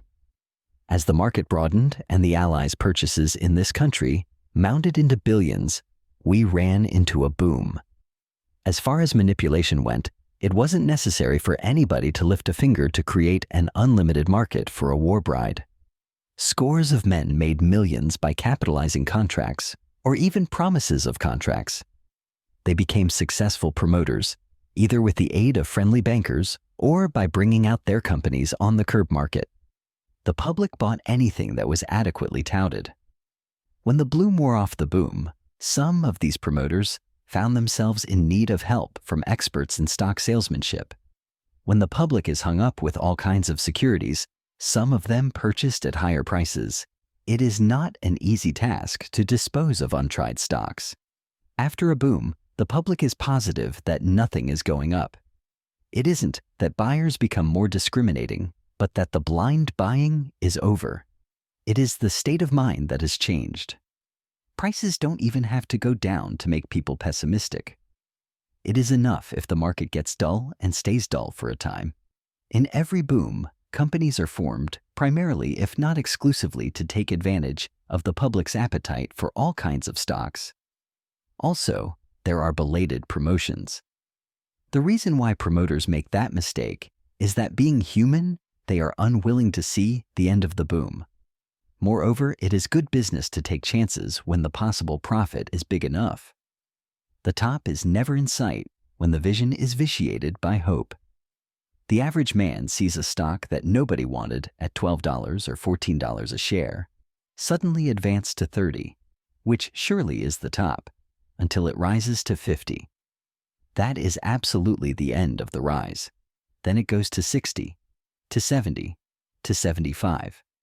It then becomes a certainty that this stock, which a few weeks ago was selling for less than 15, can't go any higher. But it goes to 80 and to 85. Whereupon the average man, who never thinks of values but of prices, and is not governed in his actions by conditions but by fears, takes the easiest way. He stops thinking that there must be a limit to the advances. That is why those outsiders, who are wise enough not to buy at the top, make up for it by not taking profits. The big money in booms is always made first by the public, on paper, and it remains on paper. Chapter 22. One day, Jim Barnes, who not only was one of my principal brokers but an intimate friend as well, called on me. He said he wanted me to do him a great favor.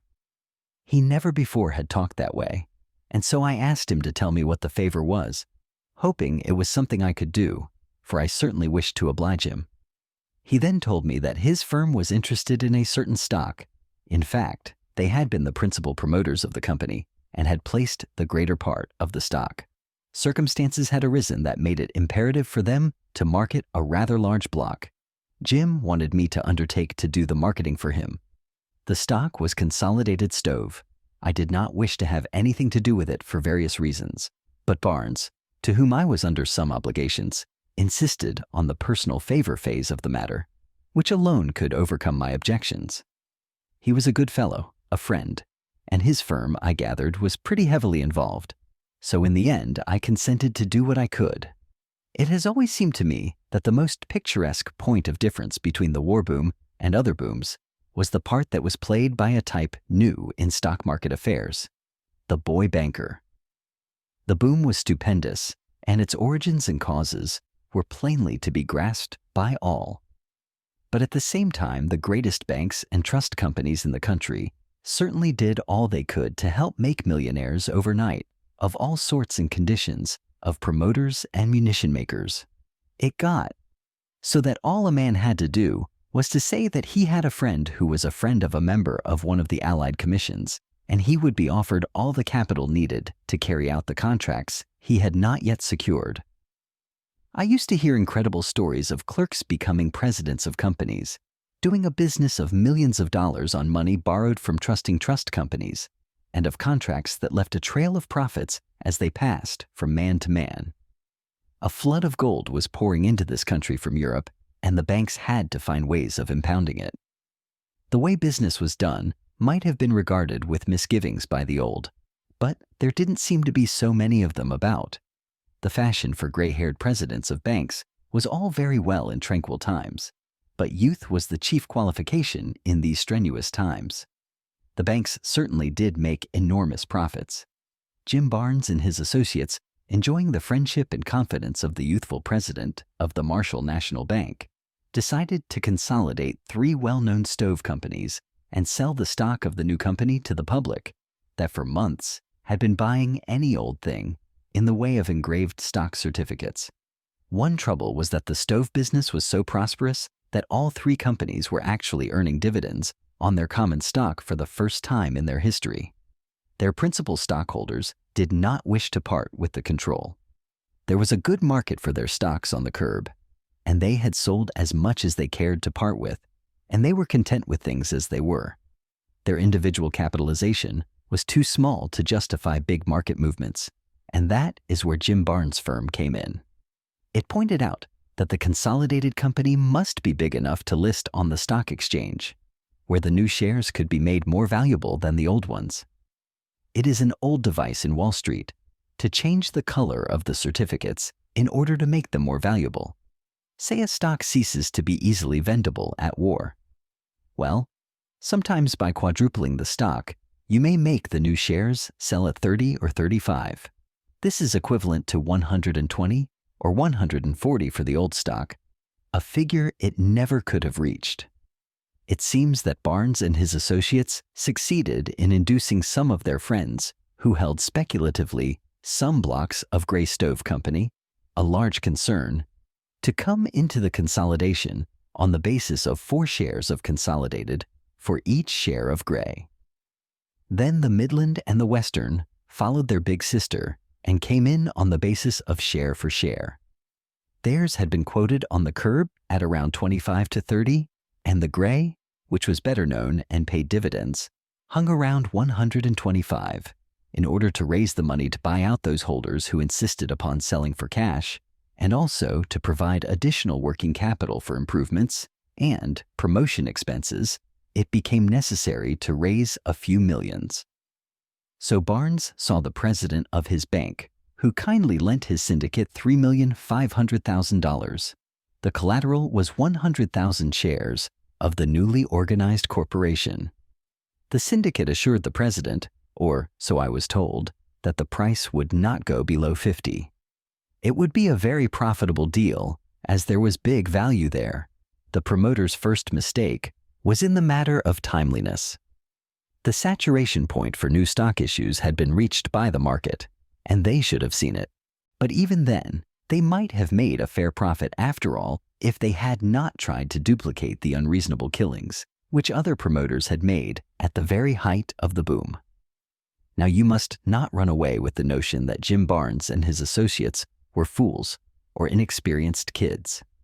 They were shrewd men. All of them were familiar with Wall Street methods, and some of them were exceptionally successful stock traders. But they did rather more than merely overestimate the public's buying capacity. After all, That capacity was something that they could determine only by actual tests.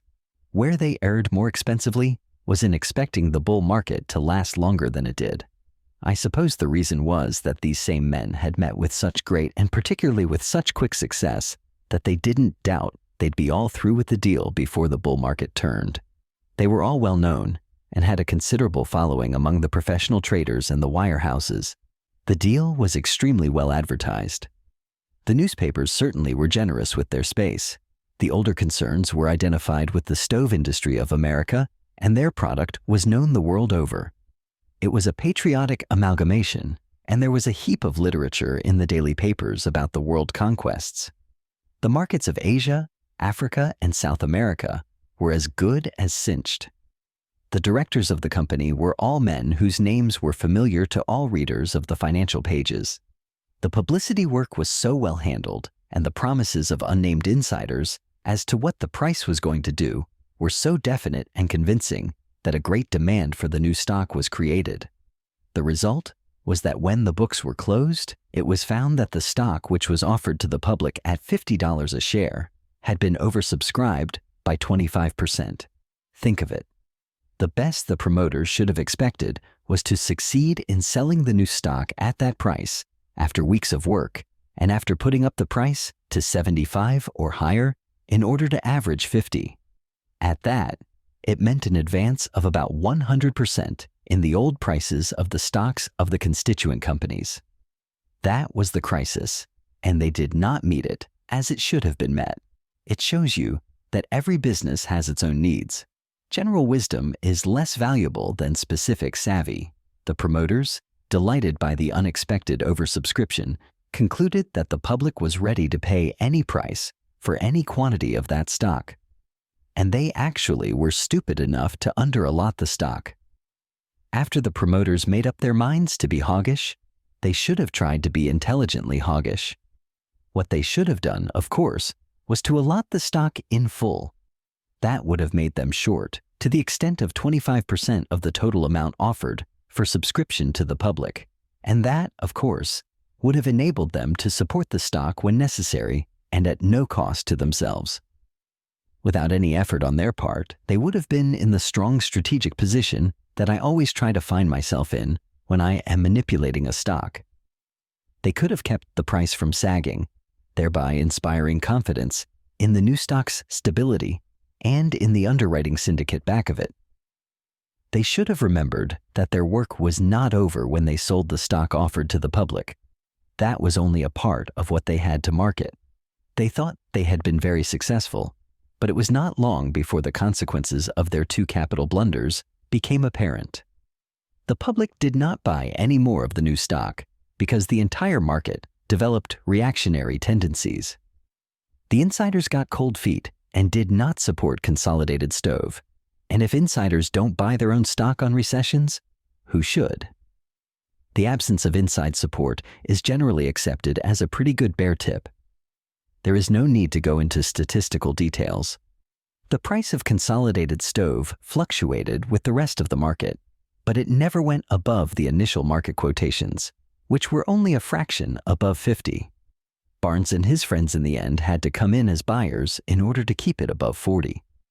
Not to have supported that stock at the outset of its market career was regrettable, but not to have sold all the stock the public subscribed for was much worse. At all events, the stock was duly listed on the New York Stock Exchange, and the price of it duly kept sagging until it nominally stood at 37. And it stood there because Jim Barnes and his associates had to keep it there because their bank had loaned them $35 a share on 100,000 shares. If the bank ever tried to liquidate that loan, there was no telling what the price would break to. The public that had been eager to buy it at 50 now didn't care for it at 37, and probably wouldn't want it at 27. As time went on, the bank's successes in the matter of extensions of credits made people think. The day of the boy banker was over. The banking business appeared to be on the ragged edge of suddenly relapsing into conservatism. Intimate friends were now asked to pay off loans, for all the world as though they had never played golf with the president. There was no need to threaten on the lender's part or to plead for more time on the borrowers. The situation was highly uncomfortable for both. The bank, for example, with which my friend Jim Barnes did business, was still kindly disposed. But it was a case of, for heaven's sake, take up that loan, or we'll all be in a dickens of a mess. The character of the mess and its explosive possibilities were enough to make Jim Barnes come to me to ask me to sell the 100,000 shares for enough to pay off the bank's $3,500,000 loan. Jim did not now expect to make a profit on that stock. If the syndicate only made a small loss on it, they would be more than grateful. It seemed a hopeless task. The general market was neither active nor strong, though at times there were rallies, when everybody perked up and tried to believe the bull swing was about to resume. The answer I gave Barnes was that I'd look into the matter and let him know under what conditions I'd undertake the work. Well, I did look into it. I didn't analyze the company's last annual report. My studies were confined to the stock market phases of the problem. I was not going to tout the stock for a rise on its earnings or its prospects, but to dispose of that block in the open market.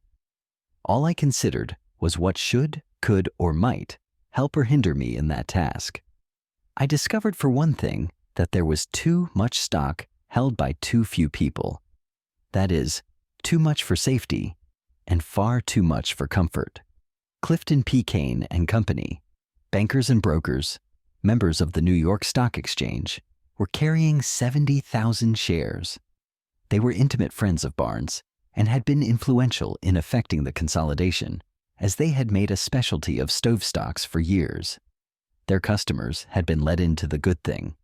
Ex-Senator Samuel Gordon, who was the special partner in his nephew's firm, Gordon Brothers, was the owner of a second block of 70,000 shares, and the famous Joshua Wolfe had 60,000 shares.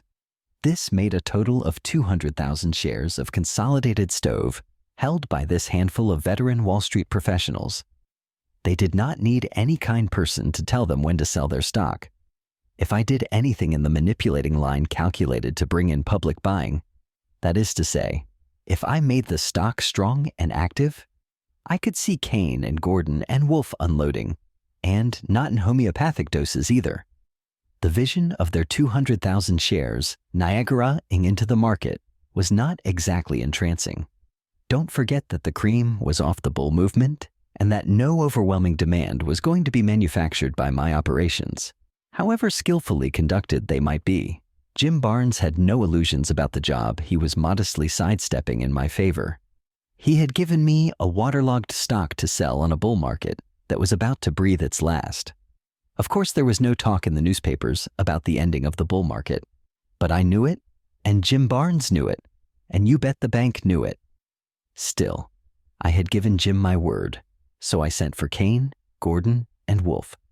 Their 200,000 shares was the sword of Damocles.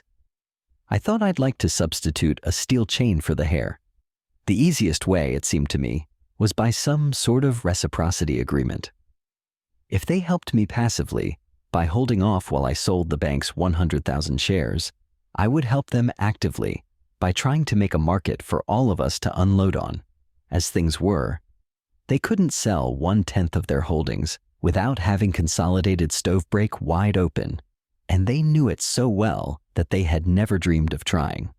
All I asked of them was judgment in timing the selling and an intelligent unselfishness in order not to be unintelligently selfish. It never pays to be a dog in the manger in Wall Street or anywhere else. I desired to convince them that premature or ill-considered unloading would prevent complete unloading. Time urged. I hoped my proposition would appeal to them because they were experienced Wall Street men and had no illusions about the actual demand for consolidated stove. Clifton P. Kane was the head of a prosperous commission house with branches in 11 cities and customers by the hundreds. His firm had acted as managers for more than one pool in the past. Senator Gordon, who held 70,000 shares, was an exceedingly wealthy man.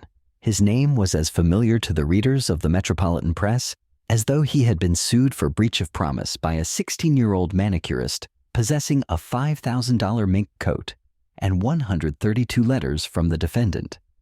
He had started his nephews in business as brokers, and he was a special partner in their firm. He had been in dozens of pools. He had inherited a large interest in the Midland Stove Company, and he got 100,000 shares of Consolidated Stove for it. He had been caring enough to disregard Jim Barnes' wild bull tips and had cashed in on 30,000 shares before the market petered out on him.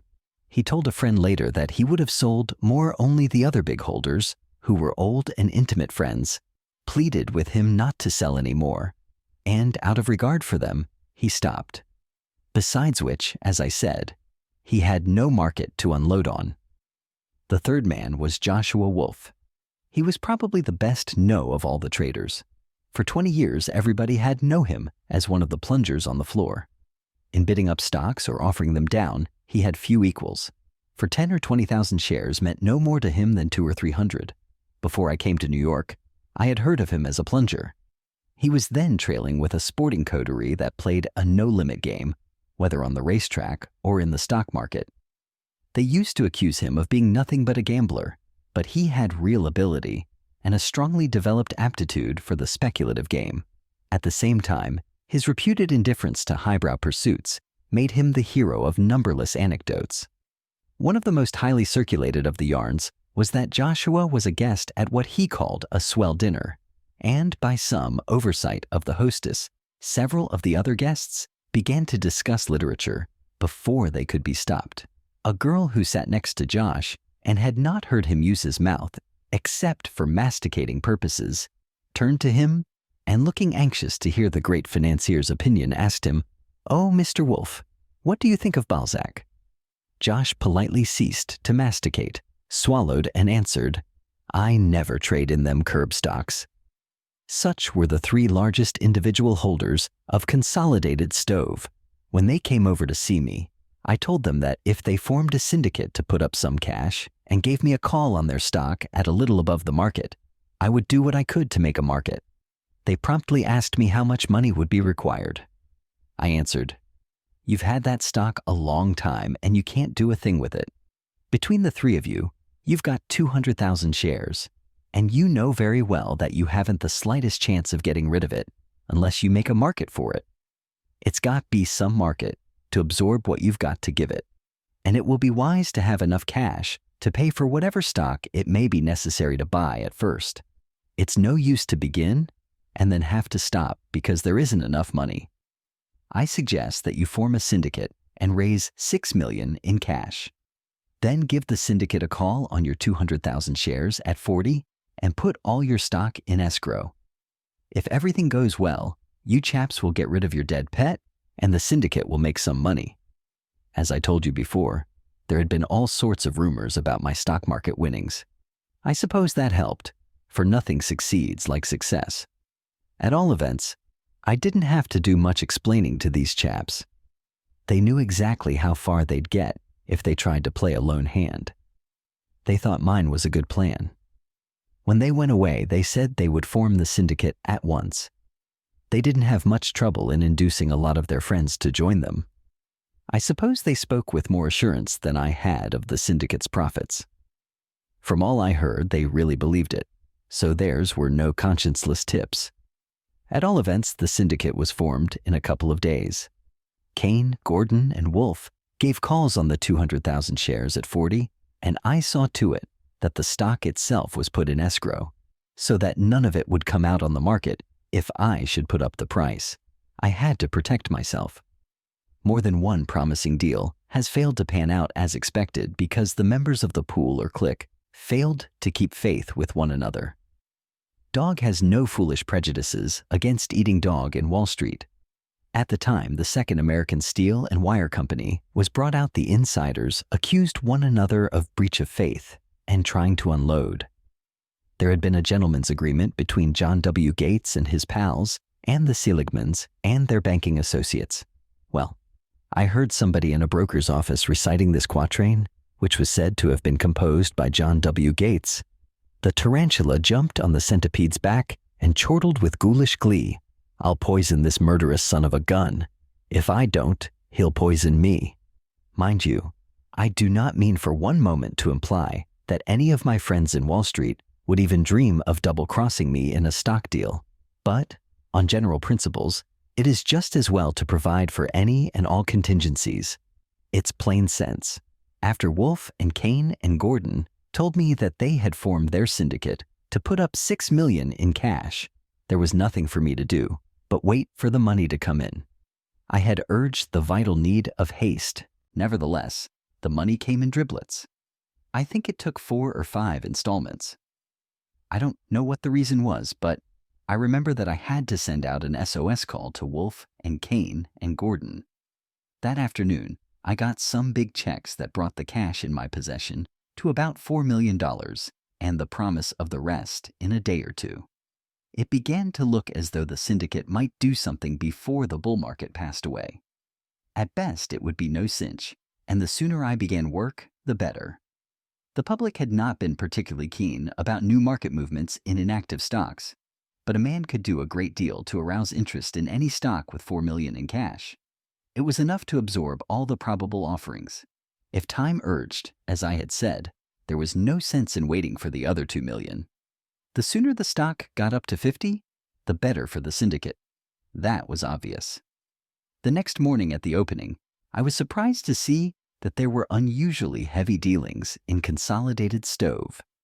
As I told you before, the stock had been waterlogged for months. The price had been pegged at 37, Jim Barnes taking good care not to let it go any lower on account of the big bank loan at 35. But as for going any higher, he'd as soon expect to see the Rock of Gibraltar shimmying across the strait as to see Consolidated Stove do any climbing on the tape. Well, sir, this morning there was quite a demand for the stock, and the price went up to 39. In the first hour of the trading, the transactions were heavier than for the whole previous half year. It was the sensation of the day and affected bullishly the entire market. I heard afterwards that nothing else was talked about in the customers' rooms of the commission houses. I didn't know what it meant, but it didn't hurt my feelings any to see Consolidated Stove perk up.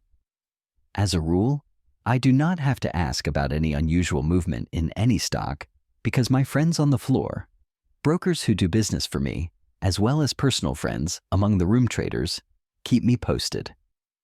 They assume I'd like to know, and they telephone me any news or gossip they pick up. On this day, all I heard was that there was unmistakable inside buying in Consolidated Stove. There wasn't any washing. It was all genuine. The purchasers took all the offerings from 37 to 39, and when importuned for reasons or begged for a tip, flatly refused to give any. This made the wily and watchful traders conclude that there was something doing, something big. When a stock goes up on buying by insiders who refuse to encourage the world at large to follow suit, the ticker hounds begin to wonder aloud when the official notice will be given out. I didn't do anything myself. I watched and wondered and kept track of the transactions. But on the next day, the buying was not only greater in volume, but more aggressive in character. The selling orders that had been on the specialist books for months at above the pegged price of 37 were absorbed without any trouble, and not enough new selling orders came in to check the rise. Naturally, up went the price. It crossed 40. Presently, it touched 42. The moment it touched that figure, I felt that I was justified in starting to sell the stock the bank held as collateral. Of course, I figured that the price would go down on my selling, but if my average on the entire line was 37, I'd have no fault to find. I knew what the stock was worth, and I had gathered some idea of the vendability from the months of inactivity. Well, sir, I let them have stock carefully until I had got rid of 30,000 shares, and the advance was not checked. That afternoon, I was told the reason for that opportune but mystifying rise. It seems that the floor traders had been tipped off after the close the night before and also the next morning before the opening, that I was bullish as blazes on Consolidated Stove and was going to rush the price right up 15 or 20 points without a reaction, as was my custom. That is, my custom according to people who never kept my books. The tipster-in-chief was no less a personage than Joshua Wolf. It was his own inside buying that started the rise of the day before. His cronies among the floor traders were only too willing to follow his tip, for he knew too much to give wrong steers to his fellows. As a matter of fact, there was not so much stock pressing on the market as had been feared.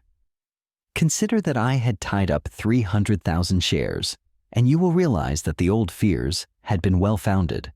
It now proved less of a job than I had anticipated to put up the stock. After all, Governor Flower was right. Whenever he was accused of manipulating his firm's specialties, like Chicago Gas, Federal Steel, or BRT, he used to say, "The only way I know of making a stock go up is to buy it." That also was the floor trader's only way, and the price responded. On the next day, before breakfast, I read in the morning papers what was read by thousands, and what undoubtedly was sent over the wires to hundreds of branches and out-of-town offices, and that was that Larry Livingston was about to begin active bull operations in Consolidated Stove. The additional details differed. One version had it that I had formed an insider's pool and was going to punish the overextended short interest. Another hinted at dividend announcements in the near future. Another reminded the world that what I usually did to a stock I was bullish on was something to remember. Still another accused the company of concealing its assets in order to permit accumulation by insiders. And all of them agreed that the rise hadn't fairly started. By the time I reached my office and read my mail before the market opened, I was made aware that the street was flooded with red-hot tips to buy Consolidated Stove at once. My telephone bell kept ringing, and the clerk who answered the calls heard the same question asked in one form or another 100 times that morning. Was it true that Consolidated Stove was going up? I must say that Joshua Wolf and Kane and Gordon, and possibly Jim Barnes, handled that little tipping job mighty well. I had no idea that I had such a following. Why? That morning, the buying orders came in from all over the country. Orders to buy thousands of shares of a stock that nobody wanted at any price 3 days before. And don't forget that, as a matter of fact, all that the public had to go by was my newspaper reputation as a successful plunger, something for which I had to thank an imaginative reporter or two. Well, sir, on that, the third day of the rise, I sold Consolidated Stove, and on the fourth day, and the fifth, and the first thing I knew, I had sold for Jim Barnes the 100,000 shares of stock, which the Marshall National Bank held as collateral on the $3,500,000 loan that needed paying off. If the most successful manipulation consists of that in which the desired end is gained at the least possible cost to the manipulator, the Consolidated Stove deal is by all means the most successful of my Wall Street career. Why? At no time did I have to take any stock. I didn't have to buy first in order to sell the more easily later on. I did not put up the price to the highest possible point and then begin my real selling. I didn't even do my principal selling on the way down, but on the way up. It was like a dream of paradise to find an adequate buying power created for you without your stirring a finger to bring it about, particularly when you were in a hurry. I once heard a friend of Governor Flower's say that in one of the great bull leaders' operations for the account of a pool in BRT, the pool sold 50,000 shares of the stock at a profit. But Flower and Company got commissions on more than 250,000 shares, and W.P. Hamilton says that to distribute 220,000 shares of Amalgamated Copper, James R. Keene must have traded in at least 700,000 shares of the stock during the necessary manipulation. Some commission bill. Think of that, and then consider that the only commissions that I had to pay were the commissions on the 100,000 shares I actually sold for Jim Barnes. I call that sum saving. Having sold what I had engaged to sell for my friend Jim, and all the money the syndicate had agreed to raise not having been sent in, and feeling no desire to buy back any of the stock I had sold, I rather think I went away somewhere for a short vacation.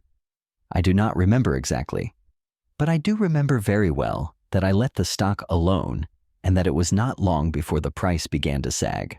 One day, when the entire market was weak, some disappointed bull wanted to get rid of his Consolidated Stove in a hurry, and on his offerings, the stock broke below the call price, which was 40. Nobody seemed to want any of it. As I told you before, I wasn't bullish on the general situation, And that made me more grateful than ever for the miracle that had enabled me to dispose of the 100,000 shares without having to put the price up 20 or 30 points in a week, as the kindly tipsters had prophesied. Finding no support, the price developed a habit of declining regularly until one day it broke rather badly and touched 32. That was the lowest that had ever been recorded for it. For, as you will remember, Jim Barnes and the original syndicate had pegged it at 37 in order not to have their 100,000 shares dumped on the market by the bank. I was in my office that day peacefully studying the tape when Joshua Wolf was announced. I said I would see him. He rushed in. He is not a very large man, but he certainly seemed all swelled up, with anger, as I instantly discovered. He ran to where I stood by the ticker and yelled, "Hey, what the devil's the matter? Have a chair, Mr. Wolf," I said politely, and sat down myself to encourage him to talk calmly. "I don't want any chair. I want to know what it means," he cried at the top of his voice. "What does what mean? What in hell are you doing to it?" "What am I doing to what?" That stock. "What stock?" I asked him. But that only made him see red, for he shouted, "Consolidated Stove. What are you doing to it?" "Nothing.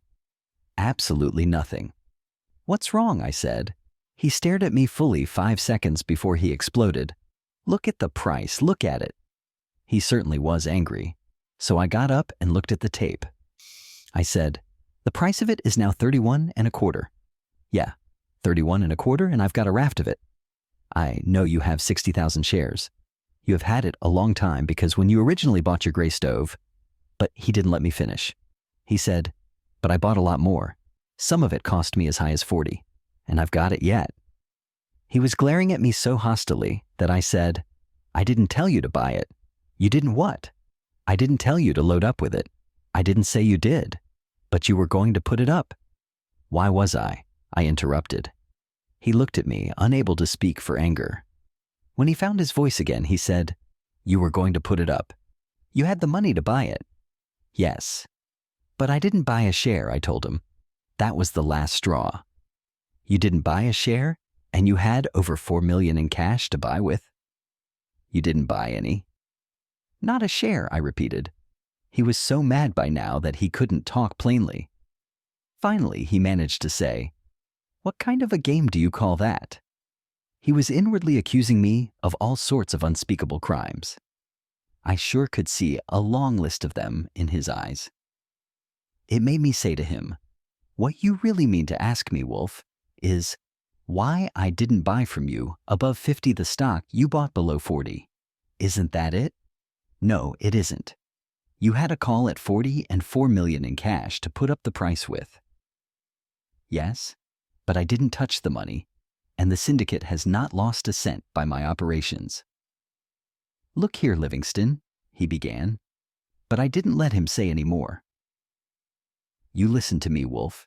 You knew that the 200,000 shares you and Gordon and Kane held were tied up, and that there wouldn't be an awful lot of floating stock to come on the market if I put up the price, as I'd have to do for 2 reasons.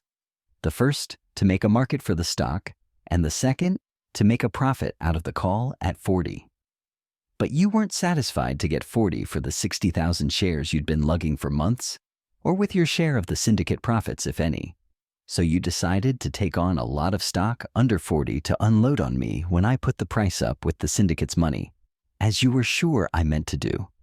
You'd buy before I did, and you'd unload before I did. In all probability, I'd be the one to unload on. I suspect you figured on my having to put the price up to 60. It was such a cinch that you probably bought 10,000 shares strictly for unloading purposes, and to make sure somebody held the bag if I didn't, you tipped off everybody in the United States, Canada, and Mexico without thinking of my added difficulties. All your friends knew what I was supposed to do. Between their buying and mine, you were going to be all hunky. Well, your intimate friends to whom you gave the tip passed it on to their friends after they had bought their lines, and the third stratum of tip takers planned to supply the 4th, 5th, and possibly 6th strata of suckers, so that when I finally came to do some selling, I'd find myself anticipated by a few thousands of wise speculators. It was a friendly thought, that notion of yours, Wolf. You can't imagine how surprised I was when Consolidated Stove began to go up before I even thought of buying a single share. Or how grateful either when the underwriting syndicate sold 100,000 shares around 40 to the people who were going to sell those same shares to me at 50 or 60. I sure was a sucker not to use the $4 million to make money for them, wasn't I? The cash was supplied to buy stock with, but only if I thought it necessary to do so. Well, I didn't. Joshua had been in Wall Street long enough not to let anger interfere with business. He cooled off as he heard me, and when I was through talking, he said in a friendly tone of voice, "Look here, Larry, old chap, what shall we do?" "Do whatever you please." "Aw, be a sport. What would you do if you were in our place?" "If I were in your place," I said solemnly, "do you know what I'd do?" "What?" "I'd sell out," I told him. He looked at me a moment, and without another word, turned on his heel and walked out of my office. He's never been in it since. Not long after that, Senator Gordon also called. He, too, was quite peevish and blamed me for their troubles. Then Kane joined the Anvil chorus. They forgot that their stock had been unsaleable in bulk when they formed the syndicate. All they could remember was that I didn't sell their holdings when I had the syndicate's millions, and the stock was active at 44, and that now it was 80 and dull as dishwater. To their way of thinking, I should have sold out at a good fat profit. Of course, they also cooled down in due time.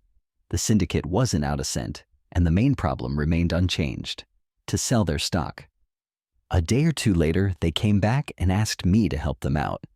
Gordon was particularly insistent, and in the end, I made them put in their pooled stock at 25.5.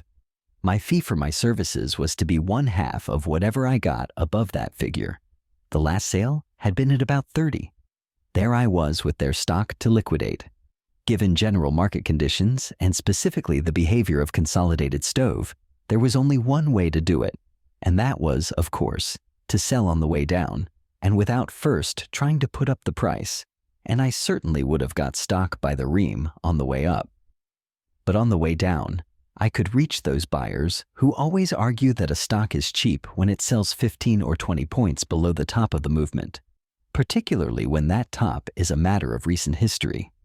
A rally is due, in their opinion. After seeing Consolidated Stove sell up to close to 44, it sure looked like a good thing below 30. It worked out as always. Bargain hunters bought it in sufficient volume to enable me to liquidate the pool's holdings. But do you think that Gordon or Wolf or Kane felt any gratitude? Not a bit of it. They are still sore at me, or so their friends tell me. They often tell people how I did them. They cannot forgive me for not putting up the price on myself as they expected. As a matter of fact, I never would have been able to sell the bank's 100,000 shares if Wolf and the rest had not passed around those red-hot bull tips of theirs. If I had worked as I usually do, that is, in a logical, natural way, I would have had to take whatever price I could get. I told you, we ran into a declining market. The only way to sell on such a market is to sell not necessarily recklessly, but really regardless of price. No other way was possible, but I suppose they do not believe this. They are still angry. I am not. Getting angry doesn't get a man anywhere. More than once, it has been borne in on me that a speculator who loses his temper is a goner. In this case, there was no aftermath to the grouches. But I'll tell you something curious. One day, Mrs. Livingston went to a dressmaker who had been warmly recommended to her. The woman was competent and obliging, and had a very pleasing personality. At the third or fourth visit, when the dressmaker felt less like a stranger, she said to Mrs. Livingston, "I hope Mr. Livingston puts up Consolidated Stove soon. We have some that we bought because we were told he was going to put it up, and we'd always heard that he was very successful in all his deals." I tell you, it isn't pleasant to think that innocent people may have lost money following a tip of that sort. Perhaps you understand why I never give any myself. That dressmaker made me feel that in the matter of grievances, I had a real one against Wolf. Chapter 23. Speculation in stocks will never disappear. It isn't desirable that it should. It cannot be checked by warnings as to its dangers. You cannot prevent people from guessing wrong, no matter how able or how experienced they may be. Carefully laid plans will miscarry because the unexpected and even the unexpectable will happen. Disaster may come from a convulsion of nature or from the weather, from your own greed or from some man's vanity, from fear or from uncontrolled hope. But apart from what one might call his natural foes, a speculator in stocks has to contend with certain practices or abuses that are indefensible, normally as well as commercially. As I look back and consider what were the common practices 25 years ago when I first came to Wall Street, I have to admit that there have been many changes for the better. The old-fashioned bucket shops are gone, though bucketeering brokerage houses still prosper at the expense of men and women who persist in playing the game of getting rich quick. The stock exchange is doing excellent work, not only in getting after these out-and-out swindlers, but in insisting upon strict adherence to its rules by its own members. Many wholesome regulations and restrictions are now strictly enforced, but there is still room for improvement. The ingrained conservatism of Wall Street, rather than ethical callousness, is to blame for the persistence of certain abuses. Difficult as profitable stock speculation always has been, it is becoming even more difficult every day. It was not so long ago when a real trader could have a good working knowledge of practically every stock on the list. In 1901, when J.P. Morgan brought out the United States Steel Corporation, which was merely a consolidation of lesser consolidations, most of which were less than 2 years old, the stock exchange had 275 stocks on its list and about 100 in its unlisted department, and this included a lot that a chap didn't have to know anything about because they were small issues, or inactive by reason of being minority or guaranteed stocks, and therefore lacking in speculative attractions. In fact, an overwhelming majority were stocks in which there had not been a sale in years. Today there are about 900 stocks on the regular list, and in our recent active markets, about 600 separate issues were traded in. Moreover, the old groups or classes of stocks were easier to keep track of. They not only were fewer, but the capitalization was smaller, and the news a trader had to be on the lookout for did not cover so wide a field. But today, a man is trading in everything. Almost every industry in the world is represented. It requires more time and more work to keep posted, and to that extent, speculation has become much more difficult for those who operate intelligently. There are many thousands of people who buy and sell stocks speculatively, but the number of those who speculate profitably is small.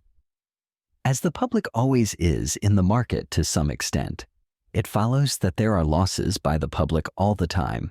The speculators' deadly enemies are ignorance, greed, fear, and hope. All the statute books in the world and all the rules of all the exchanges on earth cannot eliminate these from the human animal. Accidents which knock carefully conceived plans sky high also are beyond regulation by bodies of cold-blooded economists or warm-hearted philanthropists. There remains another source of loss, and that is deliberate misinformation as distinguished from straight tips, and because it is apt to come to a stock trader variously disguised and camouflaged, it is the more insidious and dangerous. The average outsider, of course, trades either on tips or on rumors, spoken or printed, direct or implied. Against ordinary tips you cannot guard. For instance, a lifelong friend sincerely desires to make you rich by telling you what he has done, that is, to buy or sell some stock. His intent is good. If the tip goes wrong, what can you do? Also, against the professional or crooked tipster, the public is protected to about the same extent that he is against gold bricks or wood alcohol. But against the typical Wall Street rumors, speculating public has neither protection nor redress. Wholesale dealers in securities, manipulators, pools, and individuals resort to various devices to aid them in disposing of their surplus holdings at the best possible prices. The circulation of bullish items by the newspapers and the tickers is the most pernicious of all. Get the slips of the financial news agencies any day, and it will surprise you to see how many statements of an implied semi-official nature they print. The authority is some leading insider, or a prominent director, or a high official, or someone in authority who presumably knows what he is talking about. Here are today's slips. I pick an item at random. Listen to this. A leading banker says it is too early yet to expect a declining market. Did a leading banker really say that? And if he said it, why did he say it? Why does he not allow his name to be printed? Is he afraid that people will believe him if he does? Here's another one about a company the stock of which has been active this week. This time, the man who makes the statement is a prominent director. Now which, if any, of the company's dozen directors is doing the talking? It is plain that by remaining anonymous, nobody can be blamed for any damage that may be done by the statement. Quite apart from the intelligent study of speculation everywhere, the trader in stocks must consider certain facts in connection with the game in Wall Street. In addition to trying to determine how to make money, one must also try to keep from losing money. It is almost as important to know what not to do as to know what should be done. It is therefore well to remember that manipulation of some sort enters into practically all advances in individual stocks, and that such advances are engineered by insiders with one object in view, and one only, and that is to sell at the best profit possible. However, the average broker's customer believes himself to be a businessman from Missouri if he insists upon being told why a certain stock goes up. Naturally, the manipulators explain the advance in a way calculated to facilitate distribution. I am firmly convinced that the public's losses would be greatly reduced if no anonymous statements of a bullish nature were allowed to be printed. I mean statements calculated to make the public buy or hold stocks. The overwhelming majority of the bullish articles printed on the authority of unnamed directors or insiders convey unreliable and misleading impressions to the public. The public loses many millions of dollars every year by accepting such statements as semi-official and therefore trustworthy. Say, for example, that a company has gone through a period of depression in its particular line of business. The stock is inactive. The quotation represents the general and presumably accurate belief of its actual value. If the stock were too cheap at that level, somebody would know it and buy it, and it would advance. If too dear, somebody would know enough to sell it, and the price would decline. As nothing happens one way or another, nobody talks about it or does anything. The turn comes in the line of business the company is engaged in. Who are the first to know it? The insiders or the public? You can bet it isn't the public. What happens next? Why? If the improvement continues, the earnings will increase, and the company will be in position to resume dividends on the stock. Or, if dividends were not discontinued, to pay a higher rate, that is, the value of the stock will increase. Say that the improvement keeps up. Does the management make public that glad fact? Does the president tell the stockholders? Does a philanthropic director come out with a signed statement for the benefit of that part of the public that reads the financial page in the newspapers and the slips of the news agencies? Does some modest insider pursuing his usual policy of anonymity come out with an unsigned statement to the effect that the company's future is most promising? Not this time. Not a word is said by anyone, and no statement whatever is printed by newspapers or tickers. The value-making information is carefully kept from the public, while the now taciturn, prominent insiders go into the market and buy all the cheap stock they can lay their hands on. As this well-informed but unostentatious buying keeps on, the stock rises. The financial reporters, knowing that the insiders ought to know the reason for the rise, ask questions. The unanimously anonymous insiders unanimously declare that they have no news to give out. They do not know that there is any warrant for the rise. Sometimes they even state that they are not particularly concerned with the vagaries of the stock market or the actions of stock speculators. The rise continues, and there comes a happy day when those who know have all the stock they want or can carry. The street at once begins to hear all kinds of bullish rumors. The tickers tell the traders on good authority that the company has definitely turned the corner. The same modest director who did not wish his name used when he said he knew no warrant for the rise in the stock is now quoted, of course not by name, as saying that the stockholders have every reason to feel greatly encouraged over the outlook. Urged by the deluge of bullish news items, the public begins to buy the stock. These purchases help to put the price still higher. In due course, the predictions of the uniformly unnamed directors come true, and the company resumes dividend payments, or increases the rate as the case may be. With that, the bullish items multiply. They not only are more numerous than ever, but much more enthusiastic. A leading director, asked point blank for a statement of conditions, informs the world that the improvement is more than keeping up. A prominent insider, after much coaxing, is finally induced by a news agency to confess that the earnings are nothing short of phenomenal. A well-known banker, who is affiliated in a business way with the company, is made to say that the expansion in the volume of sales is simply unprecedented in the history of the trade. If not another order came in, the company would run night and day for heaven knows how many months. A member of the finance committee in a double-lidded manifesto expresses his astonishment at the public's astonishment over the stock's rise. The only astonishing thing is the stock's moderation in the climbing line. Anybody who will analyze the forthcoming annual report can easily figure how much more than the market price the book value of the stock is. But in no instance is the name of the communicative philanthropist given. As long as the earnings continue good, and the insiders do not discern any sign of a let-up in the company's prosperity, they sit on the stock they bought at the low prices. There is nothing to put the price down, so why should they sell? But the moment there is a turn for the worse in the company's business, what happens? Do they come out with statements or warnings, or the faintest of hints? Not much. The trend is now downward, just as they bought without any flourish of trumpets when the company's business turned for the better. They now silently sell. On this inside, selling the stock naturally declines. Then the public begins to get the familiar explanations. A leading insider asserts that everything is okay, and the decline is merely the result of selling by bears who are trying to affect the general market. If on one fine day, after the stock has been declining for some time, there should be a sharp break, the demand for reasons or explanations becomes clamorous. Unless somebody says something, the public will fear the worst. So the news tickers now print something like this. When we asked a prominent director of the company to explain the weakness in the stock, he replied that the only conclusion he could arrive at was that the decline today was caused by a bear drive. Underlying conditions are unchanged.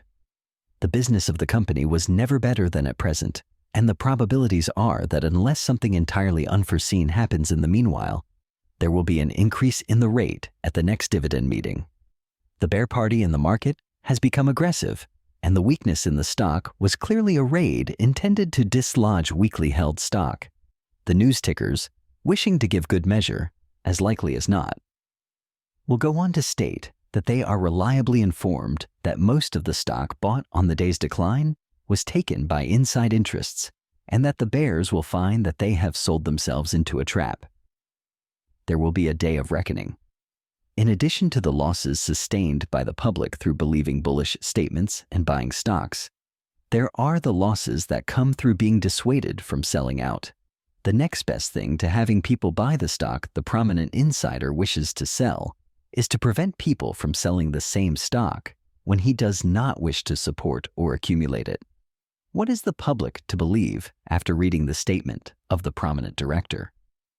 What can the average outsider think? Of course, that the stock should never have gone down, that it was forced down by bear selling, and that as soon as the bears stop, the insiders will engineer a punitive advance during which the shorts will be driven to cover at high prices. The public properly believes this because it is exactly what would happen if the decline had in truth been caused by a bear raid. The stock in question, notwithstanding all the threats or promises of a tremendous squeeze of the overextended short interest, does not rally. It keeps on going down. It can't help it. There has been too much stock fed to the market from the inside to be digested. And this inside stock that has been sold by the prominent directors and leading insiders becomes a football among the professional traders. It keeps on going down. There seems to be no bottom for it. The insiders, knowing that trade conditions will adversely affect the company's future earnings, do not dare to support that stock until the next turn for the better in the company's business. Then there will be inside buying and inside silence. I have done my share of trading and have kept fairly well posted on the stock market for many years, and I can say that I do not recall an instance when a bear raid caused a stock to decline extensively. What was called bear raiding was nothing but selling based on accurate knowledge of real conditions. But it would not do to say that the stock declined on inside selling or on inside non-buying. Everybody would hasten to sell, and when everybody sells and nobody buys, there is the dickens to pay. The public ought to grasp firmly this one point, that the real reason for a protracted decline is never bear raiding. When a stock keeps on going down, you can bet there is something wrong with it, either with the market for it or with the company. If the decline were unjustified, the stock would soon sell below its real value, and that would bring in buying. That would check the decline. As a matter of fact, the only time a bear can make big money selling a stock is when that stock is too high. And you can gamble your last cent on the certainty that insiders will not proclaim that fact to the world.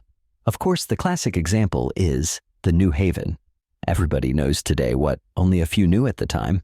The stock sold at $255 in 1902 and was the premier railroad investment of New England. A man in that part of the country measured his respectability and standing in the community by his holdings of it. If somebody had said that the company was on the road to insolvency, he would not have been sent to jail for saying it. They would have clapped him in an insane asylum with other lunatics. But when a new and aggressive president was placed in charge by Mr. Morgan and the debacle began, it was not clear from the first that the new policies would land the road where it did. But as property after property began to be saddled in the consolidated road at inflated prices, a few clear-sighted observers began to doubt the wisdom of the Mellon policies. A trolley system was bought for $2 million and sold to the New Haven for $10 million, whereupon a reckless man or two committed lèse-majesté by saying that the management was acting recklessly. Hinting that not even the New Haven could stand such extravagance was like impugning the strength of Gibraltar. Of course, the first to see breakers ahead were the insiders. They became aware of the real condition of the company, and they reduced their holdings of the stock. On their selling, as well as on their non-support, the price of New England's gilt-edged railroad stock began to yield. Questions were asked, and explanations were demanded as usual, and the usual explanations were promptly forthcoming. Prominent insiders declared that there was nothing wrong that they knew of, and that the decline was due to reckless bear selling. So the investors of New England kept their holdings of New York, New Haven, and Hartford stock. Why shouldn't they? Didn't insiders say there was nothing wrong and cry bear selling? Didn't dividends continue to be declared and paid? In the meantime, the promised squeeze of the bears did not come, but new low records did. The insider selling became more urgent and less disguised. Nevertheless, public-spirited men in Boston were denounced as stock jobbers and demagogues for demanding a genuine explanation for the stock's deplorable decline that meant appalling losses to everybody in New England who had wanted a safe investment and a steady dividend payer. That historic break from $255 to $12 a share never was and never could have been a bear drive. It was not started, and it was not kept up by bear operations. The insiders sold right along and always at higher prices than they could have done if they had told the truth or allowed the truth to be told. It did not matter whether the price was $250 or $200 or $150 or $100 or $50 or $25. It still was too high for that stock, and the insiders knew it and the public did not. The public might profitably consider the disadvantages under which it labors when it tries to make money buying and selling the stock of a company concerning whose affairs only a few men are in position to know the whole truth. The stocks which have had the worst breaks in the past 20 years did not decline on bear rating, but the easy acceptance of that form of explanation has been responsible for losses by the public amounting to millions upon millions of dollars. It has kept people from selling who did not like the way his stock was acting and would have liquidated if they had not expected the price to go right back after the bears stopped their rating. I used to hear Keene blamed in the old days. Before him, they used to accuse Charlie Warishoffer or Addison Kamak. Later on, I became the stock excuse. I recall the case of Intervale Oil. There was a pool in it that put the stock up and found some buyers on the advance. The manipulators ran the price to 50. There the pool sold, and there was a quick break. The usual demand for explanations followed. Why was Intervale so weak? Enough people asked this question to make the answer important news. One of the financial news tickers called up the brokers who knew the most about Intervale Oil's advance and ought to be equally well posted as to the decline. What did these brokers, members of the bull pool, say when the news agency asked them for a reason that could be printed and sent broadcast over the country? Why? That Larry Livingston was raiding the market, and that wasn't enough. They added that they were going to get him. But of course, the Intervale pool continued to sell. The stock only stood then about $12 a share, and they could sell it down to 10 or lower, and their average selling price would still be above cost. It was wise and proper for insiders to sell on the decline. But for outsiders who had paid 35 or 40, it was a different matter. Reading what the tickers printed there, outsiders held on and waited for Larry Livingston to get what was coming to him at the hands of the indignant inside pool. In a bull market, and particularly in booms, the public at first makes money which it later loses simply by overstaying the bull market. This talk of bear raids helps them to overstay. The public should beware of explanations that explain only what unnamed insiders wish the public to believe. Or Chapter 24. The public always wants to be told. That is what makes tip-giving and tip-taking universal practices. It is proper that brokers should give their customers trading advice through the medium of their market letters as well as by word of mouth. But brokers should not dwell too strongly on actual conditions because the course of the market is always from 6 to 9 months ahead of actual conditions. Today's earnings do not justify brokers in advising their customers to buy stocks unless there is some assurance that 6 or 9 months from today, the business outlook will warrant the belief that the same rate of earnings will be maintained. If on looking that far ahead, you can see, reasonably clearly, that conditions are developing which will change the present actual power, the argument about stocks being cheap today will disappear. The trader must look far ahead, but the broker is concerned with getting commissions now, hence the inescapable fallacy of the average market letter. Brokers make their living out of commissions from the public, and yet they will try to induce the public through their market letters or by word of mouth to buy the same stocks in which they have received selling orders from insiders or manipulators. It often happens that an insider goes to the head of a brokerage concern and says, "I wish you'd make a market in which to dispose of 50,000 shares of my stock." The broker asks for further details. Let us say that the quoted price of that stock is 50. The insider tells him, "I will give you calls on 5,000 shares at 45 and 5,000 shares, every point up for the entire 50,000 shares. I also will give you a put on 50,000 shares at the market." Now, this is pretty easy money for the broker if he has a large following, and of course, this is precisely the kind of broker the insider seeks. A house with direct wires to branches and connections in various parts of the country can usually get a large following in a deal of that kind. Remember that, in any event, the broker is playing absolutely safe by reason of the put. If he can get his public to follow, he will be able to dispose of his entire line at a big profit in addition to his regular commissions. I have in mind the exploits of an insider who is well known in Wall Street. He will call up the head customers man of a large brokerage house. At times, he goes even further and calls up one of the junior partners of the firm. He will say something like this: "Say, old man, I want to show you that I appreciate what you have done for me at various times. I am going to give you a chance to make some real money. We are forming a new company to absorb the assets of one of our companies, and we'll take over that stock at a big advance over present quotations. I'm going to send in to you 500 shares of Bantam Shops at $65. The stock is now quoted at $72. The grateful insider tells the thing to a dozen of the head men in various big brokerage houses. Now, since these recipients of the insider's bounty are in Wall Street, what are they going to do when they get that stock that already shows them a profit? Of course, advise every man and woman they can reach to buy that stock. The kind donor knew this. They will help to create a market in which the kind insider can sell his good things at high prices to the poor public. There are other devices of stock-selling promoters that should be barred. The exchanges should not allow trading in listed stocks that are offered outside to the public on the partial payment plan. To have the price officially quoted gives a sort of sanction to any stock. Moreover, the official evidence of a free market, and at times the difference in prices, is all the inducement needed.